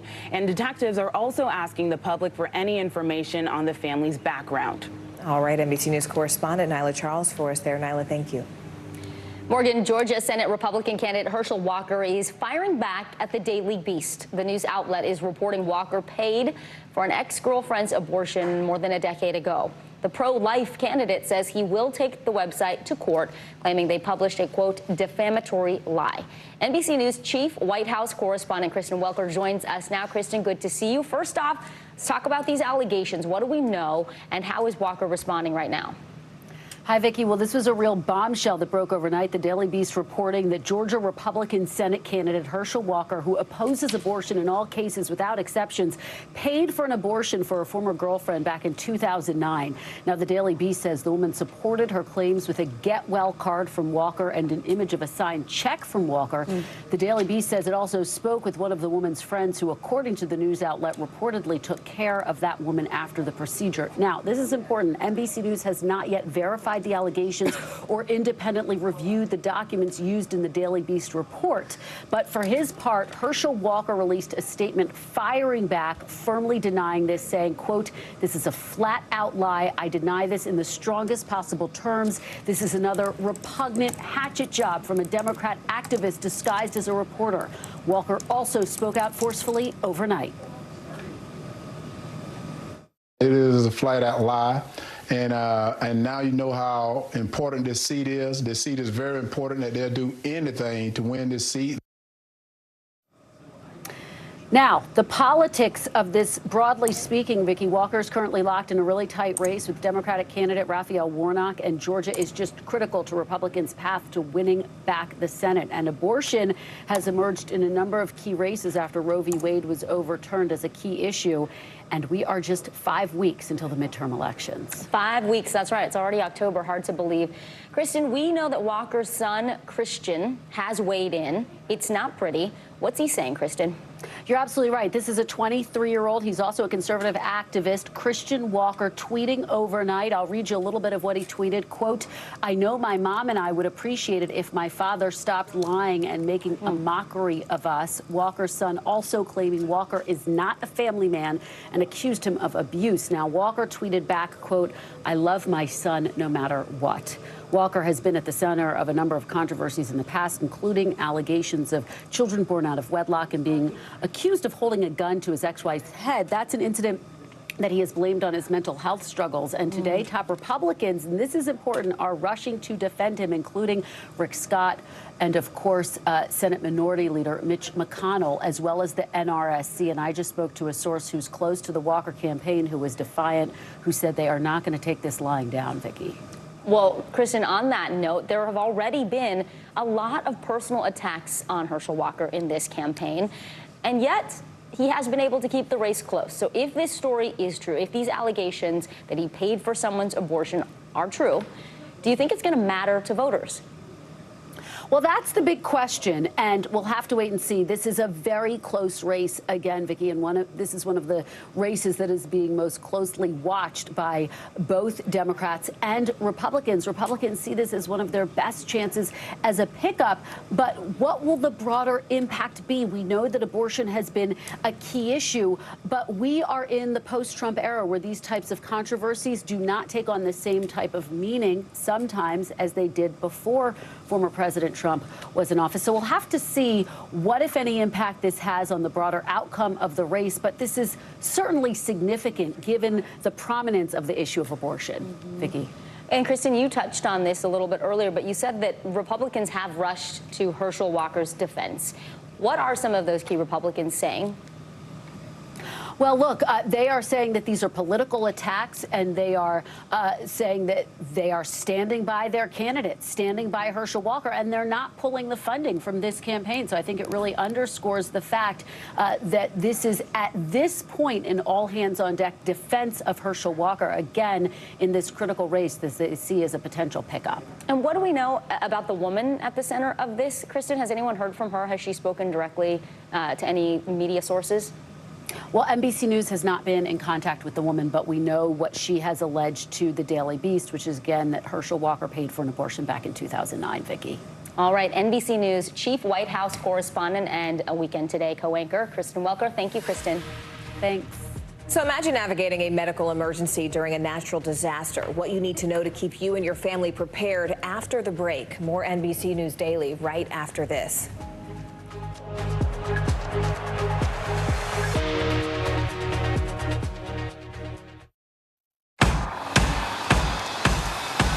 News is happening now. Look at what's making headlines around the world. Right now on Morning News Now.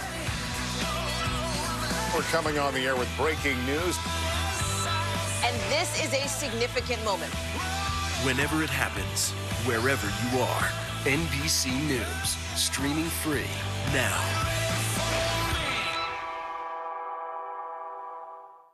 News is happening now. Look at what's making headlines around the world. We're coming on the air with breaking news. This is a significant moment. Whenever it happens, wherever you are, NBC News, streaming free now. You get one beautiful life to live. What are you going to do? This show is so fun, but having you as a positive force means really the world to me. Jenna doesn't stop till it's sold, okay? We have this circle of women that love each other. I decided I'm going to go with the rhythm of life. And you love riding the wave. This is a moment we're in right now. This is really electric. Yeah. I love you too. Hallie Jackson Now. Weekdays at 5 on NBC News Now. Right now on NBC News Now, we begin with breaking news just coming in. What's happening now, what's happening next, and what it means for you. We're continuing to follow the Russian attack on Ukraine. There's an intense artillery battle underway. As we look out over the latest city-turned-crime scene, we see the things left behind. Fewer people are content to just offer their thoughts and prayers. Stunning testimony at the January 6th hearing. Americans face the highest inflation rate in decades. Parts of Virginia cleaning up after severe storms. Flames forcing thousands to evacuate. When do I play meteorologist? Only when the heat is this bad. Another special night of election coverage right here at NBC News Now. Results are coming in. This Tuesday is going to be huge. This is big when we're talking about November. This feels like an ideological fight to the death. Is there room for common ground? What do you think when you see the activism? Do you think this could have happened without social media? We're coming on the air with the news NBC Scoop. Bringing the news to you is not only a job, it's an honor. News is happening now. Look at what's making headlines around the world. Whenever it happens, wherever you are, it's here now. You get one beautiful life to live. What are you going to do? This show is so fun, but having you as a positive force means really the world to me. Jenna doesn't stop till it's sold, okay? We have this circle of women that love each other. I decided I'm going to go with the rhythm of life. And you love riding the wave. This is a moment we're in right now. This is really electric. Yeah. I love you too. Decades ago, riding out a storm at home might have been a safe option. But as Hurricane Ian shows us, climate change is only making storms stronger and more dangerous. So how can you better prepare for a hurricane? NBC News senior Washington correspondent Hallie Jackson explains.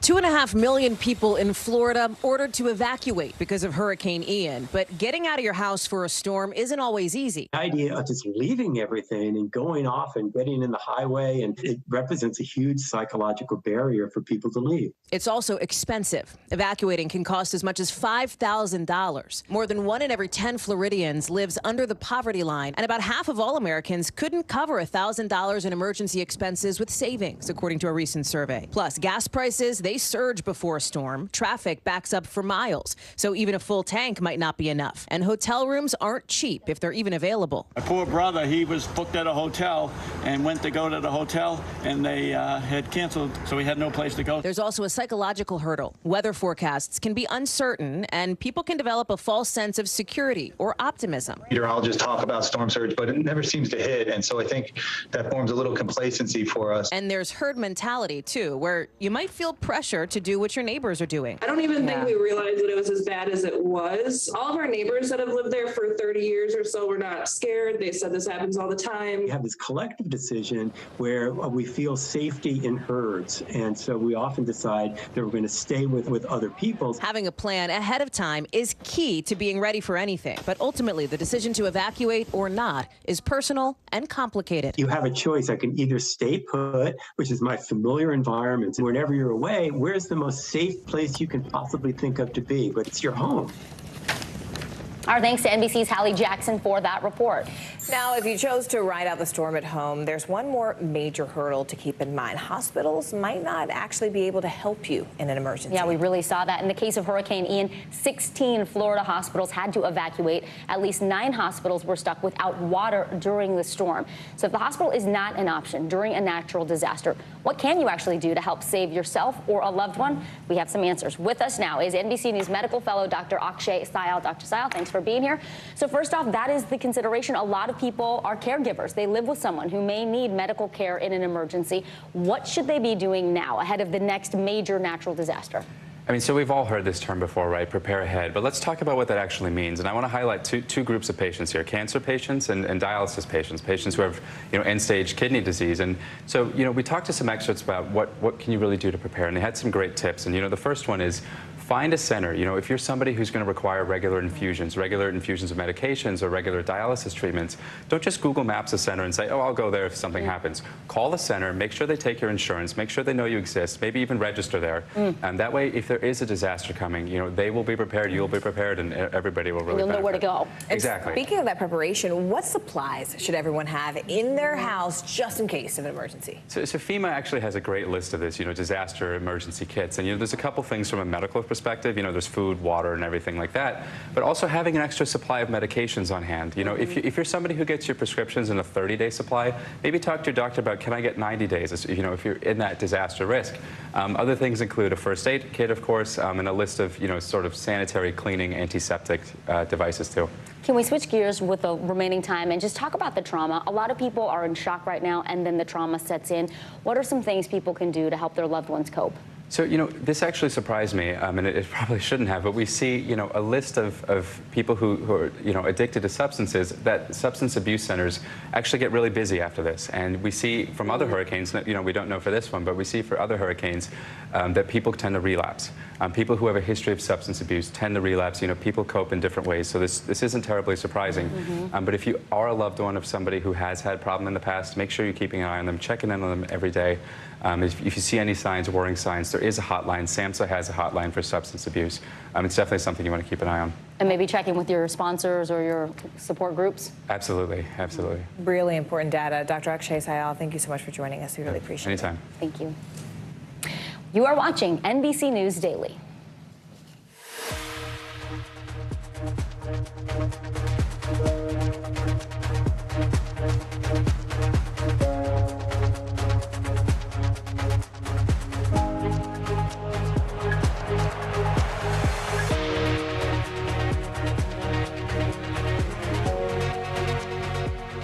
As we look out over the latest city-turned-crime scene, we see the things left behind.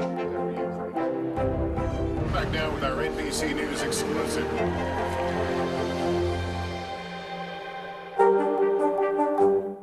You get one beautiful life to live. What are you going to do? This show is so fun, but having you as a positive force means really the world to me. Jenna doesn't stop till it's sold, okay? We have this circle of women that love each other. I decided I'm going to go with the rhythm of life. And you love riding the wave. This is a moment we're in right now. This is really electric. Yeah. I love you too. Our show is about sparking conversations around today's biggest issues. The Fed raises interest rates. That controls inflation. Explain how that works. Is part of this that everyone's rethinking their jobs and their relationship to their employers? Could you just remind us why there are 9 justices on the Supreme Court instead of 3 or 20 or 2? It's not my job to tell you what to think. My job is to think about what you tell me. Now Tonight with Joshua Johnson, streaming weeknights at 8 on NBC News Now.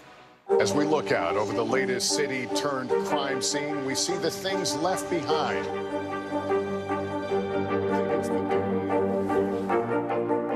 Can you tell us what it was like?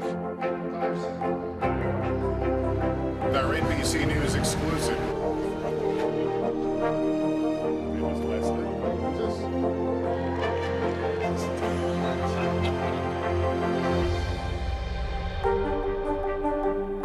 Sometimes the news can be difficult and overwhelming for kids to understand. Ukraine and Russia. Could you help me understand what's going on? So to help make sense of it all, we've created a newscast just for them. We hope your family will watch Nightly News Kids Edition.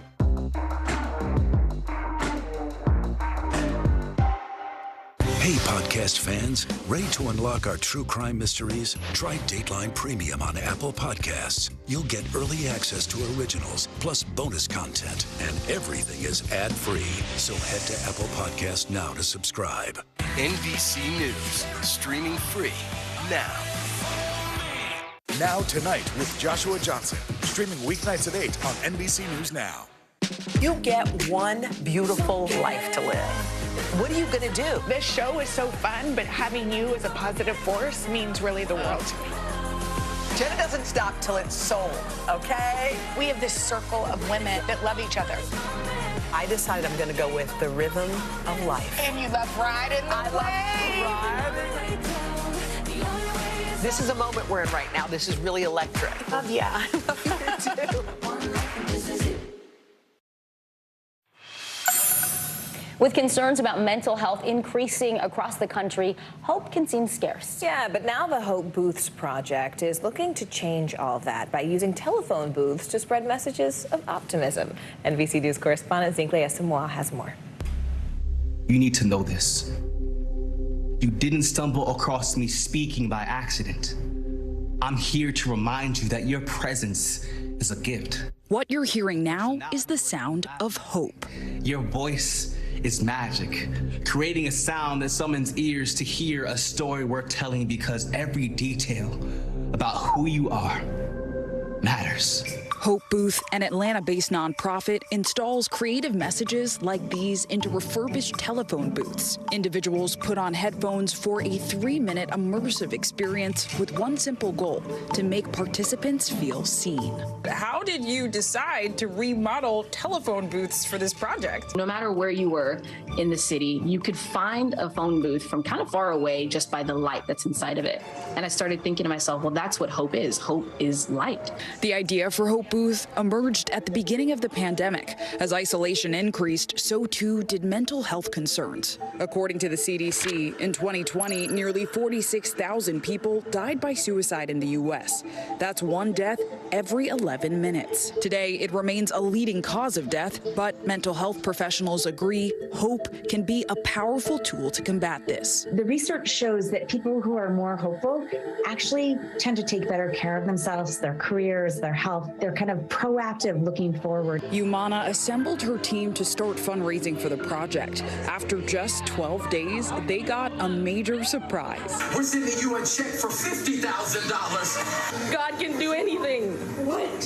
That was the most unbelievable moment, I think, of my life. Oklahoma-based Transformation Church's donation helped Hope Booth exceed their financial goal, hitting 106% and allowing for pop-ups around the country. Sean Anukwem encountered Hope Booth in Hoboken, New Jersey. When you understand who you are and that you have value, then all of a sudden your outlook changes. You are not invisible. That rock bottom is not the end, but the beginning of a rock climb. While Hope Booth spans the nation, Umana says this mission is personal. It's about 12 years ago where I almost lost my life to suicide. And the only thing that kept me moving forward was hope. As an action-oriented strength that's fueled by the belief that though everything around me may be crumbling, I will be okay. And she's not alone in this effort, with creatives across the country shining a light on mental health through installations. In Missouri, Randy Bacon creating a series called The Art of Being Me, showcasing portraits of individuals living with mental health conditions. In Pennsylvania, the Irish Diaspora Center created the Lights in the Darkness exhibit, 100 life-size figures representing the lives of those impacted by suicide and mental health. What's the use of our art and our creativity if it's not impacting the lives of those around us? Do you have hope given the level of mental health crises that are happening in the country? Hope is an internal work. Once I internally do that work, then I have the ability as an overflow and an outpouring to spread hope. Now say this with me. Oh, okay. I matter. I matter. Take this moment with you. Hold on to it. This hope is yours. Zinclair Samoa, NBC News. All right, so here's what's trending right now. Marvel fans are trying to crack clues in the latest Black Panther trailer. Here's a new look at Wakanda Forever. Show them who we are.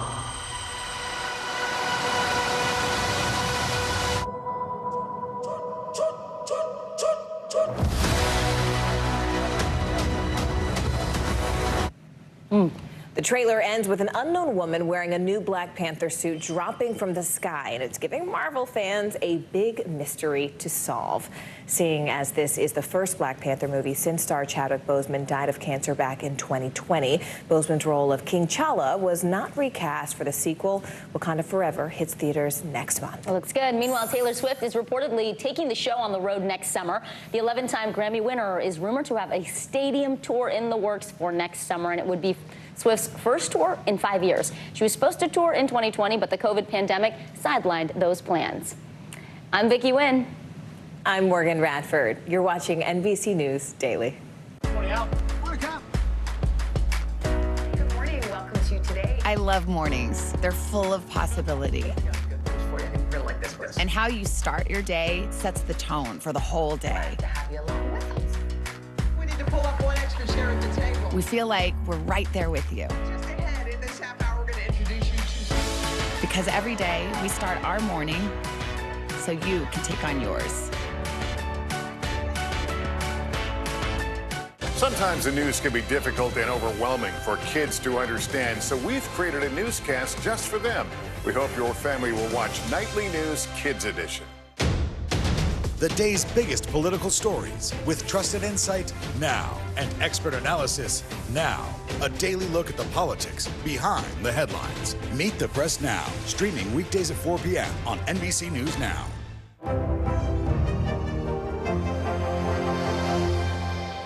Sometimes the news can be difficult and overwhelming for kids to understand. Ukraine and Russia. Could you help me understand what's going on? So to help make sense of it all, we've created a newscast just for them. We hope your family will watch Nightly News Kids Edition.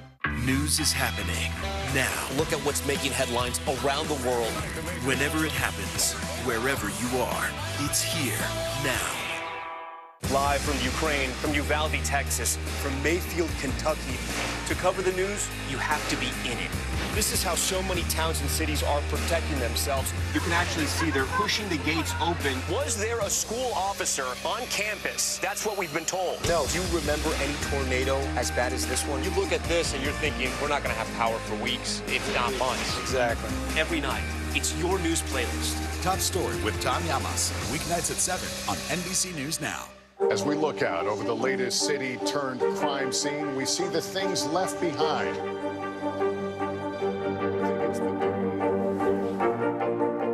Can you tell us what it was like? Our NBC News exclusive.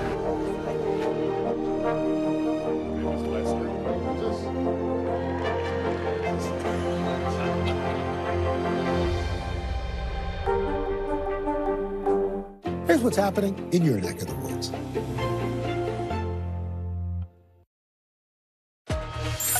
Hi, everybody. I'm Aaron Gilchrist. And I'm Kate Snow. NBC News Daily starts right now.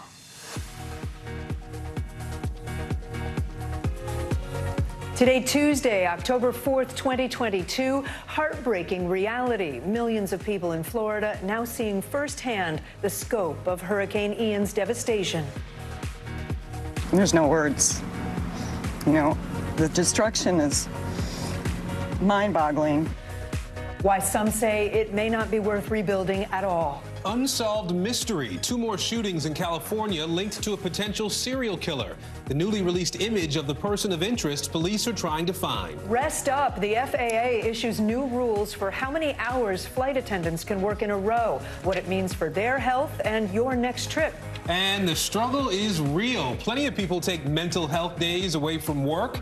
The debate about whether school children should be allowed to do the same. It is 11 a.m. in Yakima, Washington, 1 p.m. in Bowling Green, Kentucky, 2 o'clock here in New York City. Welcome to NBC News Daily. We begin this hour with the never-ending cleanup in Florida. Homeowners are finally getting a much clearer sense of the damage from Hurricane Ian. Floodwaters are still blocking parts of critical roadways, and crews are working around the clock to rescue survivors in the hard-hit southwest counties. Another problem homeowners are dealing with: theft. The Lee County Sheriff's Office says it's made several looting arrests. Photojournalists spotted several of these spray-painted signs warning would-be criminals about severe consequences. Meanwhile, the remnants of Ian are causing new threats far north of Florida. 16 million people from Virginia to New York are under coastal flood alerts today. Leading us off this hour, NBC News correspondent Liz McLaughlin is in Fort Myers Beach, Florida. Shaquille Brewster in Fort Myers. Shaq, let me go to you first. What are homeowners telling you as they're starting to get a better sense for the damage that they're seeing and the decisions that they're having to make?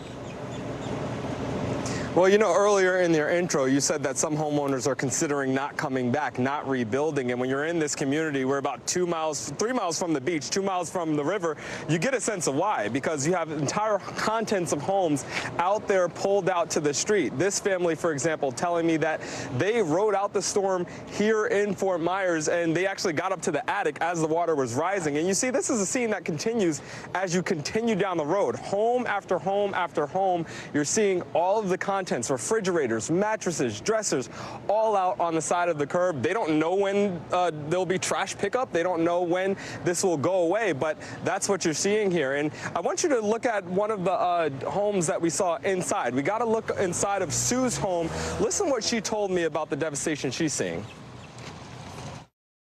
You know, there's nothing you can do about it. You got to do what you got to do, you know?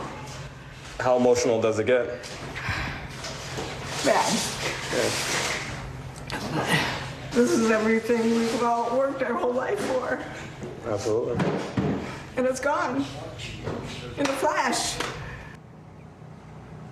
You hear the emotion in her voice. Without a doubt, there's going to be that long cleanup ahead. All right, Shaq Brewster for us today in Florida. Shaq, thank you. Our Liz McLaughlin is also in Fort Myers Beach. Liz, I was looking at the power outage map for Florida. Most of Florida does have power, but there seem to be thousands of people where you are still facing a long road ahead. What are they saying they need most right now? Kate, really, they need help in so many ways, but safe housing is a huge problem here. I mean, many structures are just left to rubble. You can see this home behind me. I spoke to the Donzis, the family that owns it, and the front was an office, the back was their home, and they came and broke down when they were sifting through the rubble. One woman trying to find her father's ashes in the dust. Their parents, their elderly parents in a retirement community just a couple of miles away have been sleeping in a waterlogged home, sleeping in the mud on a wet mattress because they don't know what to do. And even though there are shelters, about 3,000 stayed in shelters just last night, a lot of people don't have cell phone service or transportation to get there. So the need is very great, and a financial toll as well. I mean, this business that was here, they started 3 weeks before, a dream that overnight became a nightmare. Kate? Very quickly, Liz, what can you tell us about resources? I know FEMA has come in, the National Guard is trying to help out as well. What do you know about the resources that are being distributed? About 83,000 have already applied for assistance from FEMA. We're also getting some numbers from the National Guard. Thousands of pallets of food and water headed this way, as well as ice and other resources that are really needed here. Also, charitable organizations pitching in, the Red Cross present to just try to get those first line resources, the water, food to people who need it, as well as restoring power. Back to you guys. All right, Liz McLaughlin for us in Florida. Thank you.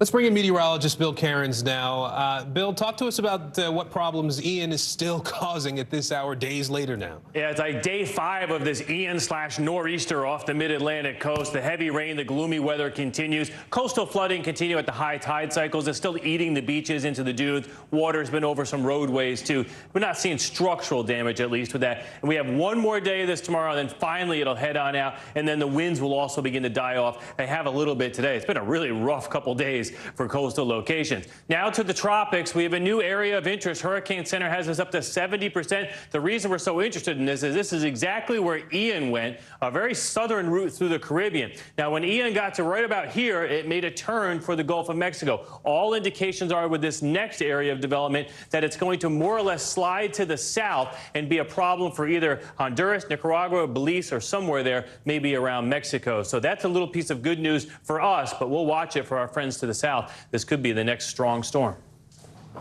All right, meteorologist Bill Cairns with us today. Bill, thank you. The Supreme Court is hearing 2 new cases on the second day of its new term. One could have a major impact on voting rights. The other involves the health care of America's veterans. Kelly O'Donnell is covering the Supreme Court for us. She joins us now. Kelly, let's start with that voting rights case. It's a dispute over the way Alabama redrew the districts for House seats in Congress. Explain what's at stake here. What are the justices saying? What are they expected to say during arguments? Well, this is one of the marquee cases of this term. And what is at stake is the question of whether black voters in Alabama have had their power at the ballot box diluted by the way Alabama's legislature drew its electoral map in 2020. And this is the map that is in effect for the midterm elections. And the advocates who brought this case say that the state did not do enough to make sure that black voters, which represent 27% of the population, had enough power at the ballot box. There's only one district out of 7 where they are the majority of that congressional district. And therefore, the implication is that that is the place where they would have the most power to choose their own candidates. And the argument here was that the result of the kind of racial bias that has long been a part of, especially in the South, the kind of discrimination that we have seen? And is there a remedy through the Voting Rights Act? And is there a way for the court to intervene here? Now, it's also a case where the state is saying that they were race neutral and that there were not enough ways to put minority voters in a second congressional district and have them be dominant. So the court was clearly split on this. The liberal voices of the justices very engaged, very talkative here. Justice Alito was the most of the conservatives speaking out on this issue. It's expected the conservatives will probably side with Alabama because we've already seen them dealing with the Voting Rights Act, but we'll have to wait some months to know that for sure. Kate? All right, Kelly O'Donnell watching all of it for us. Kelly, thank you. 2 more shootings have now been linked to a possible serial killer in Northern California. That brings the total number of cases to 7 now. Stockton police are trying to find a person of interest at this hour, and they've released this surveillance photo of a man dressed all in black. NBC News national correspondent Miguel Almaguer is joining us now. He's been tracking this story. So, Miguel, what else do we know about the 2 additional victims who've been linked to this search in these cases? Well, Aaron, this is all a troubling event. As you mentioned, there's now 7 shooting victims, 6 of which were killed, and a lone survivor. These 2 additional victims seem to change the profile of what's happening here. Both of the shootings actually happened last April in 2021. That means the murder spree isn't a 3-month event, as police explained yesterday, but now took place over the course of at least 15-month time span. One of the newly identified victims is also the first woman in this case, a 46-year-old who survived the shooting, the only person to do so. The other man shot who died was actually killed in Oakland, which is outside of Stockton, so that further expands the crime scene here. Now, police have not released a motive, but these 2 victims make this case even more troubling, Aaron. And Miguel, we mentioned the photo that police released as a result of this investigation. Do they have any other leads at this point on this person of interest? Well, believe it or not, that photo is the best public lead that's been released. You've seen it. It's a grainy still image that only captures the back of someone wearing dark clothing. You see it on your screen there. It's not exactly a promising or well-developed lead. Other than that, police have not said much about their suspect, other than that they were targeting victims after dark in poorly lit areas when they were alone. While the definition of a serial killer has been met today, the mayor said there are so many unknowns. Here's what he said. We don't know if there is one individual or if there is a series of individuals that are responsible for these homicides. However, you know, these are by definition a series of killings here in Stockton, California. We know it's expanded outside of the city, and we're taking these matters very, very seriously. Officials are now offering a $95,000 reward for information that leads to an arrest. Aaron? All right, Miguel Almaguer for us in Los Angeles today. Miguel, thank you. Sources telling CNBC now Elon Musk might be going through with his deal to buy Twitter after all. Seema Modi joins us now with that story and others in our CNBC Money Minute. Hi, Seema. Hey guys, that's right. Big news here. CNBC is reporting Elon Musk could complete his acquisition of Twitter as soon as Friday or Monday. He had been trying to get back out of this deal, prompting a legal fight that was scheduled to go to court later this month. But now sources tell us he sent a letter to Twitter saying he's ready to go ahead at the agreed upon price of $54.20 per share. That is sending the company's stock sharply higher, up about 12.6% right now. In other news, European lawmakers have approved a new rule that would require phones sold there to use the USB-C charging standard starting in 2024. Now, Apple, the largest tech giant, is reportedly already planning to make the change worldwide. And get this, Disney Plus says Hocus Pocus 2 is the streaming service's biggest domestic movie debut so far this year, based on hours streamed in the first 3 days of its release. Kate and Aaron. Yeah, I want to watch that one. CNBC's Seema Modi, thank you so much. Well, first the pilots, now the planes. Coming up, how a shortage of jumbo jets could impact your next vacation. You're watching NBC News Daily.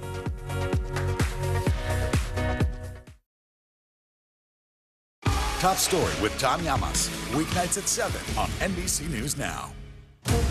Right now on NBC News Now. As we come on the air, here's what we know. It has been dramatic, powerful. We begin with breaking news just coming in. What's happening now, what's happening next, and what it means for you.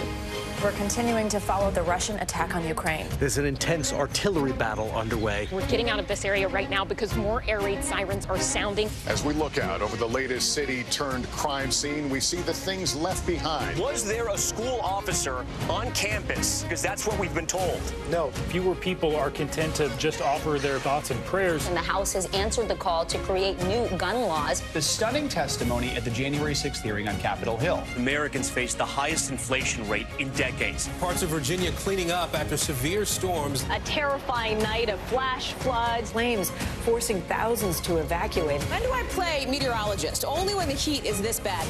Another special night of election coverage right here at NBC News Now. Results are coming in. This Tuesday is going to be huge for primary purposes. It's an interesting race here. I've just never covered anything like it. This is big when we're talking about November. How many doors do you think you've each knocked on? This feels like an ideological fight to the death. Is there room for common ground on this issue? What do you think when you see the activism that's happening right now? Do you think this movement could have happened without social media? A lot to talk about as we continue our rolling coverage. We're coming on the air with the news NBC Scoop. Bringing the news to you is not only a job, it's an honor. For Dateline Premium, subscribe now on Apple Podcasts. Hallie Jackson Now, weekdays at 5 on NBC News Now. NBC News, streaming free now. We're here to start conversations because it's not my job to tell you what to think. My job is to think about what you tell me. Now Tonight with Joshua Johnson, weeknights at 8 on NBC News Now. Good morning, I'm Joe Fryer. And I'm Savannah Sellers right now on Morning News Now. We're staying on top of the breaking situation in Ukraine. We are watching dangerous heat this week. Recession, I mean, is that where we're headed? Is there any way to avoid that? Morning News Now, streaming weekdays at 7.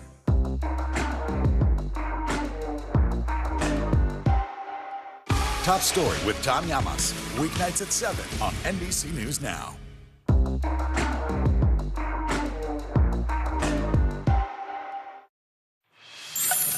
Well, it looks like the FAA is making the friendly skies a little friendlier for flight attendants. Federal aviation officials announced a new rule today, giving them a longer rest period. Flight attendants will soon need to have a 10-hour break in between shifts. NBC's Corey Coffin joins us now. Corey, walk us through what's changing. Hi, Kate and Aaron. Yeah, this new rule announced today goes into effect in about 30 days. Airlines have up to 90 days to comply.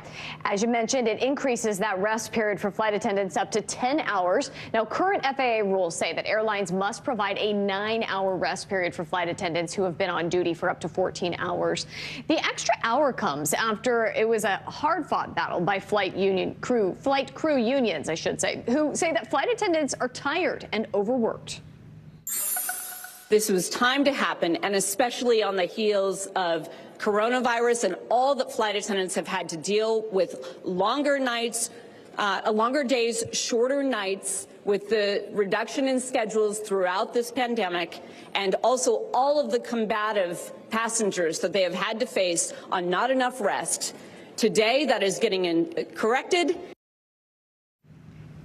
Now, this change was first approved by Congress in 2018, actually, but it was not implemented by the Trump administration. Last year, the FAA opened public comment on the proposed change, and last week, the House Transportation Committee made this finalized rule a top priority. Kate and Aaron, I also want to mention the effect that it'll have on passengers. You might be wondering about that. This could mean potentially more spacing between flight frequencies or a potential delay in your flight if the scheduling does not line up with the flight crew. They possibly might have to find somebody else to crew that flight for you. Kate, Aaron. Corey Coffin, thanks so much.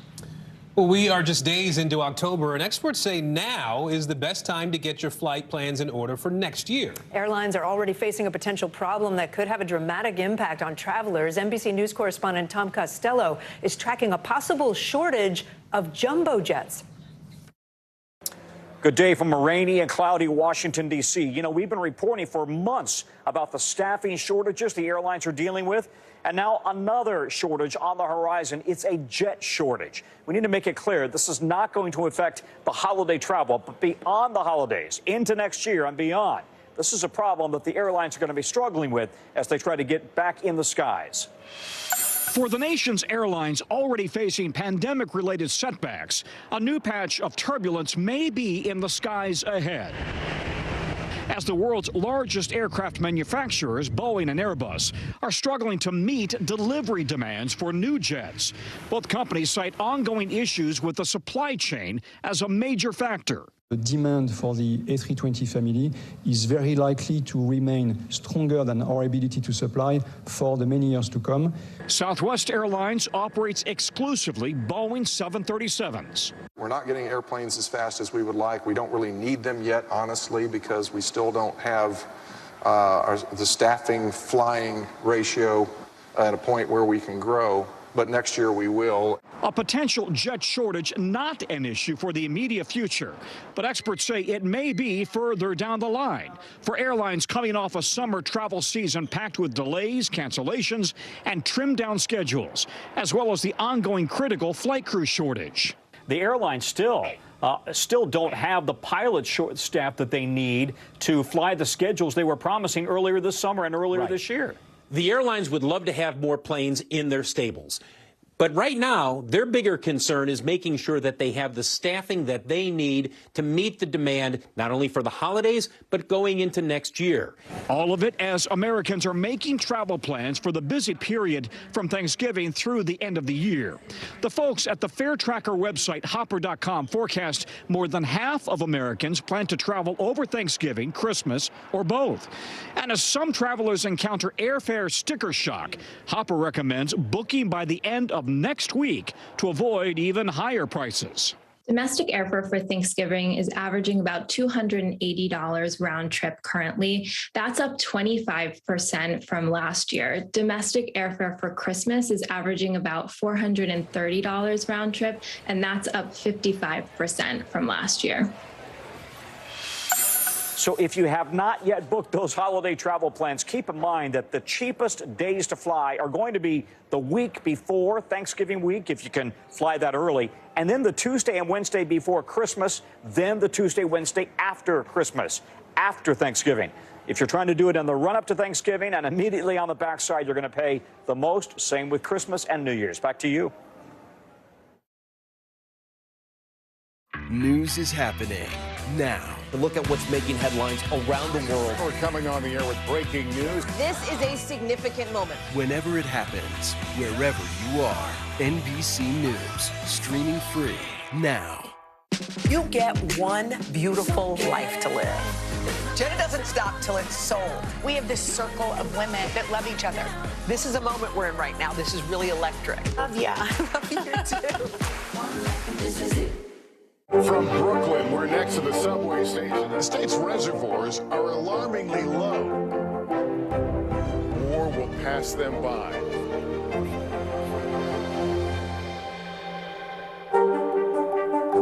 Live from Ukraine, from Uvalde, Texas, from Mayfield, Kentucky. To cover the news, you have to be in it. This is how so many towns and cities are protecting themselves. You can actually see they're pushing the gates open. Was there a school officer on campus? That's what we've been told. No. Do you remember any tornado as bad as this one? You look at this and you're thinking, we're not going to have power for weeks, if not months. Exactly. Every night, it's your news playlist. Top Story with Tom Llamas, weeknights at 7 on NBC News Now. I love mornings. They're full of possibility. And how you start your day sets the tone for the whole day. We need to pull up one extra chair at the table. We feel like we're right there with you. Just ahead, in this half hour, we're going to introduce you to... Because every day we start our morning so you can take on yours.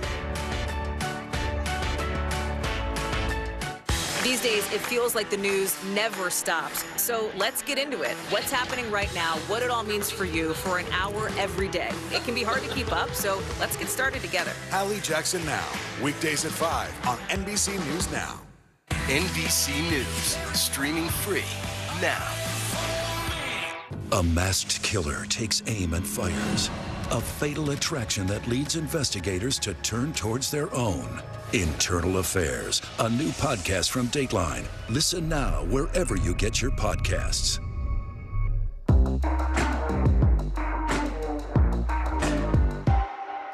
Internal Affairs, the new podcast from Dateline. Listen now. The United States wasting no time responding to North Korea's launch of a missile over Japan early this morning. The U.S., Japan, and South Korea ran military drills today after what's being called North Korea's longest-range test ever. NBC News foreign correspondent Janice Mackey-Frere reports now from Beijing. This is a major escalation by North Korea. An intermediate-range ballistic missile flew a record 2,800 miles right over Japan, triggering warning sirens for millions of people to take cover. This is rare. Only twice before have missiles flown over Japan. Usually they fly higher in the distances into the sky. Officials say this one flew 22 minutes before crashing into the Pacific Ocean.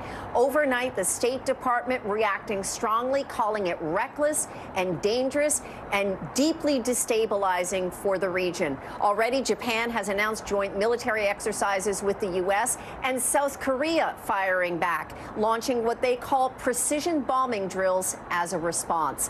The concern has been the pace of testing. This is the 5th missile in just over a week, 23 missile tests so far this year, and also this show of increased capabilities. It suggests that North Korea may see opportunity now to test longer range weapons because there has been barely a reaction by the U.S. to its shorter range testing, with the Biden administration obviously focused on Ukraine. There's also the sense that this could be the preamble for a nuclear test by Kim Jong-un, something he hasn't done for the past 5 years, is seen as a provocative step toward that. Janice Mackey-Freya reporting for us. Ukrainian forces are claiming another breakthrough in the fight against Russia. President Volodymyr Zelensky says they're regaining even more of their land in the south and east. As Russian troops retreat, President Vladimir Putin is preparing to sign laws annexing the 4 regions of Ukraine. Those laws are based on referendums the U.S. government calls shams. NBC News correspondent Cal Perry is with us in Kyiv, Ukraine. Cal, good to see you. Ukraine claiming victory near Kherson. That's a city in the south. What else can you tell us about what's happening with Ukraine's counteroffensive? Yeah, and so specifically, these are the villages around Kherson. Kherson is an incredibly important city strategically. Our viewers probably heard of the city Lyman, which fell 2 days ago. That's in the eastern part of the country.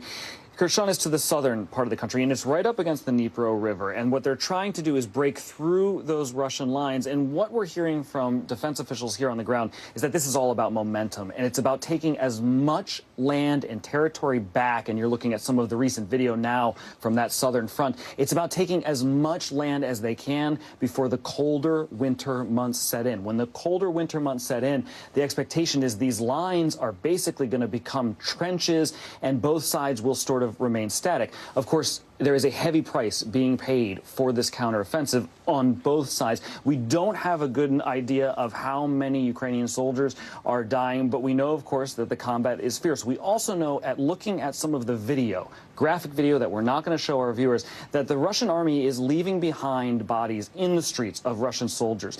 I say this because it's an indication that, once again, Russia is incapable of controlling the battle space. That is, they're incapable of controlling the territory that they are occupying.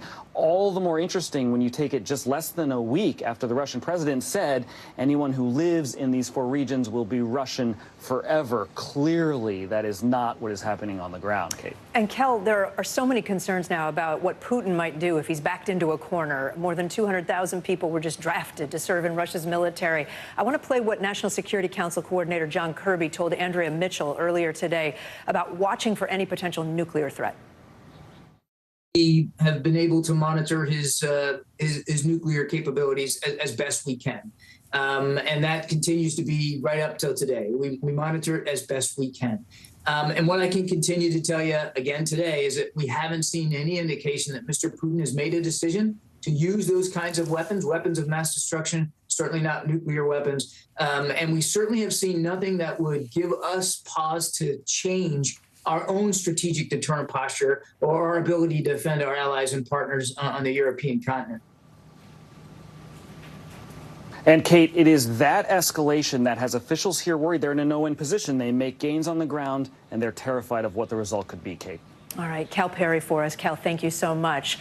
Coming up next, a Colorado man calling it excessive force. You're watching NBC News Daily. As we look out over the latest city-turned-crime scene, we see the things left behind. Back now with our NBC News exclusive.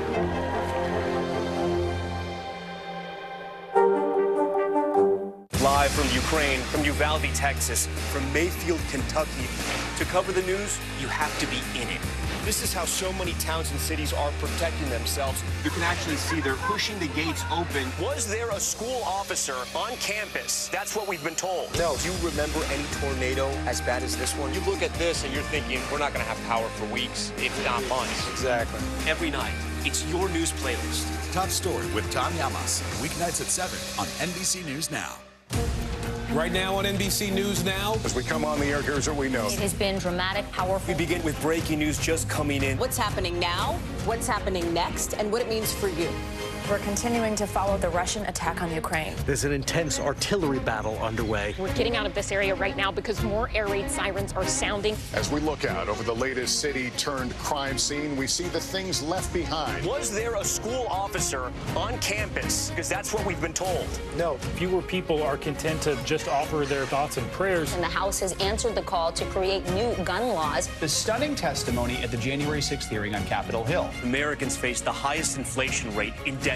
Parts of Virginia cleaning up after severe storms. A terrifying night of flash floods. Flames forcing thousands to evacuate. When do I play meteorologist? Only when the heat is this bad. Another special night of election coverage right here at NBC News Now. Results are coming in. This Tuesday is going to be huge for primary purposes. It's an interesting race here. I've just never covered anything like it. This is big. When we're talking about November, how many doors do you think you've each knocked on? This feels like an ideological fight to the death. Is there room for common ground on this issue? What do you think when you see the activism that's happening right now?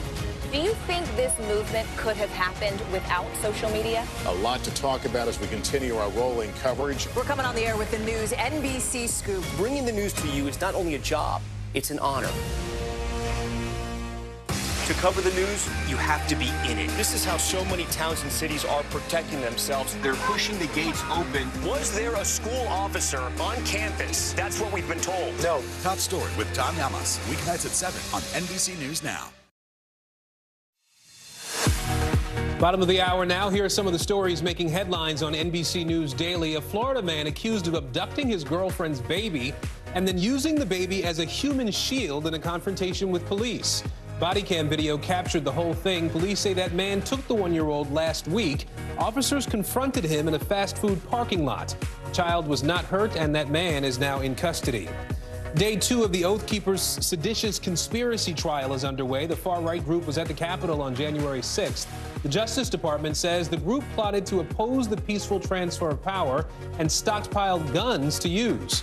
On Monday, the DOJ played a recording of the Oath Keepers' leader saying he regretted not bringing rifles to the Capitol on January 6th. And country music fans are remembering legendary singer Loretta Lynn, who died today. Lynn's father was a coal miner, which inspired her hit song, Coal Miner's Daughter. She was not one to shy away from controversy either. Lynn wrote songs about sex, divorce, the Vietnam War, and birth control at a time when those topics were considered taboo.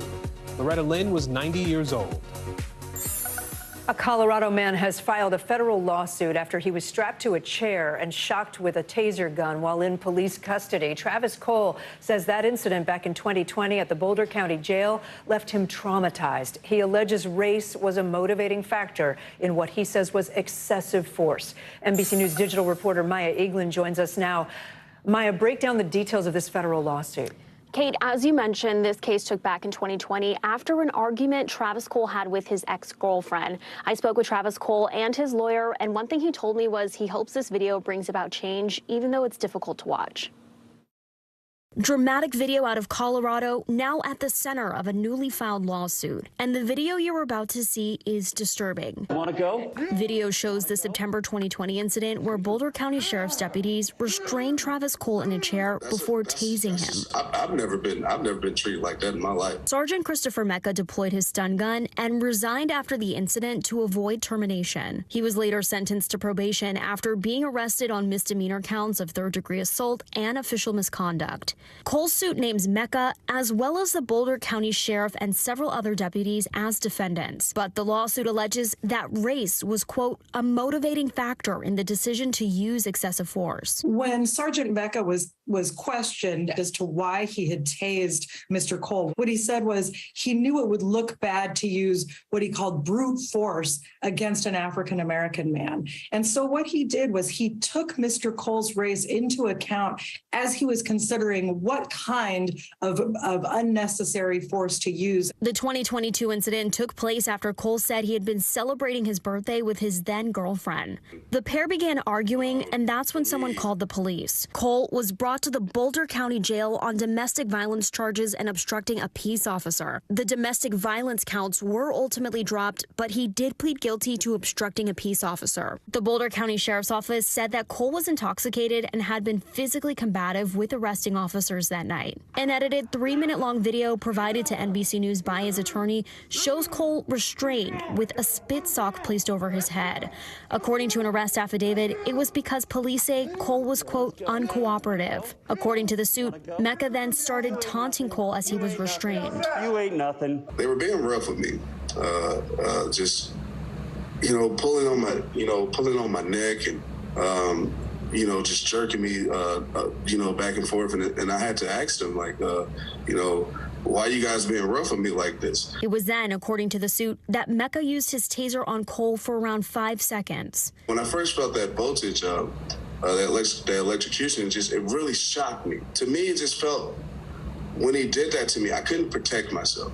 Legal experts say Cole's strongest argument is excessive force. Cole may not need his equal protection claims in order to win in court. He has an excessive force claim that right now looks pretty strong, given the video evidence right there showing the amount of force used against him. Mecca did not respond to our request for comment, but Sheriff Joe Peel told NBC News in a statement that the agency had, quote, a policy in place prohibiting the use of tasers on a restrained inmate at the time of this event, and that the sheriff's office acted quickly to hold the former employee accountable. Who do you think should be held accountable for this? This is not a case about one rogue sergeant. This is a case about an entire department that allowed for brutality and unconstitutional conduct against a defenseless Black man. Cole also told me that he often wonders what would have happened if there was no recording of this incident, and he's filing the suit to show others that there's power in speaking out. Kate. All right, Maya Eaglin for us. Maya, thank you. The family of a murdered teen from Massachusetts is demanding answers and new investigators. 16-year-old Molly Bish vanished from her lifeguard post in 2000. Her remains were discovered 3 years later, but her killer has never been found. Kathy Curran from our NBC station in Boston has more. I am writing to formally request the movement of my sister, Molly Ann Bish's abduction and murder case from Worcester County to Hampden County. It's a request from a heartbroken sister calling for a new investigation to help find who killed 16-year-old Molly Bish more than 2 decades after the crime. I understand this is an unusual request. The written letter from Heather Bish and her parents to district attorneys across the state comes after years of living with the unknown. Molly vanished from her lifeguard post in Warren on June 27, 2000. Her killer has never been found. I'm trying my hardest to find the person who killed my sister. And I'm trying to work with the people who are educated and trained in this area. And I'm also trying to bring any resource that I can in to support their work. Frank Sumner was named a suspect in Molly's murder last year, but DNA tested so far hasn't matched, leaving investigators unable to link him to the crime. Sumner is a convicted rapist who died in 2016. Heather Bish says Worcester County investigators lack the resources and technology to solve this case.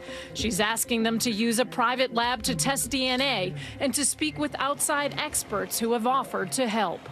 The Worcester County District Attorney's Office tells us they have worked diligently and professionally on this case for the last 22 years, saying we have made several significant advancements in the case, including evidence that has led to a person of interest. I've asked them to work with world-renowned DNA experts that are willing to talk to them and talk to them about what they've done for DNA tests and what could be done with what evidence we have. So I don't understand why that wouldn't be something that would be valued in Worcester. Not just for Molly's case, but I mean, there's a lot of other unsolved cases. Molly disappeared from Cummins Pond in Worcester County, but her remains were found a few miles away in the woods of Palmer, which is in Hampden County, the county where the Bish family hopes their case will be moved. I have a sister that I loved, and she deserves someone to fight for her. That was Kathy Curran reporting from Massachusetts for us. The Supreme Court is hearing oral arguments today in a case that could have profound implications for minority voting rights in this country. The justices are examining whether states like Alabama must take race into account when it comes to drawing congressional district boundaries. NBC News Washington correspondent Yamiche Alcindor joins me now from the Supreme Court. Yamiche, what's at stake with this case? Well, this case, Merrill v. Milligan, is seen as a landmark case on voting rights, race, and gerrymandering. I talked to the plaintiffs and the defendant. Take a listen to what they told me. For generations, Alabama has been home to seminal civil rights battles. Now, activists say there's a new front line for equality: redistricting. We would ask that federal courts would intervene and require them to look at the population, to look at the voting history of our state, and to produce maps that actually give Black Alabamians a chance to elect candidates of their choice in a way that actually represents their population in the state. Evan Milligan is talking about the marquee U.S. Supreme Court case bearing his name, Merrill v. Milligan. The case centers on voting rights and gerrymandering. Currently, only one of the state's 7 congressional districts is majority Black. That's 14%. Alabama's population is 27% Black. Milligan and other plaintiffs say the newly drawn congressional map dilutes the voting power of Black residents. They are demanding the state create a second majority Black district by breaking it up. We had to fight for freedom. We had to fight for the right to vote. And now we're fighting for redistricting. Democracy is under attack. And the country as we know it, if we continue on the road that we're on right now, we will not be able to recognize or even spell democracy in this country. Defendant, Alabama Secretary of State John Merrill, didn't draw the new congressional maps, but he says he is confident the state will be able to successfully defend them. So what's your response to civil rights activists and voters who say that the current congressional lines are diluting African-American voting power in this state? If they're not pleased with that, then they need to change the constituency of the Alabama legislature or the congressional delegation, and people in our state have the opportunity to choose where they live. They can locate or relocate wherever they want to. That's absurd. That's offensive, and that tells you how big the problem is. Former Attorney General Eric Holder has focused much of his attention on fighting gerrymandering. Through a new group, the National Democratic Redistricting Committee, he's helped file lawsuits throughout the country over the past few years, including this case in Alabama. It's a microcosm of a larger problem. Gerrymandering negatively impacts the nation as a whole, but disproportionately negatively impacts people of color. This is fundamentally a question of fairness. Now both sides will make their oral arguments before the Supreme Court.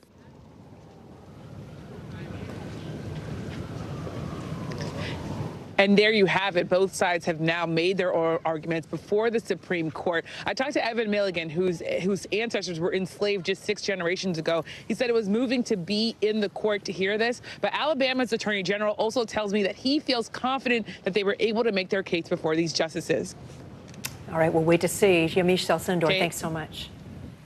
Now, with just 35 days until Election Day, Georgia Senate candidate Herschel Walker is playing defense. The GOP candidate firing back at the online news site, The Daily Beast, after it reported he paid for an abortion for an ex-girlfriend more than a decade ago. NBC News senior national political reporter Sahil Kapoor is following that story and joins us now from D.C. So, Sahil, talk to us first about what's in this report and what Walker is saying about it all. Well, Aaron, the report says that in 2009, Herschel Walker paid for an abortion to be had by a woman he was dating at the time. The report says that he urged her to have that abortion, and the Daily Beast says it has evidence to this effect in the form of a $575 receipt from the abortion clinic, a get well card from Herschel Walker at the time, and an image of a $700 check signed by Walker through a bank deposit receipt. The Daily Beast further says it corroborated details with a friend of hers who told her, who she told at the time and who took care of her after the abortion took place. NBC News has not independently verified this story, and Walker issued an emphatic denial. Let's have a listen to what he had to say.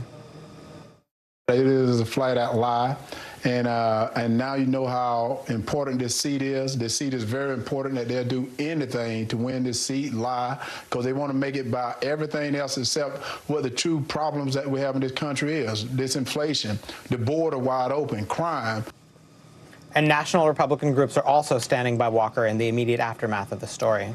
So, we've also heard another really vocal voice in this. Herschel Walker's son has been responding to the reporting on this.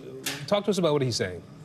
That's right. Christian Walker, who is an influencer on social media, has waded into this story, has been very critical of his father, Herschel Walker. I want to put up a tweet that Christian Walker posted in the wake of this story. He says, "I don't care about someone who has a bad past and takes accountability, but how dare you lie and act as though you're some moral Christian, upright man."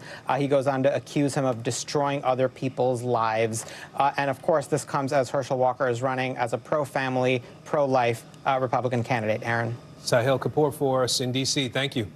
Mental health days for kids becoming a growing trend in many schools. What's behind the new push, and what can parents do to ensure that time is being used wisely? More NBC News Daily right after this.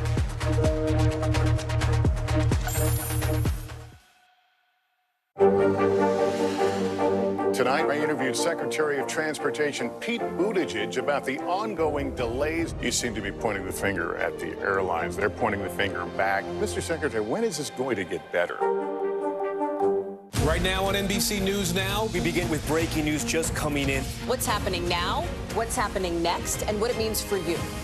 We're continuing to follow the Russian attack on Ukraine. There's an intense artillery battle underway. As we look out over the latest city-turned-crime scene, we see the things left behind. Fewer people are content to just offer their thoughts and prayers. Stunning testimony at the January 6th hearing. Americans face the highest inflation rate in decades. Parts of Virginia cleaning up after severe storms. Flames forcing thousands to evacuate. When do I play meteorologist? Only when the heat is this bad.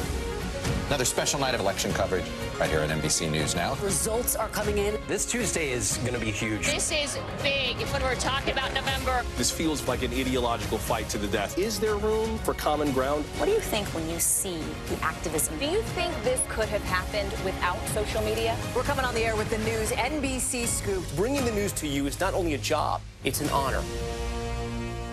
Live from Ukraine, from Uvalde, Texas, from Mayfield, Kentucky. To cover the news, you have to be in it. This is how so many towns and cities are protecting themselves. You can actually see they're pushing the gates open. Was there a school officer on campus? That's what we've been told. No. Do you remember any tornado as bad as this one? You look at this and you're thinking, we're not going to have power for weeks, if not months. Exactly. Every night, it's your news playlist. Top Story with Tom Llamas, weeknights at 7 on NBC News Now. Sometimes the news can be difficult and overwhelming for kids to understand. Ukraine and Russia. Could you help me understand what's going on? So to help make sense of it all, we've created a newscast just for them. We hope your family will watch Nightly News Kids Edition. As we look out over the latest city-turned-crime scene, we see the things left behind. Back now with our NBC News exclusive.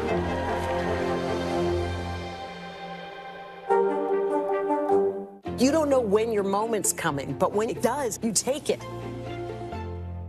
Top Story with Tom Llamas, weeknights at 7 on NBC News Now.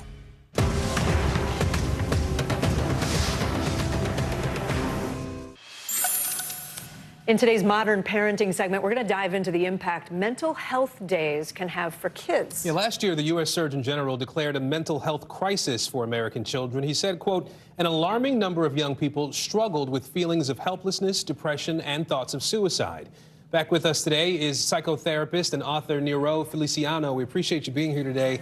A topic that a lot of families are having to deal with, this idea of a mental health day. There was a recent study of parents that found that nearly half of those polled list school as the top stressor for their kids, feeling misunderstood. Friendships also rated pretty highly there.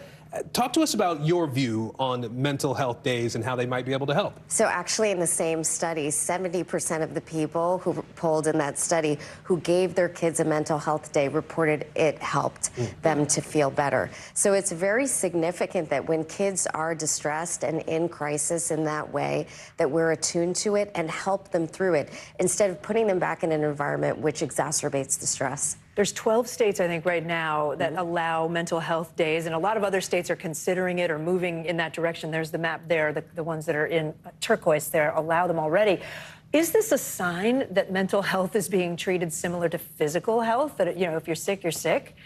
That's right, because they're very integrated, and especially for kids, they experience anxiety, depression in very physical ways, nausea, dizziness, stomach aches, vomiting. So their physical health is impacted, but also we know when kids are stressed, their cognitive function is affected. They're in sympathetic fight or flight mode. They're not paying attention to complex thought processes. They're not processing information. They're not retaining. They're not executing thought processes. So unless we address it, they get stuck in that mode and they're not learning. And this has to be more than just, hey, Mom, I want to take a mental health day. There needs to be some conversation around why and actually finding things that are causing problems versus I want to avoid a test or I don't like Sally anymore. It's bigger than that, right? That's right. I mean, the test can trigger it. Sally might trigger it as well. But we have to have a plan on those mental health days. We first have to de-escalate the emotion. And that might involve relaxing, watching a funny movie, connecting them with the nature, having these conversations. And once the emotion comes down, we need to have those important conversations. I do wonder, though, as a mom, you know, if a kid is anxious, let's say, and you keep them home from school, then they're behind on their schoolwork. Does that even lead to more anxiety? What's that fine line? It can, and this is not a one-size-fits-all rule. We have to look at what is best served by the kid. You know, what do they actually need? And if it's a pervasive pattern, we need to get a longer-term plan in place and have a clinician involved. And a mental health day is a day. It's not, let's stay home for a week necessarily. A week. That's right. Or have multiple days. Right. And for many kids, that one day is enough to help them regroup, get the energy, get some clarity of thought and mind, and send them back. Nero Feliciano, so great to have you with us. Thanks so much. And there is much more news ahead. You're watching NBC News Daily.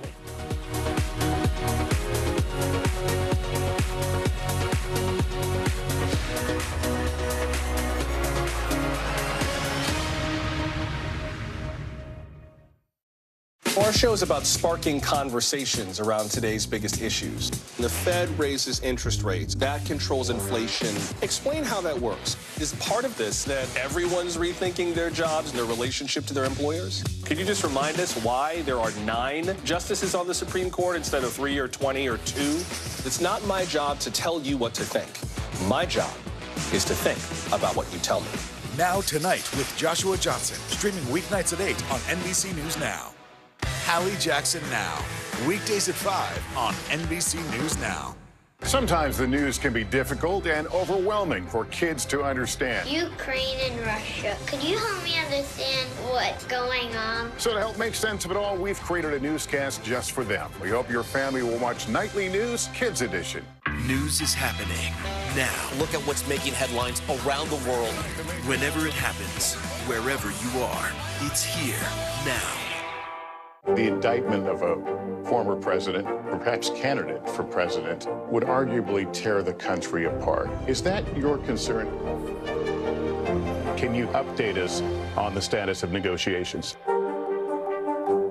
Hey, podcast fans, ready to unlock our true crime mysteries? Try Dateline Premium on Apple Podcasts. You'll get early access to originals, plus bonus content, and everything is ad-free. So head to Apple Podcasts now to subscribe. News is happening now. Look at what's making headlines around the world. Right now on Morning News Now. We're coming on the air with breaking news. And this is a significant moment. whenever it happens, wherever you are. NBC News, streaming free now. NBC News, streaming free now. Top Story with Tom Llamas, weeknights at 7 on NBC News Now. Hey, podcast fans, ready to unlock our true crime mysteries? Try Dateline Premium on Apple Podcasts. You'll get early access to originals, plus bonus content, and everything is ad-free. So head to Apple Podcasts now to subscribe. Here's what's happening in your neck of the woods.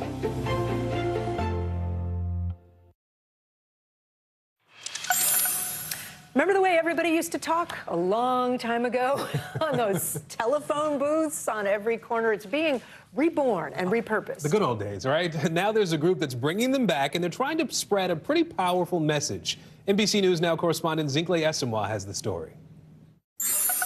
With mental health concerns increasing across the country, hope can seem scarce. But one nonprofit is looking to change that story by using telephone booths to spread messages of optimism. I spoke to the woman behind the Hope Booths project and heard one of the messages myself. You need to know this. You didn't stumble across me speaking by accident. I'm here to remind you that your presence is a gift. What you're hearing now is the sound of hope. Your voice is magic, creating a sound that summons ears to hear a story worth telling, because every detail about who you are matters. Hope Booth, an Atlanta-based nonprofit, installs creative messages like these into refurbished telephone booths. Individuals put on headphones for a 3-minute immersive experience with one simple goal: to make participants feel seen. How did you decide to remodel telephone booths for this project? No matter where you were in the city, you could find a phone booth from kind of far away just by the light that's inside of it. And I started thinking to myself, well, that's what hope is. Hope is light. The idea for Hope Booth emerged at the beginning of the pandemic. As isolation increased, so too did mental health concerns. According to the CDC, in 2020, nearly 46,000 people died by suicide in the U.S. That's one death every 11 minutes. Today, it remains a leading cause of death, but mental health professionals agree hope can be a powerful tool to combat this. The research shows that people who are more hopeful actually tend to take better care of themselves, their careers, their health. They're kind of proactive, looking forward. Umana assembled her team to start fundraising for the project. After just 12 days, they got a major surprise. We're sending you a check for $50,000. God can do anything. What? That was the most unbelievable moment, I think, of my life. Oklahoma-based Transformation Church's donation helped Hope Booth exceed their financial goal, hitting 106% and allowing for pop-ups around the country. Sean Anukwem encountered Hope Booth in Hoboken, New Jersey. When you understand who you are and that you have value, then all of a sudden your outlook changes. You are not invisible. That rock bottom is not the end, but the beginning of a rock climb. While Hope Booth spans the nation, Umana says this mission is personal. It's about 12 years ago where I almost lost my life to suicide. And the only thing that kept me moving forward was hope. It's an action-oriented strength that's fueled by the belief that though everything around me may be crumbling, I will be okay. And she's not alone in this effort, with creatives across the country shining a light on mental health through installations. In Missouri, Randy Bacon creating a series called The Art of Being Me, showcasing portraits of individuals living with mental health conditions. In Pennsylvania, the Irish Diaspora Center created the Lights in the Darkness exhibit, 100 life-size figures representing the lives of those impacted by suicide and mental health. What's the use of our art and our creativity if it's not impacting the lives of those around us? Do you have hope given the level of mental health crises that are happening in the country? Hope is an internal work. Once I internally do that work, then I have the ability as an overflow and an outpouring to spread hope. Now say this with me. Oh, okay. I matter. I matter. Take this moment with you. Hold on to it. This hope is yours. I I matter. Such a powerful statement. And Umana and the Hope Booth team told us that they want these booths installed on street corners, schools, and even prisons so that all people can have easy access to positive messaging. Now, if you or anyone you know is struggling with mental health issues, you can call or text the Suicide Crisis Hotline at 988. Back to you. Zinkley, thank you. That was such a powerful piece. Really, yeah. Well, there's a major milestone for Apple Music 21 years after iTunes was launched. The streaming service now says its catalog has more than 100 million songs, and the number quickly growing. It's adding 20,000 songs a day. Wow. As for the competition, YouTube, 80 million songs, Amazon, 90 million songs. You're watching NBC News Daily. Top Story with Tom Llamas, weeknights at 7 on NBC News Now. You don't know when your moment's coming, but when it does, you take it. Now Tonight with Joshua Johnson, streaming weeknights at 8 on NBC News Now. Sometimes the news can be difficult and overwhelming for kids to understand. Ukraine and Russia. Could you help me understand what's going on? So to help make sense of it all, we've created a newscast just for them. We hope your family will watch Nightly News Kids Edition. Live from Ukraine, from Uvalde, Texas, from Mayfield, Kentucky. To cover the news, you have to be in it. This is how so many towns and cities are protecting themselves. You can actually see they're pushing the gates open. Was there a school officer on campus? That's what we've been told. No. Do you remember any tornado as bad as this one? You look at this and you're thinking, we're not going to have power for weeks, if not months. Exactly. Every night, it's your news playlist. Top Story with Tom Llamas, weeknights at 7 on NBC News Now. News is happening now. Look at what's making headlines around the world. Right now on Morning News Now. We're coming on the air with breaking news. And this is a significant moment. Whenever it happens, wherever you are, NBC News, streaming free now.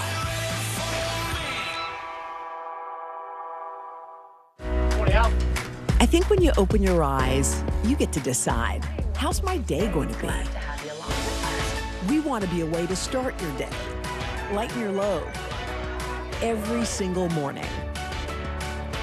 As we look out over the latest city-turned-crime scene, we see the things left behind.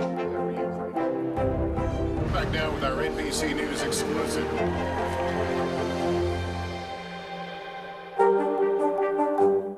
To cover the news, you have to be in it. This is how so many towns and cities are protecting themselves. They're pushing the gates open. Was there a school officer on campus? That's what we've been told. No. Top Story with Tom Llamas, weeknights at 7 on NBC News Now. News is happening now. Look at what's making headlines around the world. We're coming on the air with breaking news. This is a significant moment. Whenever it happens, wherever you are, NBC News, streaming free now. Hi, everyone. I'm Kate Snow. And I'm Aaron Gilchrist. NBC News Daily starts right now.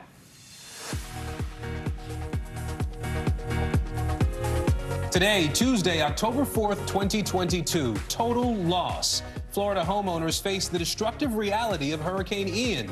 How some are beginning the daunting task of rebuilding as crews keep looking for more victims. All-out search. 7 shootings are now being linked to a potential serial murderer in Northern California. The picture that police say could hold the clue to finding the suspect. Retweet. Sources say Elon Musk's on-again, off-again plan to buy Twitter is now on again. What's changed and why? And the coal miner's daughter, the country music world mourning the loss of Loretta Lynn. Why the choices she made with her music made her a trailblazer. We do begin this hour, though, with the remnants of Hurricane Ian. Clearly not over yet. Yeah, what's left of that enormous storm is now pouring down on the mid-Atlantic and the Northeast. Heavy rain and wind prompting coastal flood alerts from Virginia to New York. In Florida, the scale of Ian's destruction coming into sharper focus today. So is the scope of the loss. Officials in Florida and North Carolina confirming at least 106 people have died from the storm. Roughly 4% of Florida utility customers are still without power, and Florida's governor now says more than 1,900 rescues have been conducted across the state. Leading us off this hour, Liz McLaughlin and Shaquille Brewster, both on Florida's Gulf Coast for us today. Shaq, first to you in Fort Myers. As homeowners assess some of the damage here, business owners are also facing a pretty tough reality there. Talk to us about how this hurricane is affecting their livelihoods.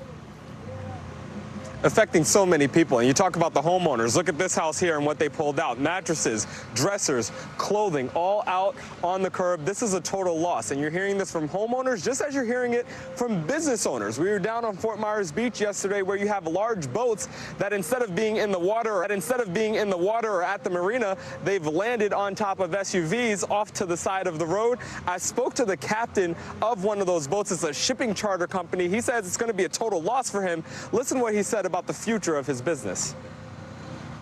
It's just devastating, you know. You're just like, not only that, you're looking at other boats that you've been seeing for years over here, and you just don't believe it. You know, you think you're going to wake up from a bad dream. You get the sense from the business perspective. He says it's also his wife whose business was completely destroyed. So many people feeling like they have to start over. Shaq, it's hard to believe it's been a week since Ian made landfall, and the search and rescue operation is still going on. Are crews still finding people? They are. You go on Fort Myers Beach, that area is completely closed off to civilians. It's because FEMA is going through house by house, door by door, cleaning up. We actually saw FEMA in this area. We're not at the beach, but you see a sense of the community that's here. FEMA was here. You're also getting regular, everyday people dropping off things like ice, dropping off things like food. This is what's happening along this entire region. They're trying to make sure that everyone is safe. FEMA, they were going through making sure structures were safe, dropping off supplies like water to people, making sure that everyone was okay, even if they're not in the most impacted area. All right, Shaq Brewster, thank you so much. Well, let's head to Fort Myers Beach. Our Liz McLaughlin is there for us today. And Liz, talk to us a little bit about what you're hearing from some of the survivors, the people who are having to comb through what's left of their homes. Aaron, the initial shock of this storm has really started to wear off, and it's really starting to settle in that their lives may never be the same. You can see the sailboat behind me. That's Douglas McGill. They're working on it, a veteran who lived on this sailboat. He planned to sail around the world. Now homeless, says he has about $100 to his name. Over here, we have a home and office that has been completely destroyed. And we talked to the Donzies as they came to sift through the rubble. Here's what they had to say. As bad as it looks on TV, it's much worse when you see it in person. Our family was missing for 24 hours, so we get sad and then we just come back and say our family's alive. This is just, it's just stuff, but it was our stuff. And one of those things, a container, a vial with her father's ashes. So just tough to see those memories lost, but just grateful to at least be alive. Aaron, Kate? Yeah, you can feel it through the screen there. What are the resources that people need right now? Can they get basic necessities? What do they need from the rest of the country? Basic necessities, of course, water. We've been talking about that, but really the financial aid here is really needed. You know, I talked about Douglas here behind me. A lot of people are setting up GoFundMe pages, asking for state assistance, and they're also asking for help from the federal government, looking forward to President Biden's visit tomorrow. All right, Liz McLaughlin for us in Fort Myers Beach. Liz, thank you. Let's turn to NBC News meteorologist Bill Karen. So, Bill, Ian is still causing problems. Yeah, Ian turned into a big old nor'easter that has just sat off the mid-Atlantic for like 5 straight days. Areas have picked up 5 to 10 inches of rain. The dunes are getting worn away every high tide cycle, and it's still plaguing us now. There's some of the rain rotating all the way back into central Pennsylvania, but the worst of it has been at the coast, and that's where we continue to have the worst conditions. So as far as this stubborn coastal low goes, let's time this out through the rest of today. Still some periods of rain out there around D.C. during the evening rush hour. Then as we go towards tomorrow morning, we continue to watch it spiraling, but then it begins to finally lose its grip and head out to sea late Wednesday. The sun will return for the first time in 6 days by Thursday. And as far as our next threat in the tropics, the Hurricane Center says there's a 70% chance of development. And this is exactly where Ian developed about 2 weeks ago. So that gets your attention. But this time the development zone is more to the south, and all of our computer models are plaguing it more towards Honduras and Nicaragua than heading into the Gulf. I think it looks like we are safe from this one. All right, Bill Cairns, thanks so much. The Supreme Court holding the second day of arguments of its new term today. One of the cases could have a major impact on voting rights nationwide. NBC's Ken Delanian is in Washington keeping an eye on this for us. So, Ken, this case centers around a congressional map, the new congressional maps in Alabama. Walk us through the arguments in court today. Yeah, that's right, Aaron. This is a case that experts say could have far-reaching effects on minority voting power across the U.S. The court heard 2 hours of arguments today over lawsuits seeking to force Alabama to create a second black majority congressional district. Now, about 27% of Alabamians are black, but they form a majority in just one of the state's 7 congressional districts. The conservative justices, though, appeared sympathetic towards Alabama's argument that there was no need for another majority black district. The liberals far more skeptical, and they peppered the state's Solicitor General with tough questions. The conservative Supreme Court majority already has made it harder for racial minorities to use the Voting Rights Act in rulings in 2013 and 2021. So if it rules for Alabama in this latest case, progressives say this would really weaken another powerful tool that civil rights groups and minority voters have used to challenge racial discrimination. Aaron. Ken, while we have you, I also want to ask you about the Onion, the popular satirical website. It's filed a brief with the Supreme Court. What can you tell us about that? Yeah, the Onion brief is on behalf of a person who was arrested and prosecuted for making fun of police on social media. This Supreme Court case involves Anthony Novak, who was arrested after he spoofed the Parma, Ohio police force in Facebook posts. He was acquitted of a felony charge of disrupting police operations, but is now suing police officers who arrested him. The Onion's brief says, in part, as the Globe's premier parodists, the Onion's writers also have a self-serving interest in preventing political authorities from imprisoning humorists. So, as they say, not the Onion, Aaron. As they say. Ken Delanian for us in D.C. Thank you, Ken. You bet. 7 different shootings are now linked to a possible serial killer in California. Stockton police say 2 cases from April 2021 are connected to 5 other killings from this year, but they haven't said specifically how. 6 of the 7 victims died. A reward to find the suspect has grown now to nearly $100,000. NBC News national correspondent Miguel Almaguer is following this story for us. Miguel, police have identified some of the victims who've died. What do we know about them? Well, Kate, police have released little information about the victims, but we are getting a better picture of who they are. They range in age from 21 to 54 years old. Most, but not all of the victims have been identified as Hispanic, and the only person to survive the shooting was a sole woman who was injured. Authorities have still not said why the victims were targeted, other than the fact that they were alone in poorly lit areas after dark. Some of the victims' families tell us their loved ones were living on the streets, but we also know not all of the victims were homeless. Because this killing spree has now spanned some 15 months, authorities believe that there could be additional victims, Kate. And I know they have this surveillance photo. It's really grainy and hard to see of a person of interest. What are they saying about that person and any other potential suspects? Well, Kate, the picture really doesn't show a lot, as you can see. It's very hard to discern what you can see in that surveillance photo. It isn't very good, and it's certainly not descriptive. Authorities have not said that the person in the photo is a suspect, just a person of interest, someone in the area that was in that time, during that area, during the murder, when the murders occurred. It's possible they could also be a witness, police only calling them a person of interest. Authorities have also not ruled out that there could be multiple people involved, though there doesn't seem to be any evidence to point to that, but it remains a possibility. It also appears that police have linked some of the shootings through ballistics. It seems police are waiting for another big lead to help them identify the suspect. Here's what the mayor of Stockton said earlier today. Not only is our law enforcement taking this very seriously, but our entire community is taking this very seriously and stepping up to make sure that we can get to the bottom of this and get that person or those persons that are responsible for these homicides and these violent crimes off the street. Authorities are offering a $95,000 reward for information leading to an arrest. Kate? All right, Miguel Almaguer staying on that story for us. Miguel, thank you. Well, some potentially troubling news if you're looking for a job, and Starbucks is helping women cover fertility costs. NBC's Contessa Brewer joins us for today's Money Minute. Contessa? Hi there, Aaron. Hi, Kate. U.S. job openings fell by more than 1.1 million in August, although there are still more jobs than available workers, which helps push up wages. The narrowing gap could give the Federal Reserve room to pull back from its aggressive anti-inflation interest rate hike.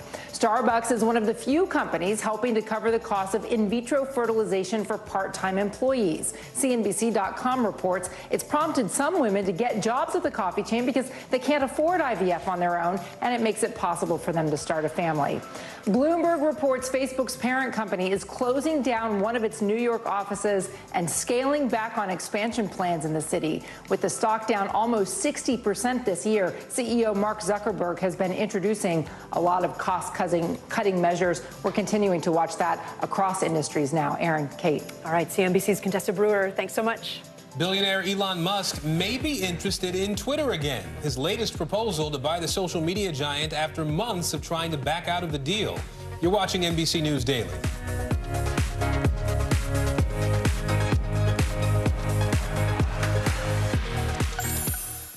Top Story with Tom Llamas is your news playlist on NBC News Now. And now, you can listen to it as a podcast. Available anytime and anywhere. These days, it feels like the news never stops. So let's get into it. What's happening right now, what it all means for you for an hour every day. It can be hard to keep up, so let's get started together. Hallie Jackson Now, weekdays at 5 on NBC News Now. News is happening now. Look at what's making headlines around the world. We're coming on the air with breaking news. This is a significant moment. Whenever it happens, wherever you are, NBC News, streaming free now. The day's biggest political stories with trusted insight now and expert analysis now. A daily look at the politics behind the headlines. Meet the Press Now, streaming weekdays at 4 p.m. on NBC News Now. No stress, no mess, just yum. That's it. News is happening now. Look at what's making headlines around the world. Right now on Morning News Now. We're coming on the air with breaking news. And this is a significant moment. Whenever it happens, wherever you are, NBC News, streaming free now. Top Story with Tom Llamas, weeknights at 7 on NBC News Now.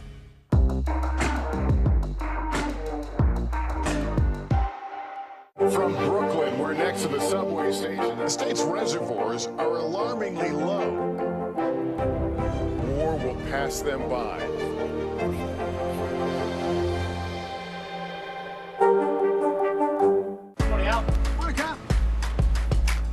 Good morning. Welcome to Today. I love mornings. They're full of possibility. And how you start your day sets the tone for the whole day. Pull up one extra chair at the table. We feel like we're right there with you. Just ahead, in this half hour, we're going to introduce you to... Because every day we start our morning so you can take on yours.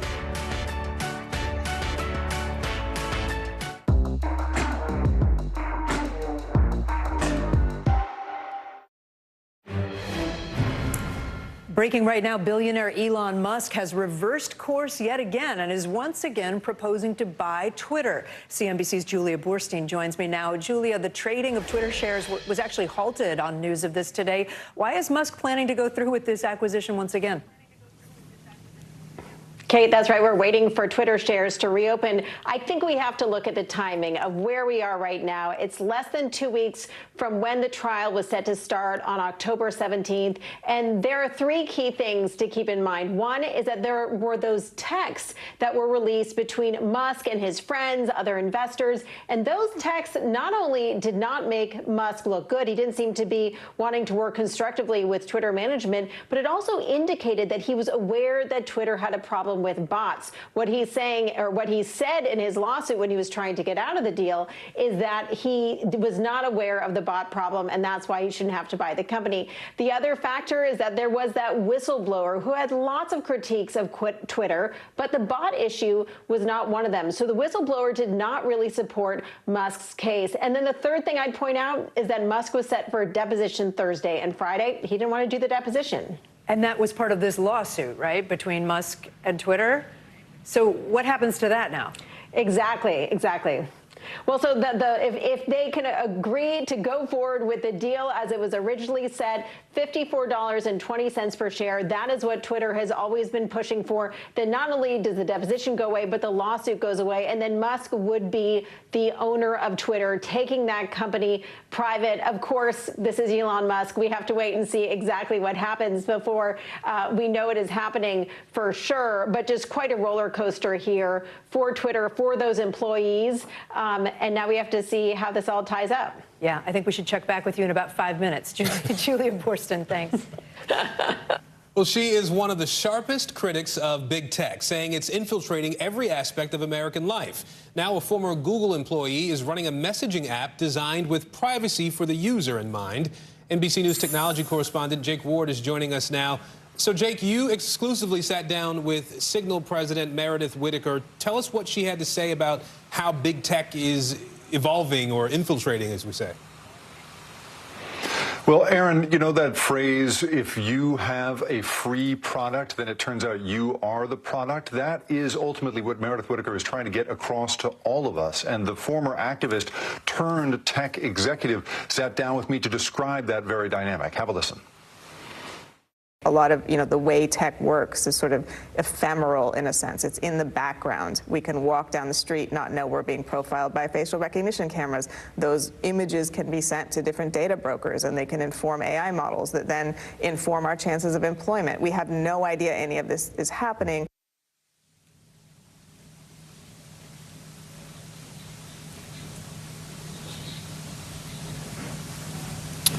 All right, looks like we might be having a little trouble with Jake's microphone there. We are going to try to get that back for you so Jake can finish his thought about the story that he has coming up a little bit later on today. Do we have Jake, guys? No? All right, we don't have Jake, but I'll tell you, we do have more of his reporting. That's going to be on Big Tech. You can tune in to Hallie Jackson Now. That's going to be on NBC News Now, streaming at 5 p.m. Eastern. Yeah, too bad we couldn't hear him because I was fascinated by that topic. Do not lie. That is Herschel Walker's son, Christian Walker's message to his dad, why he is lashing out at the Republican Senate candidate following explosive new allegations. We're going to have that story for you coming up here in just a bit. All right, looks like we might have Jake Ward back now. Jake, I'm going to come back to you and see if we can let you finish your thought before we move on here. I apologize, you guys. That was my bad. Didn't replace a battery on something. This is the life we're leading right now. But in the end, Meredith Whittaker told me that essentially there is this vast ecosystem operating behind the scenes, and it determines everything. Who gets a job? Who gets a loan? All of these things are coming together, and we don't understand that all of that is being collected about us. She has spent time as both an activist inside Google, working inside the Federal Trade Commission to try to bring antitrust regulations to big tech. Now she's going to run this platform. It's a very extraordinary thing to see somebody who has spent so much time critiquing big tech now running a tech company. That's why we're going to watch this so closely, you guys. All right, more of you reporting at 5 Eastern on Hallie Jackson Now. Jake, thank you. And this is NBC News Daily. We'll be right back.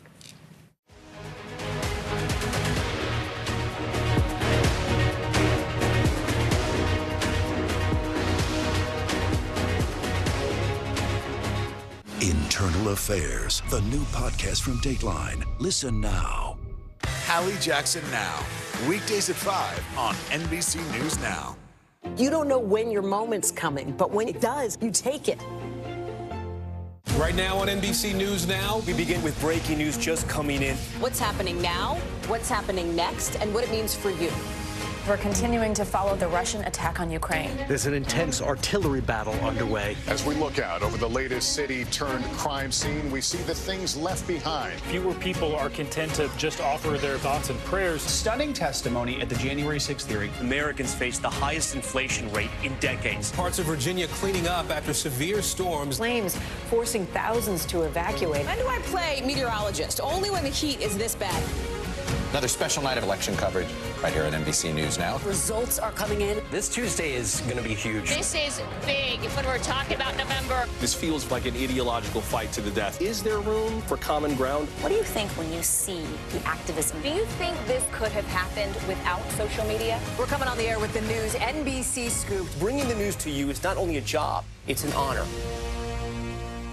Hallie Jackson Now, Weekdays at 5 on NBC News Now. The indictment of a former president, or perhaps candidate for president, would arguably tear the country apart. Is that your concern? Can you update us on the status of negotiations?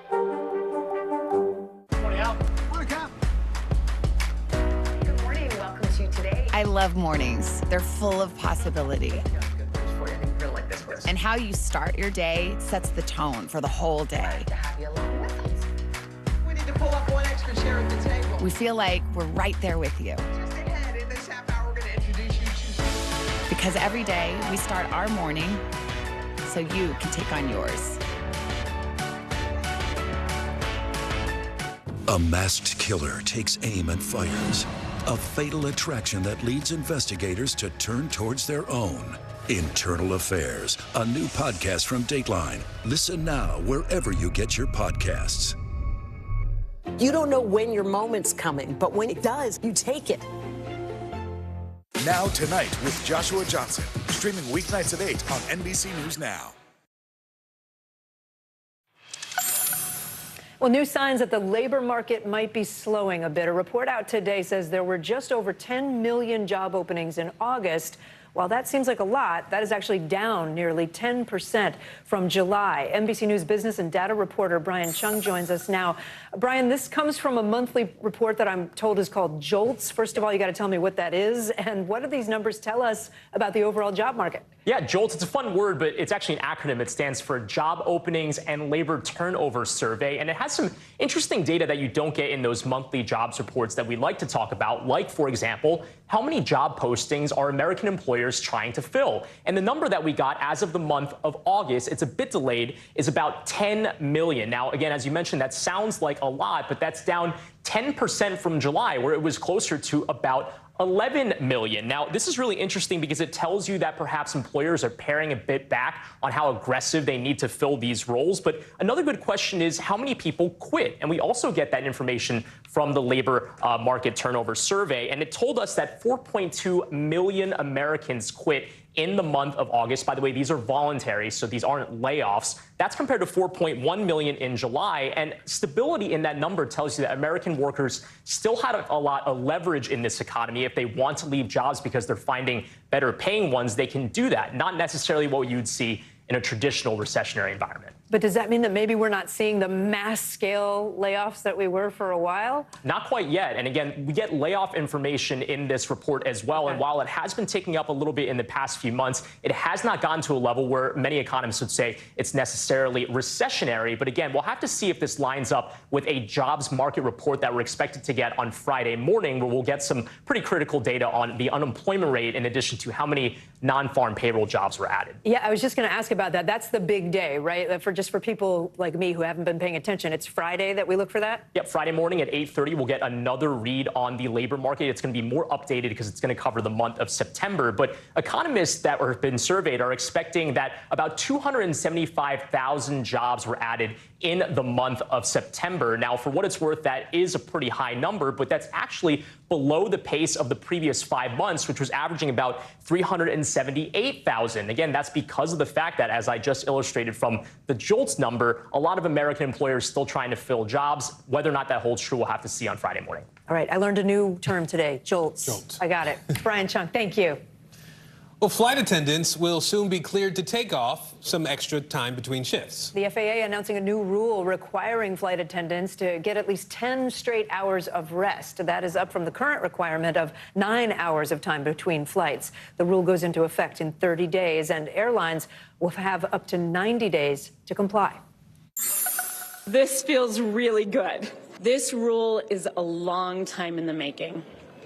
And representative of 100,000 flight attendants in the United States, standing behind me are activists who worked diligently to raise our voices. That change was mandated by Congress in 2018, but it was never put in place during the Trump administration. The FAA finally acted on it late last year. New footage of protests in Iran emerges, and the UK has a new royal coin. Let's go around the world now. Indonesia, where an internal policing watchdog group says the police were wrong to use tear gas at a soccer game over the weekend. After police fired tear gas at fans storming the field, a stampede broke out in the stands. At least 125 people died, more than 300 were hurt. Iran, where newly shared footage of protests is emerging, the New York-based Center for Human Rights in Iran says it shows Iranian girls on Monday removing their hijabs while chanting at their schools. NBC News was unable to independently verify the video. It's the latest unrest ignited by the death of 22-year-old Mahsa Amini in the custody of Iran's morality police. Iran's Supreme Leader Ayatollah Khamenei, speaking for the first time, supported security forces and accused the United States and Israel of orchestrating the protests. And the United Kingdom, where the Royal Mint released the image of King Charles that will be featured on British money. Charles is facing the opposite direction to the coins featuring his mother. There are still about 27 billion Queen Elizabeth coins in circulation. The new King Charles coin will hit the streets around Christmas. And that's the world now. A competitive fisherman caught in a fishtail of his own. How he almost got away with it, hook, line, and sinker. You're watching NBC News Daily. For Dateline Premium, subscribe now on Apple Podcasts.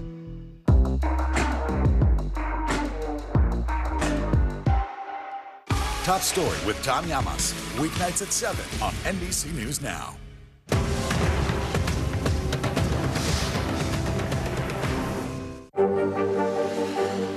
Tonight, I interviewed Secretary of Transportation Pete Buttigieg about the ongoing delays. You seem to be pointing the finger at the airlines. They're pointing the finger back. Mr. Secretary, when is this going to get better? NBC News, streaming free now. Here's what's happening in your neck of the woods. Live from Ukraine, from Uvalde, Texas, from Mayfield, Kentucky. To cover the news, you have to be in it. This is how so many towns and cities are protecting themselves. You can actually see they're pushing the gates open. Was there a school officer on campus? That's what we've been told. No. Do you remember any tornado as bad as this one? You look at this and you're thinking, we're not going to have power for weeks, if not months. Exactly. Every night, it's your news playlist. Top Story with Tom Llamas, weeknights at 7 on NBC News Now. News is happening now. Look at what's making headlines around the world. Whenever it happens, wherever you are, it's here now. News is happening now. Look at what's making headlines around the world. We're coming on the air with breaking news. This is a significant moment. Whenever it happens, wherever you are, NBC News, streaming free now. I think when you open your eyes, you get to decide, how's my day going to be? We want to be a way to start your day, lighten your load, every single morning. Top Story with Tom Llamas, weeknights at 7 on NBC News Now. News is happening now. Look at what's making headlines around the world. We're coming on the air with breaking news. This is a significant moment. Whenever it happens, wherever you are, NBC News, streaming free now. Here's what's happening in your neck of the woods. NBC News, streaming free now. You don't know when your moment's coming, but when it does, you take it. Bottom of the hour now, here are some of the stories making headlines on NBC News Daily. A Florida sheriff's deputy was shot and killed today while attempting to serve an arrest warrant. It happened before dawn in Polk County, Florida. The 21-year-old was part of a searching team for a suspect who failed to appear in court to face felony drug charges. Gunfire erupted when the deputy entered a home. He was later pronounced dead at a nearby hospital. His name has not yet been released. The House committee investigating January 6th is tentatively planning to have their next hearings next week. Sources tell NBC News it will take place on October 13th, but that date is not completely final. The hearing was originally slated for last week. It was postponed over concerns about the impact of Hurricane Ian. An arrest today in connection with that explosion at Boston's Northeastern University last month. The FBI has charged the school employee who reported the incident. Jason Duhame faces several counts, including lying to federal investigators. He originally claimed that he was injured in an explosion. The 45-year-old was taken into custody near his Texas home without incident. Something is fishy in the world of competitive fishing. 2 anglers trying to reel in a cash prize have been busted for cheating. No! During a tournament in Cleveland, they are accused of stuffing their fish. NBC News correspondent Gotti Schwartz is taking a deep dive into this for us. Gotti, it's the story of the day, Gotti. You got to tell us. Yeah, Kate, there are those kind of fish stories that you hear and you think, sure, buddy, I really believe that happened out there on the lake. And then there is the unbelievable saga like this that comes with video and an even fishier kind of ending. 12, we got Chase Kaminsky, Jake Runyon, weighing a big fish, our current Team of the Year. If you believe those who were there, this is the moment a lot of eyebrows started to go up. Anglers Jacob Runyon and Chase Kaminsky leading yet another fishing tournament. Your new leaders, locking it in, Team of the Year, definitely Team of the Year champions. They even headed up to take their pictures at the Lake Erie Walleye Fishing Competition, ready to claim almost 30 grand in prize money. But watch closely when just moments later, the event's organizer, Jason Fisher, decides to check the belly of one of those fish. We got weights and fish! There we go! From then on, it's a mob calling foul in a way only true fishermen can.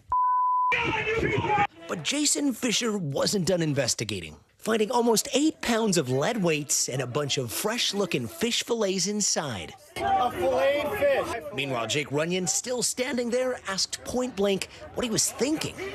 Do you have anything to say, Jake? You call the cops. Angler Steve Hendricks and Brian Ulmer finished fourth. They couldn't believe what they were seeing, or at least almost couldn't believe it. Finally, we don't have to deal with this anymore, and we finally got rid of the problem that everybody suspected. So I just hope they hammer him. Turns out it's not the first time Runyon and Kaminsky have been suspected of cheating. Last year, they were disqualified from another championship after one of them failed a polygraph. According to reports, Runyon said he was innocent and got a lawyer. As for this past weekend, law enforcement is now involved. Ohio's Department of Natural Resources released a statement saying they've collected evidence and are preparing a report for prosecutors. Fishing is supposed to be a gentleman's sport where you are supposed to be honest. And for these guys to come in and do this was just absolutely reprehensible. Now, we reached out to Runyon and Kaminsky but haven't heard back. Meanwhile, legal experts say because there are thousands of dollars at stake, there is the possibility of criminal charges. Guys, back to you. Wow. So many questions. So many. $30,000 at stake, too. Gotti, do we know what made them even suspicious that the fish didn't weigh what the scale said they weighed?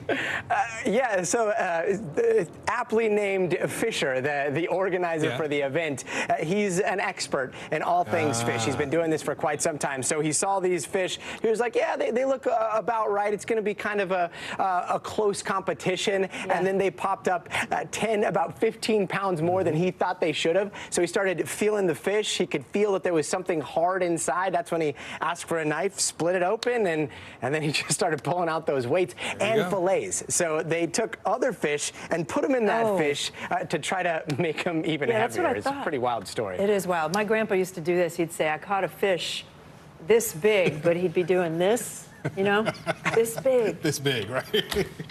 All right, Gotti Schwartz for us. Gotti, thank you. The trial of the suspect in a Christmas parade attack is being plagued by courtroom chaos. Darrell Brooks is accused of deliberately driving his SUV into a crowd in Waukesha, Wisconsin. The attack killed 6 people and left 60 others hurt. Jury selection is underway, but so far, those proceedings have been full of delays and disruptions. NBC News correspondent Maggie Vespa is joining us now from our Chicago bureau. So, Maggie, talk to us about the jury selection process to this point. How close are they to actually getting a jury seated? So, Aaron, the short answer to that question is we're on day 2, right? And the judge has said this afternoon that she hopes to get to opening statements as soon as tomorrow. But as you said, so many delays and disruptions. And the biggest reason and the biggest headline to come from this trial is Darrell Brooks's own behavior. You see him there. He started this case off demanding to act as his own attorney, and he got rid of his public defender. He's declared himself a sovereign citizen, which may very well indicate he doesn't believe he has to follow the law. And then the biggest sort of issue here, he's been almost constantly arguing with the judge, asking a ton of questions, one of which this morning asking her to confirm that her name is indeed her name. And this exchange followed. Take a listen. Their assessment for the charges Mr. Brooks, in her possession. No one's going to be answering these questions, okay? I'm not requiring the state to do that. I'm advising you to stop asking those questions. It will be considered an he's interrupted. Take him to the next courtroom. I'll make more findings when he is in the courtroom next door, and I can do that without an interruption. So that was the voice of Darrell Brooks that you heard there. You see him at the defense table. He got himself tossed out at the end of that exchange, the first of 2 times that happened today. It also happened twice yesterday. When that happens, he goes to a room to watch the proceedings remotely. Aaron. So we know that Brooks is representing himself in this trial, right? At least for now, it seems that's the case. Right. This originally had been scheduled to last about a month. Does that change with Brooks acting as his own attorney and behaving in the way that he has been?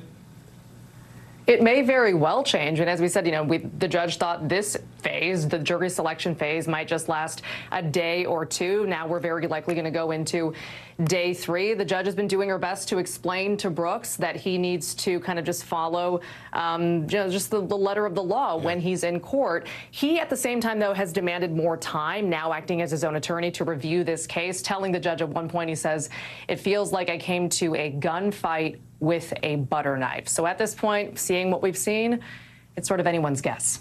Aaron. Maggie Vespa for us today. Maggie, thank you. A search is underway right now for a California family believed to have been kidnapped by an armed man. The sheriff's office in Merced County, right outside San Jose, saying an 8-month-old baby, her parents, and an uncle were taken against their will from a business on Monday. Investigators released these photos of the person they believe to be the suspect. We've got detectives out canvassing. We've had aircraft out looking for evidence. People are going to be working 24 hours on this until we get a break in this. Investigators believe whoever was behind the kidnapping destroyed evidence to cover up their tracks. We're following a story that could impact one of the most closely watched Senate races in the country right now. Georgia Senate candidate Herschel Walker is denying a report from the online news site The Daily Beast. That report claims Walker paid for an abortion for a woman he impregnated in 2009. The staunchly anti-abortion Republican is calling the report, quote, a flat-out lie. NBC News senior national political reporter Sahil Kapoor is following this for us and joins us now. Sahil, what is the Daily Beast reporting here, and how has Walker responded to the allegations? Well, Kate, the Daily Beast is reporting that in 2009, Walker urged a woman he was dating who he'd gotten pregnant to get an abortion, that she did that. And the woman's name was held anonymous for privacy reasons by the Daily Beast. But they reported that they had evidence of this in the form of a $575 receipt from the abortion clinic, a get well card from Herschel Walker, and an image of a $700 check signed by Walker through a bank deposit receipt. The Daily Beast further reports that they corroborated details with a friend of hers who she told at the time and who took care of her after the abortion. Now, as you mentioned, Walker has emphatically denied this, and I want to play some of what he had to say in terms of what he's saying about it. I send out so many get well, send out so much of anything, but I can tell you right now, I never asked anyone to get an abortion. I never paid for an abortion, and it's a lie, and I'm going to continue to fight. And national Republican groups are also standing by Herschel Walker. The immediate reaction from the Republican Senate campaign arm, as well as the top spending super PAC on the Republican side for the Senate Leadership Fund, has also said that they're going to stick by Herschel Walker and hang it on his denials. But another twist in this, Sahil, is Walker's own son, Christian, who has been very vocal in the last 24 hours. What is he saying about all this? That's right. Some very sharp criticism from Herschel Walker's son, Christian Walker, in the wake of this story. Now, Christian has not been active in his father's campaign, has chosen to speak out just within the last 24 hours after the story broke. I want to play some of what he had to say. Don't lie about your life at the expense of me, my mom, and all of the people that you've affected throughout your life. You don't get to pretend you're some moral family guy. You don't get to pretend all these things. Talk policy, talk normal. Do not lie. Now, it's strong stuff there. As you can see, this is not just a story about a flawed individual. That much we knew about Herschel Walker before the story broke, but it's also a story about political hypocrisy. It's a story about character. In the words of Christian Walker, his father, Herschel Walker, is running as pro-life while this happened, this alleged abortion happened. He's running as someone who's pro-family values while he fathered a number of kids who we learned about recently and did not raise them. So that's the context in which this is happening. Of course, I should note that Herschel Walker did put out a tweet in response to some of his son's reaction that said simply, quote, "I love my son no matter what," unquote. Okay, NBC's Sahil Kapoor, thank you. New York City is doing an about-face on its plans to house hundreds of asylum seekers in a tent city in the Bronx part of the city. Now, we first told you about the original plan yesterday, but more and more migrants are being sent to major U.S. cities from states bordering Mexico. New York City now says instead of the Bronx, a relief center will be set up on Randall's Island. That's between Manhattan, Queens, and the Bronx. Mayor Eric Adams says that location is less prone to flooding and is closer to public transportation. Some men diagnosed with monkeypox are describing a long road to recovery well after symptoms clear. Why they say the lingering scars are more than skin deep. NBC News Daily continues right after this.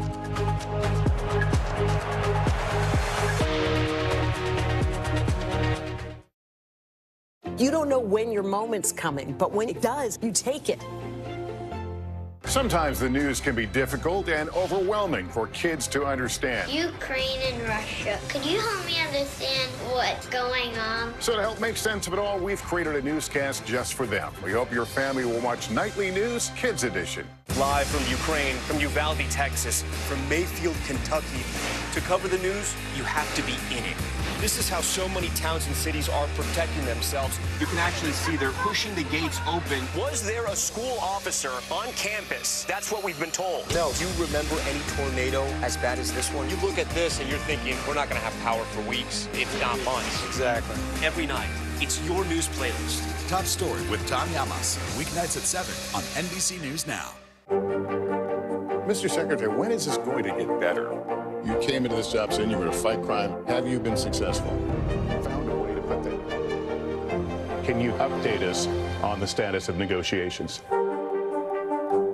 Here's what's happening in your neck of the woods. Sometimes the news can be difficult and overwhelming for kids to understand, so we've created a newscast just for them. We hope your family will watch Nightly News Kids Edition. The indictment of a former president, or perhaps candidate for president, would arguably tear the country apart. Is that your concern? Can you update us on the status of negotiations? News is happening now. Look at what's making headlines around the world. We're coming on the air with breaking news. This is a significant moment. Whenever it happens, wherever you are, NBC News, streaming free now. These days, it feels like the news never stops. So let's get into it. What's happening right now, what it all means for you for an hour every day. It can be hard to keep up, so let's get started together. Hallie Jackson Now, weekdays at 5 on NBC News Now. And what do you love about fatherhood? The chaos, the learning. Is climate change one of your top priorities? What's your message to girls who want to make a difference in their own communities? Believe in yourself. Top Story with Tom Llamas, weeknights at 7 on NBC News Now. Internal Affairs, the new podcast from Dateline. Listen now. The monkeypox outbreak has left doctors scrambling. They're still trying to understand how the virus spreads and all of the symptoms. Yeah, people who recover from monkeypox may also face lingering scars, both physical and psychological. NBC News medical fellow Dr. Akshay Sayal spoke with one patient who is still dealing with its impact. It was something that I'd never seen on my face before. It was very foreign looking. When Jeffrey Todd first saw the mark on his face, it looked like a pimple. Which quickly started having the definitions and the characteristics of a monkeypox looking lesion, where it had like a little ring, a white ring around it. It was indented. Todd contracted monkeypox earlier this year and was forced to isolate for nearly a month. It was this like cataclysmic experience of feeling utterly alone and scared. Hello, my name is Jeffrey Todd. He turned to social media to document his experience. I wanted to show you guys the progress. I wanted to express myself and share what I was feeling and hoping maybe someone else was feeling that same way. Although nearly 70,000 cases of monkeypox have been diagnosed in this outbreak, 25,000 have been in the United States alone. There's not a lot of data yet about the lasting mental health impact of the virus. It starts off this whole avalanche of, well, how did you get it? Well, what were you doing? Who were you with? So it's like there's an added like shame base that it goes on top of it, which is unfortunate. Dr. David Hankins is a psychiatrist who primarily treats patients with HIV. Some of my patients, it really harkens back to the early days of the HIV crisis. And some of my patients are quite angry and frustrated and asking themselves, if monkeypox primarily affected a different group of people that was not men who have sex with men, not gay men, might the public health response have been different? With information gaps in monkeypox's lasting physical effects, too. We've seen many people with symptoms that are so severe that they are unable to go to the bathroom, urinate, or eat without excruciating pain. For now, Dr. Hankins is helping his patients build resiliency. To really drill down on examples from their past of when they have successfully faced challenges or managed adversity. Todd, left with scarring on his face and neck, is desperately trying to return to his old self.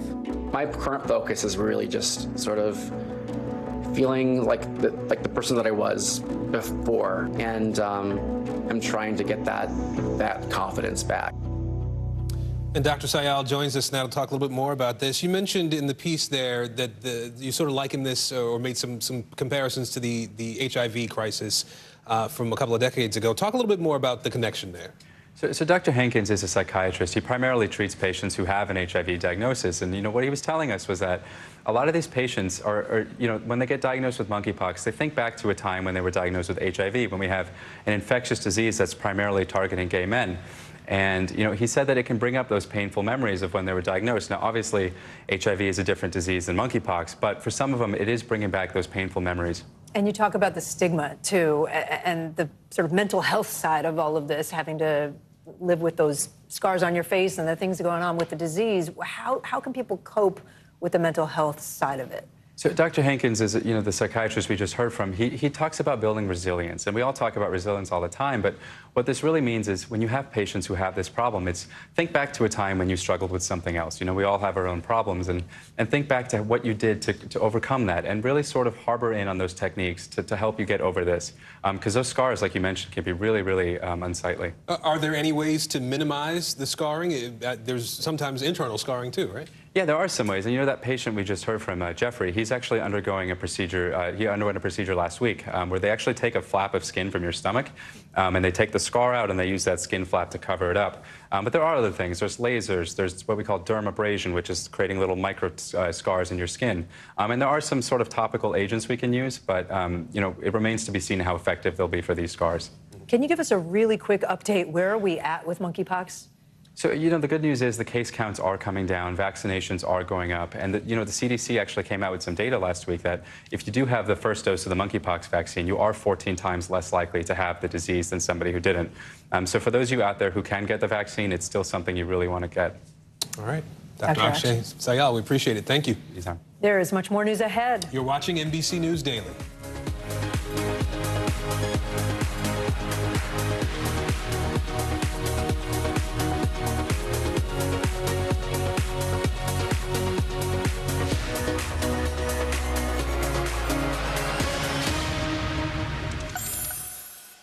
Sometimes the news can be difficult and overwhelming for kids to understand. Ukraine and Russia. Could you help me understand what's going on? So to help make sense of it all, we've created a newscast just for them. We hope your family will watch Nightly News Kids Edition. Top Story with Tom Llamas is your news playlist on NBC News Now. And now, you can listen to it as a podcast. Available anytime and anywhere. No stress, no mess, just yum. That's it. Live from Ukraine, from Uvalde, Texas, from Mayfield, Kentucky. To cover the news, you have to be in it. This is how so many towns and cities are protecting themselves. You can actually see they're pushing the gates open. Was there a school officer on campus? That's what we've been told. No. Do you remember any tornado as bad as this one? You look at this and you're thinking, we're not going to have power for weeks, if not months. Exactly. Every night, it's your news playlist. Top Story with Tom Llamas, weeknights at 7 on NBC News Now. Here's what's happening in your neck of the woods. News is happening now. Look at what's making headlines around the world. Whenever it happens, wherever you are, it's here now. Our show is about sparking conversations around today's biggest issues. The Fed raises interest rates. That controls inflation. Explain how that works. Is part of this that everyone's rethinking their jobs and their relationship to their employers? Could you just remind us why there are 9 justices on the Supreme Court instead of 3 or 20 or 2? It's not my job to tell you what to think. My job is to think about what you tell me. Now Tonight with Joshua Johnson, streaming weeknights at 8 on NBC News Now. News is happening now. Look at what's making headlines around the world. Whenever it happens, wherever you are, it's here now. Internal Affairs, the new podcast from Dateline. Listen now. Hallie Jackson Now, weekdays at 5 on NBC News Now. Internal Affairs, the new podcast from Dateline. Listen now. No stress, no mess, just yum. That's it. As we look out over the latest city-turned-crime scene, we see the things left behind. Back now with our NBC News exclusive.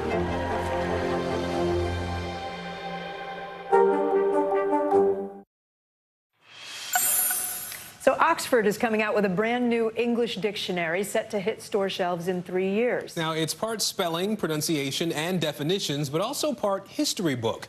It will highlight centuries of African-American contributions to how we communicate. Here's NBC News correspondent Harry Smith. Leave it to Henry Louis Gates to own one of the most treasured tomes in the history of the English language. This is the first edition of Samuel Johnson's Dictionary of the English Language, published, my friend, in 1755. This has pride of place in my library. And to think that before Samuel Johnson writes this, there is no real dictionary of the English language. No, that's right. Look, a dictionary of the English language in which the words are deduced from their originals and illustrated in their different significations by examples from the best writers. Johnson is Gates's hero, and now Gates is, yes, literally following in his hero's footsteps. We are going to publish the first sophisticated dictionary of African American English based on historical principles. And what that means is that we will give examples of the first usages of these words, the first time someone used cool in the way that we understand cool, or hep, which then morphed into hip, or words from Africa that our enslaved ancestors brought. Gates is the editor-in-chief of what will be the Oxford English Dictionary of African American English. We can approach the history of any people through a book, right? But you can also understand the history of a people through the language that they use, the usages that evolved over time. So if you read this dictionary once it's finished, from A to Z, if you read it like Malcolm X read the dictionary when he was in prison, you will have encountered the history of the African American people, but in a completely counterintuitive way. From the metaphors and similes of old spirituals. Swing low, swing low, sweet chariot. To the wordplay and poetry of Snoop Dogg. It's called for shizzle. Now, for shizzle means, you know, in your world, you might say, hey, for sure. But now you could say for shizzle. Okay. Nothing is as important as recording the history of the usages that African Americans invented. Because we took the language of the oppressor, we took a language that defined us, we reversed it, we signified on it, that we say. We took standard English words emptied them of their content and filled them up with a black content. Do you know what OFE means? I don't. Well, if you look at black newspapers like the Chicago Defender or the Pittsburgh Courier in the early years of the 20th century, often in the headlines they'll say, OFE does this, or so-and-so, something about an OFE. OFE is Pig Latin for foe, F-O-E, right? And that stood for white people. Cue George Clinton and Parliament. Words like funk. Marcus Garvey, the contemporary father of the Back to Africa movement, wrote a poem, "Keep cool, baby, keep cool." That'll be in there. Well, hide there, hide there, hide there, hide. Hide there, hide there, hide there, hide. I'm just thinking about... And Cab Calloway did a dictionary. You just took the words out of my mouth, right? Cab Calloway did a dictionary. Hip. Hidey, hidey, hidey, hey. Hidey, hidey, hidey, ho. What the hell does that mean? Good question. Gates and about a dozen other scholars mean to find out. There's a line from a spiritual. I love to tell the story of Jesus and his... Well, for me, I love to tell the story about people of African descent. That's my job. That's what I was put here to do. Harry Smith, NBC News. Fascinating. It's going to be a great history book. It is. It is. A look for that. Let's take a look at some of the other stories trending right now. Country music icon Loretta Lynn has died. Her family says she passed away today at her home in Tennessee. She was 90 years old. Her biggest hits included Coal Miner's Daughter. She wasn't one to shy away from controversy either. Lynn wrote songs about sex, divorce, the Vietnam War, birth control, at a time when those topics were considered taboo. Rock and Roll Hall of Famer Ringo Starr postponing more than half a dozen concerts after testing positive for COVID. All of the dates are in North America. His team says the 82-year-old is already feeling better and plans to resume tours next week in Seattle. And we're all music today. Speaking of concerts, some big news for Ed Sheeran fans out there and parents of Ed Sheeran fans. The Grammy winner is getting ready for his first North American stadium tour in almost 5 years, kicking off in Arlington, Texas, May 6th next year. I'm Aaron Gilchrist. I'm Kate Snack. NBC News, streaming free now. Good morning. Welcome to Today. I love mornings. They're full of possibility.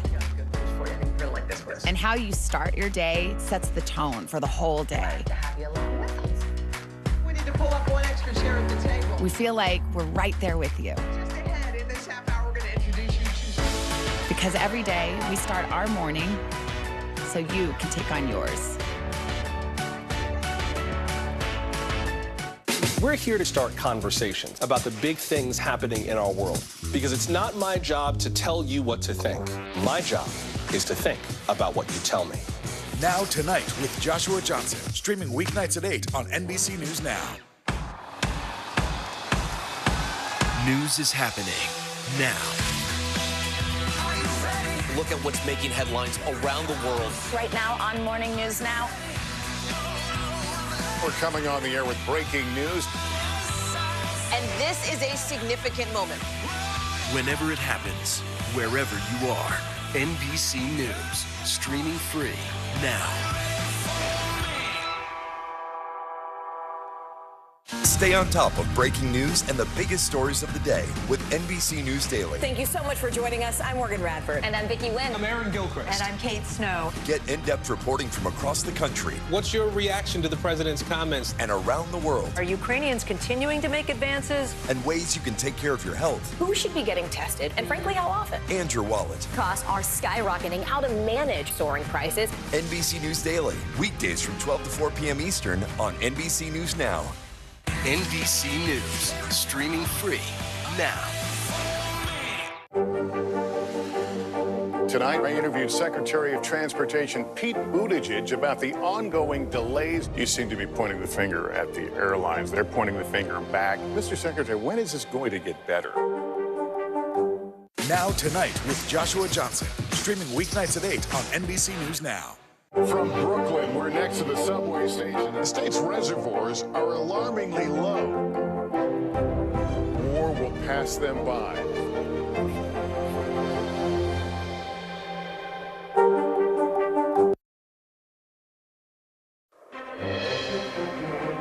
If it's Tuesday, October surprise, with just 5 weeks until election night, a major twist in the race for Senate in Georgia puts abortion politics front and center nationwide yet again. Plus, a rising death toll in Florida amid a frantic search and recovery mission. We'll have the very latest from hard-hit Fort Myers ahead of the president's visit to the storm-battered region tomorrow. And how will the U.S. and the world respond after North Korea conducts its 5th round of missile tests in the last 10 days, with Kim Jong-un taking one of his most provocative actions in years by firing a missile directly over Japan?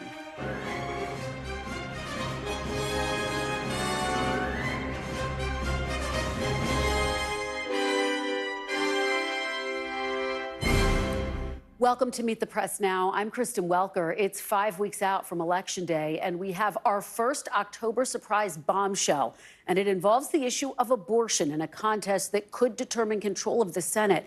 The Daily Beast reporting last night that Georgia Republican Senate candidate Herschel Walker, who's campaigned on banning abortion without exceptions, himself allegedly urged his girlfriend to have an abortion in 2009 and sent her a check to cover the cost.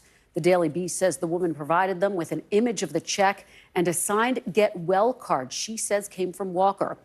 The Walker campaign has denied the allegations and said they would sue the Daily Beast, though no lawsuit has been filed yet. Here's Walker on Fox News last night responding to the story. I can tell you right now, I never asked anyone to get an abortion. I never paid for an abortion, and it's a lie. And I'm going to continue to fight. You know, I tell you, that's what they want. They want this seat. But right now, they've energized me even more. And they're not going to take the seat. What about the $700 check? Is there anybody you can remember sending that much money to?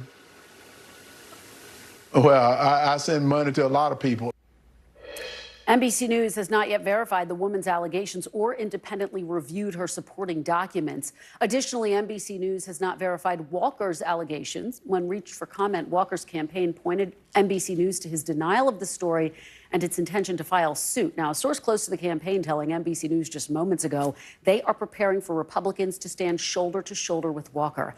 After the story came out, Walker's 23-year-old son, Christian, blasted his father's campaign on Twitter, calling him a bad father, a liar, and a hypocrite. In a tweet of his own, Walker said that he loves his son no matter what. When asked about the report at an event last night, Walker's Democratic opponent, Senator Raphael Warnock, would not publicly comment about how it might shake up the contest. This latest bombshell report is just the most recent controversy facing Walker this campaign cycle. Here's just a sampling of some of those other controversies that have racked his campaign. Despite all of that, though, the National Republican Campaign Committee and other groups are sticking by their candidate. In a statement this morning, the head of the Republican Senate campaign arm, Senator Rick Scott, said the group was standing with Walker and accused Democrats of being behind the story, calling it a smear. Scott did not offer any evidence, and that allegation also has not been verified. Now, two sources telling NBC News that the campaign arm of the NRSC is organizing an effort to have Republicans appear with Walker on the campaign trail leading up to election night. Now, the allegation against Walker comes at a time when abortion has become a crystallizing issue for Democrats. Just a few minutes ago, President Biden wrapped up a meeting with his reproductive health care task force, and again, he hit Republicans on the issue. Take a listen. We're not going to sit by and let Republicans throughout the country enact extreme policies to threaten access to basic health care. My NBC News colleague Mark Caputo is following the very latest on Herschel Walker, and also with us for a deeper, in-depth look at the landscape in Georgia is Atlanta Journal-Constitution political reporter and NBC News contributor Greg Bluestein. Thanks so much to both of you for starting us off on this major news day. Mark, I have to start with you. You've been talking to your sources. Just how big of a deal is this? What are folks inside the Herschel Walker campaign saying? Well, they're saying they hope they survive. Now, they're putting on a brave front, and they actually hope that we talk in the news media and in politics about the abortion allegation, because what it does, it gives Herschel Walker and Republicans the opportunity to attack the news media and discuss that instead of discussing his own son denouncing him as a liar and as an abuser.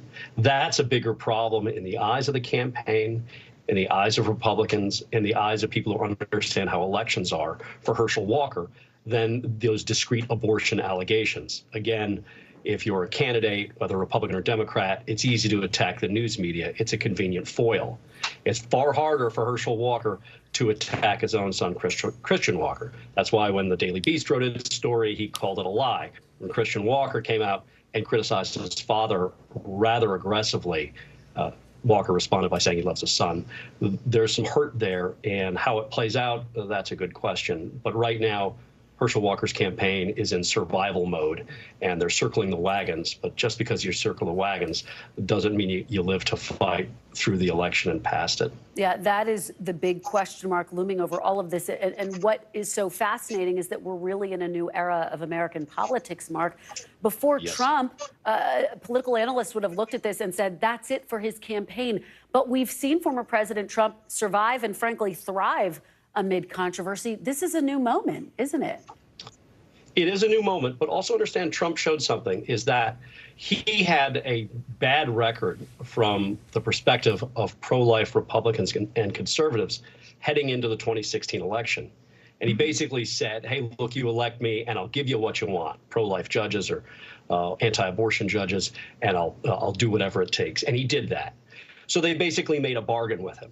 You're going to hear the same sort of bargain being made here with Republicans in Georgia. That having been said, there is a difference between Herschel Walker and Donald Trump. Herschel Walker is naturally able to talk the language of the church. You know, if you ask Herschel Walker about the Bible, he'll be able to answer it. You ask Donald Trump, his favorite book in the Bible, and he'll say all of them. And then he talks about two kings. I mean, that's really not his strong point. Herschel Walker is able to talk the language of faith. Obviously, Democrats are accusing him of being hypocritical about it, we should note. But there is a clear difference there, and so he might be able to thread that needle. Again, the son is a very different matter. The son's tweets and his comments are certainly getting a lot of attention, calling into question what type of a father Herschel Walker has been to him. But, Greg, let me bring you into this conversation, because this is, of course, not the first controversy that Herschel Walker has faced. He's had a number of headlines, as we kind of mapped out at the beginning of this segment, and he's survived each and every one. Is this moment different, though? How do you see this? It really does feel different. And we talked about some of those, you mentioned some of those campaign killers that might have ended other candidates' campaigns, but Herschel Walker's sort of a unicorn here in Georgia. I mean, he has such high name recognition. Folks like me grew up hearing stories about Herschel Walker, even if our families could care less about college football. And, before he even got in the race, he faced stories and damaging reports about his violent, erratic behavior, lies about him graduating from University of Georgia, about his law enforcement experience, blunders on the campaign trail when it came to talking about evolution or combating climate change, you name it. There's been stories, and he's persevered through all of them. But this feels different, not only because of the hypocritical angle of this all, of someone who supports a total ban on abortion, allegedly paying for one himself, according to the Daily Beast, but also now his own son, his own 23-year-old son, leveling all sorts of really painful to watch, raw emotional accusations at his own father, saying that he didn't want his father to run, and calling his father a liar. And of course, there are other races going on in the state of Georgia. Greg, I wonder what Georgia Republicans are saying to you, and are they concerned that this could have implications for the gubernatorial race, for example? It's really interesting because Mark mentioned how national Republicans are really rallying around Herschel Walker because they have no other choice. They have to be all in because Georgia represents one of their best shots of flipping the U.S. Senate. Georgia Republicans are taking a different stance. Governor Kemp essentially declined to defend Herschel Walker when I asked him in an interview earlier this week, yesterday, and again today when I got a statement from his campaign. Governor Kemp said, hey, look, I'm laser focused on my campaign, and what I'm doing is helping the whole ticket. But he still has not campaigned publicly with Herschel Walker. Herschel Walker didn't even say whether he voted for Governor Kemp earlier this year in a very heated Republican primary. Other statewide contenders are also kind of keeping Herschel Walker at arm's length. The Attorney General Chris Carr declined also to defend Herschel Walker. And I'm hearing from activists and from influential local Republicans who say, look, this could be a campaign killer for him. They're really worried about his status right here in Georgia. Well, this is going to be a fascinating 5 weeks, and those who are close to Herschel Walker right now certainly putting on a defiant front as they face this really big challenge to his campaign. Mark and Greg, thank you both so much for your insights and reporting. Let's keep the conversation going now. I'm joined on set with a great panel.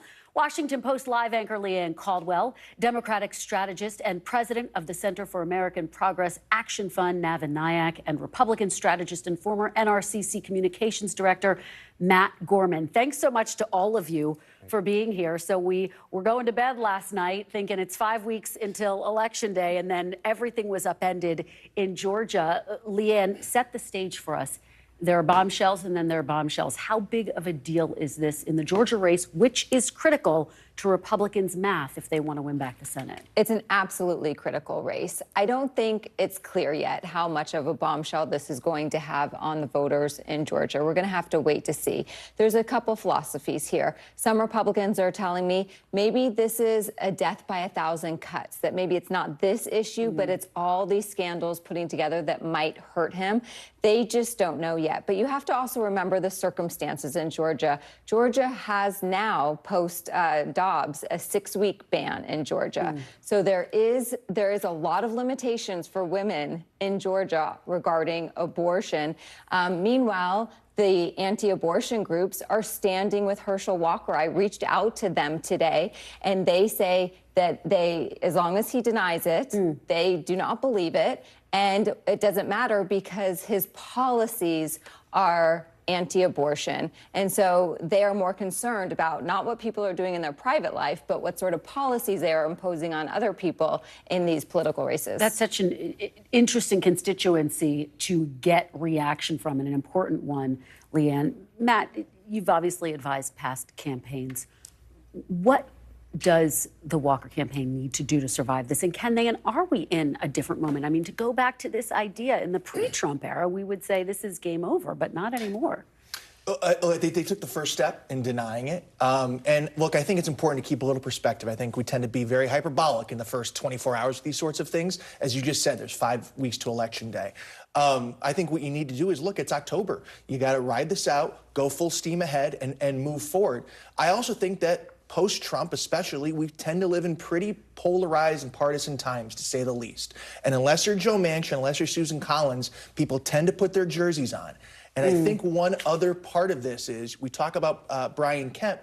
He has a fairly comfortable lead, at least mid-single digits in the governor's race. So I would expect him to lift Herschel Walker at least a little bit. I think he'll pull it out. It'll certainly be tight, but I think the Kemp lead is also really crucial here. Navin, what are you hearing? I think the issue that's really frustrating for, I think, Republicans in this case, and I think encouraging, is we're talking about abortion again. The entire national conversation. So yes, there's an impact in Georgia itself, and who knows how that plays out. But the national conversation has come back to the fact that Herschel Walker, Lindsey Graham, national Republicans are pushing for a 15-week ban, a national ban for everyone. And so I think there's that element of it. And then there's obviously the character element that is specifically damning for him. Well, and I think you bring up a good point, which is that abortion has been durable as a central issue in all of these races. We don't know ultimately how it's going to impact a race like this. But I guess the question is, Leanne, as you're talking to Democrats, there's a question about whether they are focused too much on this issue. Certainly, this is something that matters to the Democratic base and to a large swath of Americans. But there's a question about whether they are talking enough about other issues that are at the top of voters' minds, like the economy, like inflation. It's certainly something that President Biden spends a lot of time talking about. But based on your conversations, is there a concern that Democrats run the risk of a backlash, particularly in a moment like this, where you see Republicans galvanizing around Walker? It depends on what Democrat you're talking to, and it also depends on where this Democrat is from and where they're focused. But there is an acknowledgement from Democrats that there are, in fact, 2 different campaigns that are being run. Democrats are running a campaign on abortion. Republicans are running a campaign on crime and the economy and immigration as well, too. So, you know, which voters are voters going to identify with one side or the other? As far as this abortion in Georgia is concerned, is this going to continue to turn off moderate women, or is this going to keep some of these very conservative women home. We're going to have to see what sort of impact it has. It was notable to see what Raphael Warnock did or did not say about this, Nevin. He said, quote, "We are full speed ahead in Georgia. This election is about the future of the country. Herschel Walker will make things better." Oh, I'm sorry. This is actually a quote not from him. That's from Herschel Walker. He says, "I'll let the pundits decide how they will impact the race. But I've been consistent in my view that a patient's room is too narrow and cramped for space for a woman and the government." Is that a smart reaction from Raphael Warnock to let this essentially play out and for him to stay focused on the issues? I think absolutely. And I think he should lean in on this issue, which is that the Republican Party is taking away a fundamental freedom from women in this country and putting politicians and the government inside a very personal decision that women make with their doctors. And I think that's the conversation. And to your other point, I would say that, I think the thing Democrats are going to do over the last 35 days is use abortion as the most powerful proof point of what's happened to the Republican Party overall, which is they have radicalized when it comes to voting and turning over elections and the willingness to, encourage political violence. They have radicalized. You have the head of the NRCC saying we should privatize Social Security or put it on the chopping block every 5 years. There's a lot of different proof points, but I think abortion remains the central one to that argument. And let me read fully now this statement that we got from Herschel Walker. "We're full speed ahead in the campaign. This election is about the future of the country. Herschel Walker will make things better. Raphael Warnock is making it worse. Anything else is a distraction." Do you think that that is a smart way to address this, Matt? Look, I think you have to, again, deny it and move forward. Again, I think to the point also, again, Brian Kemp signed that 6-week ban into law, and he's up mid-single, if not more digits against Stacey Abrams, who's, you can argue, but some say she's a fairly formidable candidate for governor. And look, let's face it also, Democrats have been talking a lot about abortion, as we've said here, that the main thing they're talking about, and yet you still see Republicans poised to certainly win back the House, and I think they're poised to win back the Senate. So it's really not a fight over the answer to a question, but the question itself about this midterm is going to be about. Yeah. Well, I have 2 quick things on that. One is Democrats have no business being in this midterm, right? History suggests that Republicans should be running away with this midterm. It's a 50-50 Senate, and we're still 35 days out talking about whether Republicans could win. It's a 5-seat majority in the House, and Republicans are still anxious about. So, they've really blown this election from the perspective of it should have been over by now. Blown this election, we're going to win the House and the Senate, but most likely. So let's easy with the blown. No, but it should. And also, it really shouldn't have been a debate. The NRCC had never called for the end of Social Security. That's factually wrong. No, but the NRSC has. NRCC never. But the NRSC, the head of Rick Scott, has put out a plan. And he is the one fundraising for candidates that calls for ending Social Security every 5 years. Matt, final point, and then I'm going to go to Leanne to jump in. No, look, I think, again, it's going to be a question of what this midterm's about. Democrats have talked a lot about abortion. Republicans still have a lead. The economy seems to be #1 issue on voters' minds. Yeah. And this also comes back to candidate quality. The reason Herschel Walker is a candidate is because of Donald Trump. Donald Trump is the reason that Republicans lost the Senate last time around, and Donald Trump once again could be the reason Republicans lose the Senate this time around too. I want to ask you guys about something because we are almost out of time. There's new reporting overnight that President Biden is more definitively telling some of his allies that he does in fact plan to run for president again. And in fact, Press Secretary Karine Jean-Pierre just reiterated that during her briefing. Navin, what do you make of that? And I've interviewed a lot of Democrats and tried to get them on the record. Is that what they want to see? Do they want to see President Biden run again? A number of them kind of dance around the issue. No, to me, there's no question. I think there's going to be a really powerful story. This president has gotten more done on the economy than any president in my lifetime. If you look at what the CHIPS and Science Act, the Infrastructure Bill, and the Inflation Reduction Act, on that issue alone, which we know is the central concern for voters, I think there's going to be a really powerful story to tell. And on every other issue, he really is positioned where voters are. And Matt, what's looming large over all of this, of course, is former President Trump going to run again? As Leanne says, his name looms over everything. Yeah, no, I mean, I think it's certainly, as of right now, polls see it could be a Donald Trump-Joe Biden rematch and come back in a couple of years. So we'll see. The Dems don't have much of a bench, and Biden's going to be asked the day after Election Day if he's going to run. He needs an answer. He sure is, and both of them will be out on the campaign trail. Thanks, you guys. Great conversation. Really appreciate it, Leanne, Navin, and Matt. Coming up, rebuilding after Ian, the latest on recovery efforts live from a devastated Florida beach community ahead of President Biden's visit. That's next. Plus, breaking news on Mr. Trump's Mar-a-Lago legal saga. The former president now appealing to the Supreme Court. That reporting and what it might mean for the fight over classified documents ahead. You're watching Meet the Press now. From Brooklyn, we're next to the subway station. The state's reservoirs are alarmingly low. War will pass them by.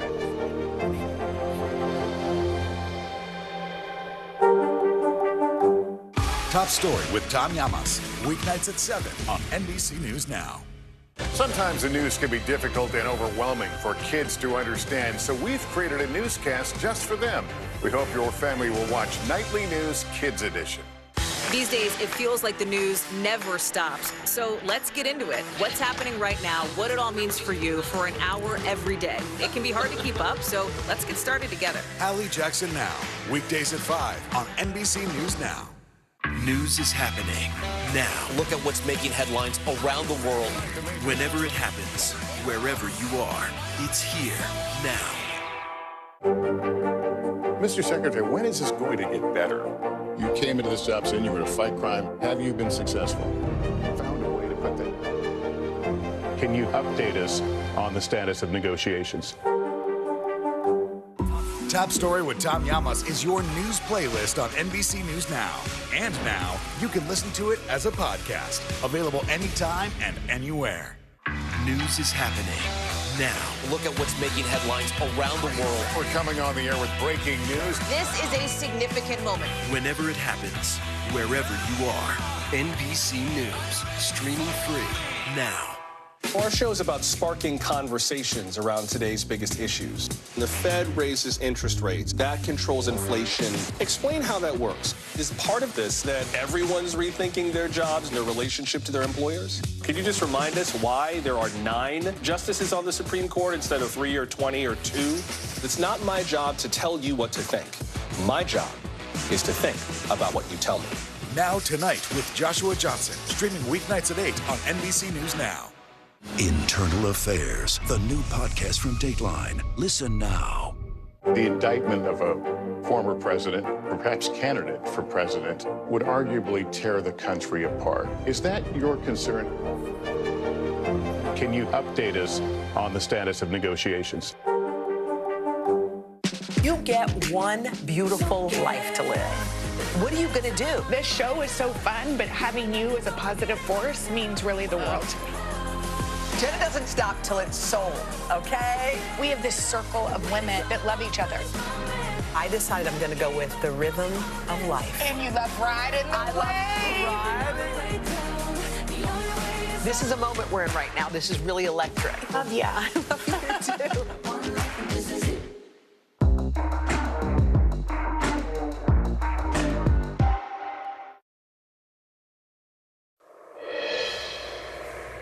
Welcome back. The death toll from Hurricane Ian has now risen to 108. More than half of those deaths in Lee County, where rescue efforts are continuing nearly a week after the hurricane first made landfall. According to Governor Ron DeSantis, crews have made more than 2,300 rescues since the storm hit. Meanwhile, one insurance analysis has found that Ian may cause as much as $57 billion in damages, which would make it among the costliest natural disasters in U.S. history. President Biden will assess the damage firsthand tomorrow when he and the First Lady travel to Florida. The president saw the devastation caused by Hurricane Fiona in Puerto Rico just yesterday. NBC's Dasha Burns joins me now from Fort Myers Beach. Dasha, thank you so much for joining me and for your reporting. So, what are authorities telling you at this hour? Do they have a sense of how many people are still missing? Kristen, all of these numbers are fluctuating and changing by the minute, and that missing persons number it's a really tough one. We actually got a chance to see firsthand how search and rescue teams are going about trying to locate some of those individuals. We were on the ground with a FEMA task force as they went door to door looking for signs of life, looking for signs of death. They went to one home where they were received a report of a 90-year-old missing female. They had to bring in what they call a human remains dog. They have life dogs, and they have human remains dogs when they suspect that there might be somebody deceased at a property to help narrow the search area. We watched as they very slowly started to remove the debris. It takes a long time. That process happens over and over. and over again. And so every time you see those numbers tick up of the death toll, that's what's happening. It's painstaking and painful work for these teams. And Kristen, this is an enormous effort. I just want to give you a couple of quick numbers from FEMA just to paint a picture of just how massive the search and rescue and recovery effort is. They tell us they have 17 urban search and rescue task forces, 104 boat squads, more than 60 canines in the field, those dogs that we talked about, and more than 1,200 personnel so far. They've already rescued thousands of people, but the debris, you can see a little bit of it behind me here, but there are some places where it is so difficult to do this search and rescue work just because they're dangerous places, they're impenetrable places, and they're structures that are not sound. So it's going to take some time to really get a clear picture of the human toll here, Kristen. And it's just so grim to think about. Dasha, at what point do the search missions actually turn into recovery missions? Well, first they have to clear out so much of this debris here, which is a process we've been watching every day. They make more and more steps here. But some of that recovery effort is beginning at the same time because it has to. Remember, we are not through the storm season yet. So just earlier, I was talking to the Lieutenant General of the Army Corps of Engineers, and he's telling me that his teams right now are out on the beaches trying to survey and get some of that sand that is now all over this area back onto the beach, because that's what helps protect these barrier islands from these storms. So they're already thinking about how to rebuild some of the infrastructure that's not just critical for day to day, but is going to be critical if there's another one of these storms in the coming weeks. Oh, absolutely. Dasha Burns, thank you so much for being there on the ground. Please continue to stay safe while you are there. We do have some breaking news regarding the Justice Department's Mar-a-Lago investigation. Just minutes ago, former President Trump asked the Supreme Court to reverse an appeals court's ruling that gave the DOJ access to the classified documents seized from his Florida estate, Mar-a-Lago, in August. Joining me now is NBC's Ken Delanian, who joins me with this breaking news. So, Ken, break this down. What's the very latest? What is the former president asking the Supreme Court to do? Kristen, the application is styled Donald J. Trump versus the United States of America. And what Trump is asking the court to do is to essentially overturn a ruling by the 11th Circuit, the appeals court, that blocked the judge's ruling. And basically, the appeals court says that the Justice Department can have access to the more than 100 classified documents that it seized at Mar-a-Lago, and that it can use those documents in its criminal investigation, and that the special master that the original judge imposed on this case has no business reviewing those classified documents. So Trump is now asking the Supreme Court to block that appeals court decision and restore what the judge had originally wanted to do and allow the special master to review those classified documents. Now, an important caveat here, Kristen, there's no guarantee at all that the court will agree to hear this case. But if it does, it could mean many, many months of delay while this thing gets resolved, Kristen. Well, and that takes me to my next question, Ken. Do you have a sense of what the timeline would even be for a decision from the High Court about whether they will take up this case? The issue of whether they will take it up could come relatively quickly because this is an emergency request. And some legal experts I've spoken to just briefly as we've been gathering our thoughts here are skeptical that the court will take this case because they say they don't generally get involved in these kinds of discovery disputes. But this is a 6-3 conservative court. 3 of these justices were appointed by Donald Trump. They're justices with an expansive view of executive power, and they may decide that this is something they want to wade into. And if they do, then that will really mean a lot of delay in terms of the classified documents and this element of the DOJ's investigation, Kristen. Well, talk about, broadly speaking, Ken, if you will, what the data points are right now as we await this decision, because that's been the question all along, these kind of stop and starts for the Justice Department. It's in its investigation of classified documents, and there have been revelations over time about how this all came to pass. So how hampered has the DOJ been by this process?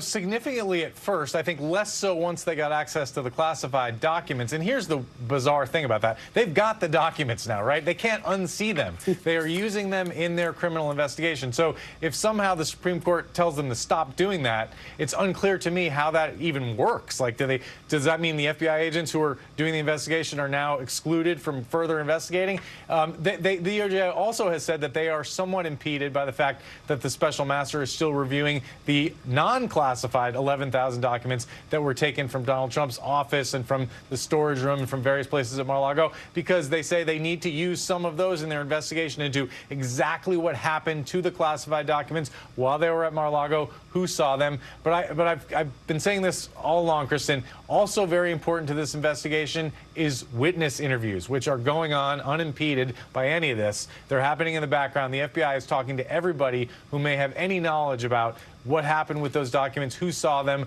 what Trump did with them, why his lawyer told the Justice Department there were no classified documents when there in fact were. So all those witness interviews continue to take place, Kristen. All right, yeah, really important final point there. Ken Delaney, and thank you so much for bringing us up to speed on the breaking news.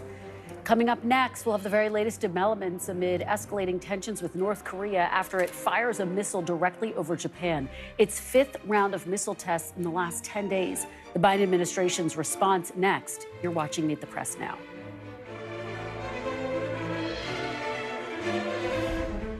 For Dateline Premium, subscribe now on Apple Podcasts. To cover the news, you have to be in it. This is how so many towns and cities are protecting themselves. They're pushing the gates open. Was there a school officer on campus? That's what we've been told. No. Top Story with Tom Llamas, weeknights at 7 on NBC News Now.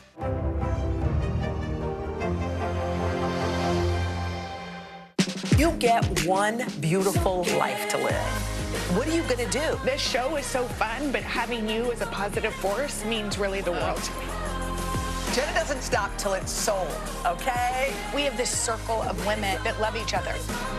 I decided I'm going to go with the rhythm of life. And you love riding the wave. This is a moment we're in right now. This is really electric. Yeah. I love you too. We're here to start conversations because it's not my job to tell you what to think. My job is to think about what you tell me. Now Tonight with Joshua Johnson, weeknights at 8 on NBC News Now. News is happening now. Look at what's making headlines around the world. Whenever it happens, wherever you are, it's here now. We're here to start conversations about the big things happening in our world because it's not my job to tell you what to think. My job is to think about what you tell me. Now Tonight with Joshua Johnson, streaming weeknights at 8 on NBC News Now.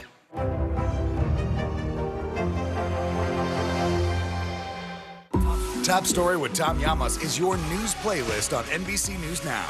And now, you can listen to it as a podcast. Available anytime and anywhere. From Brooklyn, we're next to the subway station. The state's reservoirs are alarmingly low. War will pass them by.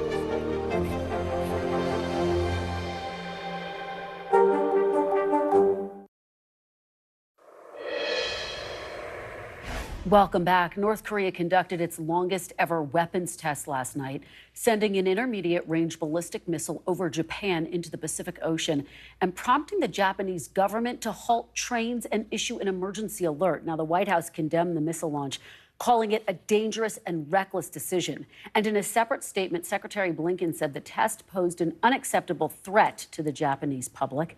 In response to the launch, the U.S. participated in separate military drills with both Japan and South Korea. But yesterday's test follows a number of short-range missile tests by North Korea this month, including launches before and after Vice President Harris's visit to the region. The last time North Korea conducted a missile test over Japan was in 2017, you may remember. That's when President Trump ramped up his rhetoric against Kim Jong-un, dubbing him Rocket Man and threatening fire and fury. Yesterday's test comes amid speculation that North Korea may be preparing for a possible nuclear test later this month. I'm joined now by NBC News Pentagon correspondent Courtney Kube and Victor Cha, Senior Vice President for Asia at the Center for Strategic and International Studies and an NBC News Korean Affairs contributor. Thanks so much to both of you for being here. So, Courtney, I know you have been talking to your sources overnight and throughout the morning. What is the very latest on this missile launch? So you've mentioned a couple of things in the intro, why this is such a concerning and, as you said, an escalatory move by North Korea. One is just the fact that this ballistic missile flew over Japan. That's not the first time it's happened. The last time was in 2017. But that is a very serious escalation. Think about the potential here. When this missile is flying over the island of Japan, if it were to break up, it could fall down and injure and kill people below. So that is considered a very serious escalation. There were emergency sirens that went off to the Japanese people while this was still in flight. But the second thing, the reason that the U.S. officials who I've spoken with are concerned about this is the series of missiles that North Korea has launched in a pretty short succession. That is something that officials here are watching, and they're very concerned. So what we saw last night was what's considered an intermediate or sort of medium-range missile that launched. But it's at the longer end of the range that's considered for intermediate range missiles. So it flew somewhere in the neighborhood of about 2,900 miles. That is considered, that is pretty far when you think about the potential range for that. U.S. officials are still not talking about what type of missile it was. They say it's still under consideration. But the U.S. military has already responded with several live fire drills. One was with the South Koreans. It included U.S. and South Korean jets flying over, are conducting what they consider a dynamic strike drill. That is to show to North Korea that they have the ability to react very quickly with airstrikes. The U.S. also conducted bilateral drills with the Japanese military that were similar in nature. U.S. advanced fighter jets were engaged in both of those, Kristen. Well, and Court, in 2017, of course, former President Trump sent bombers close to North Korea. Based on your conversations, is there any consideration about taking those more dramatic actions? At this point, we haven't heard that that's on the table, but I would say that I think anything is on the table. The language that I'm talking to U.S. officials here in the Pentagon and elsewhere within the Biden administration, the language that they're using here is much stronger than we've heard about recent tests. So, for instance, in the readout of the call between Secretary Austin and his South Korean counterpart, they talked about this being a very serious escalation. That's language that we don't often hear here. So I think the potential for follow-on drills, bilateral drills, exercises like we've already seen with these advanced fighter jets, I think things like that would all still be on the table here, Kristen. Victor, let me turn to you. What do you make of this latest provocation, and why are we seeing this sudden uptick, do you think, in missile tests by North Korea? Well, this is the 23rd missile event that North Korea has conducted this year, and I think the most recent spate is in response to several things. One is Vice President Harris's trip to the region last week, in which she stood there at the DMZ and was very strong in terms of the U.S. commitment to Japan and Korea. The USS Ronald Reagan was in the area for military exercises, and the North Koreans always feel obligated to respond to those. The North Koreans also like attention, and this is coming, in advance of a whole group of multilateral meetings that will take place in Southeast Asia later this month, and right after the UN General Assembly that took place in New York. So all this attention is focused on other things, and they would like to bring it back to them. Well, how do you expect the U.S. to respond beyond what we have already seen? Do you, and should they? Well, I think Courtney picked up on an important point, which is the language that we're using is much tougher now. It's talking about the graveness of the action, and that's because Japan was, that the North Koreans overflew Japan, something they had not done in 5 years with a ballistic missile. So I think, they're clearly trying to take advantage of U.S. distraction with the war in Europe to try to cement their status as a nuclear weapon state and a threat to the U.S. homeland with nuclear missiles. I mean, in the end, that's their strategy. For the United States, the focus is still going to be on continuing to build up capabilities with South Korea and Japan, bilaterally and trilaterally, whether it's missile defense exercises like Pacific Dragon during the summer, reports of the more recent USS Ronald Reagan being in the region, or when the South Koreans were in the United States for these strategic deterrence dialogues where they visited a nuclear bomber. I think all these things are meant to show U.S. extended deterrence commitments to both Japan and South Korea. Yeah. And of course, we saw under the last administration, former President Trump actually meet with Kim Jong-un. What do you make of that strategy? Is that something that you think this president should consider at all, or should that be off the table at this point? So I don't think the Biden administration has ruled it out. At the same time, they know that that sort of high-level diplomacy didn't really get us anything with North Korea.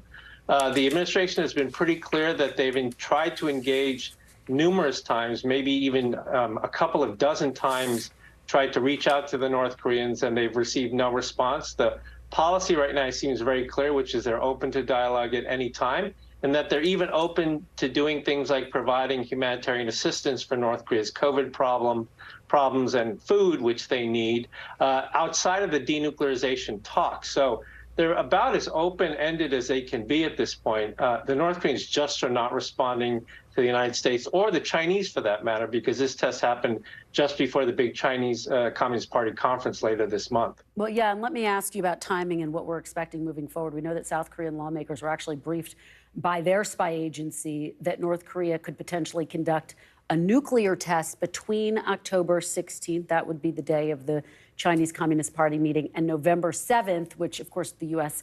elections here. So first, Victor, to you, and then Courtney, I'll let you weigh on this as well. Do you think it's possible that North Korea is ramping up towards a nuclear test? Sure, I think it is, Kristen. I think it is entirely plausible that that could be the case. They've done this sequence before, a ballistic missile test followed by a nuclear test. Our commercial satellite imagery of the nuclear test site shows that all the preparations are complete at the tunnel where we think they would do the test, and the decision really is up to the political leadership about when they want to do that. And that frame that you just described between October 16th and November 7th really does seem like an ideal time for them to carry this out. Courtney, final word to you. Yeah, that's right. And I would say that it's possible that North Korea has been doing these quick succession ballistic missile tests recently because they're trying to see how the U.S. and the world respond because they're preparing for something else. That is a possibility, and that something else theoretically could be a nuclear test, Kristen. All right. Well, thank you both so much for joining us with these this development about North Korea. Really appreciate it. And after the break, Ukrainian forces break through enemy lines with a series of rapid offenses as Putin threatens a potential nuclear confrontation to defend territory he doesn't fully control. What it all means for the war with the former ambassador to Ukraine next. You're watching Meet the Press now.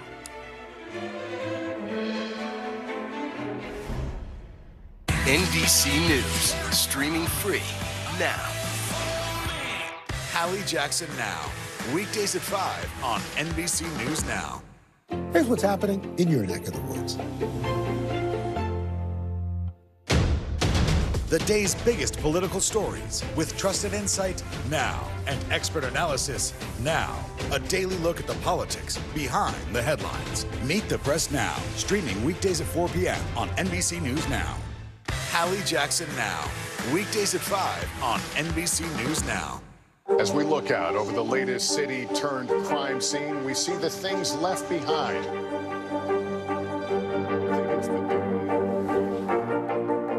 Can you tell us what it was like? Our NBC News exclusive.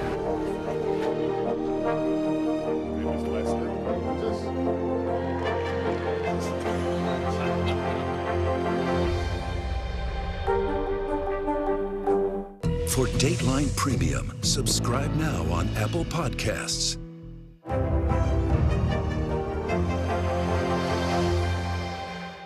Top Story with Tom Llamas, weeknights at 7 on NBC News Now. News is happening now. Look at what's making headlines around the world. Right now on Morning News Now. We're coming on the air with breaking news. And this is a significant moment. Whenever it happens, wherever you are, NBC News, streaming free now. Sometimes the news can be difficult and overwhelming for kids to understand, so we've created a newscast just for them. We hope your family will watch Nightly News Kids Edition. We're here to start conversations about the big things happening in our world, because it's not my job to tell you what to think. My job is to think about what you tell me. Now Tonight with Joshua Johnson, streaming weeknights at 8 on NBC News Now. You get one beautiful life to live. Jenna doesn't stop till it's sold. We have this circle of women that love each other. This is a moment we're in right now. This is really electric. Love ya. I love you too. Hallie Jackson Now, weekdays at 5 on NBC News Now. We're here to start conversations, because it's not my job to tell you what to think. My job is to think about what you tell me. Now Tonight with Joshua Johnson, weeknights at 8 on NBC News Now. A masked killer takes aim and fires. A fatal attraction that leads investigators to turn towards their own. Internal Affairs, a new podcast from Dateline. Listen now wherever you get your podcasts.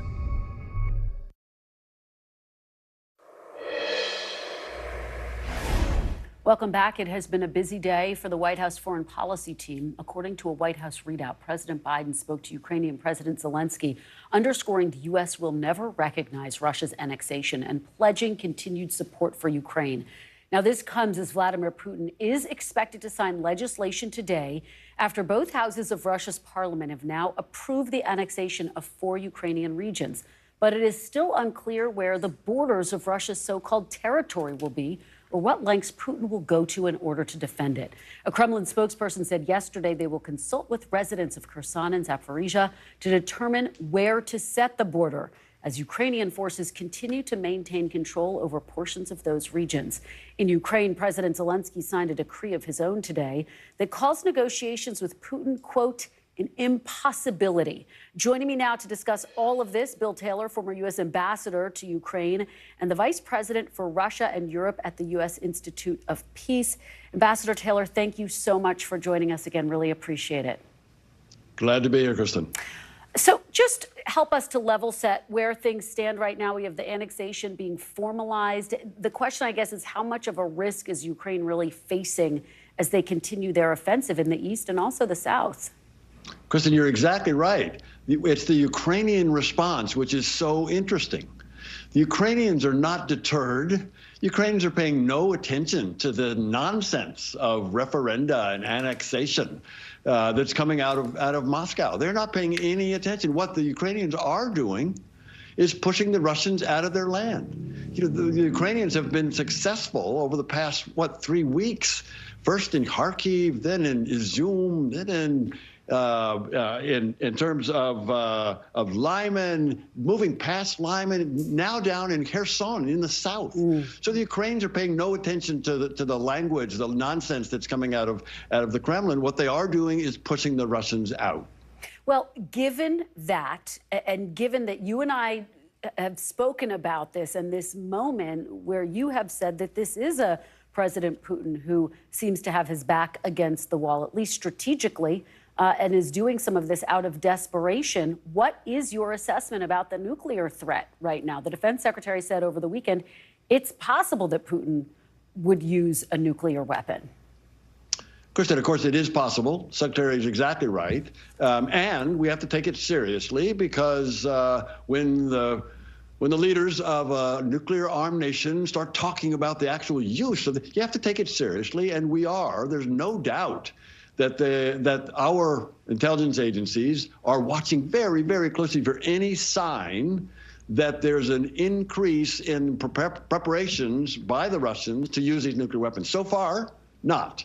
So far, there have been some reports of trains moving, but even there, they think these are not really nuclear trains. So we're watching very, very carefully. But that said, Kristen, the important thing is this loose talk about nuclear use is not deterring, certainly not deterring the Ukrainians. They are not backing down by any means. As I said, they're moving forward. It's not deterring the United States.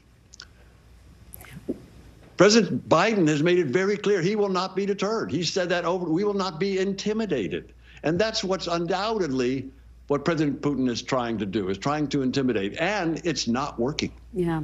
You know, it's interesting because President Zelensky, as you and I have also discussed, has said he's not going to go back to the negotiating table until Russia withdraws its forces from Ukrainian territory, something at this point which seems like an impossibility. And Zelensky said that negotiations with Putin are impossible. So how does this war end if neither side will come to the negotiating table, Ambassador Taylor? So I think what happens, Kristen, is that the Ukrainians continue to push the Russians out of their territory, out of their land. They're defending their homeland. They're defending their communities. They have the motivation to fight. They're succeeding in that fight, so they'll continue to do that.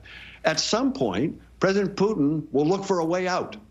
President Putin will look for a way out, some face-saving effort. We're not going to give him a face-saving measure, but he may look for one, and he can convince the Russian people of a lot. He could probably convince them that if the Ukrainians promise not to deploy nuclear weapons on their territory, then that would be a success. I don't know what he says. He will try to find a way out. He's losing on the battlefield right now, and that will continue. I have to ask you about the attacks against the Nord Stream 2 pipelines. There was a leak in the wake of that. I wonder if you think that that type of an attack should be seen as an attack against NATO territory. And of course, I'm asking because President Biden has said the U.S. would defend every inch of NATO. It hasn't been officially assessed that Russia was behind that, but certainly that's what a number of officials here in the U.S. and in Europe believe is likely the case. You're right, Kristen. And the Russians, if they did it, we don't know that for sure yet, but a lot of people think so. And if they did it, they were careful not to do it on NATO territory. They used these explosives, if they did it, to damage these two pipelines in international water. So it wasn't really on NATO territory. And we will have to see if it's indeed the Russians. They were careful not to trigger Article 5 of the NATO treaty. All right, Ambassador Bill Taylor, it is always so good to have your perspective. Thank you. Appreciate it. Thank you, Kristen. Good to be here. Still to come, calls for accountability after a damning new report reveals systemic abuse and rampant sexual misconduct by officials throughout the U.S. Women's Soccer League. What's next for the victims, the abusers, and the league? That's next. You're watching Meet the Press now.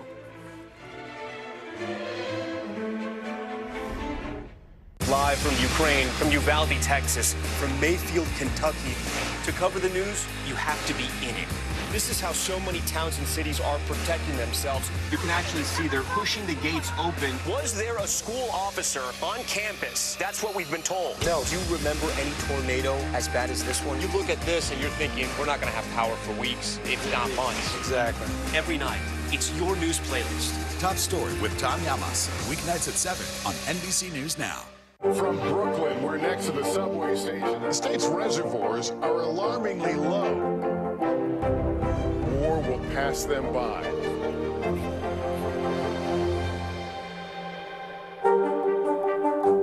NBC News, streaming free now. Top Story with Tom Llamas, weeknights at 7 on NBC News Now. Hallie Jackson Now, weekdays at 5 on NBC News Now. For Dateline Premium, subscribe now on Apple Podcasts. As we look out over the latest city-turned-crime scene, we see the things left behind.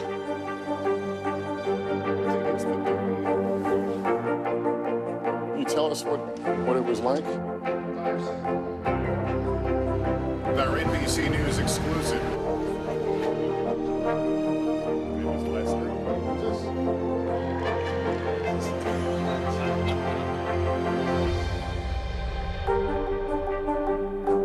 You don't know when your moment's coming, but when it does, you take it. To cover the news, you have to be in it. This is how so many towns and cities are protecting themselves. They're pushing the gates open. Was there a school officer on campus? That's what we've been told. No. Top Story with Tom Llamas, weeknights at 7 on NBC News Now. No stress, no mess, just yum. That's it.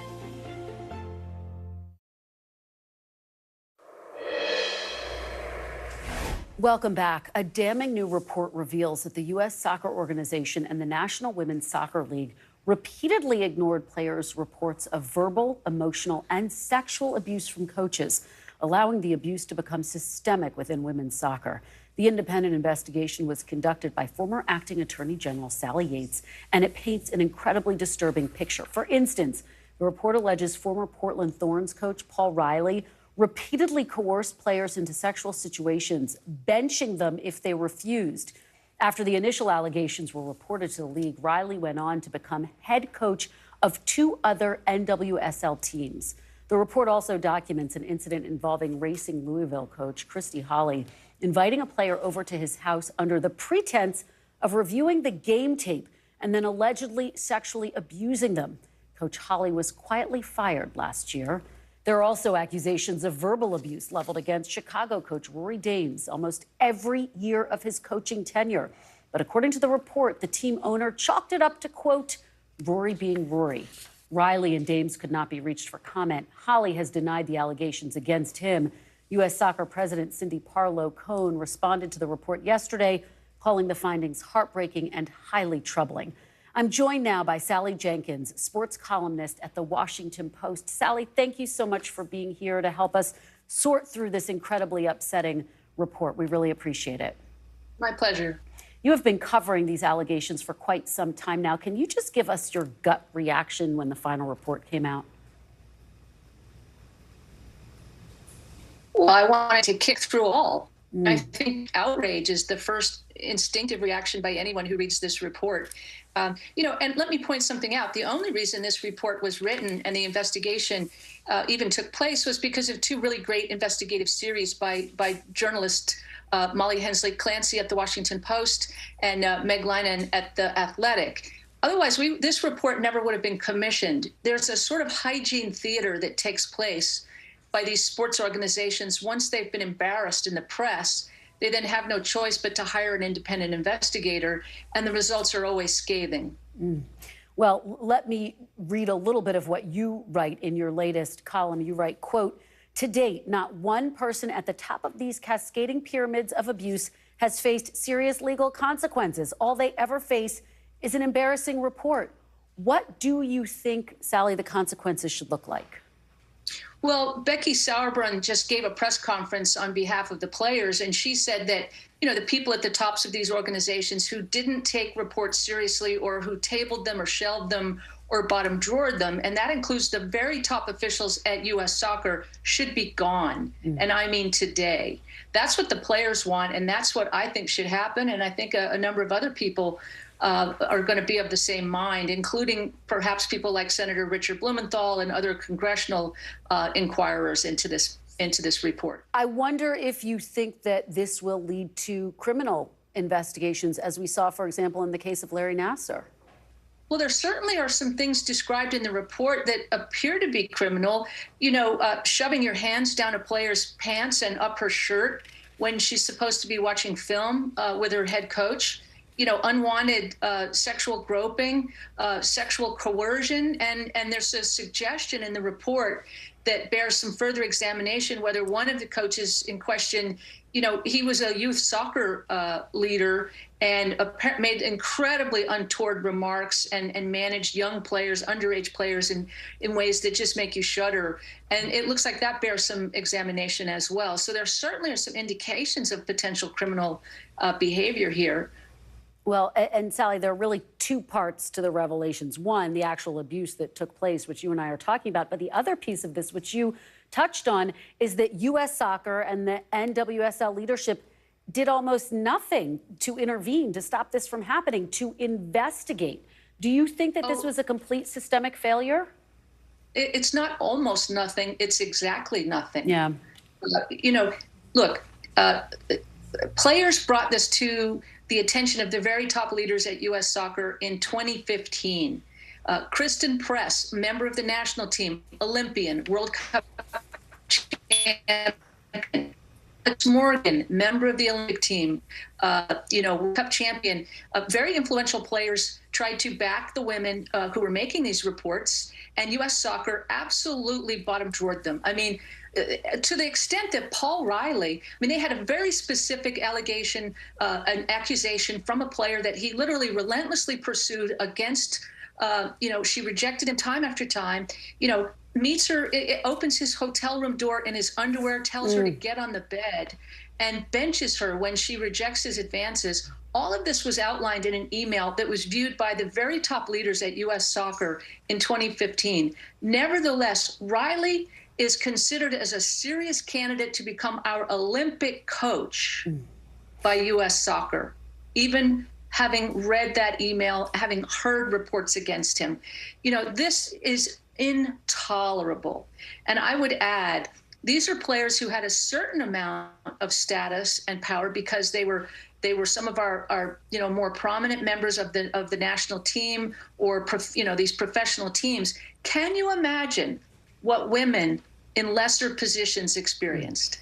Well, it's just heart-stopping to think about, and you have laid this out in painful, painful detail, Sally Jenkins, but we really appreciate your being here to help us understand it more completely. We'll continue to cover it and to see what, if anything, happens next with this situation. Thanks for having me. Thank you for being here, and thank you for being here this hour. I'll be back tomorrow with more Meet the Press Now. NBC News coverage continues with Hallie Jackson.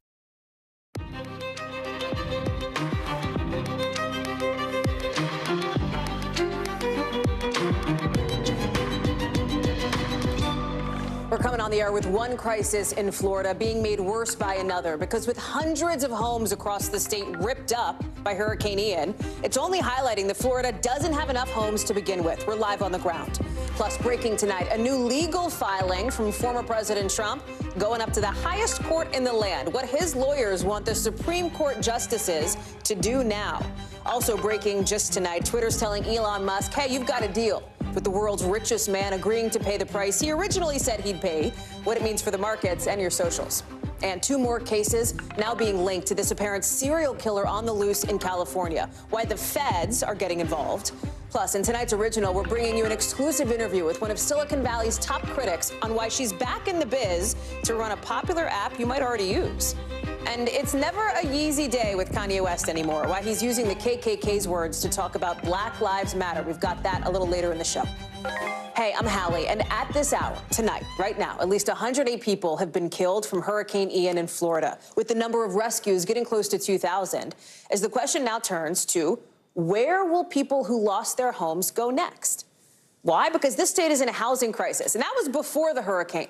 Check out these numbers. They lay out just how Florida is home to some of the country's most expensive cities. 3 of them, Miami, Orlando, Tampa, all on this list, all in the top 9 nationally of markets where a 2-bedroom home costs more than 30% of what you make every month. It's really hard on lower income folks, with estimates showing the state's short about 400,000 homes for people who make half of what the federal government says is fair market rent. And about half of those renters, they're either older, they're disabled, they're in school, so it's not like they can go out and just make a bunch more money a whole lot easily, or more easily, I should say. All of this means the hundreds of people who lost their homes in places like Fort Myers may not have somewhere to go now. You can see just how widespread that destruction was. Look at this aerial view. This is streets before and after the hurricane, right? Before, after. They're wiped out. They're gone. It shows you just how devastating this hurricane was. And people are just scared. This is my mother's house. This is my whole life. My mom was supposed to retire here and spend the rest of her life and be happy, and now we have nothing. And it may not be the end. With researchers telling the Washington Post we could be well above median for the rest of the hurricane season, which doesn't end until the end of next month. Jesse Kirsch is in Fort Myers Beach. And Jess, when you talk with people who have lost their homes, I look at the woman we just showed you there. Her parents lost everything. They were supposed to live there. They have nothing now. What are they telling you about where they're going to go? I think there are questions around that still, Hallie. I spoke with a gentleman outside of his home over the weekend and said he lost nearly everything. He said he got a couple of boxes in the car when he fled east, but he did at the same time temper that with reminding himself and reminding us that he and his loved one are alive. And I think that's something that also is brought up time and again, as people, even in these dire situations where they've lost so much, finding a moment of appreciation for life. And I just spoke with a man who said he recently got this boat, and it was up on blocks, he said, before the storm came through here. And you can see now that it is mostly on the ground, and they have generators going over there. It looks like they're trying to dry out what is left. And off further to the left, you can see this massive structure, probably 2, if not 3 stories high. And look at what Ian did to that. These are scenes we're seeing all over these communities, Hallie. And one other thing that I want to mention, not just homes that have been lost, obviously, but businesses, including wreckages that we've seen scattered throughout this community. One couple that I've interviewed, they have a jewelry store, and they told me that they're looking at leasing a space on the mainland, further inland, for the time being, because it's not just about their business, but they said they're thinking about their employees as well. So, you know, cascading effects well beyond where someone's going to live. Some people's livelihoods are certainly at stake here as well now, too. We just heard from Governor Ron DeSantis, the governor there in Florida, within the last couple hours, who's talking about the recovery push, the push to help small businesses. I think in just the last couple of minutes, Jesse, the Hurricane Recovery Center that's opening in your area, too, right? And the governor also talked about more than 2,300 rescues being made so far. We know that those efforts are ongoing. Obviously, as time goes on, those point more and more toward possibly becoming recovery efforts, unfortunately. So that is something that was talked about by the governor. And there's also hope of bridges being built soon, Hallie, to be able to get access back to the barrier islands that have been largely cut off because of the roadways being blown out by Ian. Including Sanibel Island, which I know you visited.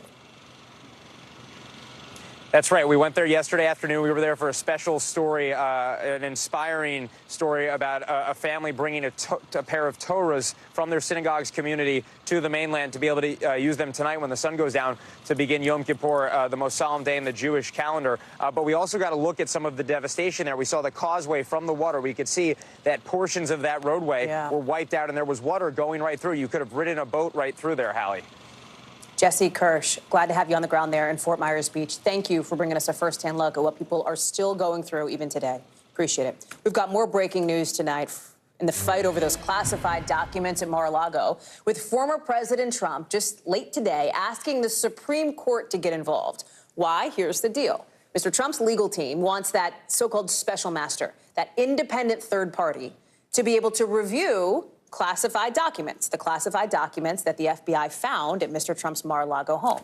So the Trump team is basically appealing the circuit court's decision to let the Department of Justice start looking at those documents again. Remember, in the back and forth here, the Justice Department wanted to look at these documents. The special master was going to look at them. Now, the Trump team wants the Supreme Court to basically say, OK, DOJ, press pause. Special master, do your thing. Let me bring in NBC's Ken Delaney in. Help us understand this from a couple of levels, what they want the justices to do, and the chances the justices are even going to take this case, because that is certainly not a guaranteed outcome here.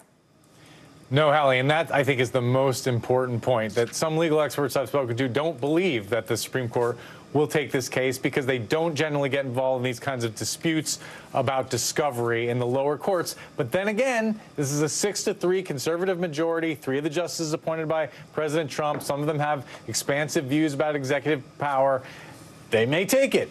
But what the Trump side is asking them to do is to essentially restore the classified documents to the special master process. Remember that the appeals court said they overruled the district judge who wanted all the documents to be reviewed by the special master. The appeals court said, no, we're taking these 100+ classified documents. We're allowing the FBI to immediately use those in its criminal investigation, and there's no reason for a special master to review them. They are the property of the government. In its argument, the Trump side is saying that one of the things the special master should decide is whether those documents were properly classified, which many people will find deeply ironic, because when the special master asked the Trump lawyers to provide any evidence that the president had declassified these documents, they declined to do it. They said it wasn't a proper request. So they seem to be speaking out of both sides of their mouth. Bottom line here, though, is that the Supreme Court may not take the case. If it does, though, Hallie, it could mean many months of delay before this thing is resolved. Do we have any timeline for when we're going to hear from the Supreme Court, thumbs up, thumbs down, on whether they'll even look at this? No, but since it's an emergency request, it could be rather quick, Hallie. Ken Delaney, and I know if that happens, you and our team will be all over it. Thank you, sir. Appreciate it. We will. To some breaking news now, more of it, as it relates to Twitter, which late today is agreeing to this surprise reversal from Elon Musk, who now wants to buy the social media company for the amount he initially offered the social media company before pulling out of the deal with the social media company, $44 billion. In a tweet, Twitter saying they do intend to close the transaction $54.20 a share.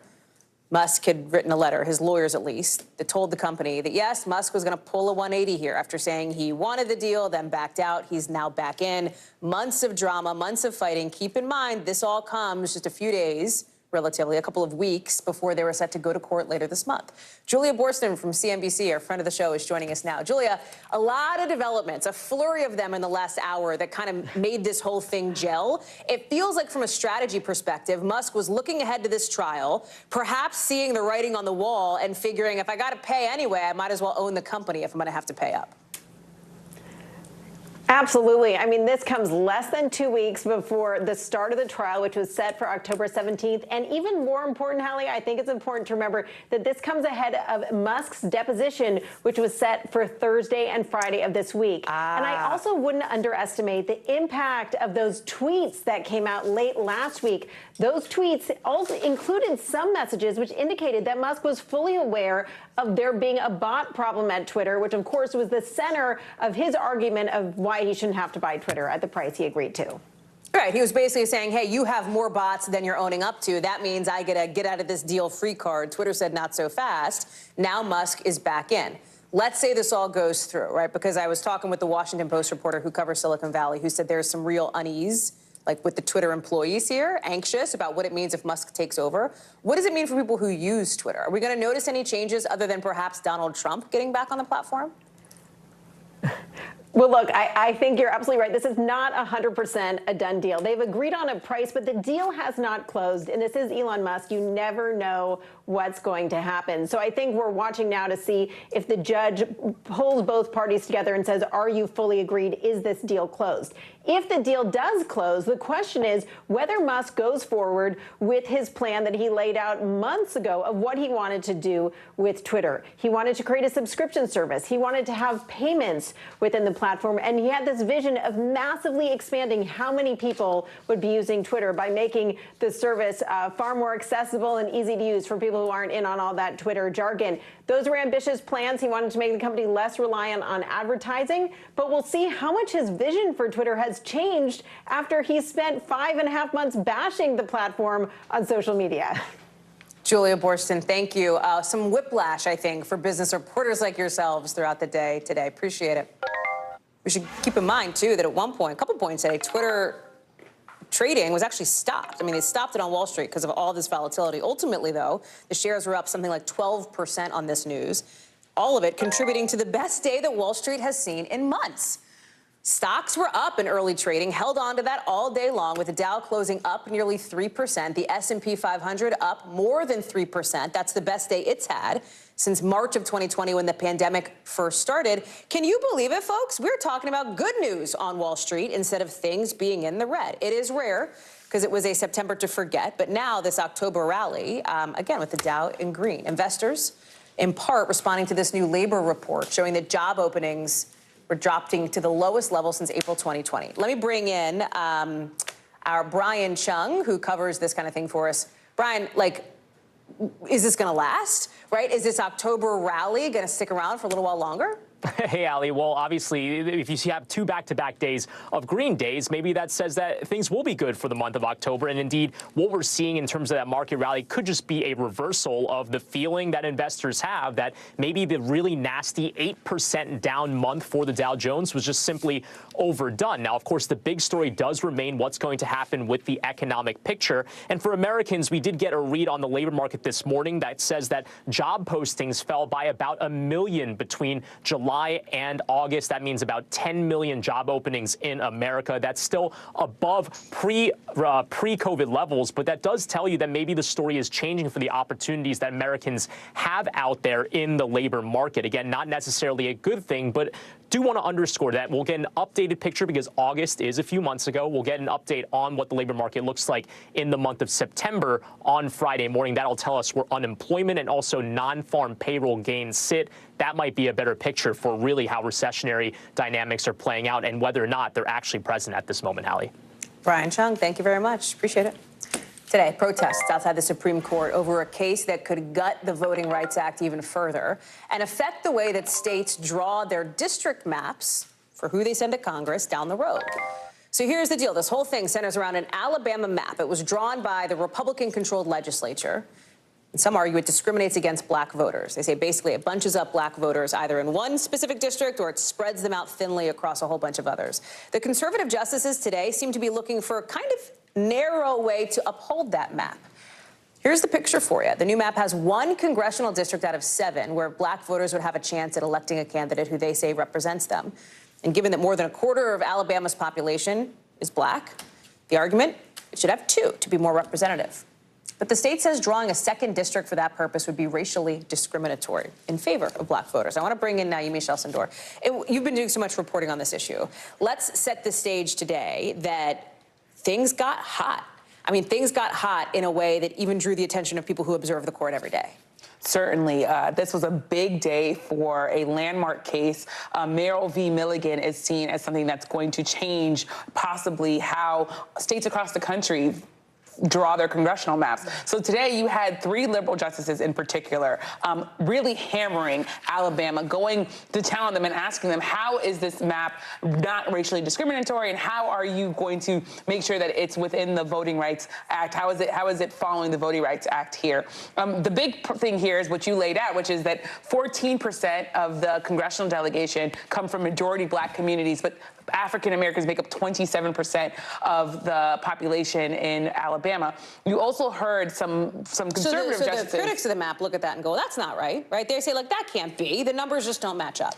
But critics, but then you have conservatives, right? You had the conservative justices who were asking questions that seemed to many watching as sort of layups to try to help Alabama make their case. I talked to both sides afterwards, and they both feel good about where they are. So I will tell you, civil rights activists say it's probably going to go in favor of Alabama because this is a 6-3 conservative court. So what would that mean for states that are redistricting moving forward writ large? Well, this is a key question because right now the High Court is determining whether or not states that have a big minority population, a big population of people of color, and a history of racial discrimination, whether they have to take race into account, whether federal law requires that. If Alabama wins this case, then it will be no, they do not have to take race into account. I also talked to a plaintiff, Evan Milligan. His ancestors were enslaved 6 generations ago. His name is on this case, arguing that his voting power is being diluted. Let's take a listen to what he told me.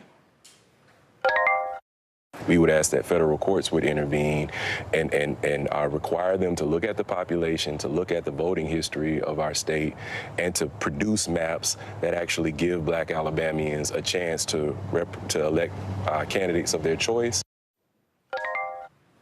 So there you have Evan laying it out, saying you need to give us a map that represents us better. And I talked to Evan after, sort of full circle moment. He came out of the court. He said today, after arguments today, yeah. He said it felt a little surreal because as an African-American man, this is the same court that at one point said African-Americans aren't even citizens. Now he felt as though his arguments and his stance were being argued. He said successful, he says at least good, in a good way before the court today. So he was proud of the work that they did and he's feeling good about it. It's interesting. Real quick, when we look ahead to November, though, this is, to be clear, this is like down the road. The Supreme Court's going to make a decision probably in the spring, et cetera. It's not going to change for the midterms this year in 5 weeks in Alabama, right? From my understanding, it is not going to change right now. Right now, you have Terry Sewell, who is the only representative who's coming from a majority black district. The idea is whether or not they'll have a future, whether or not in the future they'll be breaking up this majority black district. Great to see you, as always, and great reporting, Yamiche. Yeah, great to be indoors. Thank you. I mean, cold out there all day in D.C. Thank you, friend.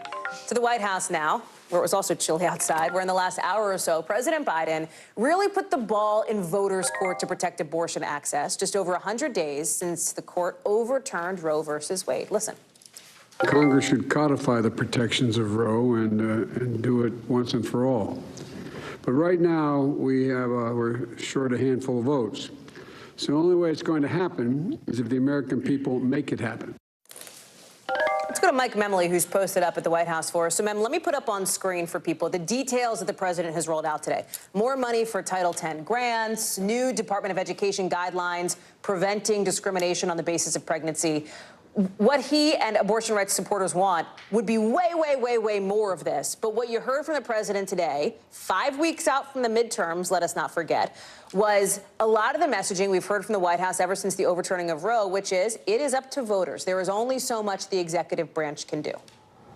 Yeah, I'll tell you, Hallie, between what we heard from the president, but also the vice president today, this was an official event in the White House itself, but it's got as close to the line of being a political event as you could possibly have. You had the vice president, for instance, saying that we need a national law and the American people need to have their voices heard. So this was an event called to mark 100 days since this Dobbs decision did strike down the constitutional right to an abortion. But as you indicate, this is really an event about 35 days until the midterms. And listen, this issue of abortion was one that really gave Democrats a real sense that they could actually potentially have defy expectations and maybe even add to their Senate majority. We're seeing now the polls tighten in some of these key states, especially in Wisconsin, and maybe those votes are slipping away from the grasp. So this is the White House trying to re-energize that key constituency. You talked about some of the actions the president announced today.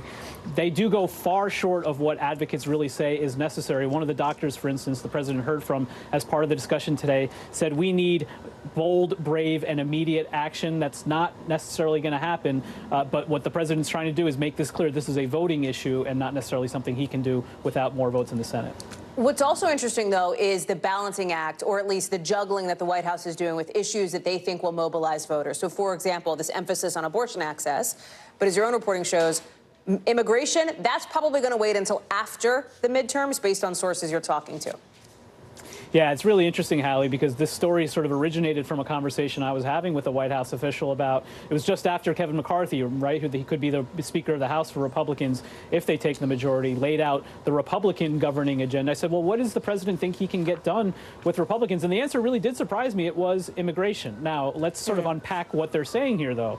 I think part of it is this is a big promise the president made during the campaign. He put forward a bill on day one of his presidency, but hasn't lifted really much legislative political capital here to try to get it over the finish line. So he wants to be able to, heading into his own potential reelection, say he did make a more full-throated effort. But as we see this as an issue that really energizes Republican voters and is potentially part of why you're seeing Democrats lose some of that ground in the polls across the country right now as Republicans focus on that in the campaign, they want to be able to really identify what they think is the real barrier for legislation, which is Republicans who are viscerally opposed to some of what the president wants to do here.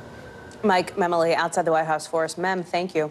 President Biden today on the phone with the Japanese Prime Minister, strongly condemning what we saw from North Korea, the launching of an unannounced ballistic missile that made its way over Japan for the first time in years. And let's be clear, folks, about what this was. This was an escalation. Look at the map here. It traveled from North Korea 2,800 miles, going over Japan before falling into the Pacific Ocean. And see, if it took another trajectory, the same distance, it could have actually hit the U.S. territory of Guam. So the U.S., the Japanese, the South Korean militaries, all responding with drills of their own today.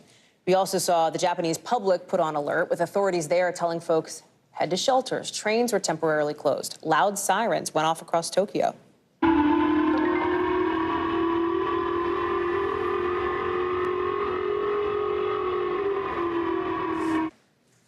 Our chief foreign affairs correspondent, Andrea Mitchell, is joining us now. Andrea, we said it. It is an escalation. The U.S. now wants a UN Security Council meeting. But what can you do with the regime that nobody talks to, that people don't have control over? Like, how much can you actually functionally do? They have sanctioned North Korea to the nth degree. Teeth, right, for sure. I mean, and they did during COVID offer some humanitarian aid, but that was not accepted. The fact is, there's very little that they can do. They've done these joint exercises, which they hadn't done for 5 years. Donald Trump canceled them without, of course, telling his Pentagon chief at the same time. They were, in Singapore meeting with, as you recall, meeting with the Kim Jong-un and the president. But now they've rescheduled those joint exercises. Today they scrambled jets. They did, testing, bombing runs, joint tests. That said, it's unclear what they can do. And the fact is, Kim Jong-un is not listening to China, his only ally in the world, because next week is President Xi's big party conference to renominate him for a third term. Unprecedented and all of that. Yeah. And this would be the absolute worst time. And this was an undeclared nuclear test site, rather a missile launch site on the Chinese border, making it right in Xi's backyard. You mentioned the word nuclear because it feels like, in talking with our Pentagon pal Courtney Kuby, what is the concern? about whether this test was not nuclear. To be clear, what about the next test or the test after? What is North Korea's nuclear capabilities? Do you have a sense? Well, they have the largest arsenal, other than the U.S. and the Russians, largest arsenal in the world. I mean, they've got untold numbers now, because there's no verification of nuclear weapons. Untold is doing a lot of work in that sentence, and the fact is that they are expected to do a nuclear test. We've seen in Pyongyang-ri, the launch site, the underground launch site, these tunnels, a lot of activity, rail activity and the like, indicating that there could be a nuclear test. This could be the precursor to one. We've all been waiting for that. There hasn't been one since 2017. So that could be the next step. These missile launches, by the way, this is the longest range in quite a while. Right. But these launches, these are missiles that are capable of holding a warhead, but they have not miniaturized, we believe, to the point where they would actually put a warhead on a missile. Be able to functionally do that. Now, the Biden administration has so much, as you know, from your work at the State Department and covering Secretary Blinken, on its plate internationally right now when you look at Russia and Ukraine. How much has this missile test put sort of that region? It's always on the map, and I get everybody can walk and chew gum at the same time, but do you anticipate seeing more super high-level meetings about this issue with the president and our allies? There have actually been a lot of meetings. They met at the UN just 2 weeks ago when everyone was in New York, and there are meetings at the deputy level. The president has had Asian meetings. He's had summits there as well. So the relationship between the three major allies is pretty strong as it's ever been. You've got a new Japanese prime minister. This could be one of those, anniversaries that Kim Jong-un likes to celebrate. But generally, he's done things on anniversaries that are July 4th, American anniversaries, or the anniversary of the founding of North Korea in December and January. Right. This is alarming, and we have very few options.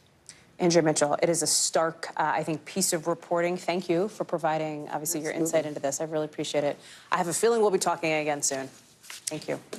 Coming up, the feds now joining the investigation into that possible serial killer in Stockton, California. Police say 2 other shootings may also be linked to it now. One of those victims actually survived. We're going to talk about that in just a couple of minutes. Plus, royal drama this time over Denmark's queen. Why she's apologizing to her family in the 5 things.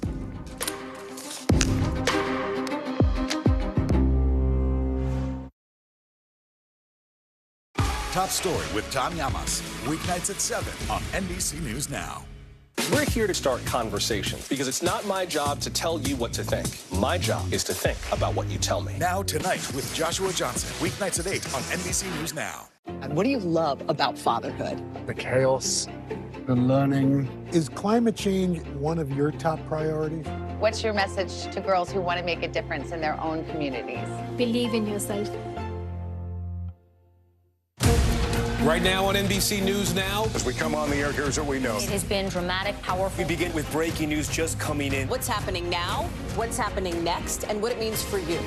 We're continuing to follow the Russian attack on Ukraine. There's an intense artillery battle underway. We're getting out of this area right now because more air raid sirens are sounding. As we look out over the latest city-turned-crime scene, we see the things left behind. Was there a school officer on campus? Because that's what we've been told. No, fewer people are content to just offer their thoughts and prayers. And the House has answered the call to create new gun laws. The stunning testimony at the January 6th hearing on Capitol Hill. Americans face the highest inflation rate in decades. Parts of Virginia cleaning up after severe storms. A terrifying night of flash floods. Flames forcing thousands to evacuate. When do I play meteorologist? Only when the heat is this bad.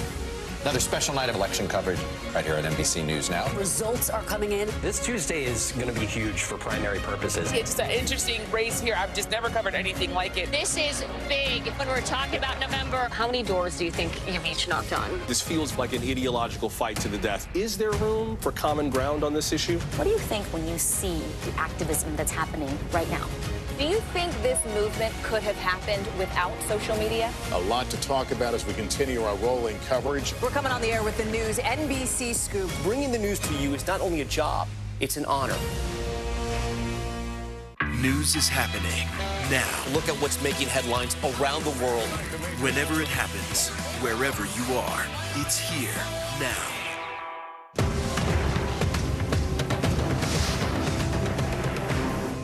You don't know when your moment's coming, but when it does, you take it.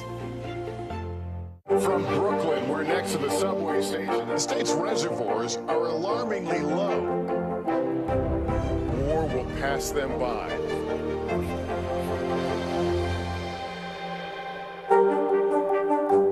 Hey, podcast fans, ready to unlock our true crime mysteries? Try Dateline Premium on Apple Podcasts. You'll get early access to originals, plus bonus content, and everything is ad-free. So head to Apple Podcasts now to subscribe. Top Story with Tom Llamas is your news playlist on NBC News Now. And now, you can listen to it as a podcast. Available anytime and anywhere. Tonight, we're expecting an update from police on this series of murders in Northern California. An investigation we now know the feds are getting involved in after police linked 2 more cases back to a possible serial killer on the loose. Both happened in mid-April of last year. Back on the 16th, a 46-year-old black woman was shot and survived the attack. On the 10th, a 40-year-old Hispanic man was shot to death in Oakland, more than 70 miles away from Stockton, where the other 5 people were killed. The community's taken this threat super seriously. There's a reward for information that could lead to this suspected serial killer's arrest. It's now nearly $100,000. I want to bring in Miguel Almaguer, who is live for us out west. So, Miguel, 6 murders now linked to this potential serial killer. One not even in the same city as the others. Talk through how officials figure out they're all connected and the Fed involvement of this, because that's a new piece of this story that we're finding out today. Yeah, absolutely. It's a good question, Hallie, and it's one that police won't actually answer directly just yet. While authorities won't confirm how these murders have been tied together, the victims were shot, and it's likely that ballistics were used to match a single firearm to all 7 victims, including that sole survivor that you mentioned. During the murders, there were no robbery attempts, and police didn't say there was a physical struggle, so it's highly possible that the same murder weapon was used. The map of where these crimes took place was also originally a fairly tight radius, but now with that killing in Oakland, which is over an hour away from Stockton, the crime map has expanded quite a bit. Police won't say how close they are to an arrest, but because they've released a very poor, grainy, dark image of a suspect, it doesn't sound like an arrest is imminent. Investigators are also combing through old murders to see if anything else can be linked to the killing spree. And as you asked about the Fed's involvement, the Feds will bring new resources that local police don't have. It's a collaborative effort that should help multiple agencies figure out, was the gun used in other crimes, and if it was ever registered. They'll also be able to help sweep through all that surveillance video, hoping to triangulate where the suspect or suspects have been and where they came from. Authorities are looking for that one big break, Hallie. We've talked about, will they get this big break for this catching the suspect? We've talked about the investigation itself. What about the people, the victims here? We're learning more about them, right?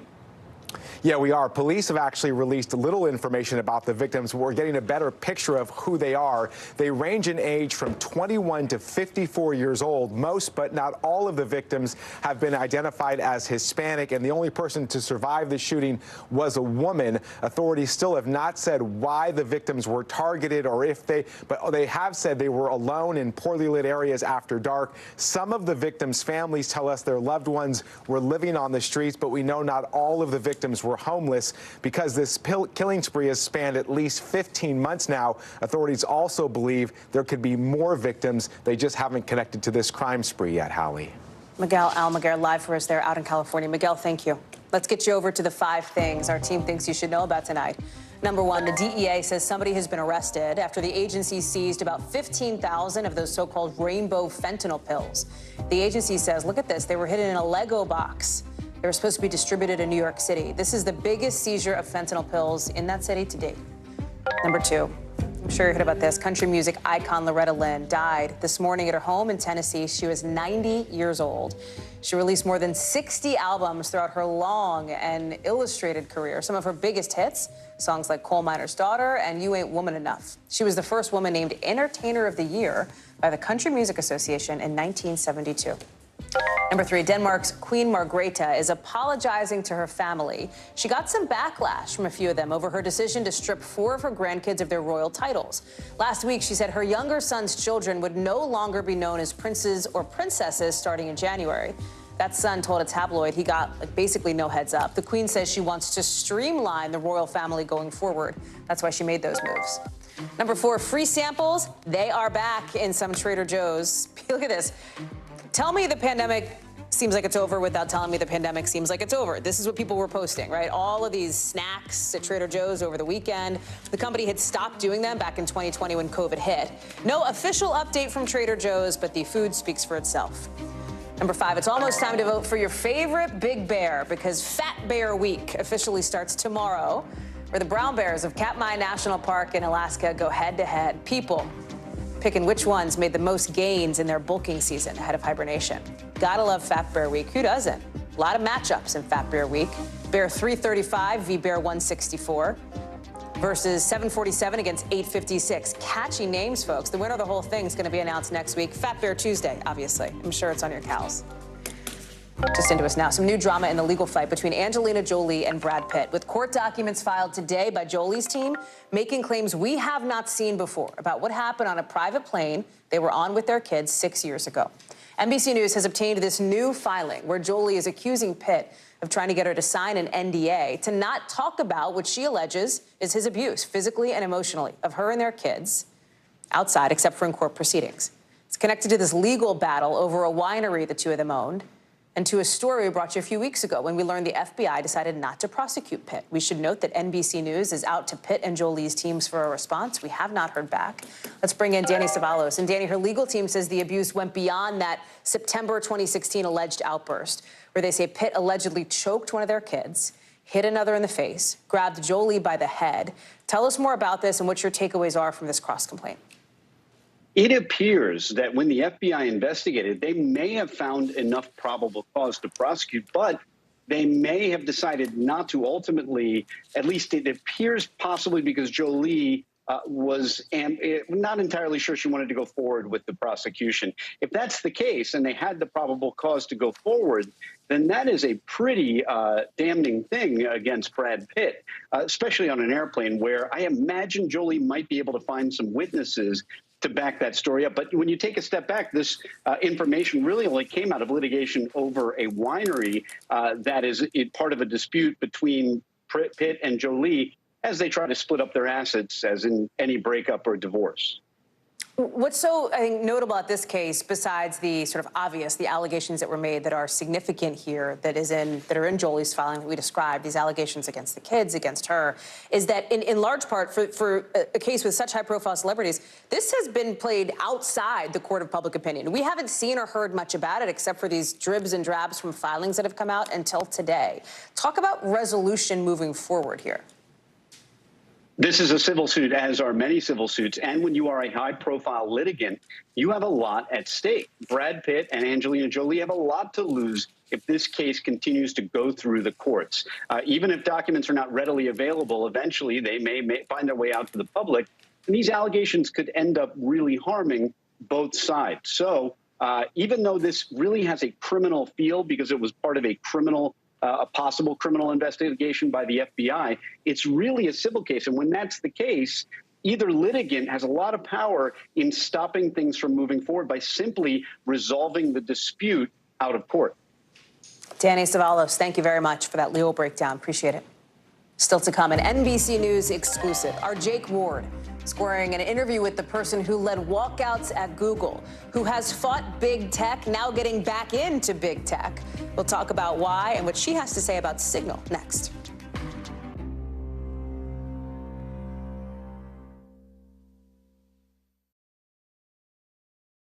As we look out over the latest city-turned-crime scene, we see the things left behind. Back now with our NBC News exclusive.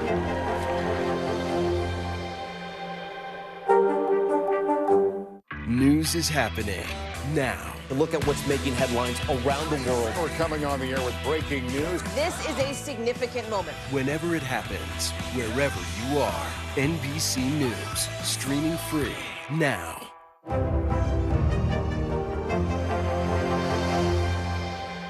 Internal Affairs, the new podcast from Dateline. Listen now. Hallie Jackson Now. Weekdays at 5 on NBC News Now. Good morning. Welcome to Today. I love mornings. They're full of possibility. I can grill like this. And how you start your day sets the tone for the whole day. We need to pull up one extra chair at the table. We feel like we're right there with you. Just ahead, in this half hour, we're going to introduce you to... Because every day we start our morning so you can take on yours. NBC News, streaming free now. As we look out over the latest city-turned-crime scene, we see the things left behind.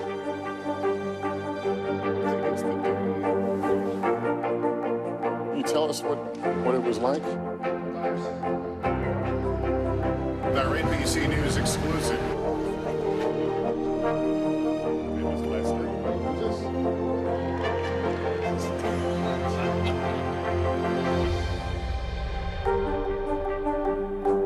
We're here to start conversations because it's not my job to tell you what to think. My job is to think about what you tell me. Now Tonight with Joshua Johnson, weeknights at 8 on NBC News Now. 4 people kidnapped in California, one of them just a baby. Police say the suspect is armed and dangerous. We're going to have more on this story coming up in the local. But first, to tonight's original with in-depth reporting on a topic we've been keeping an eye on. And tonight, one of Silicon Valley's most outspoken critics has just taken a job in Silicon Valley at a place some people consider one of the most important emerging platforms in the world. We're talking about Meredith Whittaker, who led walkout protests at Google. She is now president at Signal, an encrypted messaging app which is designed to provide total privacy for people who use it. Jake Ward sat down with Whittaker for an exclusive interview. The new president of Signal is a very unusual tech executive. Best known for critiquing companies, not leading them, Meredith Whittaker now runs what experts call the last truly anonymous messaging platform. It's used by journalists, world leaders, activists, and criminals. Anyone who wishes to keep their communications absolutely private. Whittaker first became nationally known in the tech industry as a leader of walkouts at Google over a controversial military program there. One night, I hear from somebody I know that Google is signing a contract with the U.S. Department of Defense to build machine vision, which is a type of automated AI for drone surveillance and targeting for the U.S. drone program. Every angle of that, it's pretty messy. She organized protests and left Google in 2019 to create an ethics institute at NYU. Whittaker was then recruited by Lena Khan, the Federal Trade Commission chair, to be an in-house academic in the commission's work to regulate big tech. We can walk down the street, not know we're being profiled by facial recognition cameras. Those images can be sent to different data brokers, and they can inform AI models that then inform our chances of employment. We have no idea any of this is happening. Why suddenly take the reins of an organization after all this time analyzing them from both the inside and the outside? This was a project that was funded by grants at the beginning, that is a nonprofit. So this is not a tech company, again, that is governed by the surveillance business model, that is governed by the pursuit of profit. The mission of Signal is to provide access to truly private digital communications whenever they want it. How will you pay for this? How will you keep it going? Some percentage of the many millions of people who use Signal will be willing to kick in, say, $5 a month. Because we don't monetize our data, because we don't collect any of that data to be monetized, we need to support Signal otherwise. Whittaker says it's clear that Signal is the most anonymous major tech platform. WhatsApp is encrypted, she points out, but it's owned by Facebook parent Meta. You can join the limited data that WhatsApp has with the massive stores of surveillance data that Facebook has and produce some pretty staggering insights. On the other hand, Signal doesn't have any of that data. Law enforcement regularly subpoenas tech companies, including Signal, for things like messages, pictures, phone logs, and has criticized the industry for being opaque. How do you articulate what it is about the surveillance economy that has made everything free, has made all of us the product, and that you can only really escape if you use a service like yours and kick in $5 if you can? People over the past half decade have grown to recognize that there's a real problem with a handful of companies having such a monumental amount of intimate information about all of us that they routinely share with states. I don't think all tech needs to exist, because most tech that exists was built because somebody thought they could make money off it. And you can make a lot of money selling real-time facial recognition to oppressive police departments. You can make a lot of money selling surveillance and monitoring equipment to stalkers, right? Like, there are some really bad tech business models. I think arguably many of those should not exist. Now, she has to develop a way to protect and grow the one company she says fits with her mission of fighting off surveillance in our lives. We exist to provide a protected enclave where we can have actually private, experimental, intimate conversations without being caught up in the nexus of corporate state surveillance. That's why I'm there. Jake is with us now live. Jake, thank you for bringing us that exclusive interview. Talk to me about what you're hearing from the reporting that you're doing on folks at Signal and how they feel about somebody like Whitaker coming on board. Well, Whitaker has been on the board of Signal for some time, has long-standing intellectual ties to its founder, and also, you know, she is someone who just speaks with enormous experience about what it is to try to create something that's going to push against the tide. You know, the idea that this is going to remain a free service without selling all of our data the way that all the other big tech platforms tend to do, you know, that's a really big change. She also, I would say, Hallie, articulates the specific role of anonymous messaging platforms in a really interesting way. I asked her, well, don't you, what will your response be when the police come to you and ask to, subpoena the records of the communications that have gone on there? What do you feel about criminality on the platform? And she said, you know what? You would never ask the maker of a pen what the pen has written, because that's not how pens work. You should never be asking platforms like ours what people are writing on them, because that's not how Signal works. She's the kind of person who articulates this stuff in a new way and is going to try a very new business model, and that is what makes her so interesting to watch here, Hallie. Jake Ward, thank you for bringing it to us. Appreciate it. Coming up, national Republicans standing by Georgia Senate candidate Herschel Walker after a bombshell report claiming he paid for a girlfriend's abortion more than a decade ago as an anti-abortion candidate before he was one. What this means for his Senate race. Plus, the FBI says a reported explosion at Northeastern University, remember that, was a hoax, and that somebody's been arrested. We've got the latest on that in the local next.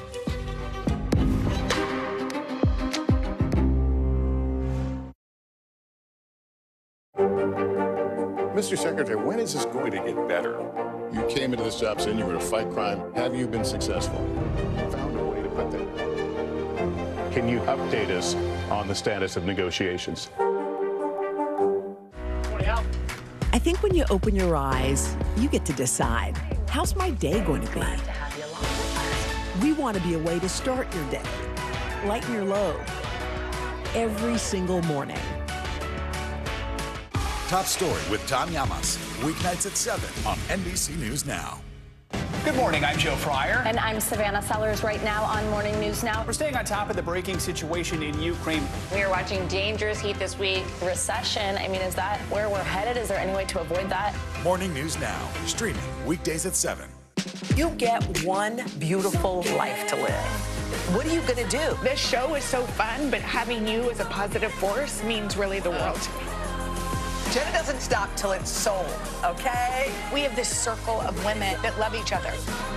I decided I'm going to go with the rhythm of life. And you love riding the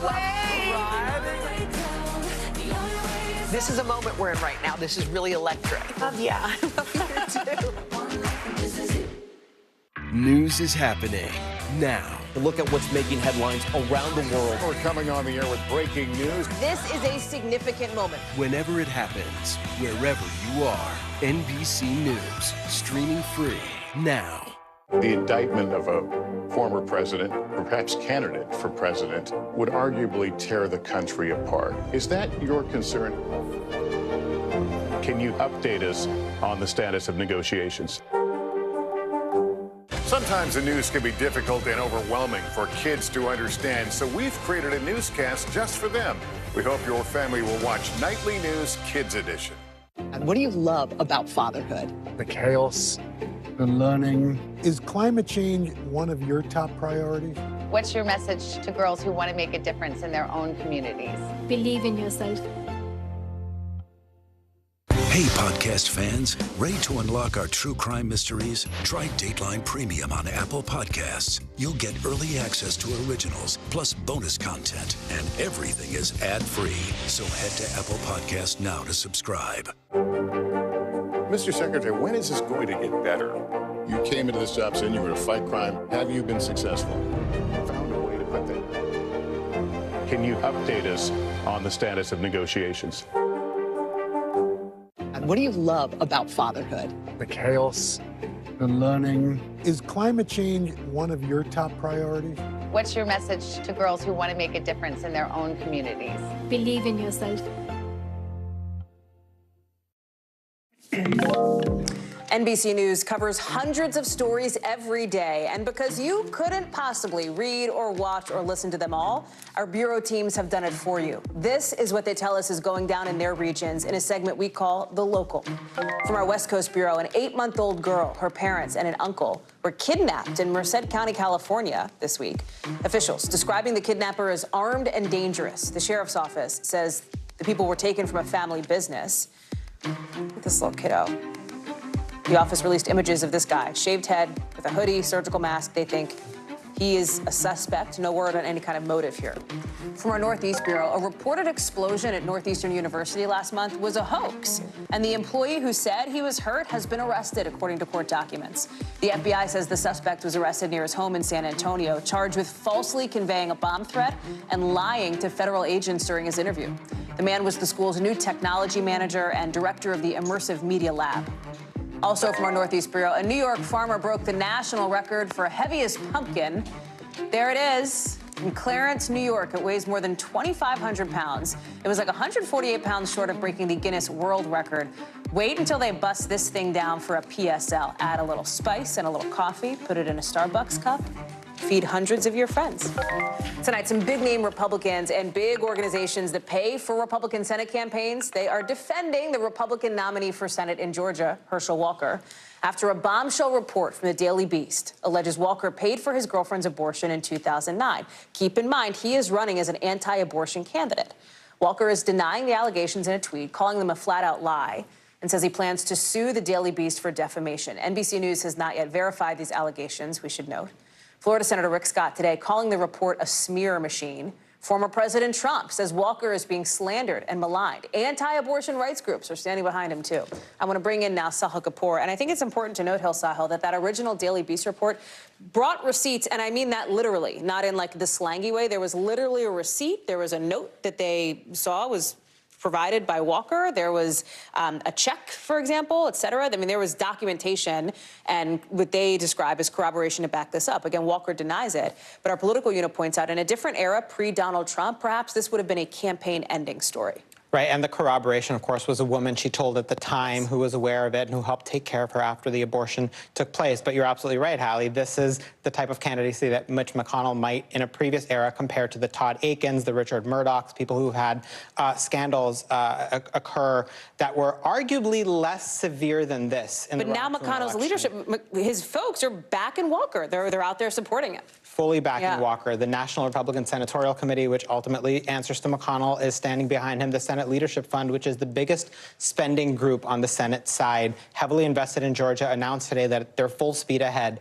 Donald Trump, whose early endorsement of Herschel Walker propelled him to this nomination, essentially cleared the field for him, standing behind him as well. And two major anti-abortion groups, SBA and the National Right to Life, are also standing behind Herschel Walker. It is a new world where something like this can break as an October surprise so close to the election, and the entire party rallies around you. Worth noting, 5 weeks out, there is actually, let's say hypothetically, Walker were to drop out, Republicans would effectively be conceding the race to the Democrat in this situation, because you can't put another Republican on the ballot this close to an election. That is the single most important reason I think they're standing behind him. And the Georgia Senate race is so crucial to the path for the majority. This seat was the majority maker in the 2020 election, with Raphael Warnock himself being number 49 and number 50, if you include John Ossoff. Sure.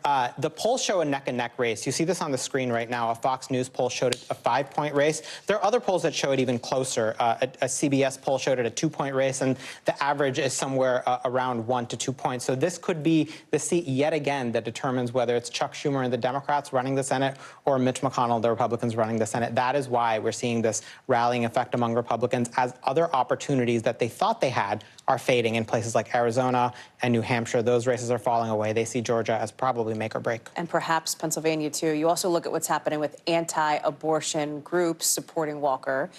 There's also reaction from Walker's son, Christian. I want to play a little bit of this Twitter video. Watch. Family values, people. He has 4 kids, 4 different women, wasn't in the house raising one of them.